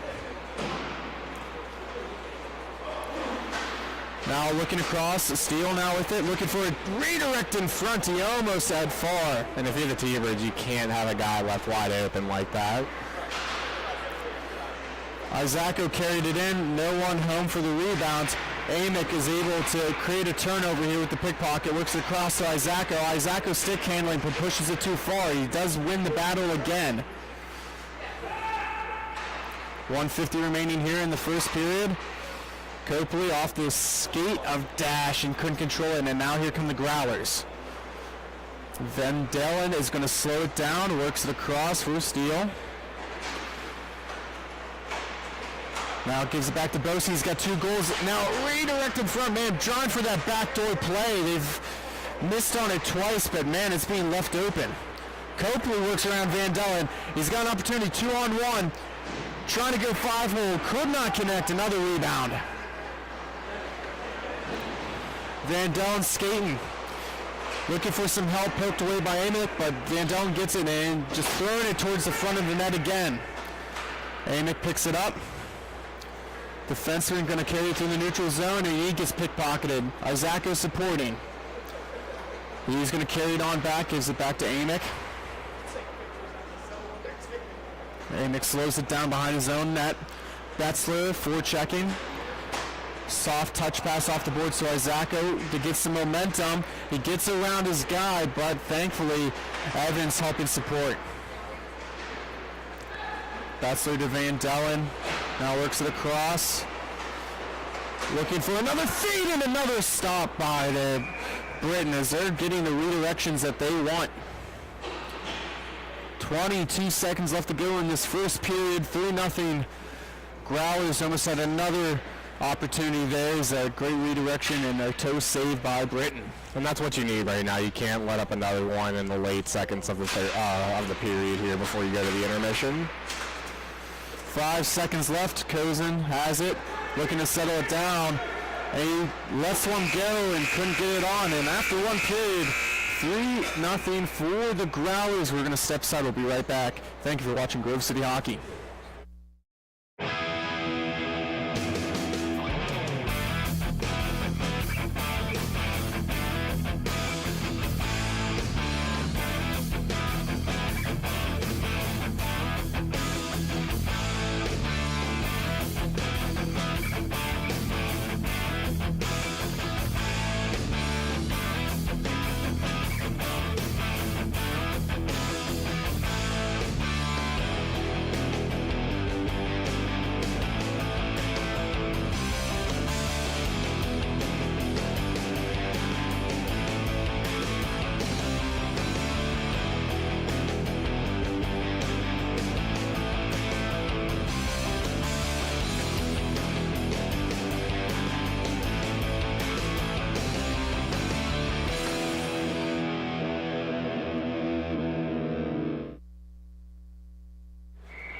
We are back here for the second period between the Grove City Thunderbirds and the Beer City Growlers. The Growlers with an early 3-0 lead. Very methodical first period by them. And what have you seen from their gameplay that's led to their early success? They've just been playing the game that they've been playing all weekend. They haven't gotten away from it. Hopefully he's all right there. I believe that was Dash who had taken a puck off the helmet, leaning over the boards on the T-Birds bench. Yeah, and it looks like he's okay, and that's why you wear helmets here. You never know when a puck's going to go out of play, and just like Taylor Swift once said, shake it off. Shake it off. Hopefully easier said than done. I mean, at least I don't know about you, but headshots, they can be tough. Eaton now with the puck behind his net, gives it to Kozin. Kozin lets a shot go. Going to be picked up now by Evans. Little soft chip. Rick is going to play the puck. Gives it right back to Spencer. Spencer holding on to it, looking for Kozin, trying to find it in his legs. Steele now has it. He tried to play between his legs. Thankfully, Betzler was able to help support. Looking for Huey on the wall. Going to be intercepted, and now on this near wall, Spencer picks it up from a feed from Rierick. He gives it right back to him. Looking for some help, feeds it across, but no one was coming with him. Rierick's able to pick it up. He's going to walk in, looking to stick handle, looking for a man in front, backhand feed, puck still loose there. Gets his own rebound, looking for Eaton. Eaton's able to pick that up, feeding it for Rierick, and it goes all the way back to Evans, and now it's a 2-on-1. Evans has Betzler, but a good back check by Eaton. Puck is just bouncing everywhere so far. 2 minutes have gone by. Kozin's going to carry it in. Looking for a feed for Eaton in front. No one there. Gives it back to Spencer. Spencer's going to let one go. Hits off the skate. Comes right back to him, and going a little too high on that one. I think it caught Ender's shoulder on the way out. That's a good catch there. I didn't see that. That goes off his glove, and Steele's going to pick it up. Trying to pickpocket it is Kozin. Steele defending. Still on him. Forcing him to move the puck. He's going to try for a feed for Betzler, and that misses wide. He's going to go off for a change while Spencer picks it up behind the net. Both teams making changes here. Rierick looking for Johnson. Johnson going to carry it around. He's going to get some help from Hetrick. Hetrick looking for Rierick off his skate. Johnson going to work it all the way back. Copley now has it. Copley to Johnson. Him and Hetrick in the same area. Now it goes into the corner where Van Dellen plays it. A soft feed there, but no one's home. Thought he had Steele with him. Hetrick going to drop it off, and then a good stick lift. Good back check by Bosey. And Farr's going to have an opportunity one-on-one going against Copley. Gets around him, gets to the backhand, and a save by Brandon Britton to keep the lead where it's at. An unfortunate turn of events from what was seeming to be a quality opportunity for the T-Birds. Perfect stick lift by the Growlers, leading to a prime opportunity on their end. Britton comes up with a heck of a save here. Yeah, and maybe just waited a little too long. Rick was in that slot area for quite some time, and it took Hetrick a second.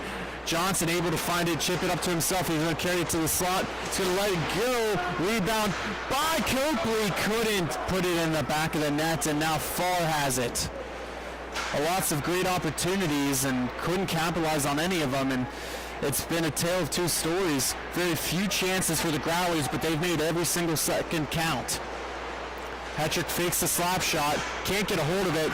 Looking for a curl pass to Copley. Copley's right there. Feed for a backhand, and it's in! Johnson with the goal. Rebounds. Enders had the initial save, but he couldn't get the second as Hetrick dropped it off for Copley. Copley's going to throw for that, POP, the pass off the pads, and it's going to cut this lead down to 2. Yeah, and I mean, Johnson, he's having himself a day here today. Had a hat trick, I believe, in the first game. He has the T-Birds' first goal on the board, cutting this deficit to 2 for them, so hopefully that'll be the floodgates opening for them. Like I think we've talked about so far, I mean, it's been 2 different stories. The Thunderbirds have had plenty of chances here, finally able to get one and go through, and then Dash gets it back from Isako, and it's now 3-2. I'll let you take it here on the replay, Sean. I mean, it's just it looks like a very innocent 2-on-2, and I don't know if Enders got screened by his own man. As Dash is coming down, Isako drops it to him right in the slot, and I think just trying to step up was Huey, and Enders didn't look like he saw it. But that's one thing that was going to kind of lead me to my next point, is that they have done well at not letting the adversity get to them this weekend. Whenever they've been scored on, if they've been down, they have not let that get to them. And that, I mean, that's such a huge part of sports and then hockey in general, is like you can't get too high on the highs, you can't get too low on the lows. And I mean, that's the one thing the Growlers do have. They have experience. They've played in the T3 division. They've won a lot of games before, and you know, they've been here before, and this Thunderbirds team's very young, and they're learning that as they've been going on this weekend. Puck gets poked out to Hugh at center. He's going to dump it all the way down for Betzler. He still has it behind the boards, defended by Rierick. He's going to oversee his options, go right back around the net again. Looking for a backdoor try, as they've been successful on that opportunity a couple times now. Betzler fumbles the puck and is going to get taken away by Rierick, but Van Dellen was able to pick it up. On the forehand, drops it for far, now poked away by Isako, and puck's again still just in the air bouncing. Another blocked shot. Here comes Dash on the forecheck as Van Dellen has to play it to Huey. Evans now controlling it. He's going to take a slap shot, looking for a redirection that goes into the netting and out of play. 7:12 remaining here in the second period. 3-2 is the score.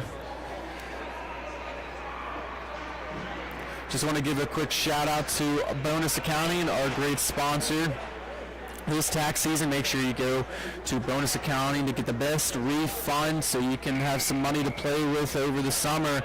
Go to www.bonusaccounting.com. Face-off won by the Thunderbirds. Amick now controls the puck. He's got 2 forecheckers with him. Drops it to Cozen. Works it all the way back to Copley. Copley to Amick. He can't hold on to it. He'll keep possession. He's going to wait for some opportunities. Gives it to Copley.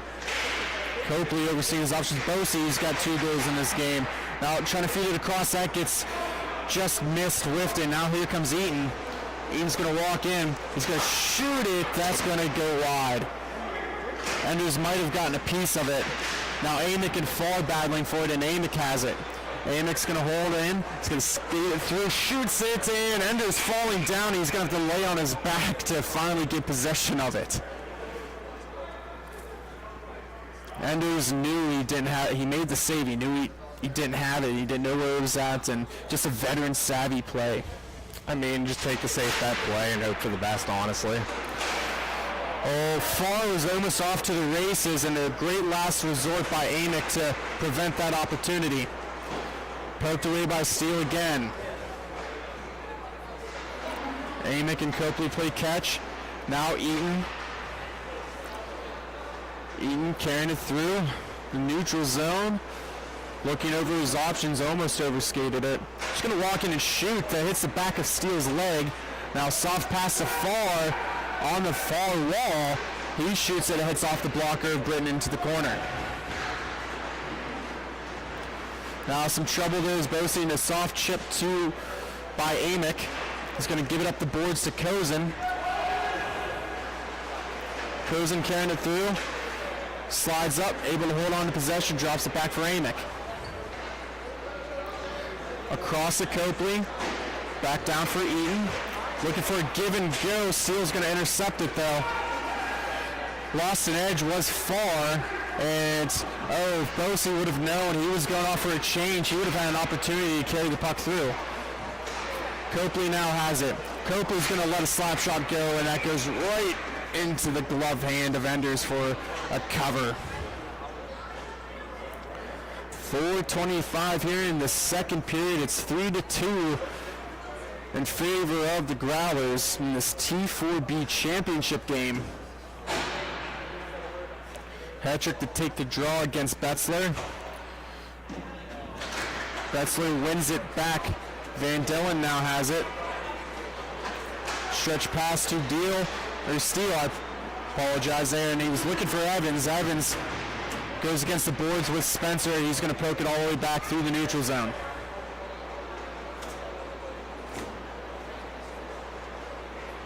Van Dillen now off the boards right to Hetrick. Hetrick's got an opportunity to shoot. He does. He tried to go 5-0 and the rebound. Hetrick gets it. And it's 3-3. We're all knotted up here in the second period. Replay on the screen. Van Dillen just a bad turnover off the boards. I think he thought it was going to go a little bit farther. It goes right to Hetrick. Hetrick gets a shot trying to go 5-0. Enders with the initial save. And of course, the rebound put away by Hetrick. Yeah, I think it just caught that weird angle. He maybe thought he was going to be able to get a little bit more of the wrap around to the corner, but just bounced right into that perfect sweet spot for Hetrick to be able to take advantage of the situation.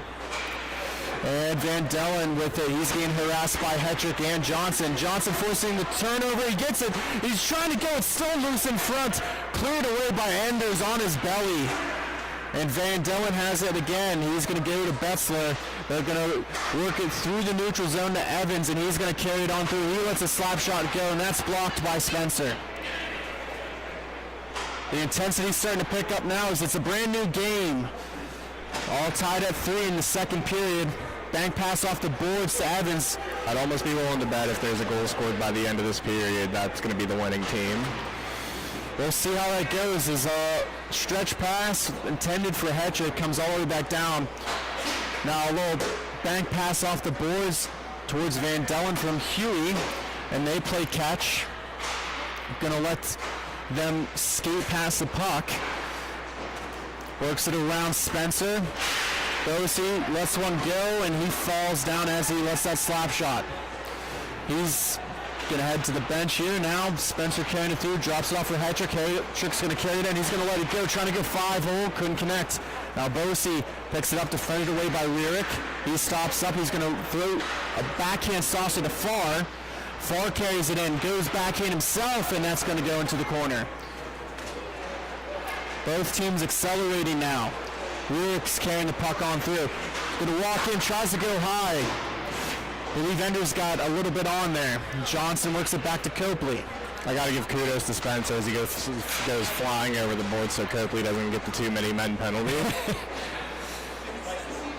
Go hard at all times, and a pass to Dash gets it off, and then a rebound falls up by Rierick. Rierick shoots it way out of the net as Enders and trying to get some help, and he's just going to clear it away. He's not going to let the Thunderbirds tying this up, let that break him. It looks like the Growlers starting to tire a little bit, and there's going to be a penalty called, and it's on Bosey. It looks like it's going to be a hooking, and Thunderbirds will head to the power play.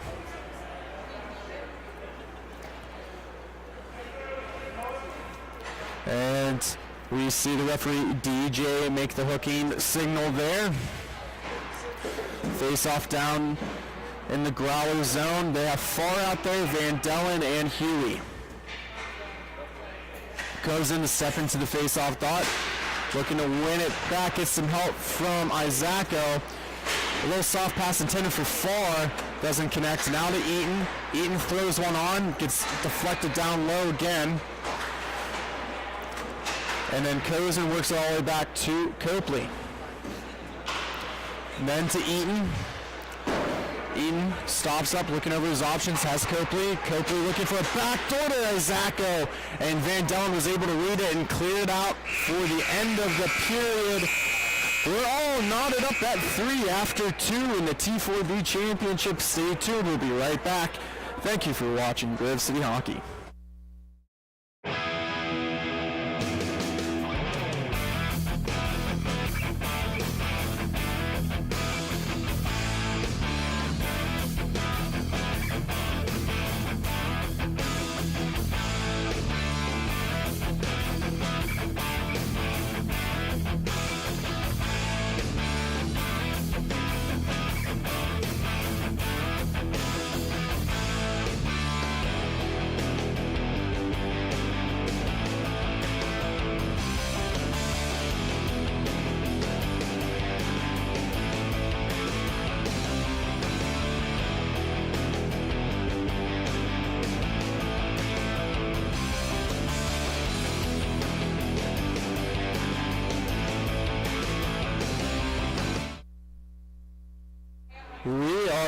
back live for the conclusion of this contest, the T4B Championship. We have an exciting one on hand between the Growlers and the Thunderbirds. We're tied at 3. And we saw early 3-0 lead for the Growlers, only for the Thunderbirds to come back. And we'll ask you real quick here, Matt, what has sparked this comeback?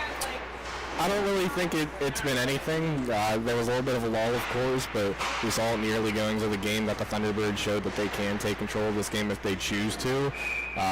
It's just they decided to maybe move their legs a little bit more, I'd say. They didn't stop working, and they see where they put themselves. And at this point now, they're on the power play here. There's about 40 seconds remaining in the first period, 35 maybe. As you can see that there's 40 seconds remaining here on our screen, and the puck's coming all the way out. Here comes Britt being aggressive and makes the play. And it's a 3-on-2 going the other way. Eaton's going to carry it in. Looking for a shot, can't find an opening. Softly to Kozin. Kozin shoots in. It just misses wide. It's going to go all the way back, and now it's a foot race. And now it's going to be Far all by himself. Tries to go 5-0, and another huge stop by Britton. Back-to-back saves. He's showing that not giving up mentality. Oh, drop there. It's going to be a little reach. Isaka pokes it to himself, trying to go backdoor to Kozin, and Kozin's going to review his options, gives it to Copley. Copley shoots and scores! Power play goal as the penalty expired, and that comeback is now officially taking place as the Thunderbirds get their first lead of the day. Kozin stops up and waiting for his support, and Copley did not miss as Enders was trying to position that up, and it just a couple of great short-handed attempts by Far, and I think he just may have bit it off one too many times. Yeah, and it's just the continuing to move your legs mentality, like I said. I believe it was Isaka who stepped up and got that loose 50-50 puck. He didn't hesitate. He just went into action. He got it and put himself in a position to succeed. Couple of players falling down on the far wall, and now it's going to be a 2-on-2 opportunity here. Looking for a soft feed to Betzler. Betzler almost overskating, trying to tuck it, and it's on the back of the net. And then covering up is Britton for a whistle, and we're at the 11:22 marker here of the third period. Face-off will be down in the Thunderbird zone.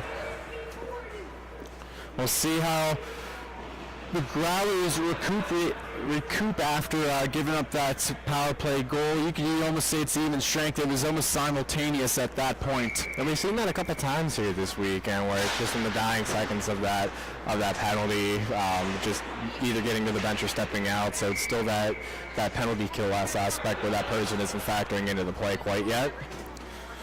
And momentum is a huge thing in the game of hockey, and we've seen a 4-goal swing, a 4-0 run. That's huge momentum at this point of the game in the third period.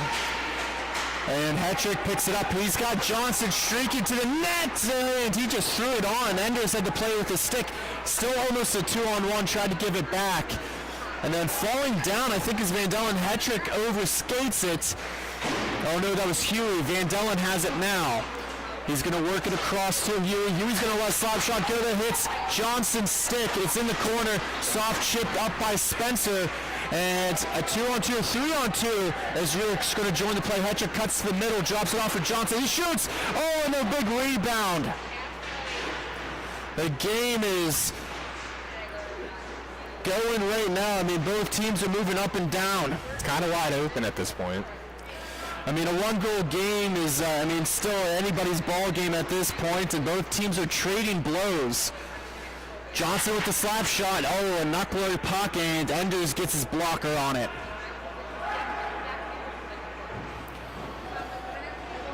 He slows it down. He's going to look for the guy, Evans, but they're in the middle of a change. Dash picks it up. He's got a 2-on-1. He's going to walk in, and he just misses it. Enders with another great save to keep his team only down by 1. Amick now holds on to it. He's going to try and tuck it around. Another sprawling save. Gives it to Dash. Dash again shoots. Misses wide. Non-stop action in the offensive zone for the Thunderbirds. They smell blood in the water. They're not giving up. Enders couldn't play it, but it comes back out to Rierick. Rurik now gives up to Johnson. Johnson trying to find his footing, looking for another centering feed. Finally gets taken away by Van Dellen.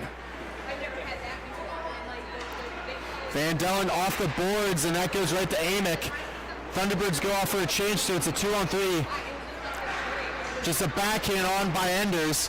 Fighting for it, comes right out to Dash all by himself. He's holding on to it, he shoots and misses, just wide rebound by Amick. Maybe should have got some speed going a little bit. He just kind of stalled out right in front, but he had all the time in the world. I think it was just a waiting game, and he bit first. Enders just stayed squared to it. Enders has faced a flurry of shots, keeping his team in it. Almost like a game of chicken. Shot on Britt. He's going to cover it up as we'll get a face-off down here in the Thunderbird zone. As Bosi had 2 goals, he's going to head off for a change, and you can see it. Man, fatigue looks like a factor now for the Growlers. They're experienced, though. They've been in this spot plenty of times. Yeah, they seem to be hunched over a little bit more, but all it takes is just a couple at this point. They're going to wait for their opportunity, and here comes Copley off the face-off win by Eaton. Copley, little hesitation maneuver, gets a shot on net. It's floating behind the net. He picks up his own rebound, gets it all the way back to Amick. Amick slows it down, bounce pass off the boards to Kozin to Copley, and misses just wide. And now it's going to go the other way. Off the stick of Farr. Kozin trying to slow it down. It's a 3-on-2. They're going to drop it off for Copley. Copley going to hold on to it. He's going to look for a feed in front. Donnie Eaton picks it up. Gives it back to Copley. He's going to let it go. Way through the goal crease. Just missing it by a game of inches, as they say. If it would have hit the back of the goaltender, it had an opportunity, but it just split the difference. Tough angle shot. That goes wide. Spencer now picks it up. Trying to get out of the way of the referee. Going to bounce pass off the boards to Eaton, but that just misses. Betzler now with it. He's got a goal in this game. He's trying to slow the puck down, looking for some help. Now protecting it with one hand as Kozin's trying to push him off the puck. Rurik now supporting.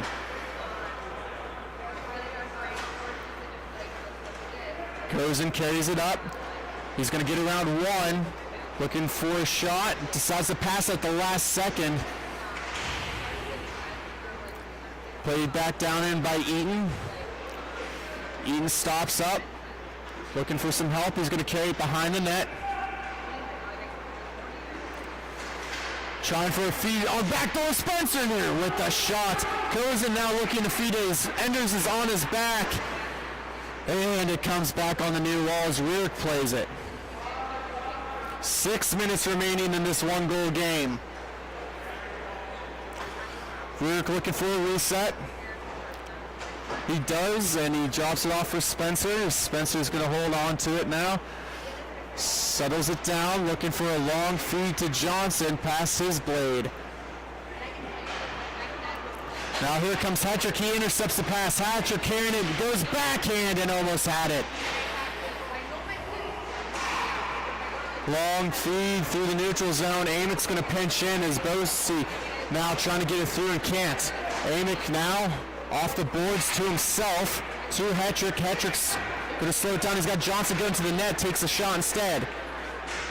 Battle for it with Van Dellen. Amick trying to hold it in the zone. Now Van Dellen holds on to it. Poke check by Rurik. Van Dellen picks it in the corner. Works it all the way back top to the point. Fake pass. Steele has it. Goes right back to Huey. Off the skate of Johnson, a 2-on-1. Shoots it, and that misses wide. Steele off the boards. It's now a foot race. Van Dellen and Copley. Copley wins it. Works it around to Amick. Amick's got 2 guys on him. Almost turns it over, but Farr couldn't hold on. Hattrick now has it. Tries to skate it around. Still there. Off the boards to Amick. And tried to do the same exact thing, and it goes out of play. We're going to get a timeout by the Growlers. We'll take a timeout. We'll be back after 30 seconds.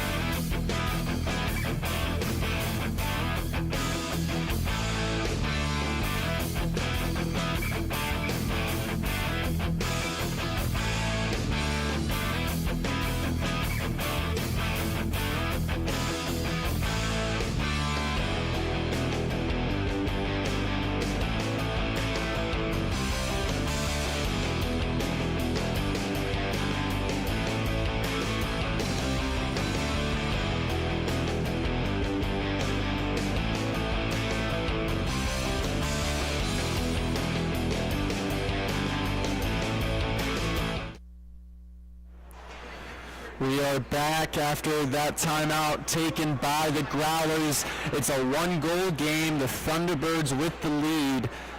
4:17 remaining in the third period of this T4B championship game. Dash wins it back. Gets it to Amick, then Dash. Looks like the timeout's exactly what they needed as Growlers getting some skating in. Isacco backhand to Amick. Amick's going to take a shot, looking for a redirection in front, and it's going to be going the other way. The Growlers now have it. Looking for a shot on, missing wide. That's going to go all the way around the far side. Betzler trying to play it back. Steele now works all the way up top. Gives it back to Steele. He's going to carry it in. Gets to the middle, to the slot shot, into the chest of Britton for a cover. 3:35 left to go. Very tight contest this game. It's not only crucial just because it's a championship game, but as we move closer towards the playoffs, I mean, every point counts here. So, I mean, both teams fighting desperately to get those extra 2 points. Now with a 3-2-1 structure, you want to get those wins when they matter. Isacco now with it. 3-on-2. He's going to just take a shot, finds it, was Enders, and it goes for a cover. Yeah, Flan, if you could speak a little bit real quickly about the 3-2-1 structure. Correct me if I'm wrong here, Sean, but they want to encourage regulation wins, so rather than your typical just 2 points for a win, 1 point for like an OT shootout loss, I believe it's 3 points for a regulation win, 2 points for a shootout, 1 point for an OT loss. Yes. 2 points for a shootout loss, 1 point for an OT loss. So it kind of just encourages you just to get the job done sooner than later. So it's 3 points for a victory, no matter what. 3 points for a victory, 2 points for an overtime loss, 1 point just for playing the game. That's also to help entice teams to, continue to play. And obviously with the tournament structure of how it is, so it rewards teams for going farther on Sundays too as well. So the more games you play, the extra points you pick up. Since that went into the netting and I'll play directly off the shot, we'll have the face-off at center as we're coming up on the 2-minute marker of the third period. The Growlers with possession of the puck in the neutral zone. Area pass looking for Steele. Spencer fighting it away. Bank pass off the boards, goes all the way back to Evans. Evans now. Comes to the cross. Van Dellen's going to jump in from his defensive spot. Deflected away by Cozen. He whips it around the boards. Goes all the way up top, just past the reach of Eaton. Now across to Bosey. Bosey with the shot. And squaring it up was Britton with 1:30 exactly left to go. And the Thunderbirds doing what they need to in front of the goalie, just making sure that if there is going to be any shots, it's going to be those outside, either wide or high, low percentage shots. Face-off will be to the left, and it's been a good strategy so far. 4-3 is the score. Eaton with the draw. We have 5-on-4 as they pulled their netminder Enders, and it goes to Cozen. Cozen's going to walk it in as Betzler fumbled the puck, and he's just going to tap it in. And now it will be 5-3 with 1:21 remaining in the contest.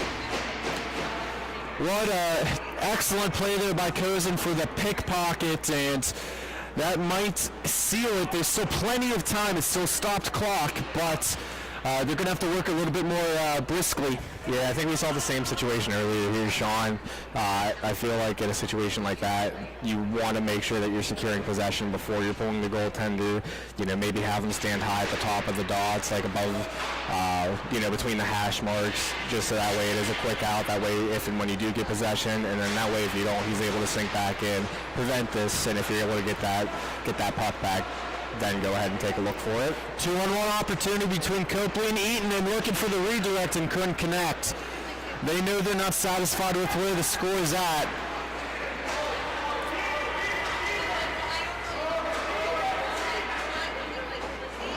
Couple of miscommunications there, and Cozen works it back to Copley. He's going to work it back to Cozen, but no one's there. Trying to pinch it up. It's a battle for it. Looking for it in front. 35 seconds left to go. Growlers have possession off the shoulder of Britton to the opposite side now, looking for Evans. Now Betzler picks it up behind the net. off the boards, and no one was there. It's going to go all the way back with 22 left.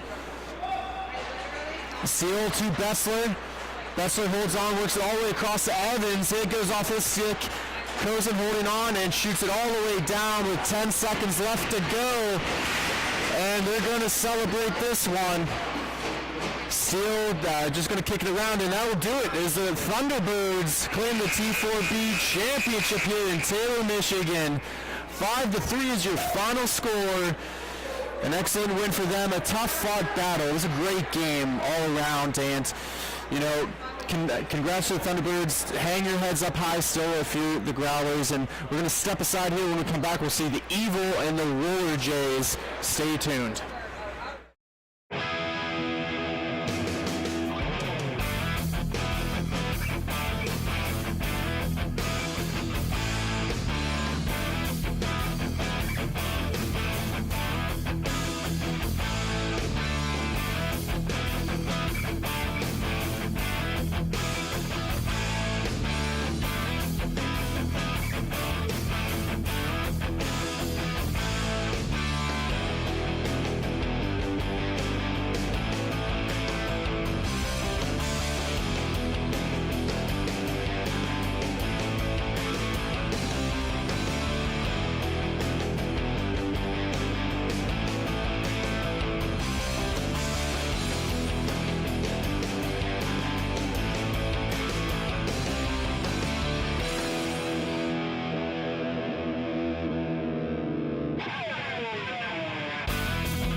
Welcome back here to beautiful Taylor, Michigan for the final game of the day, the T4A Championship. I think this is the one that we've all been waiting for. We talked about this. Joined with me in the broadcast booth is Mr. Matthew Flannery. It's a game between the Roller Jays and the Detroit Evil. Two excellent teams. We were talking about it earlier.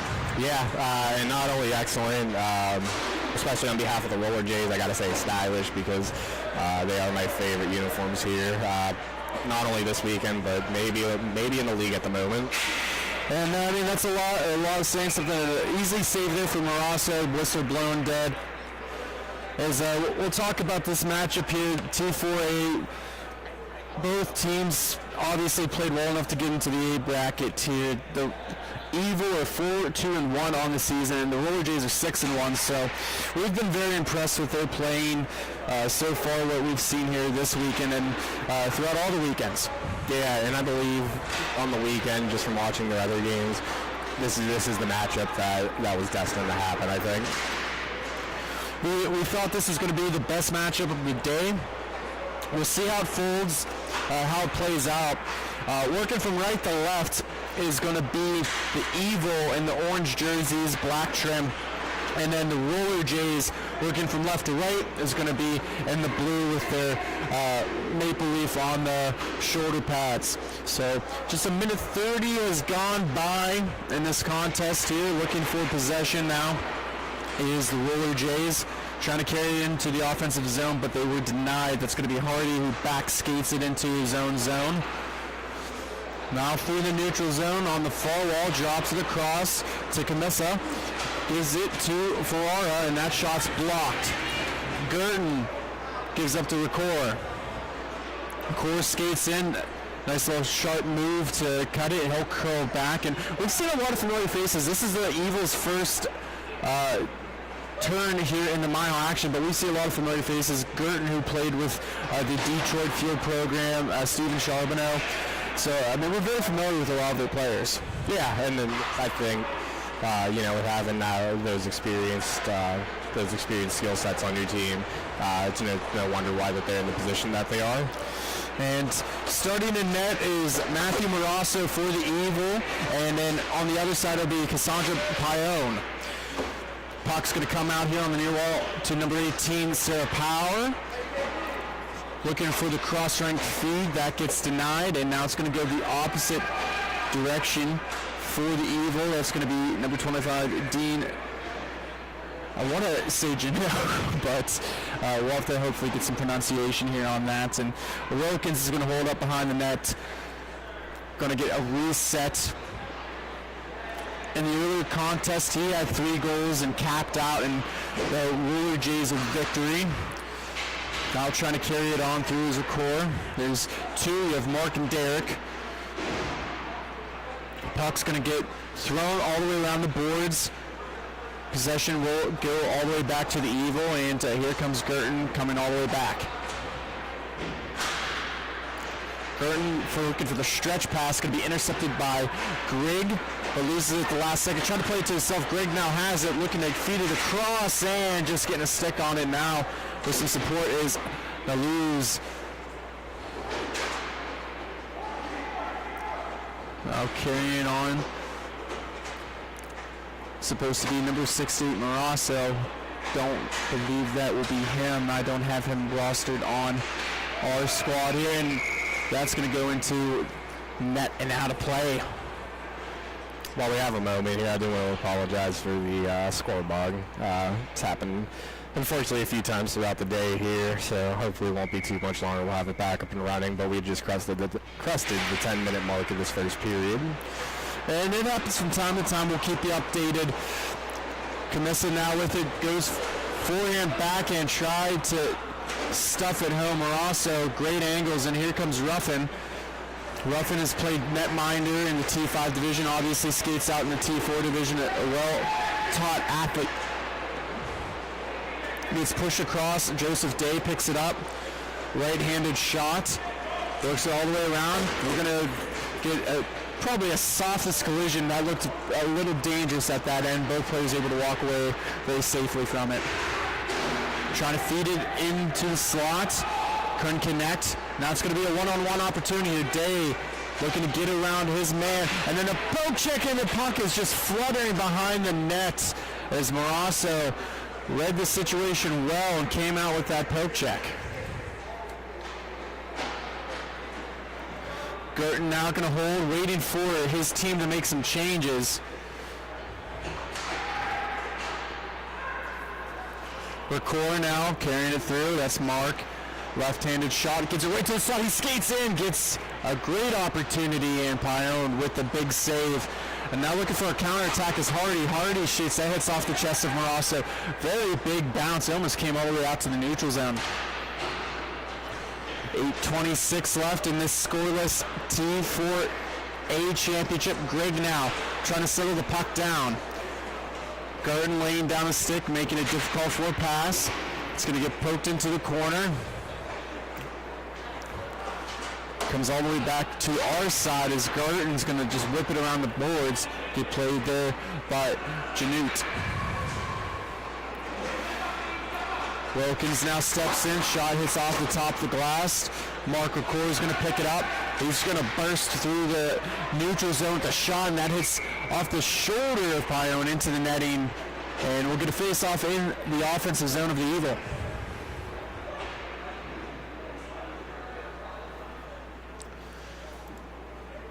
Take a quick minute here to talk about the next broadcast. Will be March 1st and 2nd in Grove City. And that's going to be presented to you by our sponsor, Bonus Accounting. Make sure tax season, you check them out at www.bonusaccounting.com. Wilkins now carries it through.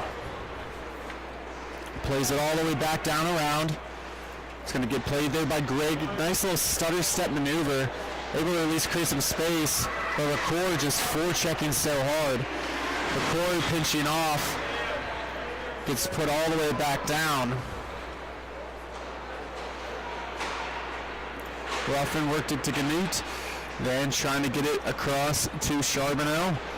Greg now has it, feeds it across to Hardy. Hardy shoots, and great save there by Morasso for a cover. Last game of the day here, and it's been a good one so far, at least through the first 13 and a half minutes. So come up on the 6:30 marker of this first period. Face off down to the left of Morasso, gets picked up by the Roller Jays. Wilkins goes all the way back to Greg. Greg's stick handling, just going to cut it all the way back. Wilkins goes back to Greg. Little pin up against the boards. Looking to get a skate off, or a shot off. Goes Wilkins, and he does. Spinorama shot beats Morasso, and that's going to be the first goal of the game for the Roller Jays. They'll take an early 1-0 lead here with 5:50, and that's almost perfect timing here to get that scoreboard up and running, and we'll show you the replay. Unfortunately not. I caught it at the end, just trying to get the scoreboard back to hopefully where it needs to be for the rest of the day. That's quite all right. Flan pulling double duties here. He's also a producer in-house. He's able to cop the replays for everyone at home to watch. He helps, and that's going to be an obvious tripping call. And it's going to be 5-on-4 for a brief moment as Pione goes to the bench. Alez is going to give it to Girton, and we'll see our first power play opportunity. Anyways, I was saying, you're doing a lot for us here. You're doing the producing, you're switching up the cameras, and obviously helping us out. And you can see the newest graphic there. That's a penalty at the very bottom. We'll see a power play opportunity for the Roller Jays. Just under 5 minutes left to go. Tripping was the call. Referees for this contest is going to be Damien and DJ. Still waiting for the guilty party to head into the box, and it's going to get cleared all the way back down off the face-off. See about 2:40 is when the penalty will be expired here. As the Roller Jays work it across. Wilkins, who scored the goal, pins it up against the boards. Ruffin defending. Looking for a shot in, and that hits off of, I believe that was Girton's thigh. Wilkins now holds it down, trying to find some space, drops it off of Greg. Greg able to hold on to it. Works it to Wilkins. Wilkins now going to walk in and shoot, and an easy glove save. Marasa positioned perfect for that opportunity.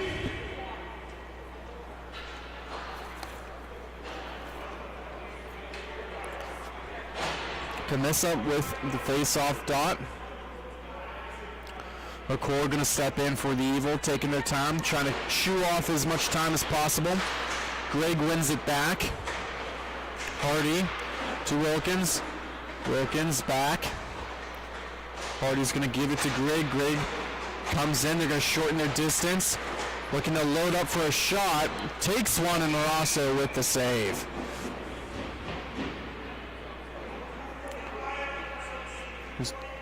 .245 is the official call on the penalty. So we'll see about 30 more seconds. The core trying to win the face-off forward. Camissa wins it, gets it to Greg, and now Hardy at the top of the point, gonna let it go. A nice stick by the core. Burton now trying to chip it out. Camissa now works it up to the pole. Oh, no, it hits off the skate of the core. Camissa now has it. Gonna look to walk in. Gives it to Greg and misses at the very last second. You can see the frustration on her face. I think it just went off the heel of her blade or something because she had net for days to shoot at. Yeah, I mean, you usually don't see Marasso scramble like that. He's one of the better goaltenders, if not the best in this division, and he was a little out of position. And it's opportunities like that are what gonna take to beat him. Yeah, I mean, perfect play, perfect setup, and can't draw up any better. And like we've talked about maybe in other games, the old cliche, it's a game of inches. Hardy works it across to Greg. Greg now defended by Gurton as he drops onto a knee perfectly. She gave it right up to him. Trying to go back all the way across the rink. Knut's now defending, able to force a turnover. He holds it on, whips it around for Gurton. He's going to slow it down himself.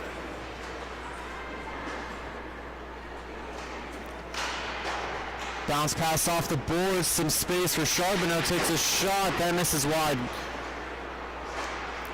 Knut now with Gurton. Gurton's going to wheel it up, gives a little pass off the boards to himself, works the cross. 1:30 remaining, shot missing wide. Charbonneau hunts down the rebound, backhand feed, looking for Ricoeur. It's going to go the other way. Ribeiro now with it, defended by Charbonneau. Ribeiro feed in front. Ferrara so curl his way back. Come up with the final minute. Ricoeur almost had the takeaway. Had the initial block and just couldn't feed it to himself. Shot on Marasso. He's going to hold it for a cover. He wanted to play it out and thought better of it as you saw Ribeiro screaming down on him.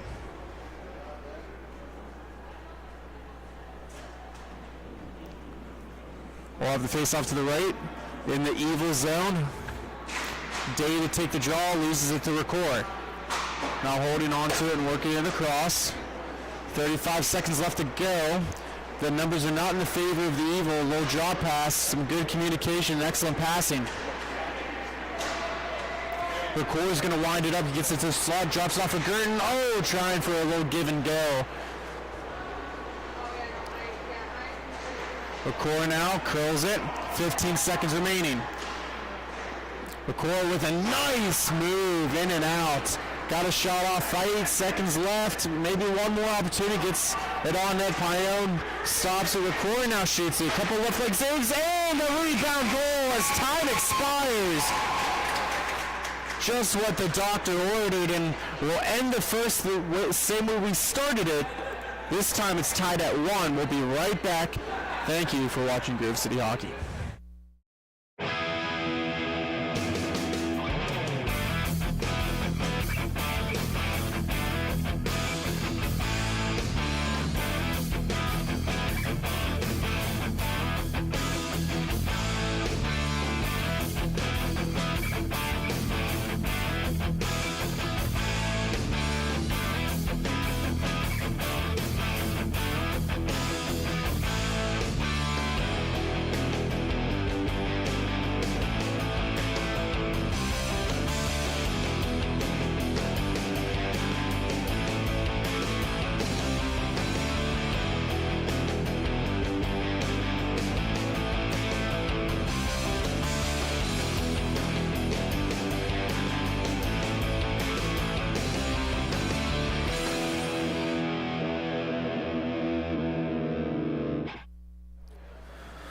We are back for the third period.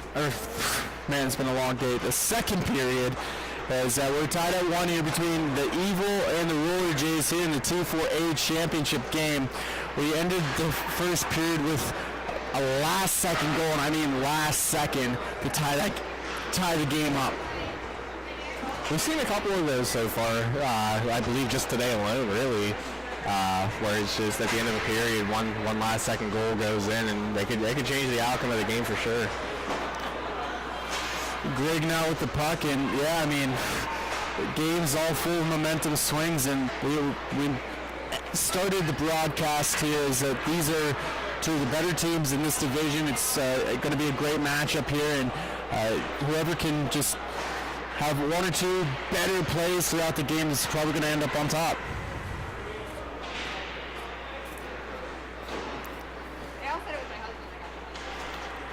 Ganute now with it, soft feed, looking to get it across, couldn't connect, finally does.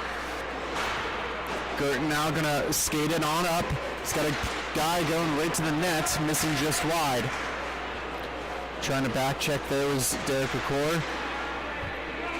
Able to get it, bounce pass to Girton, missing by the reach of the stick. Now looking for some offensive zone time. Derek Ricor now with it. Gets his slot, shoots and scores! 2 consecutive goals for the Evil to make this 2-1 with about 12:23 remaining. And this play gets started by Girton as he's able to get it to Ricor. He carries it right into the slot and just lets it go, and I believe that went 5-hole on Pione. Face off at center. Drop down. Roller Jays trying to hold on to the puck. Barrio now with it on his backhand, getting a couple of stick checks.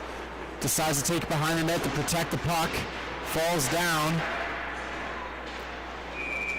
And we'll get a whistle blown here, and hopefully everything's okay. We'll actually we'll take a quick step aside here, and we'll come right back.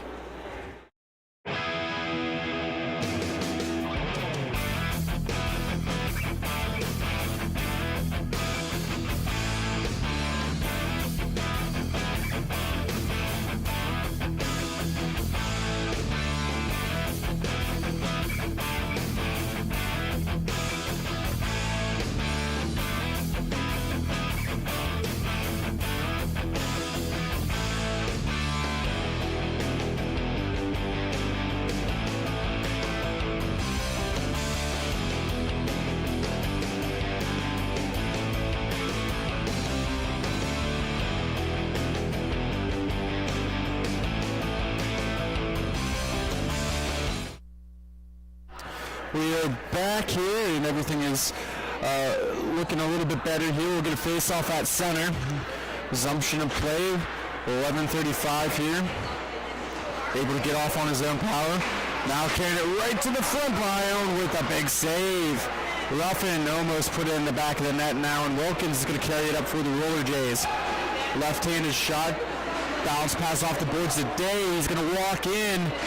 Trying to create a good angle, comes right to Camiso and couldn't bury it. Ruffin bank pass off the boards. Here comes Ricor.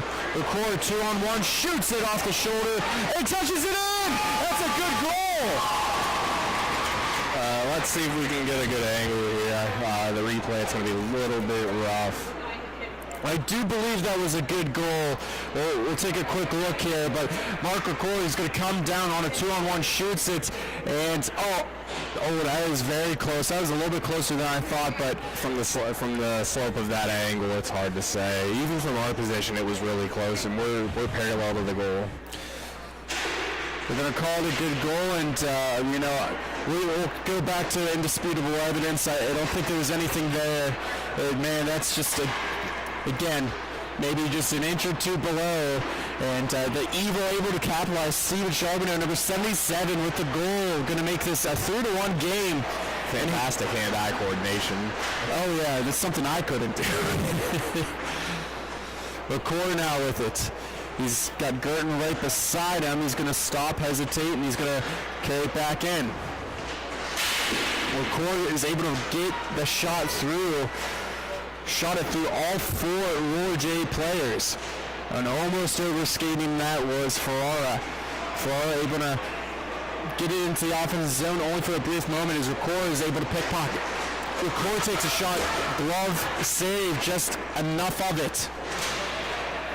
And Wilkins is able to chip it back out. Gannett with it. Looking for a feed. Oh, Record intercepts it and he scored. No, that was off the post. Oh, wow. I agree with the rest call. That was off the post. I was looking, that looked like it was a good goal, and I take your word for it because I had players cross in my view as that happened. There was some meat in the blender there in the middle. Another opportunity, and there's going to be a penalty called, and hopefully, Pion's okay.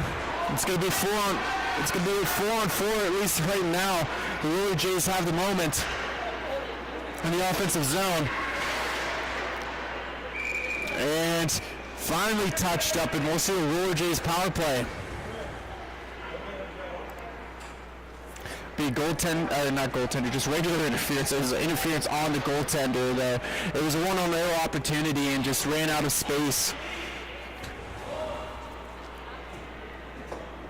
8:32 remaining here in the second period, 2-goal game. Hardy will take the draw here for the Roller Jays, trying to win it back. Girton's going to push it forward, wins the foot race. Gets poked away by Power. Greg now has it. Greg right through the center of the rink. Drops off for Hardy. They try to get into their positions for this power play setup. Intercepted, little soft play. And here comes a breakaway opportunity. Maybe good hustle by Hardy to make this difficult. Shot on by Record. And covered for a whistle. Yeah, she seems to bounce back pretty good after taking that contact. She was kind of slow to get up, but able to make a quality save here at this point. Yeah, and I mean, you need your best player to be your goaltender at times, and she showed it right there. Came up with a huge stop on that shorthanded opportunity. Definitely was a lot closer as Hardy came with a heavy back check. Greg working it across for Wilkins, who had a hat trick earlier today. He's going to skate it around the net. Hardy to Greg. On the near wall, back to Hardy. Hardy's going to let it go.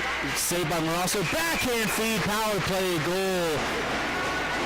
And it'll be 3-2. An excellent little tap in by Wilkins as Morasso had the initial save. And Flan, take us through this replay here.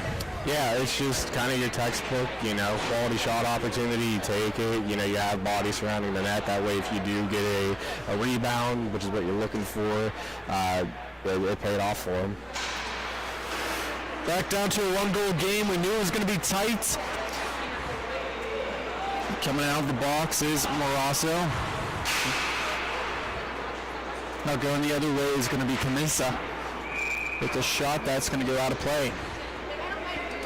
I think this is on par with the level of parity that we've seen for pretty much all the games that we've had here today in this playoff Sunday.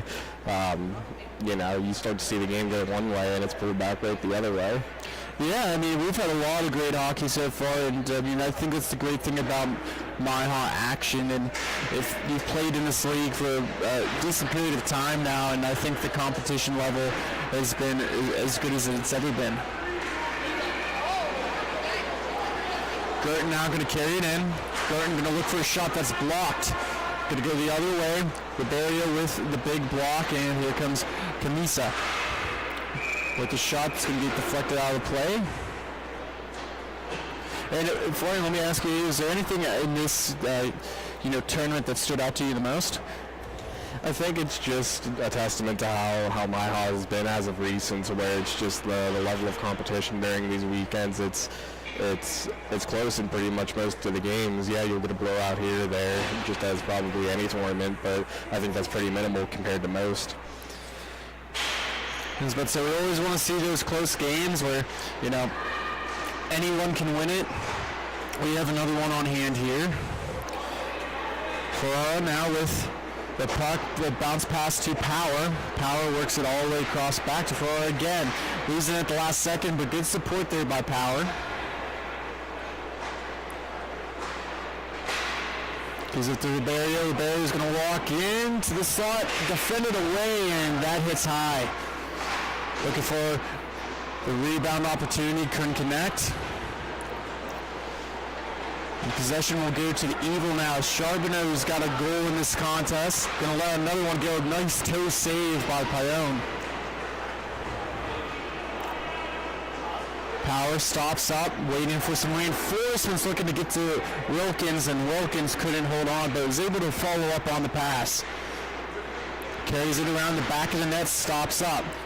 Looking for a tuck, and it comes to Power. Power lets a shot off, and it's a scramble for it, and Recor's going to come away with it. Finally move it all the way down to Charbonneau. Charbonneau's going to stop up, wait. And Record is going to slow the pace of play down.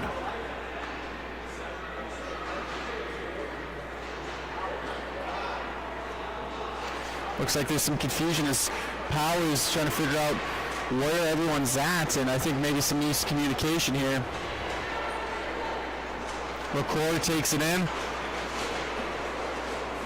Works behind the net on the backhand. Stops up, loses an edge at the last second, still going to be able to get back up and get it, and Gregory makes the poke check. A couple of players collide, nothing there. Record still has it. Now it's a battle for it against Wilkins. A shot on net, two players in front, two excellent saves there by Payone. Face-off will stay down here, and a couple of excellent saves when they needed it the most by Payone.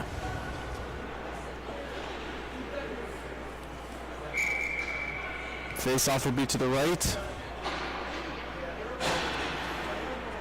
Canute now taking the draw. Wilkins has it. Good forecheck there. Greg now works it down low for Wilkins. Wilkins backhand saucer to Greg. Drops off for Wilkins again.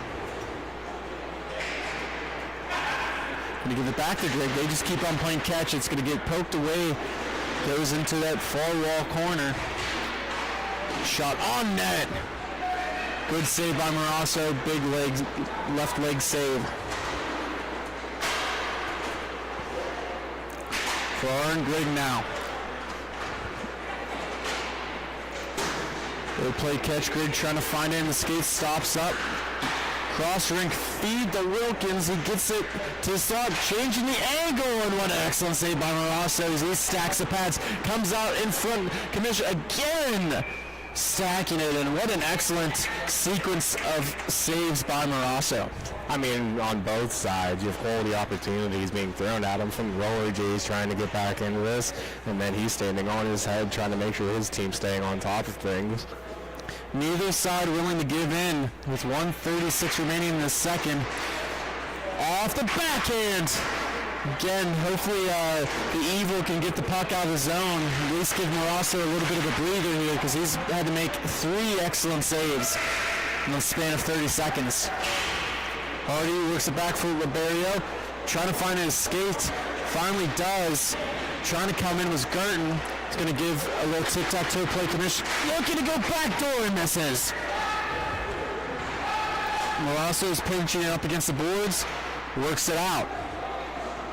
Derek Lecor gets around one, but just had too much. It's still there. Able to follow back up. Throws a tough angle shot and it almost went in. Payone able to cover it up. Yet another one of those cheeky shots that we've seen today. Yeah, he had the one earlier too that he took from that same angle. Yeah, a sharp angle shot, but still looking to be, potentially dangerous opportunity almost. Mark Record wins it to himself, but now trying to get the puck back down. He's going to settle it. Gives it to Gerton, defended away by Power. Gerton trying for a give and go. Derek Record now has it. He's going to carry right in the slot, shoots, and that hits off the post. Power now with it. Stick handling goes to the backhand. Falls. Marasso again has to sprawl down. And that should do it after 2 periods. I don't see another face-off drop. It is 3-2 with the Evil winning. We'll be right back and let's see the conclusion. Thank you for watching.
We're back for the conclusion of the last game of the day, the T4A Championship between the Ontario Roller Jays and the Detroit Evil.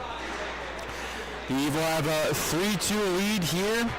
3 consecutive goals. It was an early 2-0 lead for the Roller Jays, and momentum has swung in the favor of the Evil with a couple of great goals, and I mean, it's been an excellent game so far.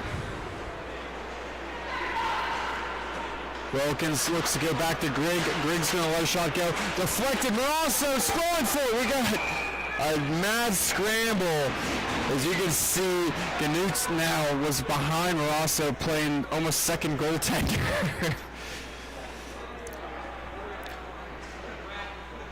13-13 here in the third period. We'll have a face-off to the right of Marasso. Marker Core to take the defensive zone draw. Wins it pretty clean to Charbonneau. Charbonneau now is going to just carry it on by himself, trying to get around. Grigg does, works to the backhand. No one was following up, and that will be a good save there. Oh, deflection down low. Here comes Marker Core. He shoots, he scores! Number 21, Marker Core with the blistering shot and the excellent hand-eye. As we'll check out this replay, Charbonneau with that backhand feed and trying to just get the puck out of the zone with power, and it goes right to the stick of Lacour. He walks in, and pretty easy shot.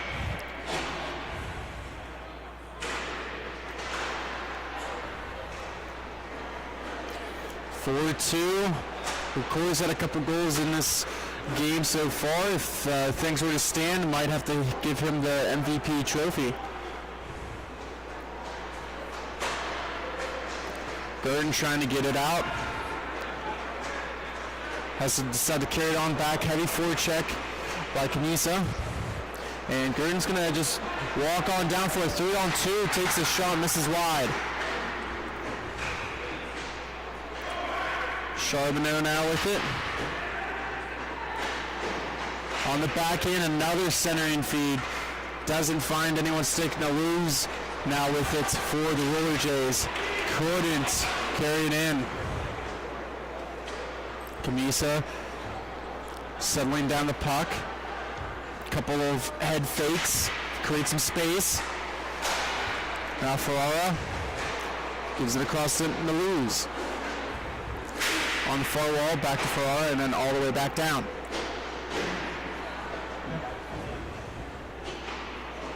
Changes being made by the Evil. Coming up on the 11-minute marker here of the third period. Ferrara now with it. Goes all the way back down. Ribeiro not there.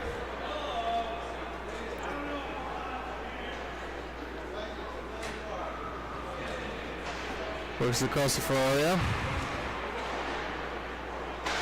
Hardy hops out. Takes control. Had a big game earlier, looking for a redirect in front. Ruffin defending away. Now, tough angle shot. That goes high and wide. Hardy works it across for Wilkins. Derek Accord defending. Wilkins getting some space. Power lets a shot go. That hits the post and into the netting and out of play.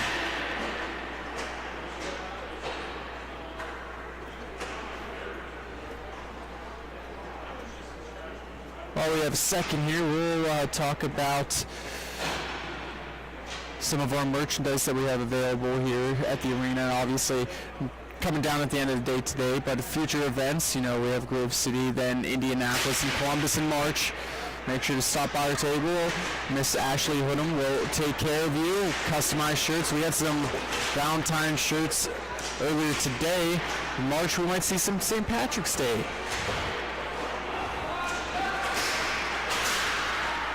Puck bouncing everywhere. Wilkins controlling, switches places with power. Have 3 defenders following Wilkins. He's going to go all the way back to Hardy.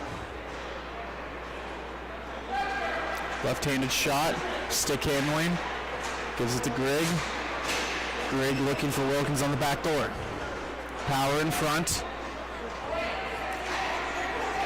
Excellent possession here by the Roller Jays.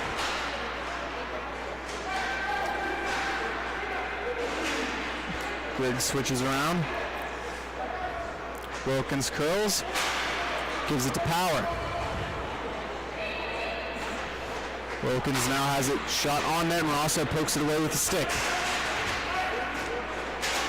Gurn's going to go all the way down to Marker Core. He's going to slow it down at the face-off dot. Going to wait the drop-off that's going to be taken away by Wilkins.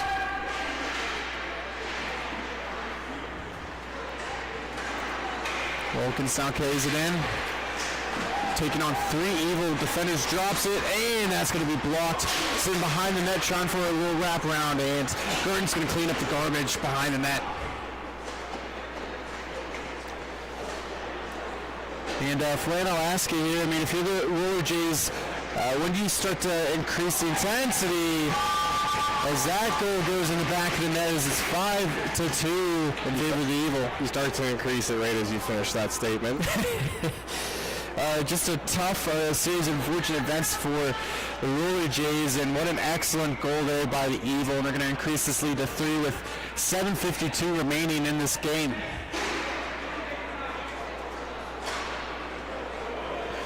Ruffin now has it. Bank pass off the boards to Record, works it across the Sharp. Oh, he couldn't settle it down, but he still gets the goal. And it's going to be 6-2 for the Evil.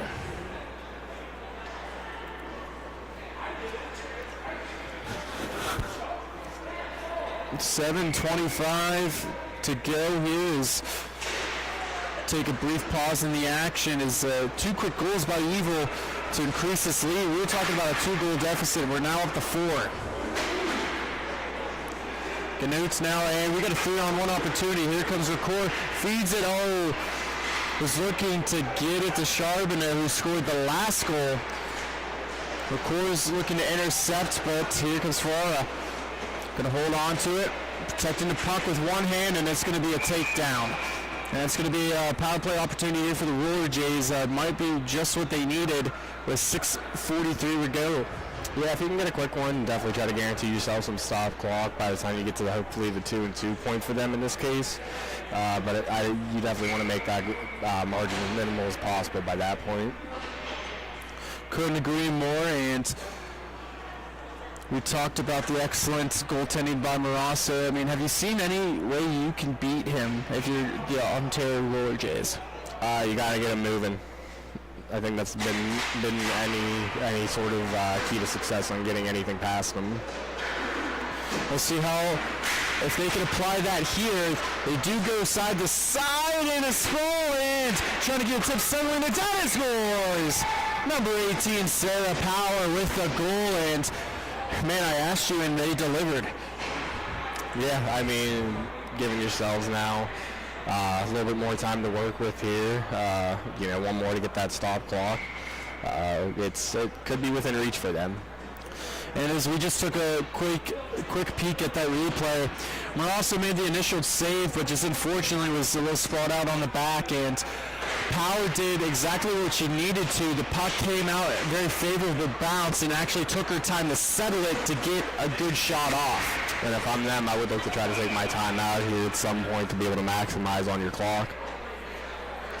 Of course, you could follow along with us. Here's 5:15 remaining here in the third period. And, when before that 2-minute marker, do you think is the most ideal? As soon as the next stoppage hits? I would just kind of say it depends on your flow. If you have some momentum, you maybe don't want to ice yourselves. If maybe you're getting caught a little flat-footed or just with some neutral play, definitely, try to give yourself more times to work with. As Power just scored the goal, gave it away to Derek McCord, number 41. He's going to curl back up, look for some help. And looking to win that, Power gets it back. Good little one-on-one action. Power scored the goal, shoots it on net, and Marasso with a big save.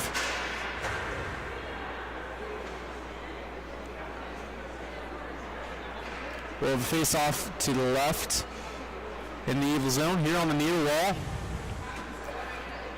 Hardy to take the offensive zone draw, wins it cleanly to Wilkins, who gets it back to Grigg.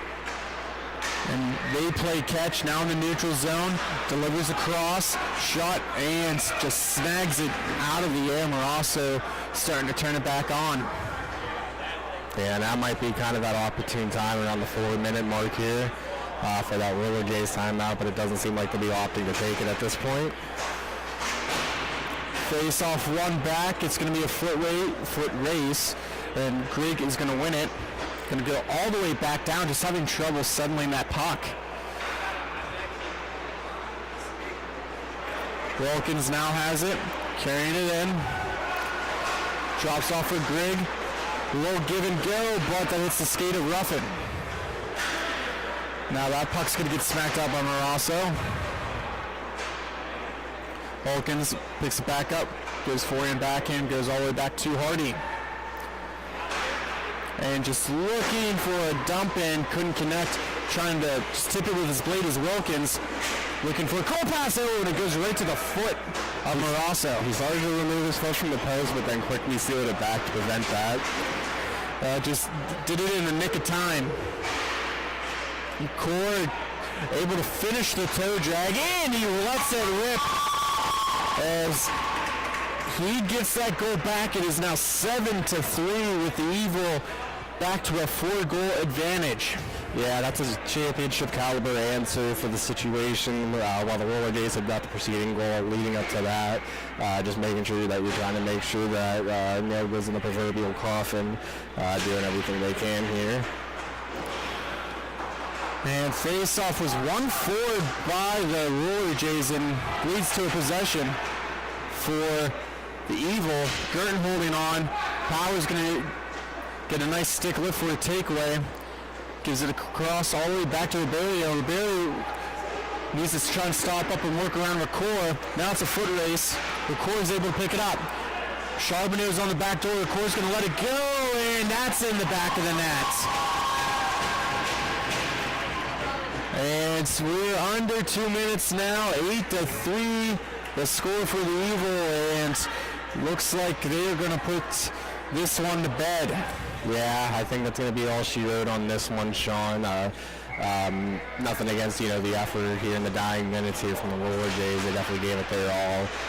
It's just the Evil have capitalized, I think, when it meant the most. Ricoeur has it again. We'll see if they're not finished. Maybe just playing for pride at this point, and don't let the score fool you. It's a 5-goal lead, but man, it was close until about 6 minutes left in this game. It was 4-2. Yeah, just a little flurry of goals here in the latter stage of the game. It's going to be a penalty call. The Roller Jays are going to go to a power play here with about a minute left. See if they can get that goal.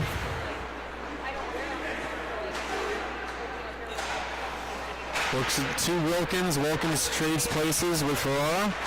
And now just Commission's going to race after it. Camisa now. To Wilkins. Wilkins goes to the backhand stick lift at the last second, prevented that centering feed. Finally touched up by Girton. We'll see if even do anything else here. I mean, by the time he heads to the box and make the official call. Yeah, I think that might be the discussion here. As it looks like the Roller Jays are going to start to pile off the bench. And that looks like that'll just be the end of it. 8-3, the final score. World champions of the T4A division here in Taylor will be the Detroit Evil. Congratulations, young men. Excellent game played there, and you know, like I mentioned probably in a couple previous games, no need to sulk on this loss if you're the Roller Jays. It was a great game, and that will do it. So from us here from Grove City Hockey, we just want to say thank you for watching. We look forward to hosting you here in about a month's time, March 1st and 2nd. We'll be broadcasting from our home rink in Grove City, Pennsylvania. Stay tuned. Thank you for all the love and support, and we wish you a very great night.